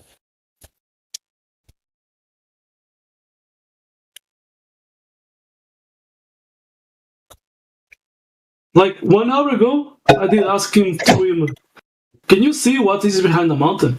And the guy said, no. Okay, so, but now he's saying you can see farther away because of refraction. So, yeah. So we can see beyond the geometric horizon because of refraction. When he did debunk himself 1 hour ago. I did say to him, you just did debunk your refraction right now. I did the trap, Which my way to address the refraction thing, it's like, you can't forget that they're claiming that the horizon is geometric. They're saying it's the physical curve of the Earth. Just like when we showed him the sunset over the ocean, he was saying that was the physical curve of the Earth. Okay? So our argument is that it's optical. And I don't even know how many variables, but I'm assuming there's a lot of variables that factor into why the horizon does what it does and appears where it does. And the only variable that isn't there or isn't factored in is some sort of, geometric physicality of the Earth curving. So when they say things like, oh, but there's refraction, well, that's our point. That there's optical phenomena taking place when it comes to the horizon, not something geometric. So they're going to sit there and argue all day that it's some sort of optical thing happening. Yeah, we know. Thank you. The only thing you really need to sit here and defend is that it's geometric. But they refuse to do that. So it's like they don't realize that they're kind of proving our point. Exactly. But, they don't want to prove you the curve. They are running away. They say refraction because it's just an excuse, They cannot prove the curvature. And they have to grab something else,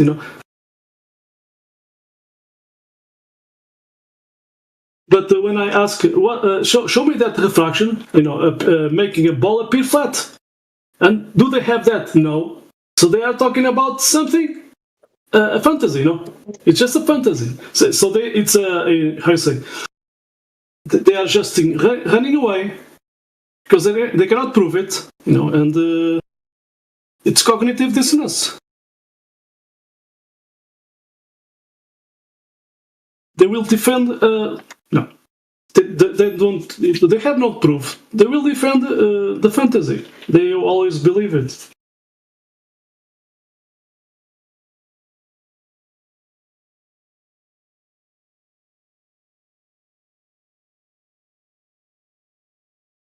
It's more.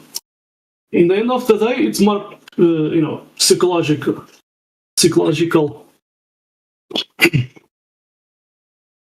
Even it said, "I'm not here to prove the globe."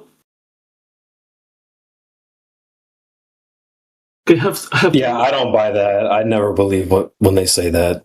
Yeah, I'm going to the kitchen. Just a little bit.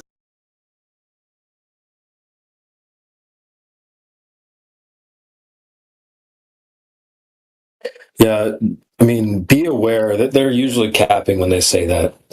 Well, I'm not here to. I'm not defending the globe, but that's. I'm just asking questions. Almost 9 times out of 10, that's false. I'm just interviewing. I'm a third party. I don't actually have a stake in the horse in the race. Then you start answering their questions, and they're like, no. That's wrong. Okay. I thought you were just interviewing.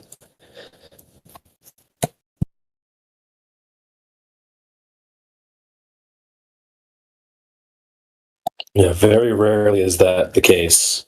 That they're just here asking questions, they're just neutral.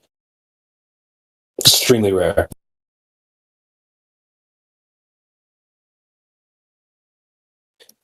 You probably heard the one where they're like, "Oh, I'm just doing like a report for class." Like, okay.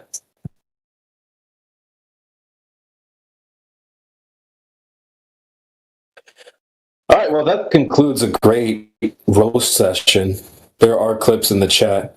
If you guys want to take a listen to those, brilliant. Feel free to, we can go back to speculation mode as well if anyone has speculation.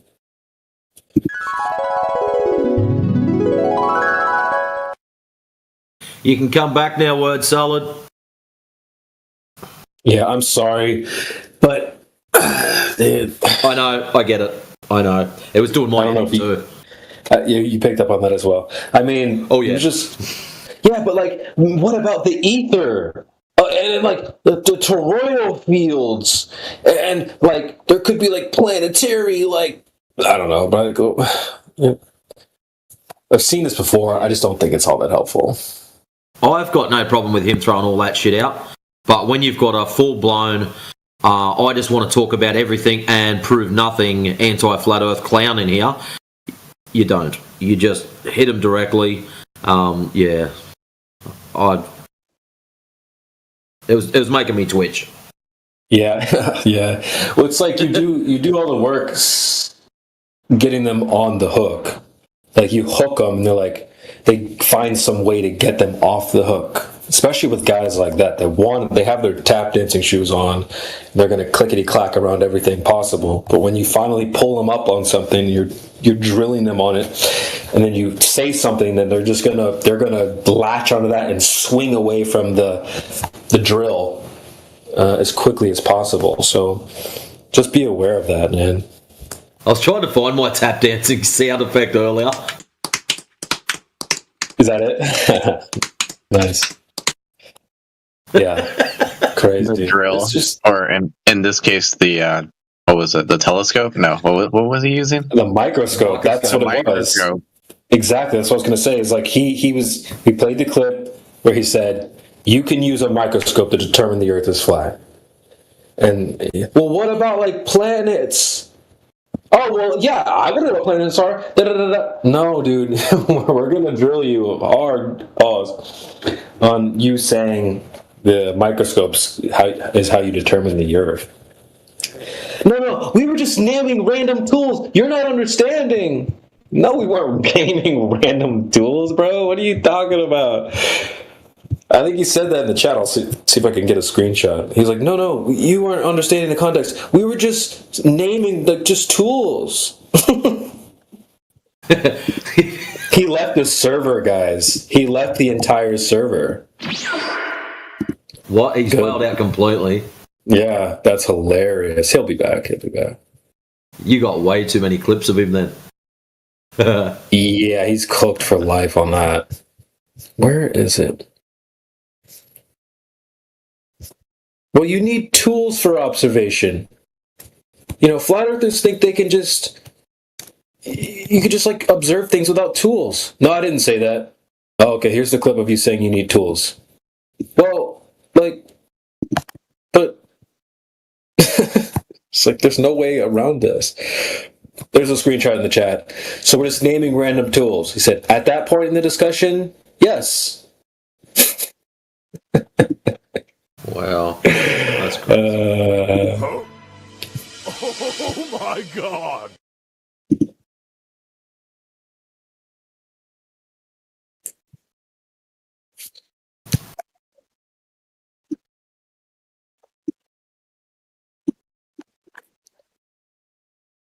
Well, we'll put him on the mentally ill list.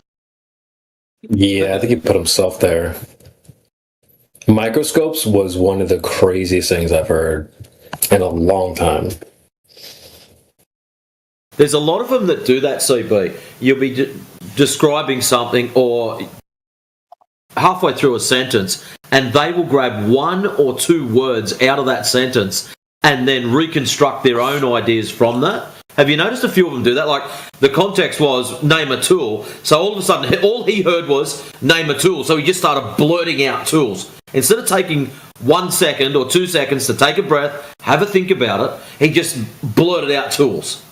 Like, why not just afterwards go, Yeah, I stuffed up. You got me fair and square.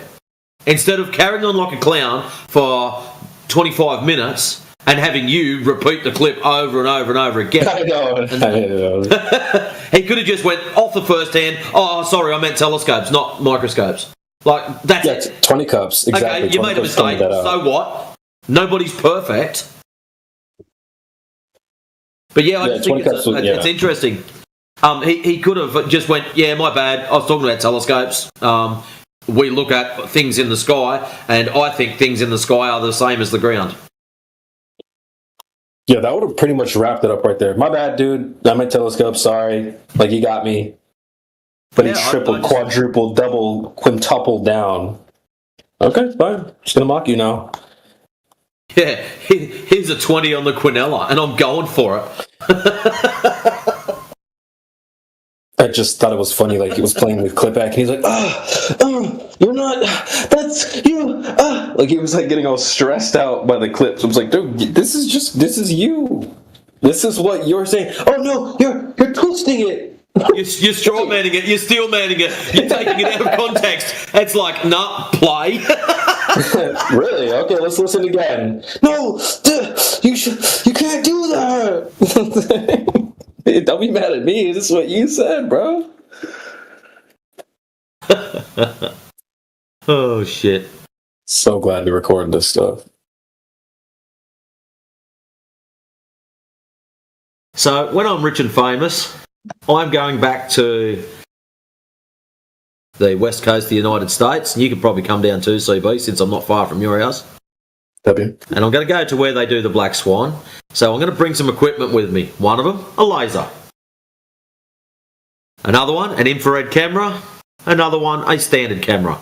So we can redo the Black Swan. So we shoot a laser across it.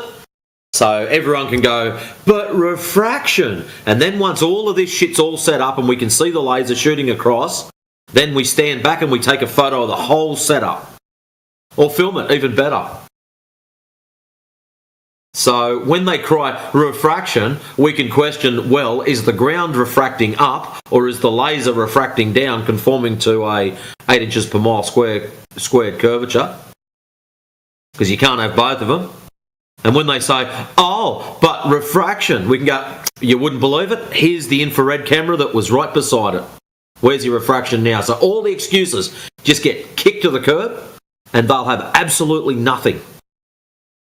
Except these beautiful long-range shots. You're supposed to hit the dream button there, CB. You failed. Oh, sorry. Yep, I'm back. All good. But yeah, what would be good with an IR camera is to do the Black Swan and go, here's the Black Swan in IR, boys and girls. And pan to the right. And show the island over the back. That's 27 mile out? I love that observation. I think the Black Swan is incredible.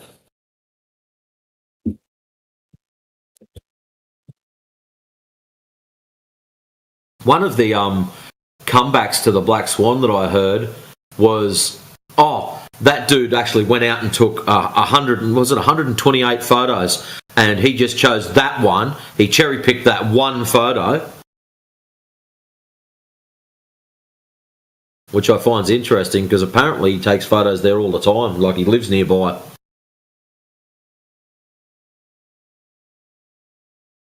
But he just cherry-picked one because it had the highest amount of refraction.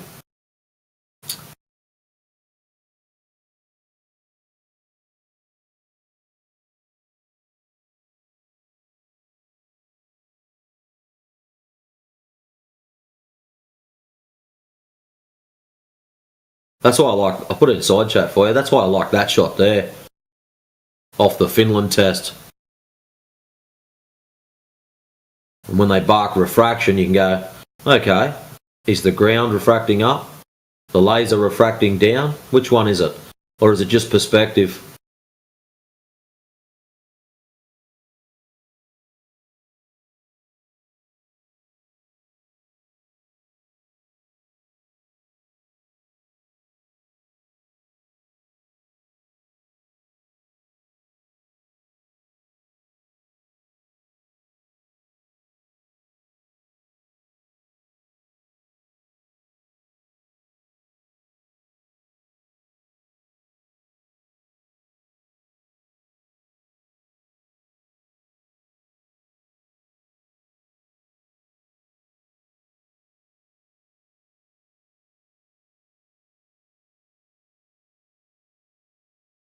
Yeah, CB, that the Earth is the biggest thing. Yeah, I wanted that to get pushed also.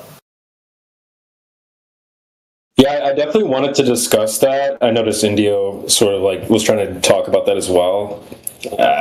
Just was not. There was so much meat on that bone of like the microscope thing. I just wanted to kill him on that. Low key pause. Sorry, but yeah, I just wanted to really cook him on that. But yeah, I mean, out of him. Yeah, the Earth being the biggest thing. I actually do think the Earth is the biggest thing. Like, what would be bigger? Like, that's just silly to think that. He's still thinking that we believe pancake in space. Yeah. They've got to get that shit out of their head. Oh, the Earth's not the biggest thing. Well, what is? There's name one thing bigger.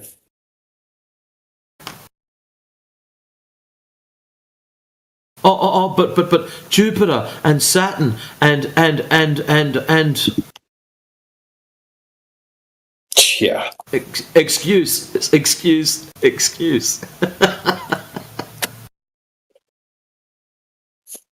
Yeah, I thought when that was when that come up that it wasn't the biggest thing, I thought, here we go, he's gonna get cooked here. Feet up, grab the popcorn. Well, Uranus might be bigger. Ayo. Pause, nigga.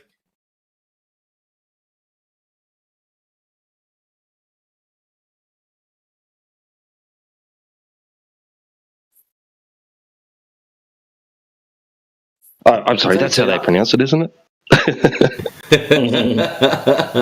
It's the accent, I tell ya.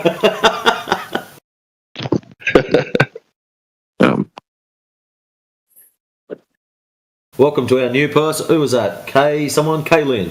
Oh, you got the flat tag? Oh. Hello, nice to meet you. What's your stance on this, mate? I'm undecided, although I'm very open to the idea of a flat Earth because, as far as I can tell, there are more proofs of the flat Earth than there are of the globe Earth. Or at least I find the proofs of the flat Earth more compelling than those of the globe Earth. It's a shame you weren't here for the last chap. He had no idea. Oh, damn. Did the flat Earth get destroyed? No. He got destroyed. He actually left and then deleted himself from the server. He was that upset.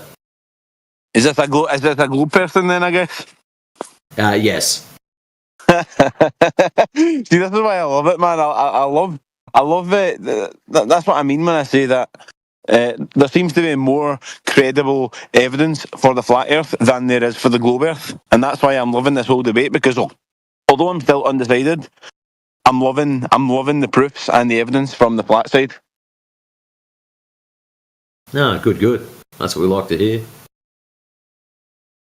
So have you gone out and done any of your own checkups or long distance observations, or maybe you're rich and famous and you've bought yourself a $40,000 laser so you can shoot it across a large expanse of water? I was thinking I would maybe buy a yacht so I can test the yacht theory, but I've not got around to it yet. But yacht theory? The boat going over the horizon. Listen, I am joking. I understand that the boat going over the horizon is already disproven by the flat people, which I love. But no, I haven't got around to it yet, and I fully intend to. I fully intend to verify it for myself, because what I've learned through tuning into this topic of discussion is that I've taken things for granted. For example, we live on a ball, and so therefore here is all the other information. And the fact is, I can't verify that I live on a ball. I only have my own experience to go by, which does appear to be that I live on a non-rotating flat plane.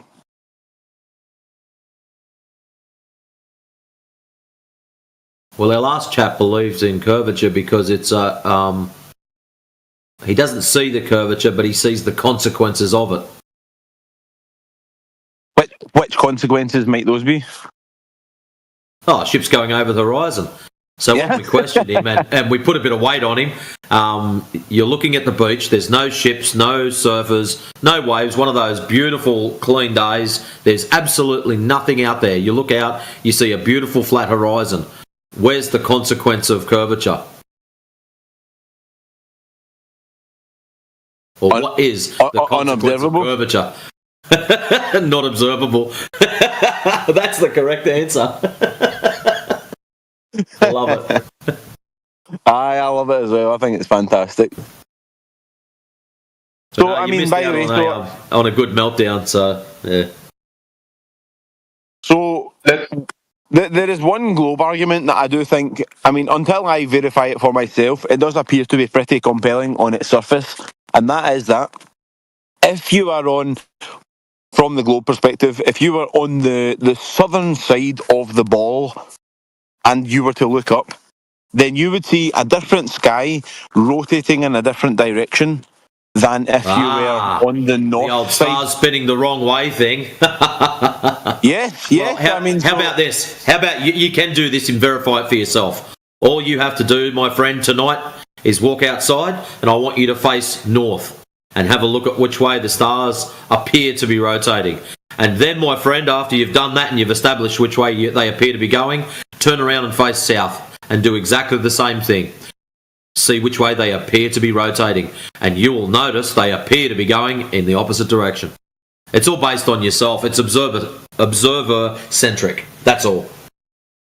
So, I mean, it sounds good, but then what I can imagine, so I've heard someone explain this in the sense that if you imagine a clock above your head, then, so let's just say you're facing north, and then when you look at the clock, 12 o'clock is at the position you would expect 12 o'clock to be in.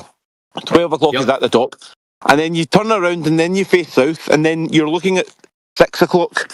But then, basically, as far as the globe argument goes, and again, I haven't verified it for myself, but the globe argument is that it will still be going in the same direction. Whether you're looking at 12 or whether you're looking at 6 o'clock, it will still be rotating clockwise. Yep, their argument is the clock's really small and you're looking at the entirety from the outside.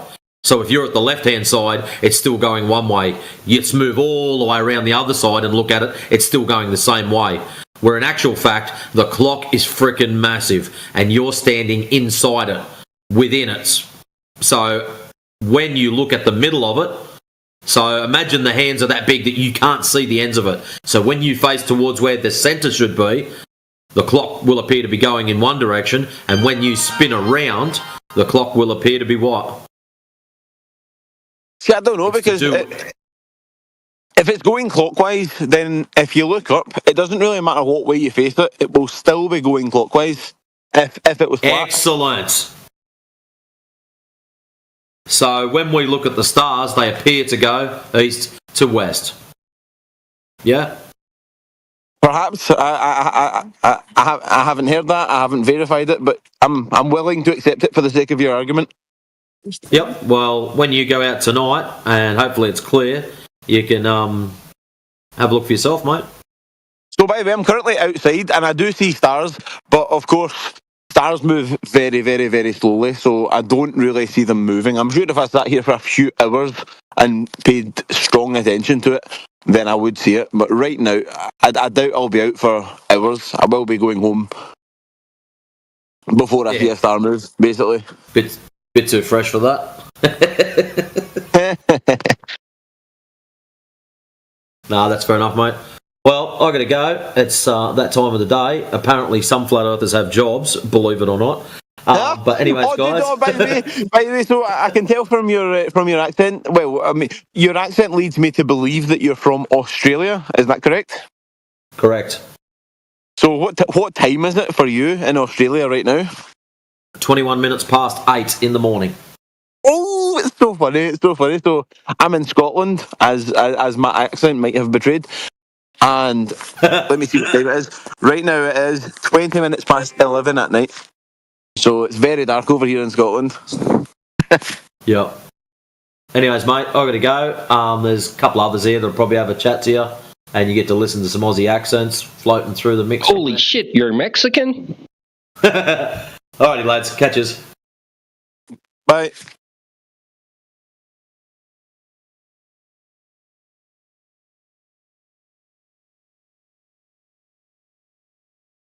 I wanted to come in sooner with that, and I thought that CB would have done it. But, yeah.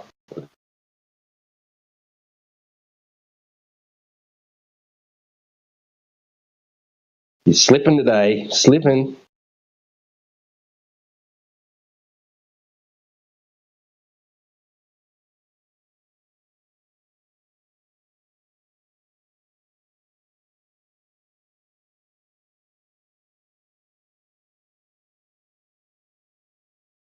Oh, he's on deafen.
the beef.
And then the list of reasons to distrust these space agencies goes on and on and on and on.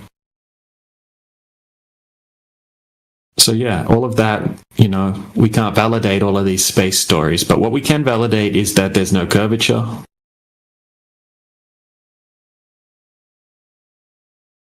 So yeah, that's like a basic rundown of where we're coming from. Obviously, there's a lot more to it, but that's the basics.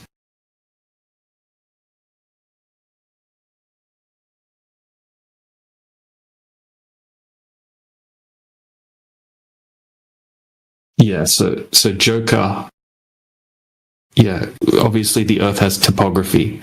So when we say flat, we don't mean that the entire surface is like a 2D plane in that sense, right? We have topography, but then most of the surface of the Earth is said to be water, right? That's where the flatness comes from, right? Obviously, it's like a topographical plane.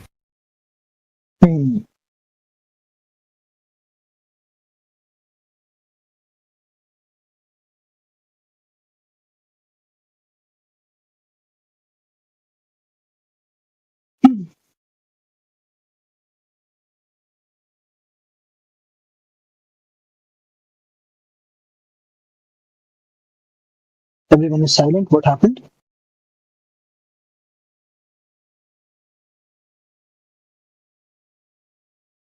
I'll just say one thing and I'll leave. Please hear it very clearly.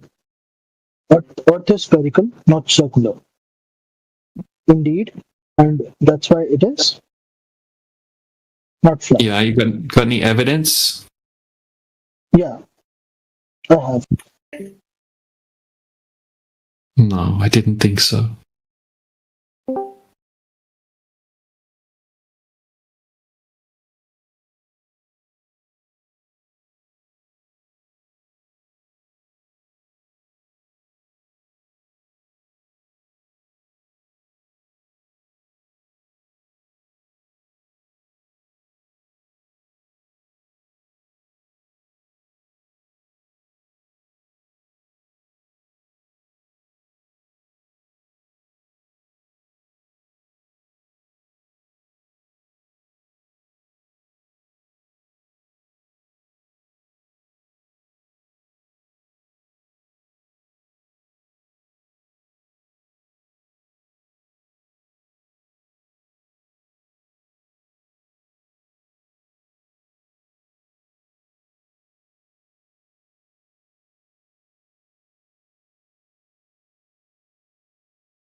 Yeah.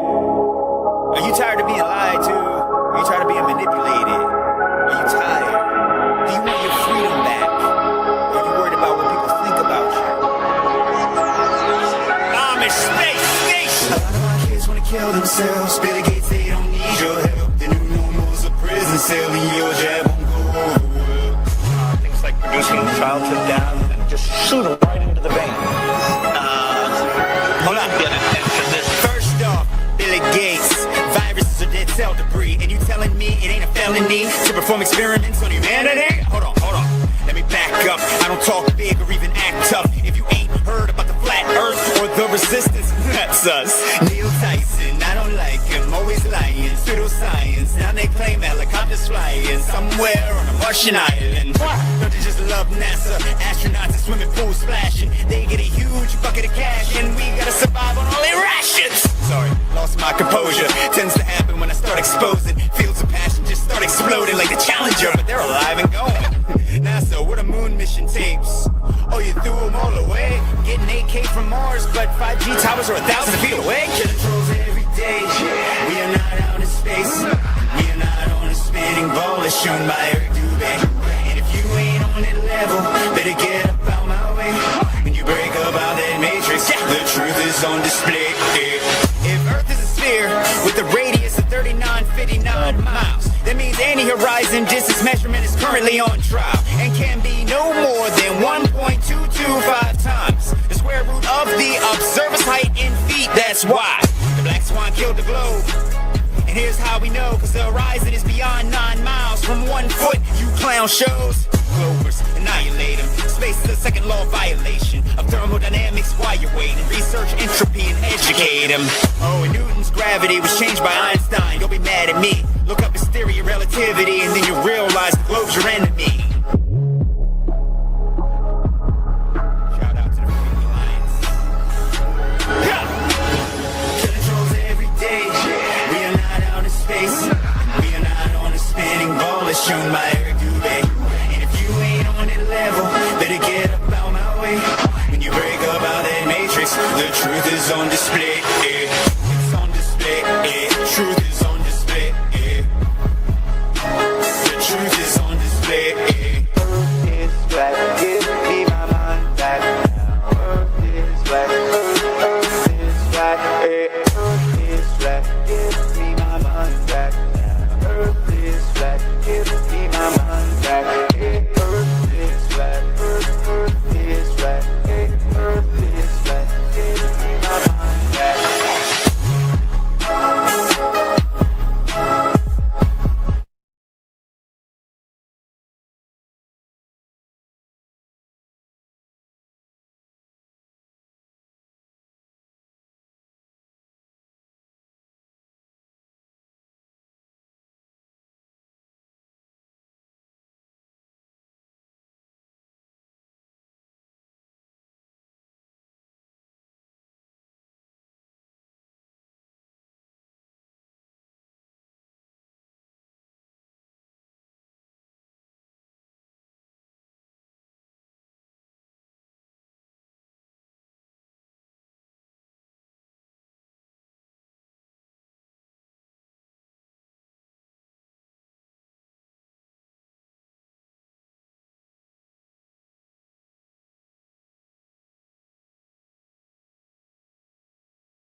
What's up, everybody? Welcome back to the Amish Space Station. This is Quick Debunks, and we are going to debunk space.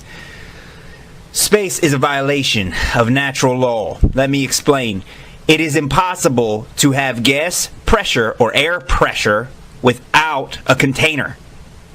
What does that mean? that means that the pressure has to have something to press against in order to build. Kind of like if you're blowing up a balloon, you have to have the balloon outer container to hold the air. Same as a basketball. If you do not have the container, you cannot have the air pressure. It fills the available volume. The same as if you light a cigarette on one side of the room, it spreads throughout the rest of the room. It doesn't stay in one small, tiny area. So our air should go to fill the available volume called space. But our air does not, even though Earth is an open system. So if we can travel outside of Earth, that means our air should be able to leave Earth and fill the available volume as it does in thermodynamics, high pressure systems, low pressure systems. You cannot have gas pressure without a container. Space debunked.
Welcome back, everybody, to the Amish Space Station, and we got another quick debunks. This time we are going to be debunking Einstein's space-time.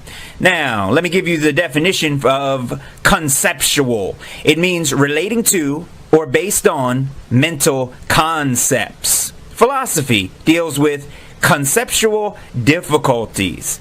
Synonyms: theoretical, philosophical, hypothetical, speculative. Okay. Unrealistic, irrelevant, useless. Oh, do I need to continue? I don't think I need to continue. Space-time is a conceptual medium, meaning it is a thought experiment. This is what Einstein thought up in his head, okay? And decided to make it into reality. Even though there is no proof. You can't give me a box of space-time. It cannot be altered. It cannot be experimented with. It's a creation of thought. Okay, it's a story. It is a concept. Look up the definition for concept for yourself. It's what I just read. That is what conceptual is. That is what a conceptual medium is. It is a idea in your mind that you've created because you can't explain what's outside of Earth, so it's your best guess as to what is outside of what we see. It is a thought experiment. You cannot manipulate it. And if you can, please show me a box of time. And if you can show me a box of time, please alter and manipulate that, okay, as that is part of what you need to do for it to be considered a real experiment, which you can't do. Space-time debunked. Sorry, Einstein.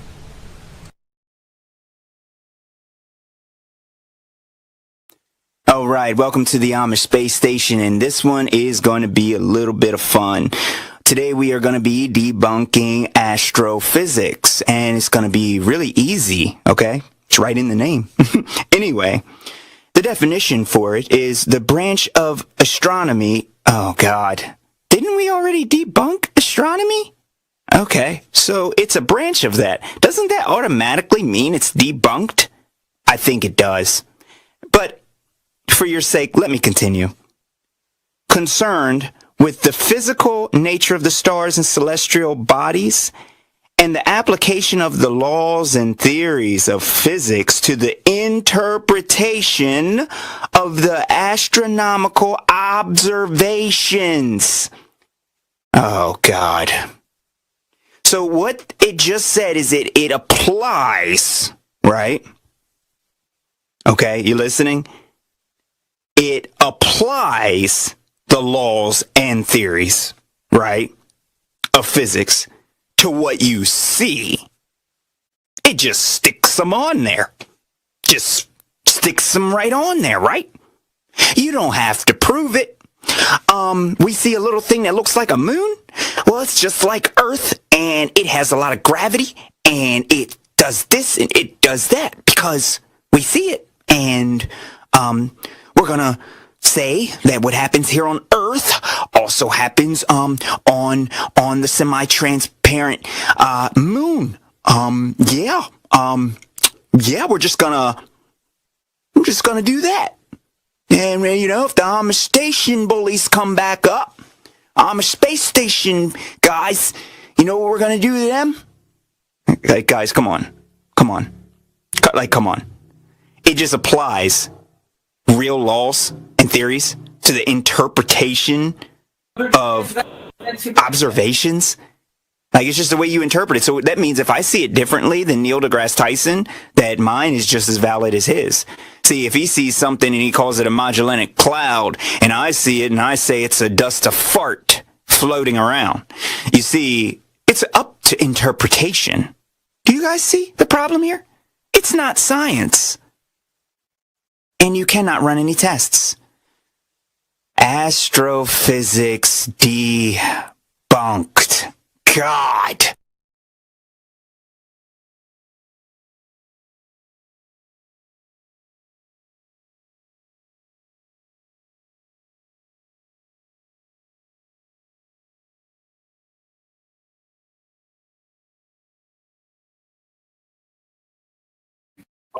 How to get job in Google.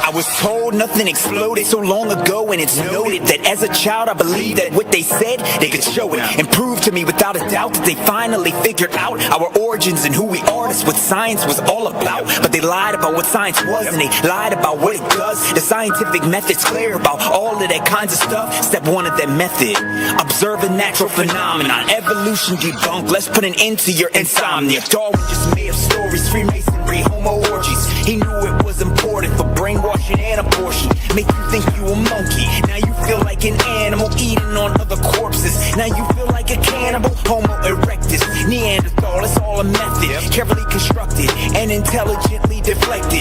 Darwin's buildings erected. Teaching scholars the message that we all come from nothing and nowhere is where we're headed.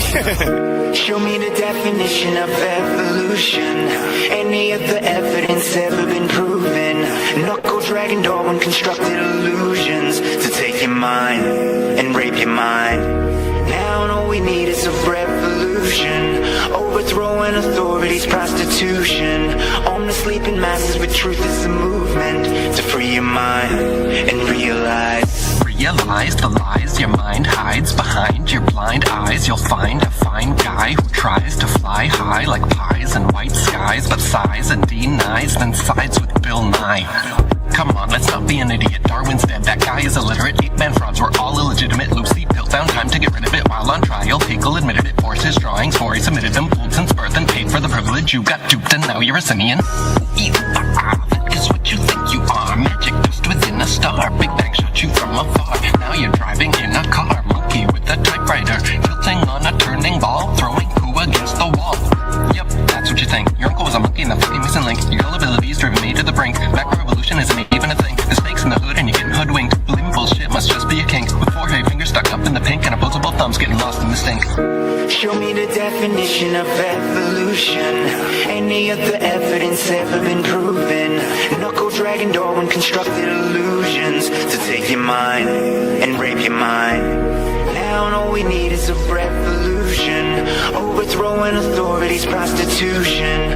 On the sleeping masses, but truth is a movement to free your mind and realize destruction has never created anything. All it did was cause more division, like social distancing. Running from all their sentencing. Sodomites aren't worth mentioning. Poisoning all our children with lies. Meanwhile they're censoring truthers all over creation. The ones who are no longer trapped in the matrix, sending their robot algorithms to eradicate us. Cause we discovered that the earth ain't spinning? Or was it because we discovered that Hollywood girls aren't women? Or was it that viruses aren't living and cannot survive hot conditions? Or was it all of the fake moon missions? Or was it exposing prison systems and the politicians? Or the sacrificing of so many children? Or was it the fake feminism? Or was it the fake anti-Semitism? Because we broke out of your mental prison? The truth is right here if you take a second to listen. Information is supernatural by definition. Show me the definition of evolution. Any other evidence ever been proven?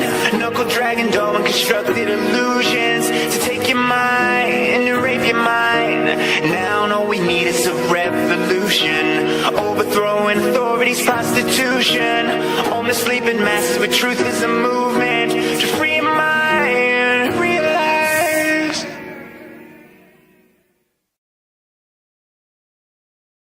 Hello.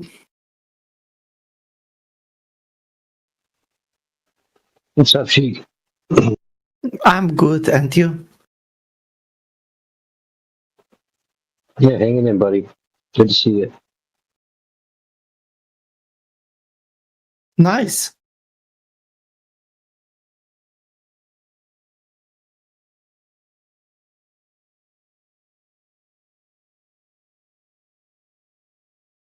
Sporadic's doing some DJing, I guess. How you doing, Sporadic? That's cool. Sounded good. Selections there.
It was wild to have so many people in here with nothing to say. It was kind of the weirdest part of having so many people in the chat. Nobody wanted to talk.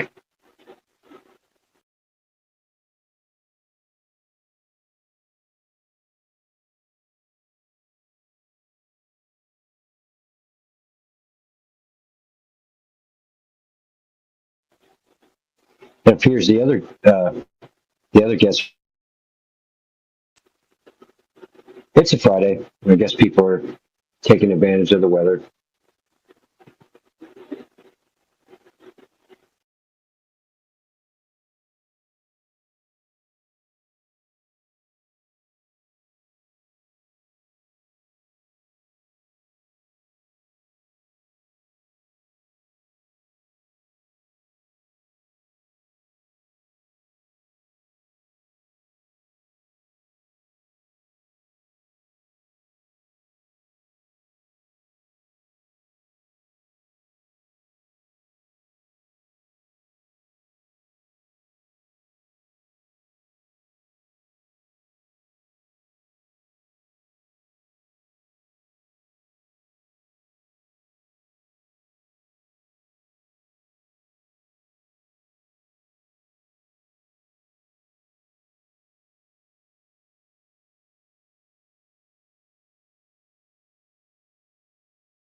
And starts playing. We start playing some music, and then a room full of people dissipates. But they weren't speaking. Nobody was miking up. It was just like a text chat instead of a voice chat. 3U5T, welcome to the room.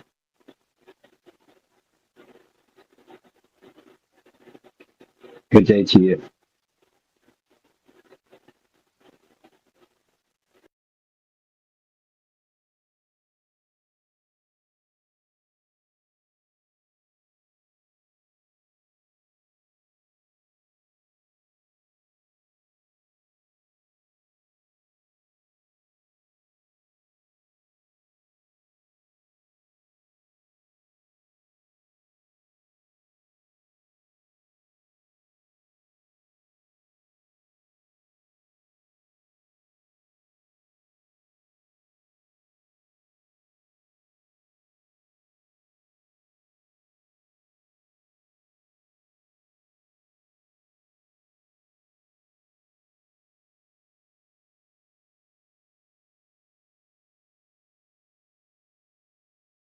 That's a great meme there, Flat McCann.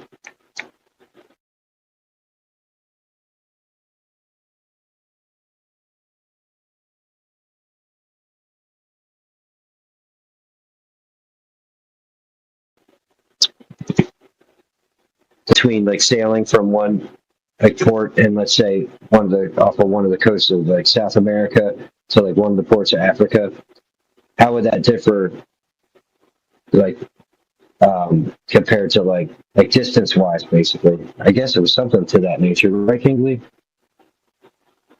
Yeah, just more so like we know the airplanes, like the southern flights, like essentially if you wrapped a ball around to the bottom of it would be really close together, right? So they have to make up that time somehow. And I guess they think they do it with like tailwinds or flying faster and slower and stuff like that. And I was just kind of curious how ships get away with it. I kind of looked into it like a little bit, and like there's not really much for ships, but yeah, that was kind of my question is how are ships getting away with it?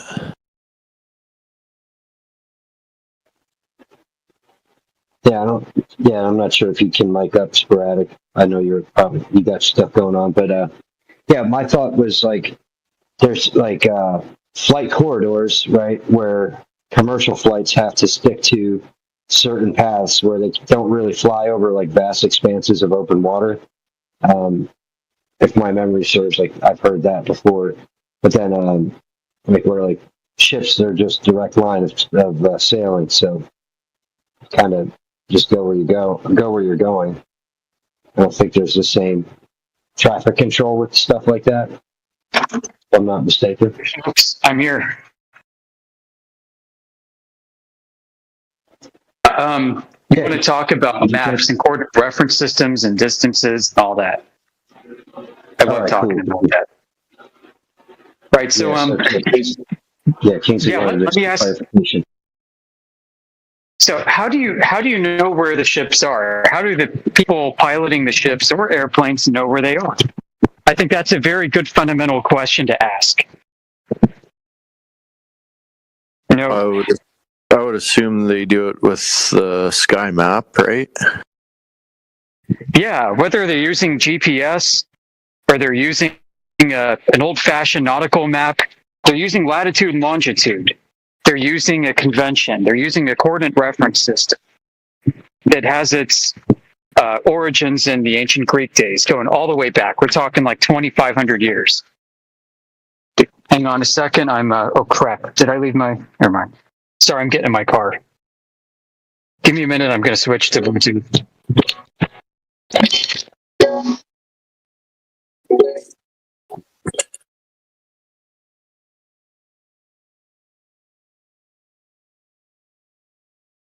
Okay, so you with me? Yes, sir. All right. So systems. This is kind of fundamental, and this will, I guarantee, help answer your question. And it's going to happen in a way you didn't expect. So, about 2,500 years ago, Hipparchus. Yeah, we have to go back to Hipparchus. He looked at the stars and he's like, you know what? I don't know if we can triangulate the distance to them. I tried and I failed. I think those stars are infinitely far and they're freaking huge. And he kind of took the Pythagorean idea that Earth is a ball and is floating in a massive void. And he assumed that the stars are infinitely far and very far away. And this is the origin of what's called the celestial sphere. The celestial sphere is an idealized perception of the star field that's above our heads. It's not the only way to perceive and to construct the stars. You can do it other ways, and I can get to that much later. So the celestial sphere was the way that the ancient Greeks, even Egyptians and Babylonians, conceived of the heavens. Basically a sphere that's of infinite radius. And they found that they could measure angles. They could measure angles to the stars over time. And they noticed that the stars would move at a fairly uniform 15 degrees per hour around two axes, the North Celestial Pole and the South Celestial Pole. These are dark spots in the sky around which the stars appear to be rotating. Whether or not they actually are is another point of discussion. So they conceived of Earth as a ball within this greater ball, and they conceptualized longitudinal lines that connect the poles and latitudinal lines that run orthogonal to the longitudinal lines. That's 90 degrees. So in astronomy, this is called declination, which is latitude, and meridians, which are longitude. Sailors in the age of sailing figured out that, hey, if we're going to map the celestial sphere to Earth, and we want to do successful triangulation of distances, we're going to need to treat Earth as a ball too. We measure Earth flat, we see it flat, but you know what, damn it, if we're going to make this celestial sphere work, and in most cases, we're going to have to preserve the topology. Make sure the topology is equal, because if you try to map a spherical coordinate reference system to a flat world, you're not going to be able to successfully triangulate distances. Your triangulations are going to leave your triangles either open-ended or with curving lines, and you can't do that with triangles on a flat plane. You just can't. It's not triangulation anymore. So they devised math to do this. They used sine and cosine tables. In fact, a guy named John Napier in the 1600s invented the logarithm that we have for mathematics today to simplify these calculations for sailors. That's right, the logarithm was invented to help sailors map a celestial sphere into a terrestrial sphere to preserve angular distance relationships. So this is kind of the origin of the latitude and longitude system that has been used throughout the ages and is used today in modern GPS systems. Today in GPS, there's something called WGS84. WGS84 is a coordinate reference ball where they've taken all the latitude and longitude lines from the sky and they've brought them down into Earth. Back in the olden days, you could read from ship logs, from captain's logs, where they're describing themselves as sailing underneath the equator, sailing underneath the 45th north latitude, sailing underneath the Tropic of Capricorn. For them, these lines were in the sky because that's how they map things, from the sky. But today, in our modern times, we kind of think of these lines of latitude and longitude as being on the Earth itself. And that's where things start to go haywire, because they're not. So when I ask, like, how do these ships know where they are, if you could say it that way, how do airplanes know where they are? They use a coordinate reference system. And the most commonly used one today is the latitude longitude, a spherical coordinate reference system. Now, the funny thing about coordinate reference systems is they are mathematically arbitrary. You could conceive of the sky as a potato chip or a dinosaur shape. And as long as you use that coordinate system, if you use it consistently, then you will be able to map and use flat Earth by that coordinate reference system. The fact that a ball is being used as a choice, it's by convention. It began by how people conceived of the stars. And the funny thing is the celestial sphere itself is not something that astronomers today actually believe in, even though the Greeks conceived it that way. Today, astronomers are like, no, there's stars, star field's a gigantic field of stars that exist in this vast ocean of nothing. And they're actually competing systems with latitude and longitude that you can use. There are celestial coordinate reference systems that are Cartesian, meaning they're not spherical. And these actually map well to a flat Earth. And it's funny because drone systems use some of these. High altitude balloon projects use some of these, and even some satellites are claimed to use these. Now, I've never verified it, but this is what they claim. And one of these systems is actually called Gaia, like the Earth, Gaia. It's what's called a Cartesian 3D vector-based coordinate reference system that uses the stars and maps the stars to any surface, whether a flat Earth or any shaped Earth at all. It doesn't matter. So, is there longer distances in the south than there is in the north? Well, this idea comes from people who think flat Earth might be an azimuthal equidistant projection of that spherical coordinate reference system. That's not what we think flat Earth is at all. We don't think that flat Earth has an ice ring called Antarctica that encapsulates Earth. That idea is kind of a failed conception of flat Earth that is based off of people's ignorance of how these maps are drawn and created. So the celestial spherical coordinate reference system has 2 points of origin. One is in the north and one is in the south. The azimuthal equidistant Frisbee map takes that second point of origin and blows it out into a ring, so it's no longer a point, it's a gigantic ring. You can't use it as a single point of origin anymore. And it effectively creates one single point of origin underneath where the North Celestial Pole is. And this is why it creates distortions on paper. But those distortions only exist on paper. If you look at an azimuthal equidistant map of Earth, where all the southern hemispherical landmasses are distorted, you'll notice in one of the corners of this map is something called a scale. And that scale is non-uniform, meaning the scale holds different depending on where you are on this map. So if you're in Australia, the distances are actually global conformal. They conform to a globe. If you apply the non-uniform scale to Australia, the same as you would in North America, you'd apply it, and the distances would scale. But many flat earthers and globers negate this fact. They ignore or forget about or never knew about the non-uniform scale. The azimuthal equidistant map, the entire coordinate system, is in fact based off the celestial sphere. It's just been projected out. There are other ways to project this. You can project the globe, the celestial sphere, in many ways. It doesn't just have to be a Frisbee. There are hundreds of different kinds of projections. And they're all valid for different reasons, as long as you understand how to scale them. As long as you understand, too, that all of these different projections come from the latitude-longitude dual origin spherical coordinate reference system in the first place. And that itself is an arbitrary choice.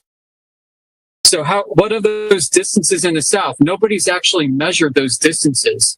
In fact, all map distances over sufficiently long distances have been calculated. They haven't been actually measured in real life.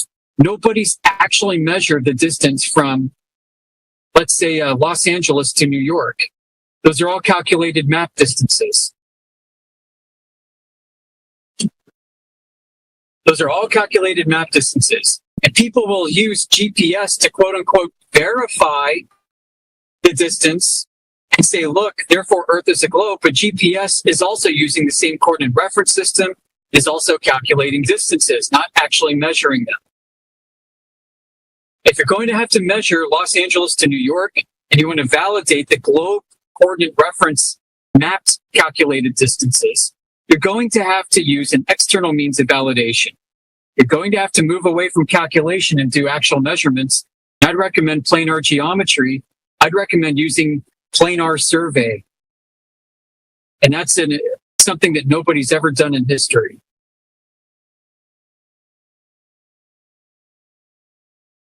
So hope that gives you a better understanding of the question that you asked and why it really unfurls much more than you probably anticipated. Like, this discussion can get extremely complicated and deep. It gets into the mathematics of projected geometry. Yeah, holy shit, dude. That was awesome. I've kind of been, like you said, looking at it wrong. Yeah, many flat earthers don't know this. And I mean, we in 24/7 are like a teaching hospital. We're here to help people understand the finer points of this. You know, a lot of folks I see on like TikTok and Instagram and Facebook talking about flat Earth still discuss the concept of an ice ring. They still show the Gleason's map and say that's flat Earth, and that's a very ignorant understanding of our world. They're still operating within a globe paradigm when they do. They need to walk it back. They need to walk back to Hipparchus and Pythagoras and Aristotle. They need to understand that the celestial coordinate reference system was an arbitrary choice based off of interpretation of the sky and a little bit of EM propagation and its interplay with the biological biology of the eye and the human brain's perception. When we go to actually measure the Earth itself with lasers, with infrared surveys, with planar surveys, with aerial infrared photogrammetry, for crying out loud, and microwave links, we measure Earth flat. We use it flat every time. Every time. So we know that the globe coordinates are likely incorrect. We know that the distances, the calculated distances of a global coordinate system derived from the celestial sphere are likely incorrect. And so we look into systems like inertial navigation systems used by airplanes and satellites and boats. We unpack how they work and we see how they do it. We see the trick. Here's the funny thing, man. Airplanes and boats and even satellites, whether they're on balloons or otherwise, they're using a suite of measuring devices that use Euclidean angle measurements, azimuth for your heading, and elevation for your pitch. These inertial navigation systems will take all of these measurements and they will start mathematically contorting them to a model of a globe called a reference ellipsoid. And then the output for the user in today's technology, this would be like a screen readout showing a globe ball Earth. It will present a globe to the user, but the user is actually navigating a flat Earth. If you've ever used like GPS systems back in the day, this is kind of analogous, but not quite. If you use old school GPSs, you'd be driving and maybe the little car on your GPS isn't quite on the road, or it looks like it's veering off a bridge or off of an on-ramp. And then a moment or two it will snap back to the road again. Well, these inertial navigation systems operate independent of GPS. They can. And these INS systems are snapping to a global grid what people are actually doing with flat Earth angle measurements in reality. So the end user is watching an airplane go around a ball, but in reality, they're flying over a flat and stationary Earth. And all the corrections are taking place computationally within the inertial navigation system subcomponents. It's freaking nuts. Yeah, and everybody, like the people that design these systems believe Earth is a globe.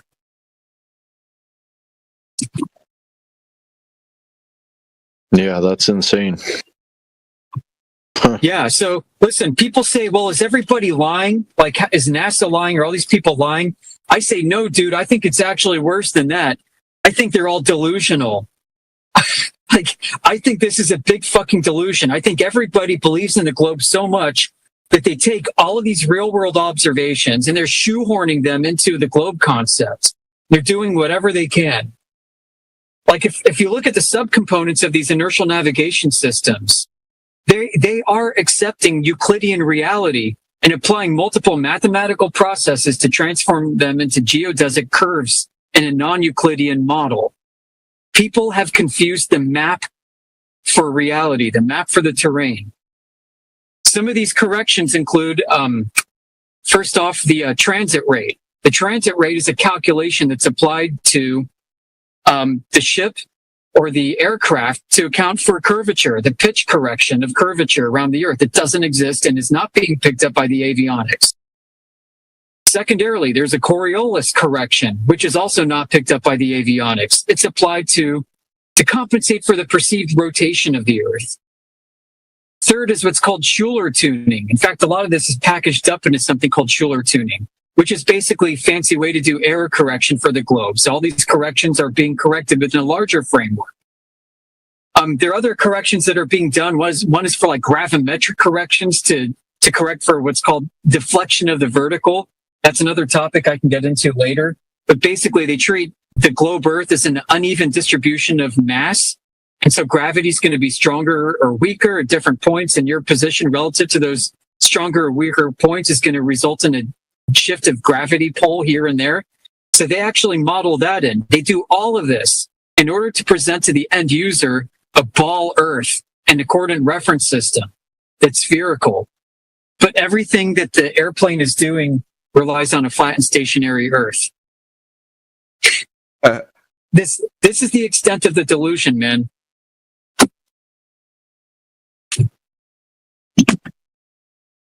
It's pretty crazy to think of how they, derived all this shit. It's wild. Yeah, 2,500 years of a mass delusion. People wanting to believe the globe is real so much that they'll do anything to uphold this philosophical choice, this preference. What do you think gave the idea? Like, do you think just looking up and it's like our personal dome? Like, did that give them the idea? Do you have any thought on that? Yeah, that's what happened. People looked at the stars and they're like, wow. The Greeks did this. They said, wow, those things are rotating above my head. It's almost like I'm inside of a gigantic black ball and their holes poked into the surface and the light of God is shining through. The Greeks wrote that. Oh, crazy. Yeah. I want to start reading a little bit more about the coordinate system and all that. Do you just think the home server page is probably best? There's probably a bunch of info there. Yeah, there's stuff I've shared and others shared on there that you can find. You can also DM me if you want to know more about this too. Yeah, I will if I once I get into it a little bit and get a better understanding. But that was awesome. Thanks, man. Let me blow your mind real quick before I got to step out again. How GPS works, really. GPS presents for every receiver, every device that's got GPS is actually operating on what's called a local tangent plane, a flat surface. But all these flat surfaces are mathematically tied together in a gigantic asset control system called Earth-Centered Earth-Fixed, ECEF, where they map everybody's flat local tangent plane to an imaginary ball that exists using four-dimensional hypergeometry. Four-dimensional hypergeometry? Yeah, so here's the idea. In a higher mathematical dimension, you could take every point on a plane, on a flat surface, and have it be equidistant to a common point of reference. Even though if you were to try and diagram this out, you would have different length lines. If you were to take a point below a plane and draw lines to every point on the plane, each of those lines would be of different lengths. Because the parts reaching furthest away from that point of reference would be a longer line than the line that goes directly up perpendicular to it. But in higher dimensional geometry, you can treat each of those lines as the same length, essentially having curved radii. And this is how ECEF functions mathematically. And they call that common point of reference the center of Earth. Holy shit. Everybody's using flat planar coordinates. That's where some of the distortion comes in. That's where the claim distortion comes in. Yep. Holy shit. Yeah. Anyway, got to step out for a bit. I'm listening. Thanks. Cheers, buddy. Thanks for that, man. That was awesome.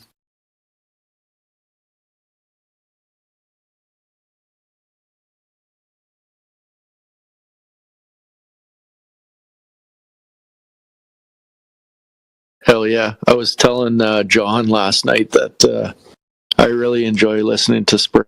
I think he's a super smart guy, and pleasure listening to him. Yeah, man. It's amazing. He's so good at explaining it as well. It's one of those things I'll have to rewind it on the live stream and listen to it like 50 times. So it makes sense to me. For sure. But it's like he explains it in a way that just like a light switch just clicked in my brain. I've been looking at it wrong the whole time. Yeah, probably, high 90% of flat earthers are looking at it wrong, I think. Like outside of our 24/7 community, if you're going on YouTube or anything like that, they're all still going by the, the AE map, the AE style map. Yeah, they show it like floating and then like warping down into a ball, kind of. Yeah, all sorts of stuff. Huh. Wild. My mind blown.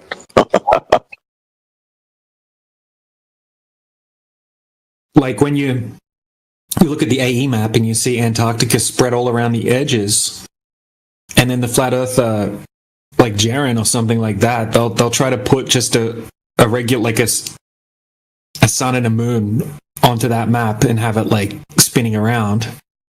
But they don't realize that if you were to place the sun right on the outer edge of that map, like due to the distortion, it would actually wrap 360 degrees around. Or something like that. I don't know. I forget the exact amount that it would wrap around, but it would be like a big, giant, like, banana-shaped sun. Just because it's all stretched out. The further south you go, everything's just more and more stretched, and then it's just extreme once you get out to the extremities of the AE map. Yeah, no one's really traveling out there anyways, so it's not like crazy to me how it's hidden in plain sight. Yep.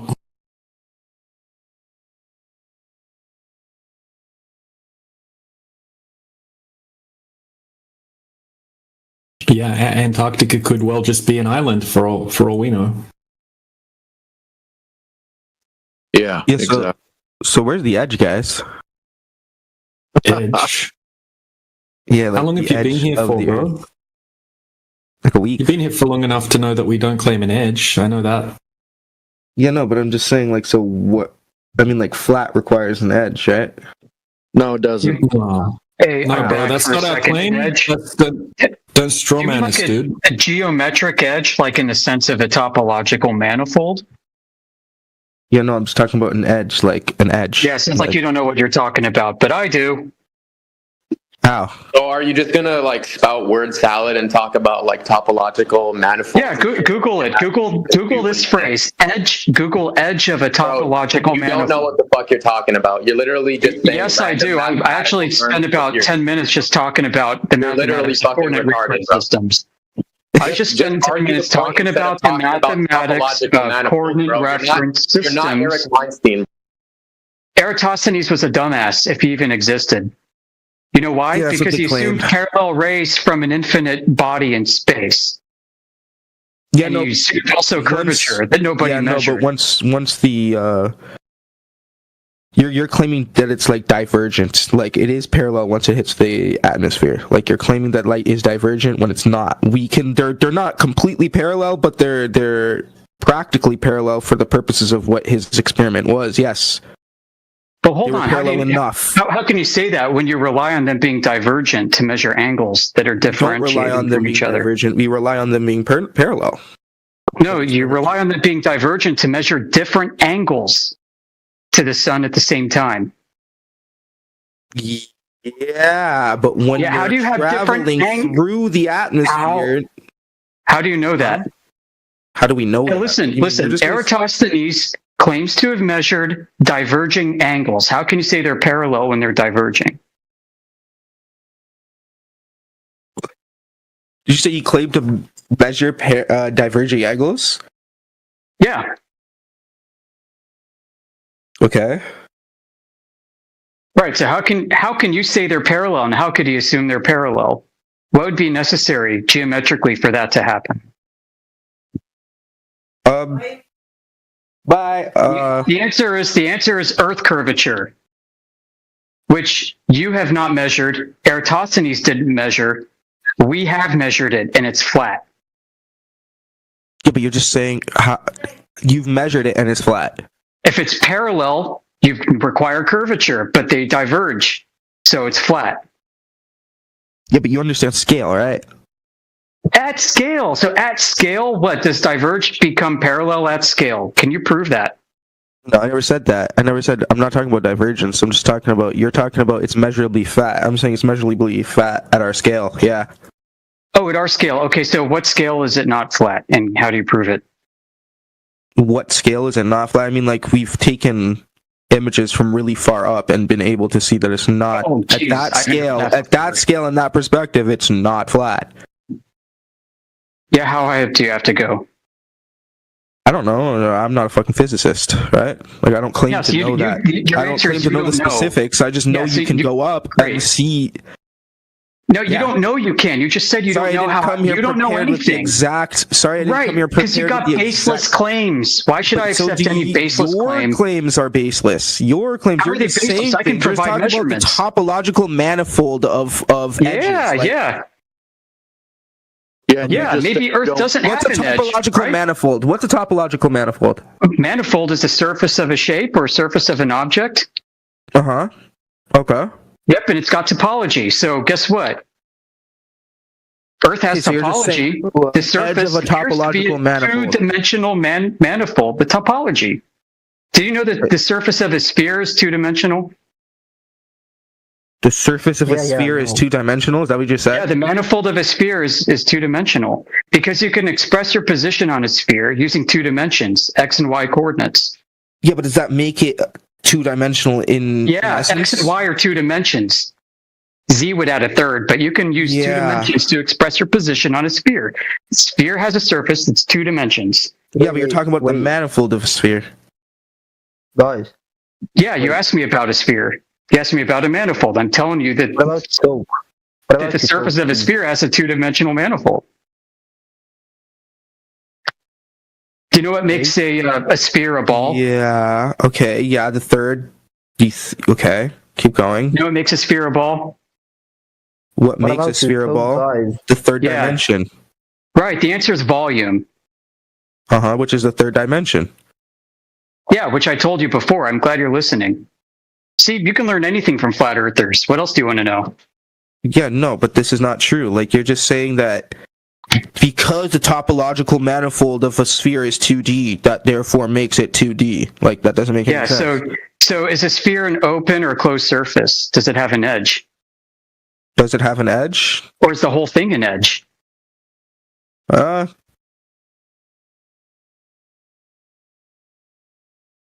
I don't know how to answer that, actually. Well, the whole thing is an edge, and one thing that makes a sphere unique about a manifold, fairly unique, is that it is looped. It's a closed loop in every direction. You can end up where you started by going along it in two dimensions. You end up where you are. Nobody's actually proved that Earth is that case. Nobody's proved that you could go in any direction on Earth and end up where you started again. Yeah, but you're talking about two-dimensional in the sense of like a mathematical term, like you're talking about like in the sense of like a manifold, like a topological manifold. Like this is not in essence. We're talking about if you take a ball, right? Is that ball 2D or 3D? It has 3 dimensions to it. Yeah, well, how do you know that? Well, we mean, how do you know that? You can measure it in all 3 dimensions. How have they done that for Earth? What do you mean, how have they done that for Earth? We have I don't even think it's approximate anymore. It's pretty much non-approximate. It's pretty much guaranteed that the diameter is what, 12,000? Yeah. Well, cool claim. I mean, if you can go in a circle on the surface of an object, you can claim that you've gone in a circle on the surface of an object. Yeah, but I mean, like all these people that are involved in these experiments, so just appealing to consensus. Just going to appeal to consensus. All these people. Not going to appeal to consensus. I mean, like you can go through the experiments yourself. I just don't feel the we've need measured to because it. I can appeal to consensus. We've done laser tests. We've done microwave links. We've done infrared observations. Yeah, we've got thousands and thousands of observations posted to our home server. The 24/7 flat Earth community is not your typical flat Earth community. And you're just gonna say that like your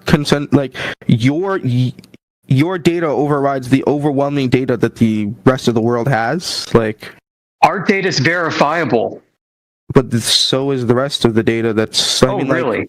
What's verifiable about a picture from the moon? What do you mean, what's verifiable about a picture from the moon? That's about how far you think you have to go to see the Earth, right? Just throwing out a number. I mean, you could see the Earth curvature from the moon, can you not? Well, can you even go to the moon? How do you verify that you can? This is conspiracy. No, it's not. I'm asking for objective evidence. I mean, I've watched I've talked to people that watch rockets fly up into sky. What are you talking about? Yeah, me too. I watched the Delta Heavy lift a satellite payload up into orbit with my own eyes. Have you? Okay, and you don't believe that's true? I mean, I watched it with my own eyes. Now, what it's actually doing and where it actually goes, who the hell knows? I can't verify that it's in an orbit. You know, one way that would help verify that it's in an orbit? A rotational vector. It's an attitude adjustment with respect to a horizontal plane of reference. Yeah, like none of this exists in any telemetry data from satellites. Vector. What are you talking about? Like, you're saying there's no rotational vector. What do you mean? There's no rotational vector for satellites. There's no rotational vector for satellites. Nope, not in any telemetry data that's ever been presented to all of humanity. This means satellites are effectively just moving over a flat Earth. Yeah, go get me the rotational vector around a ball. This would be called a measured, not calculated transport rate. Yeah, 1 second. Yep, it's called a transport rate in inertial navigation systems. It's calculated based off of a model, WGS-84. It's not measured. Yeah, but just a few moments ago, he was calling you a dumbass. Hold on. But he has to go Google. Satellites absolutely have rotational vectors. What are you talking about? Yeah, you claim that they do. Can you show me the data? 1 second. You both keep saying rotational, but it's rational vectors. Just saying. No, it's just saying it's rotational because they have to maintain down with respect to the surface of a ball. This requires them to complete a somersault at 360-degree rotation. Think in terms of omega and not beta. Think in terms of omega, right? It's rotation. So if you got a low Earth orbit satellite around a ball, it's supposedly completing an orbital pass every 90 minutes, which means if you were to look at it and strip out some of the movement and look at it in station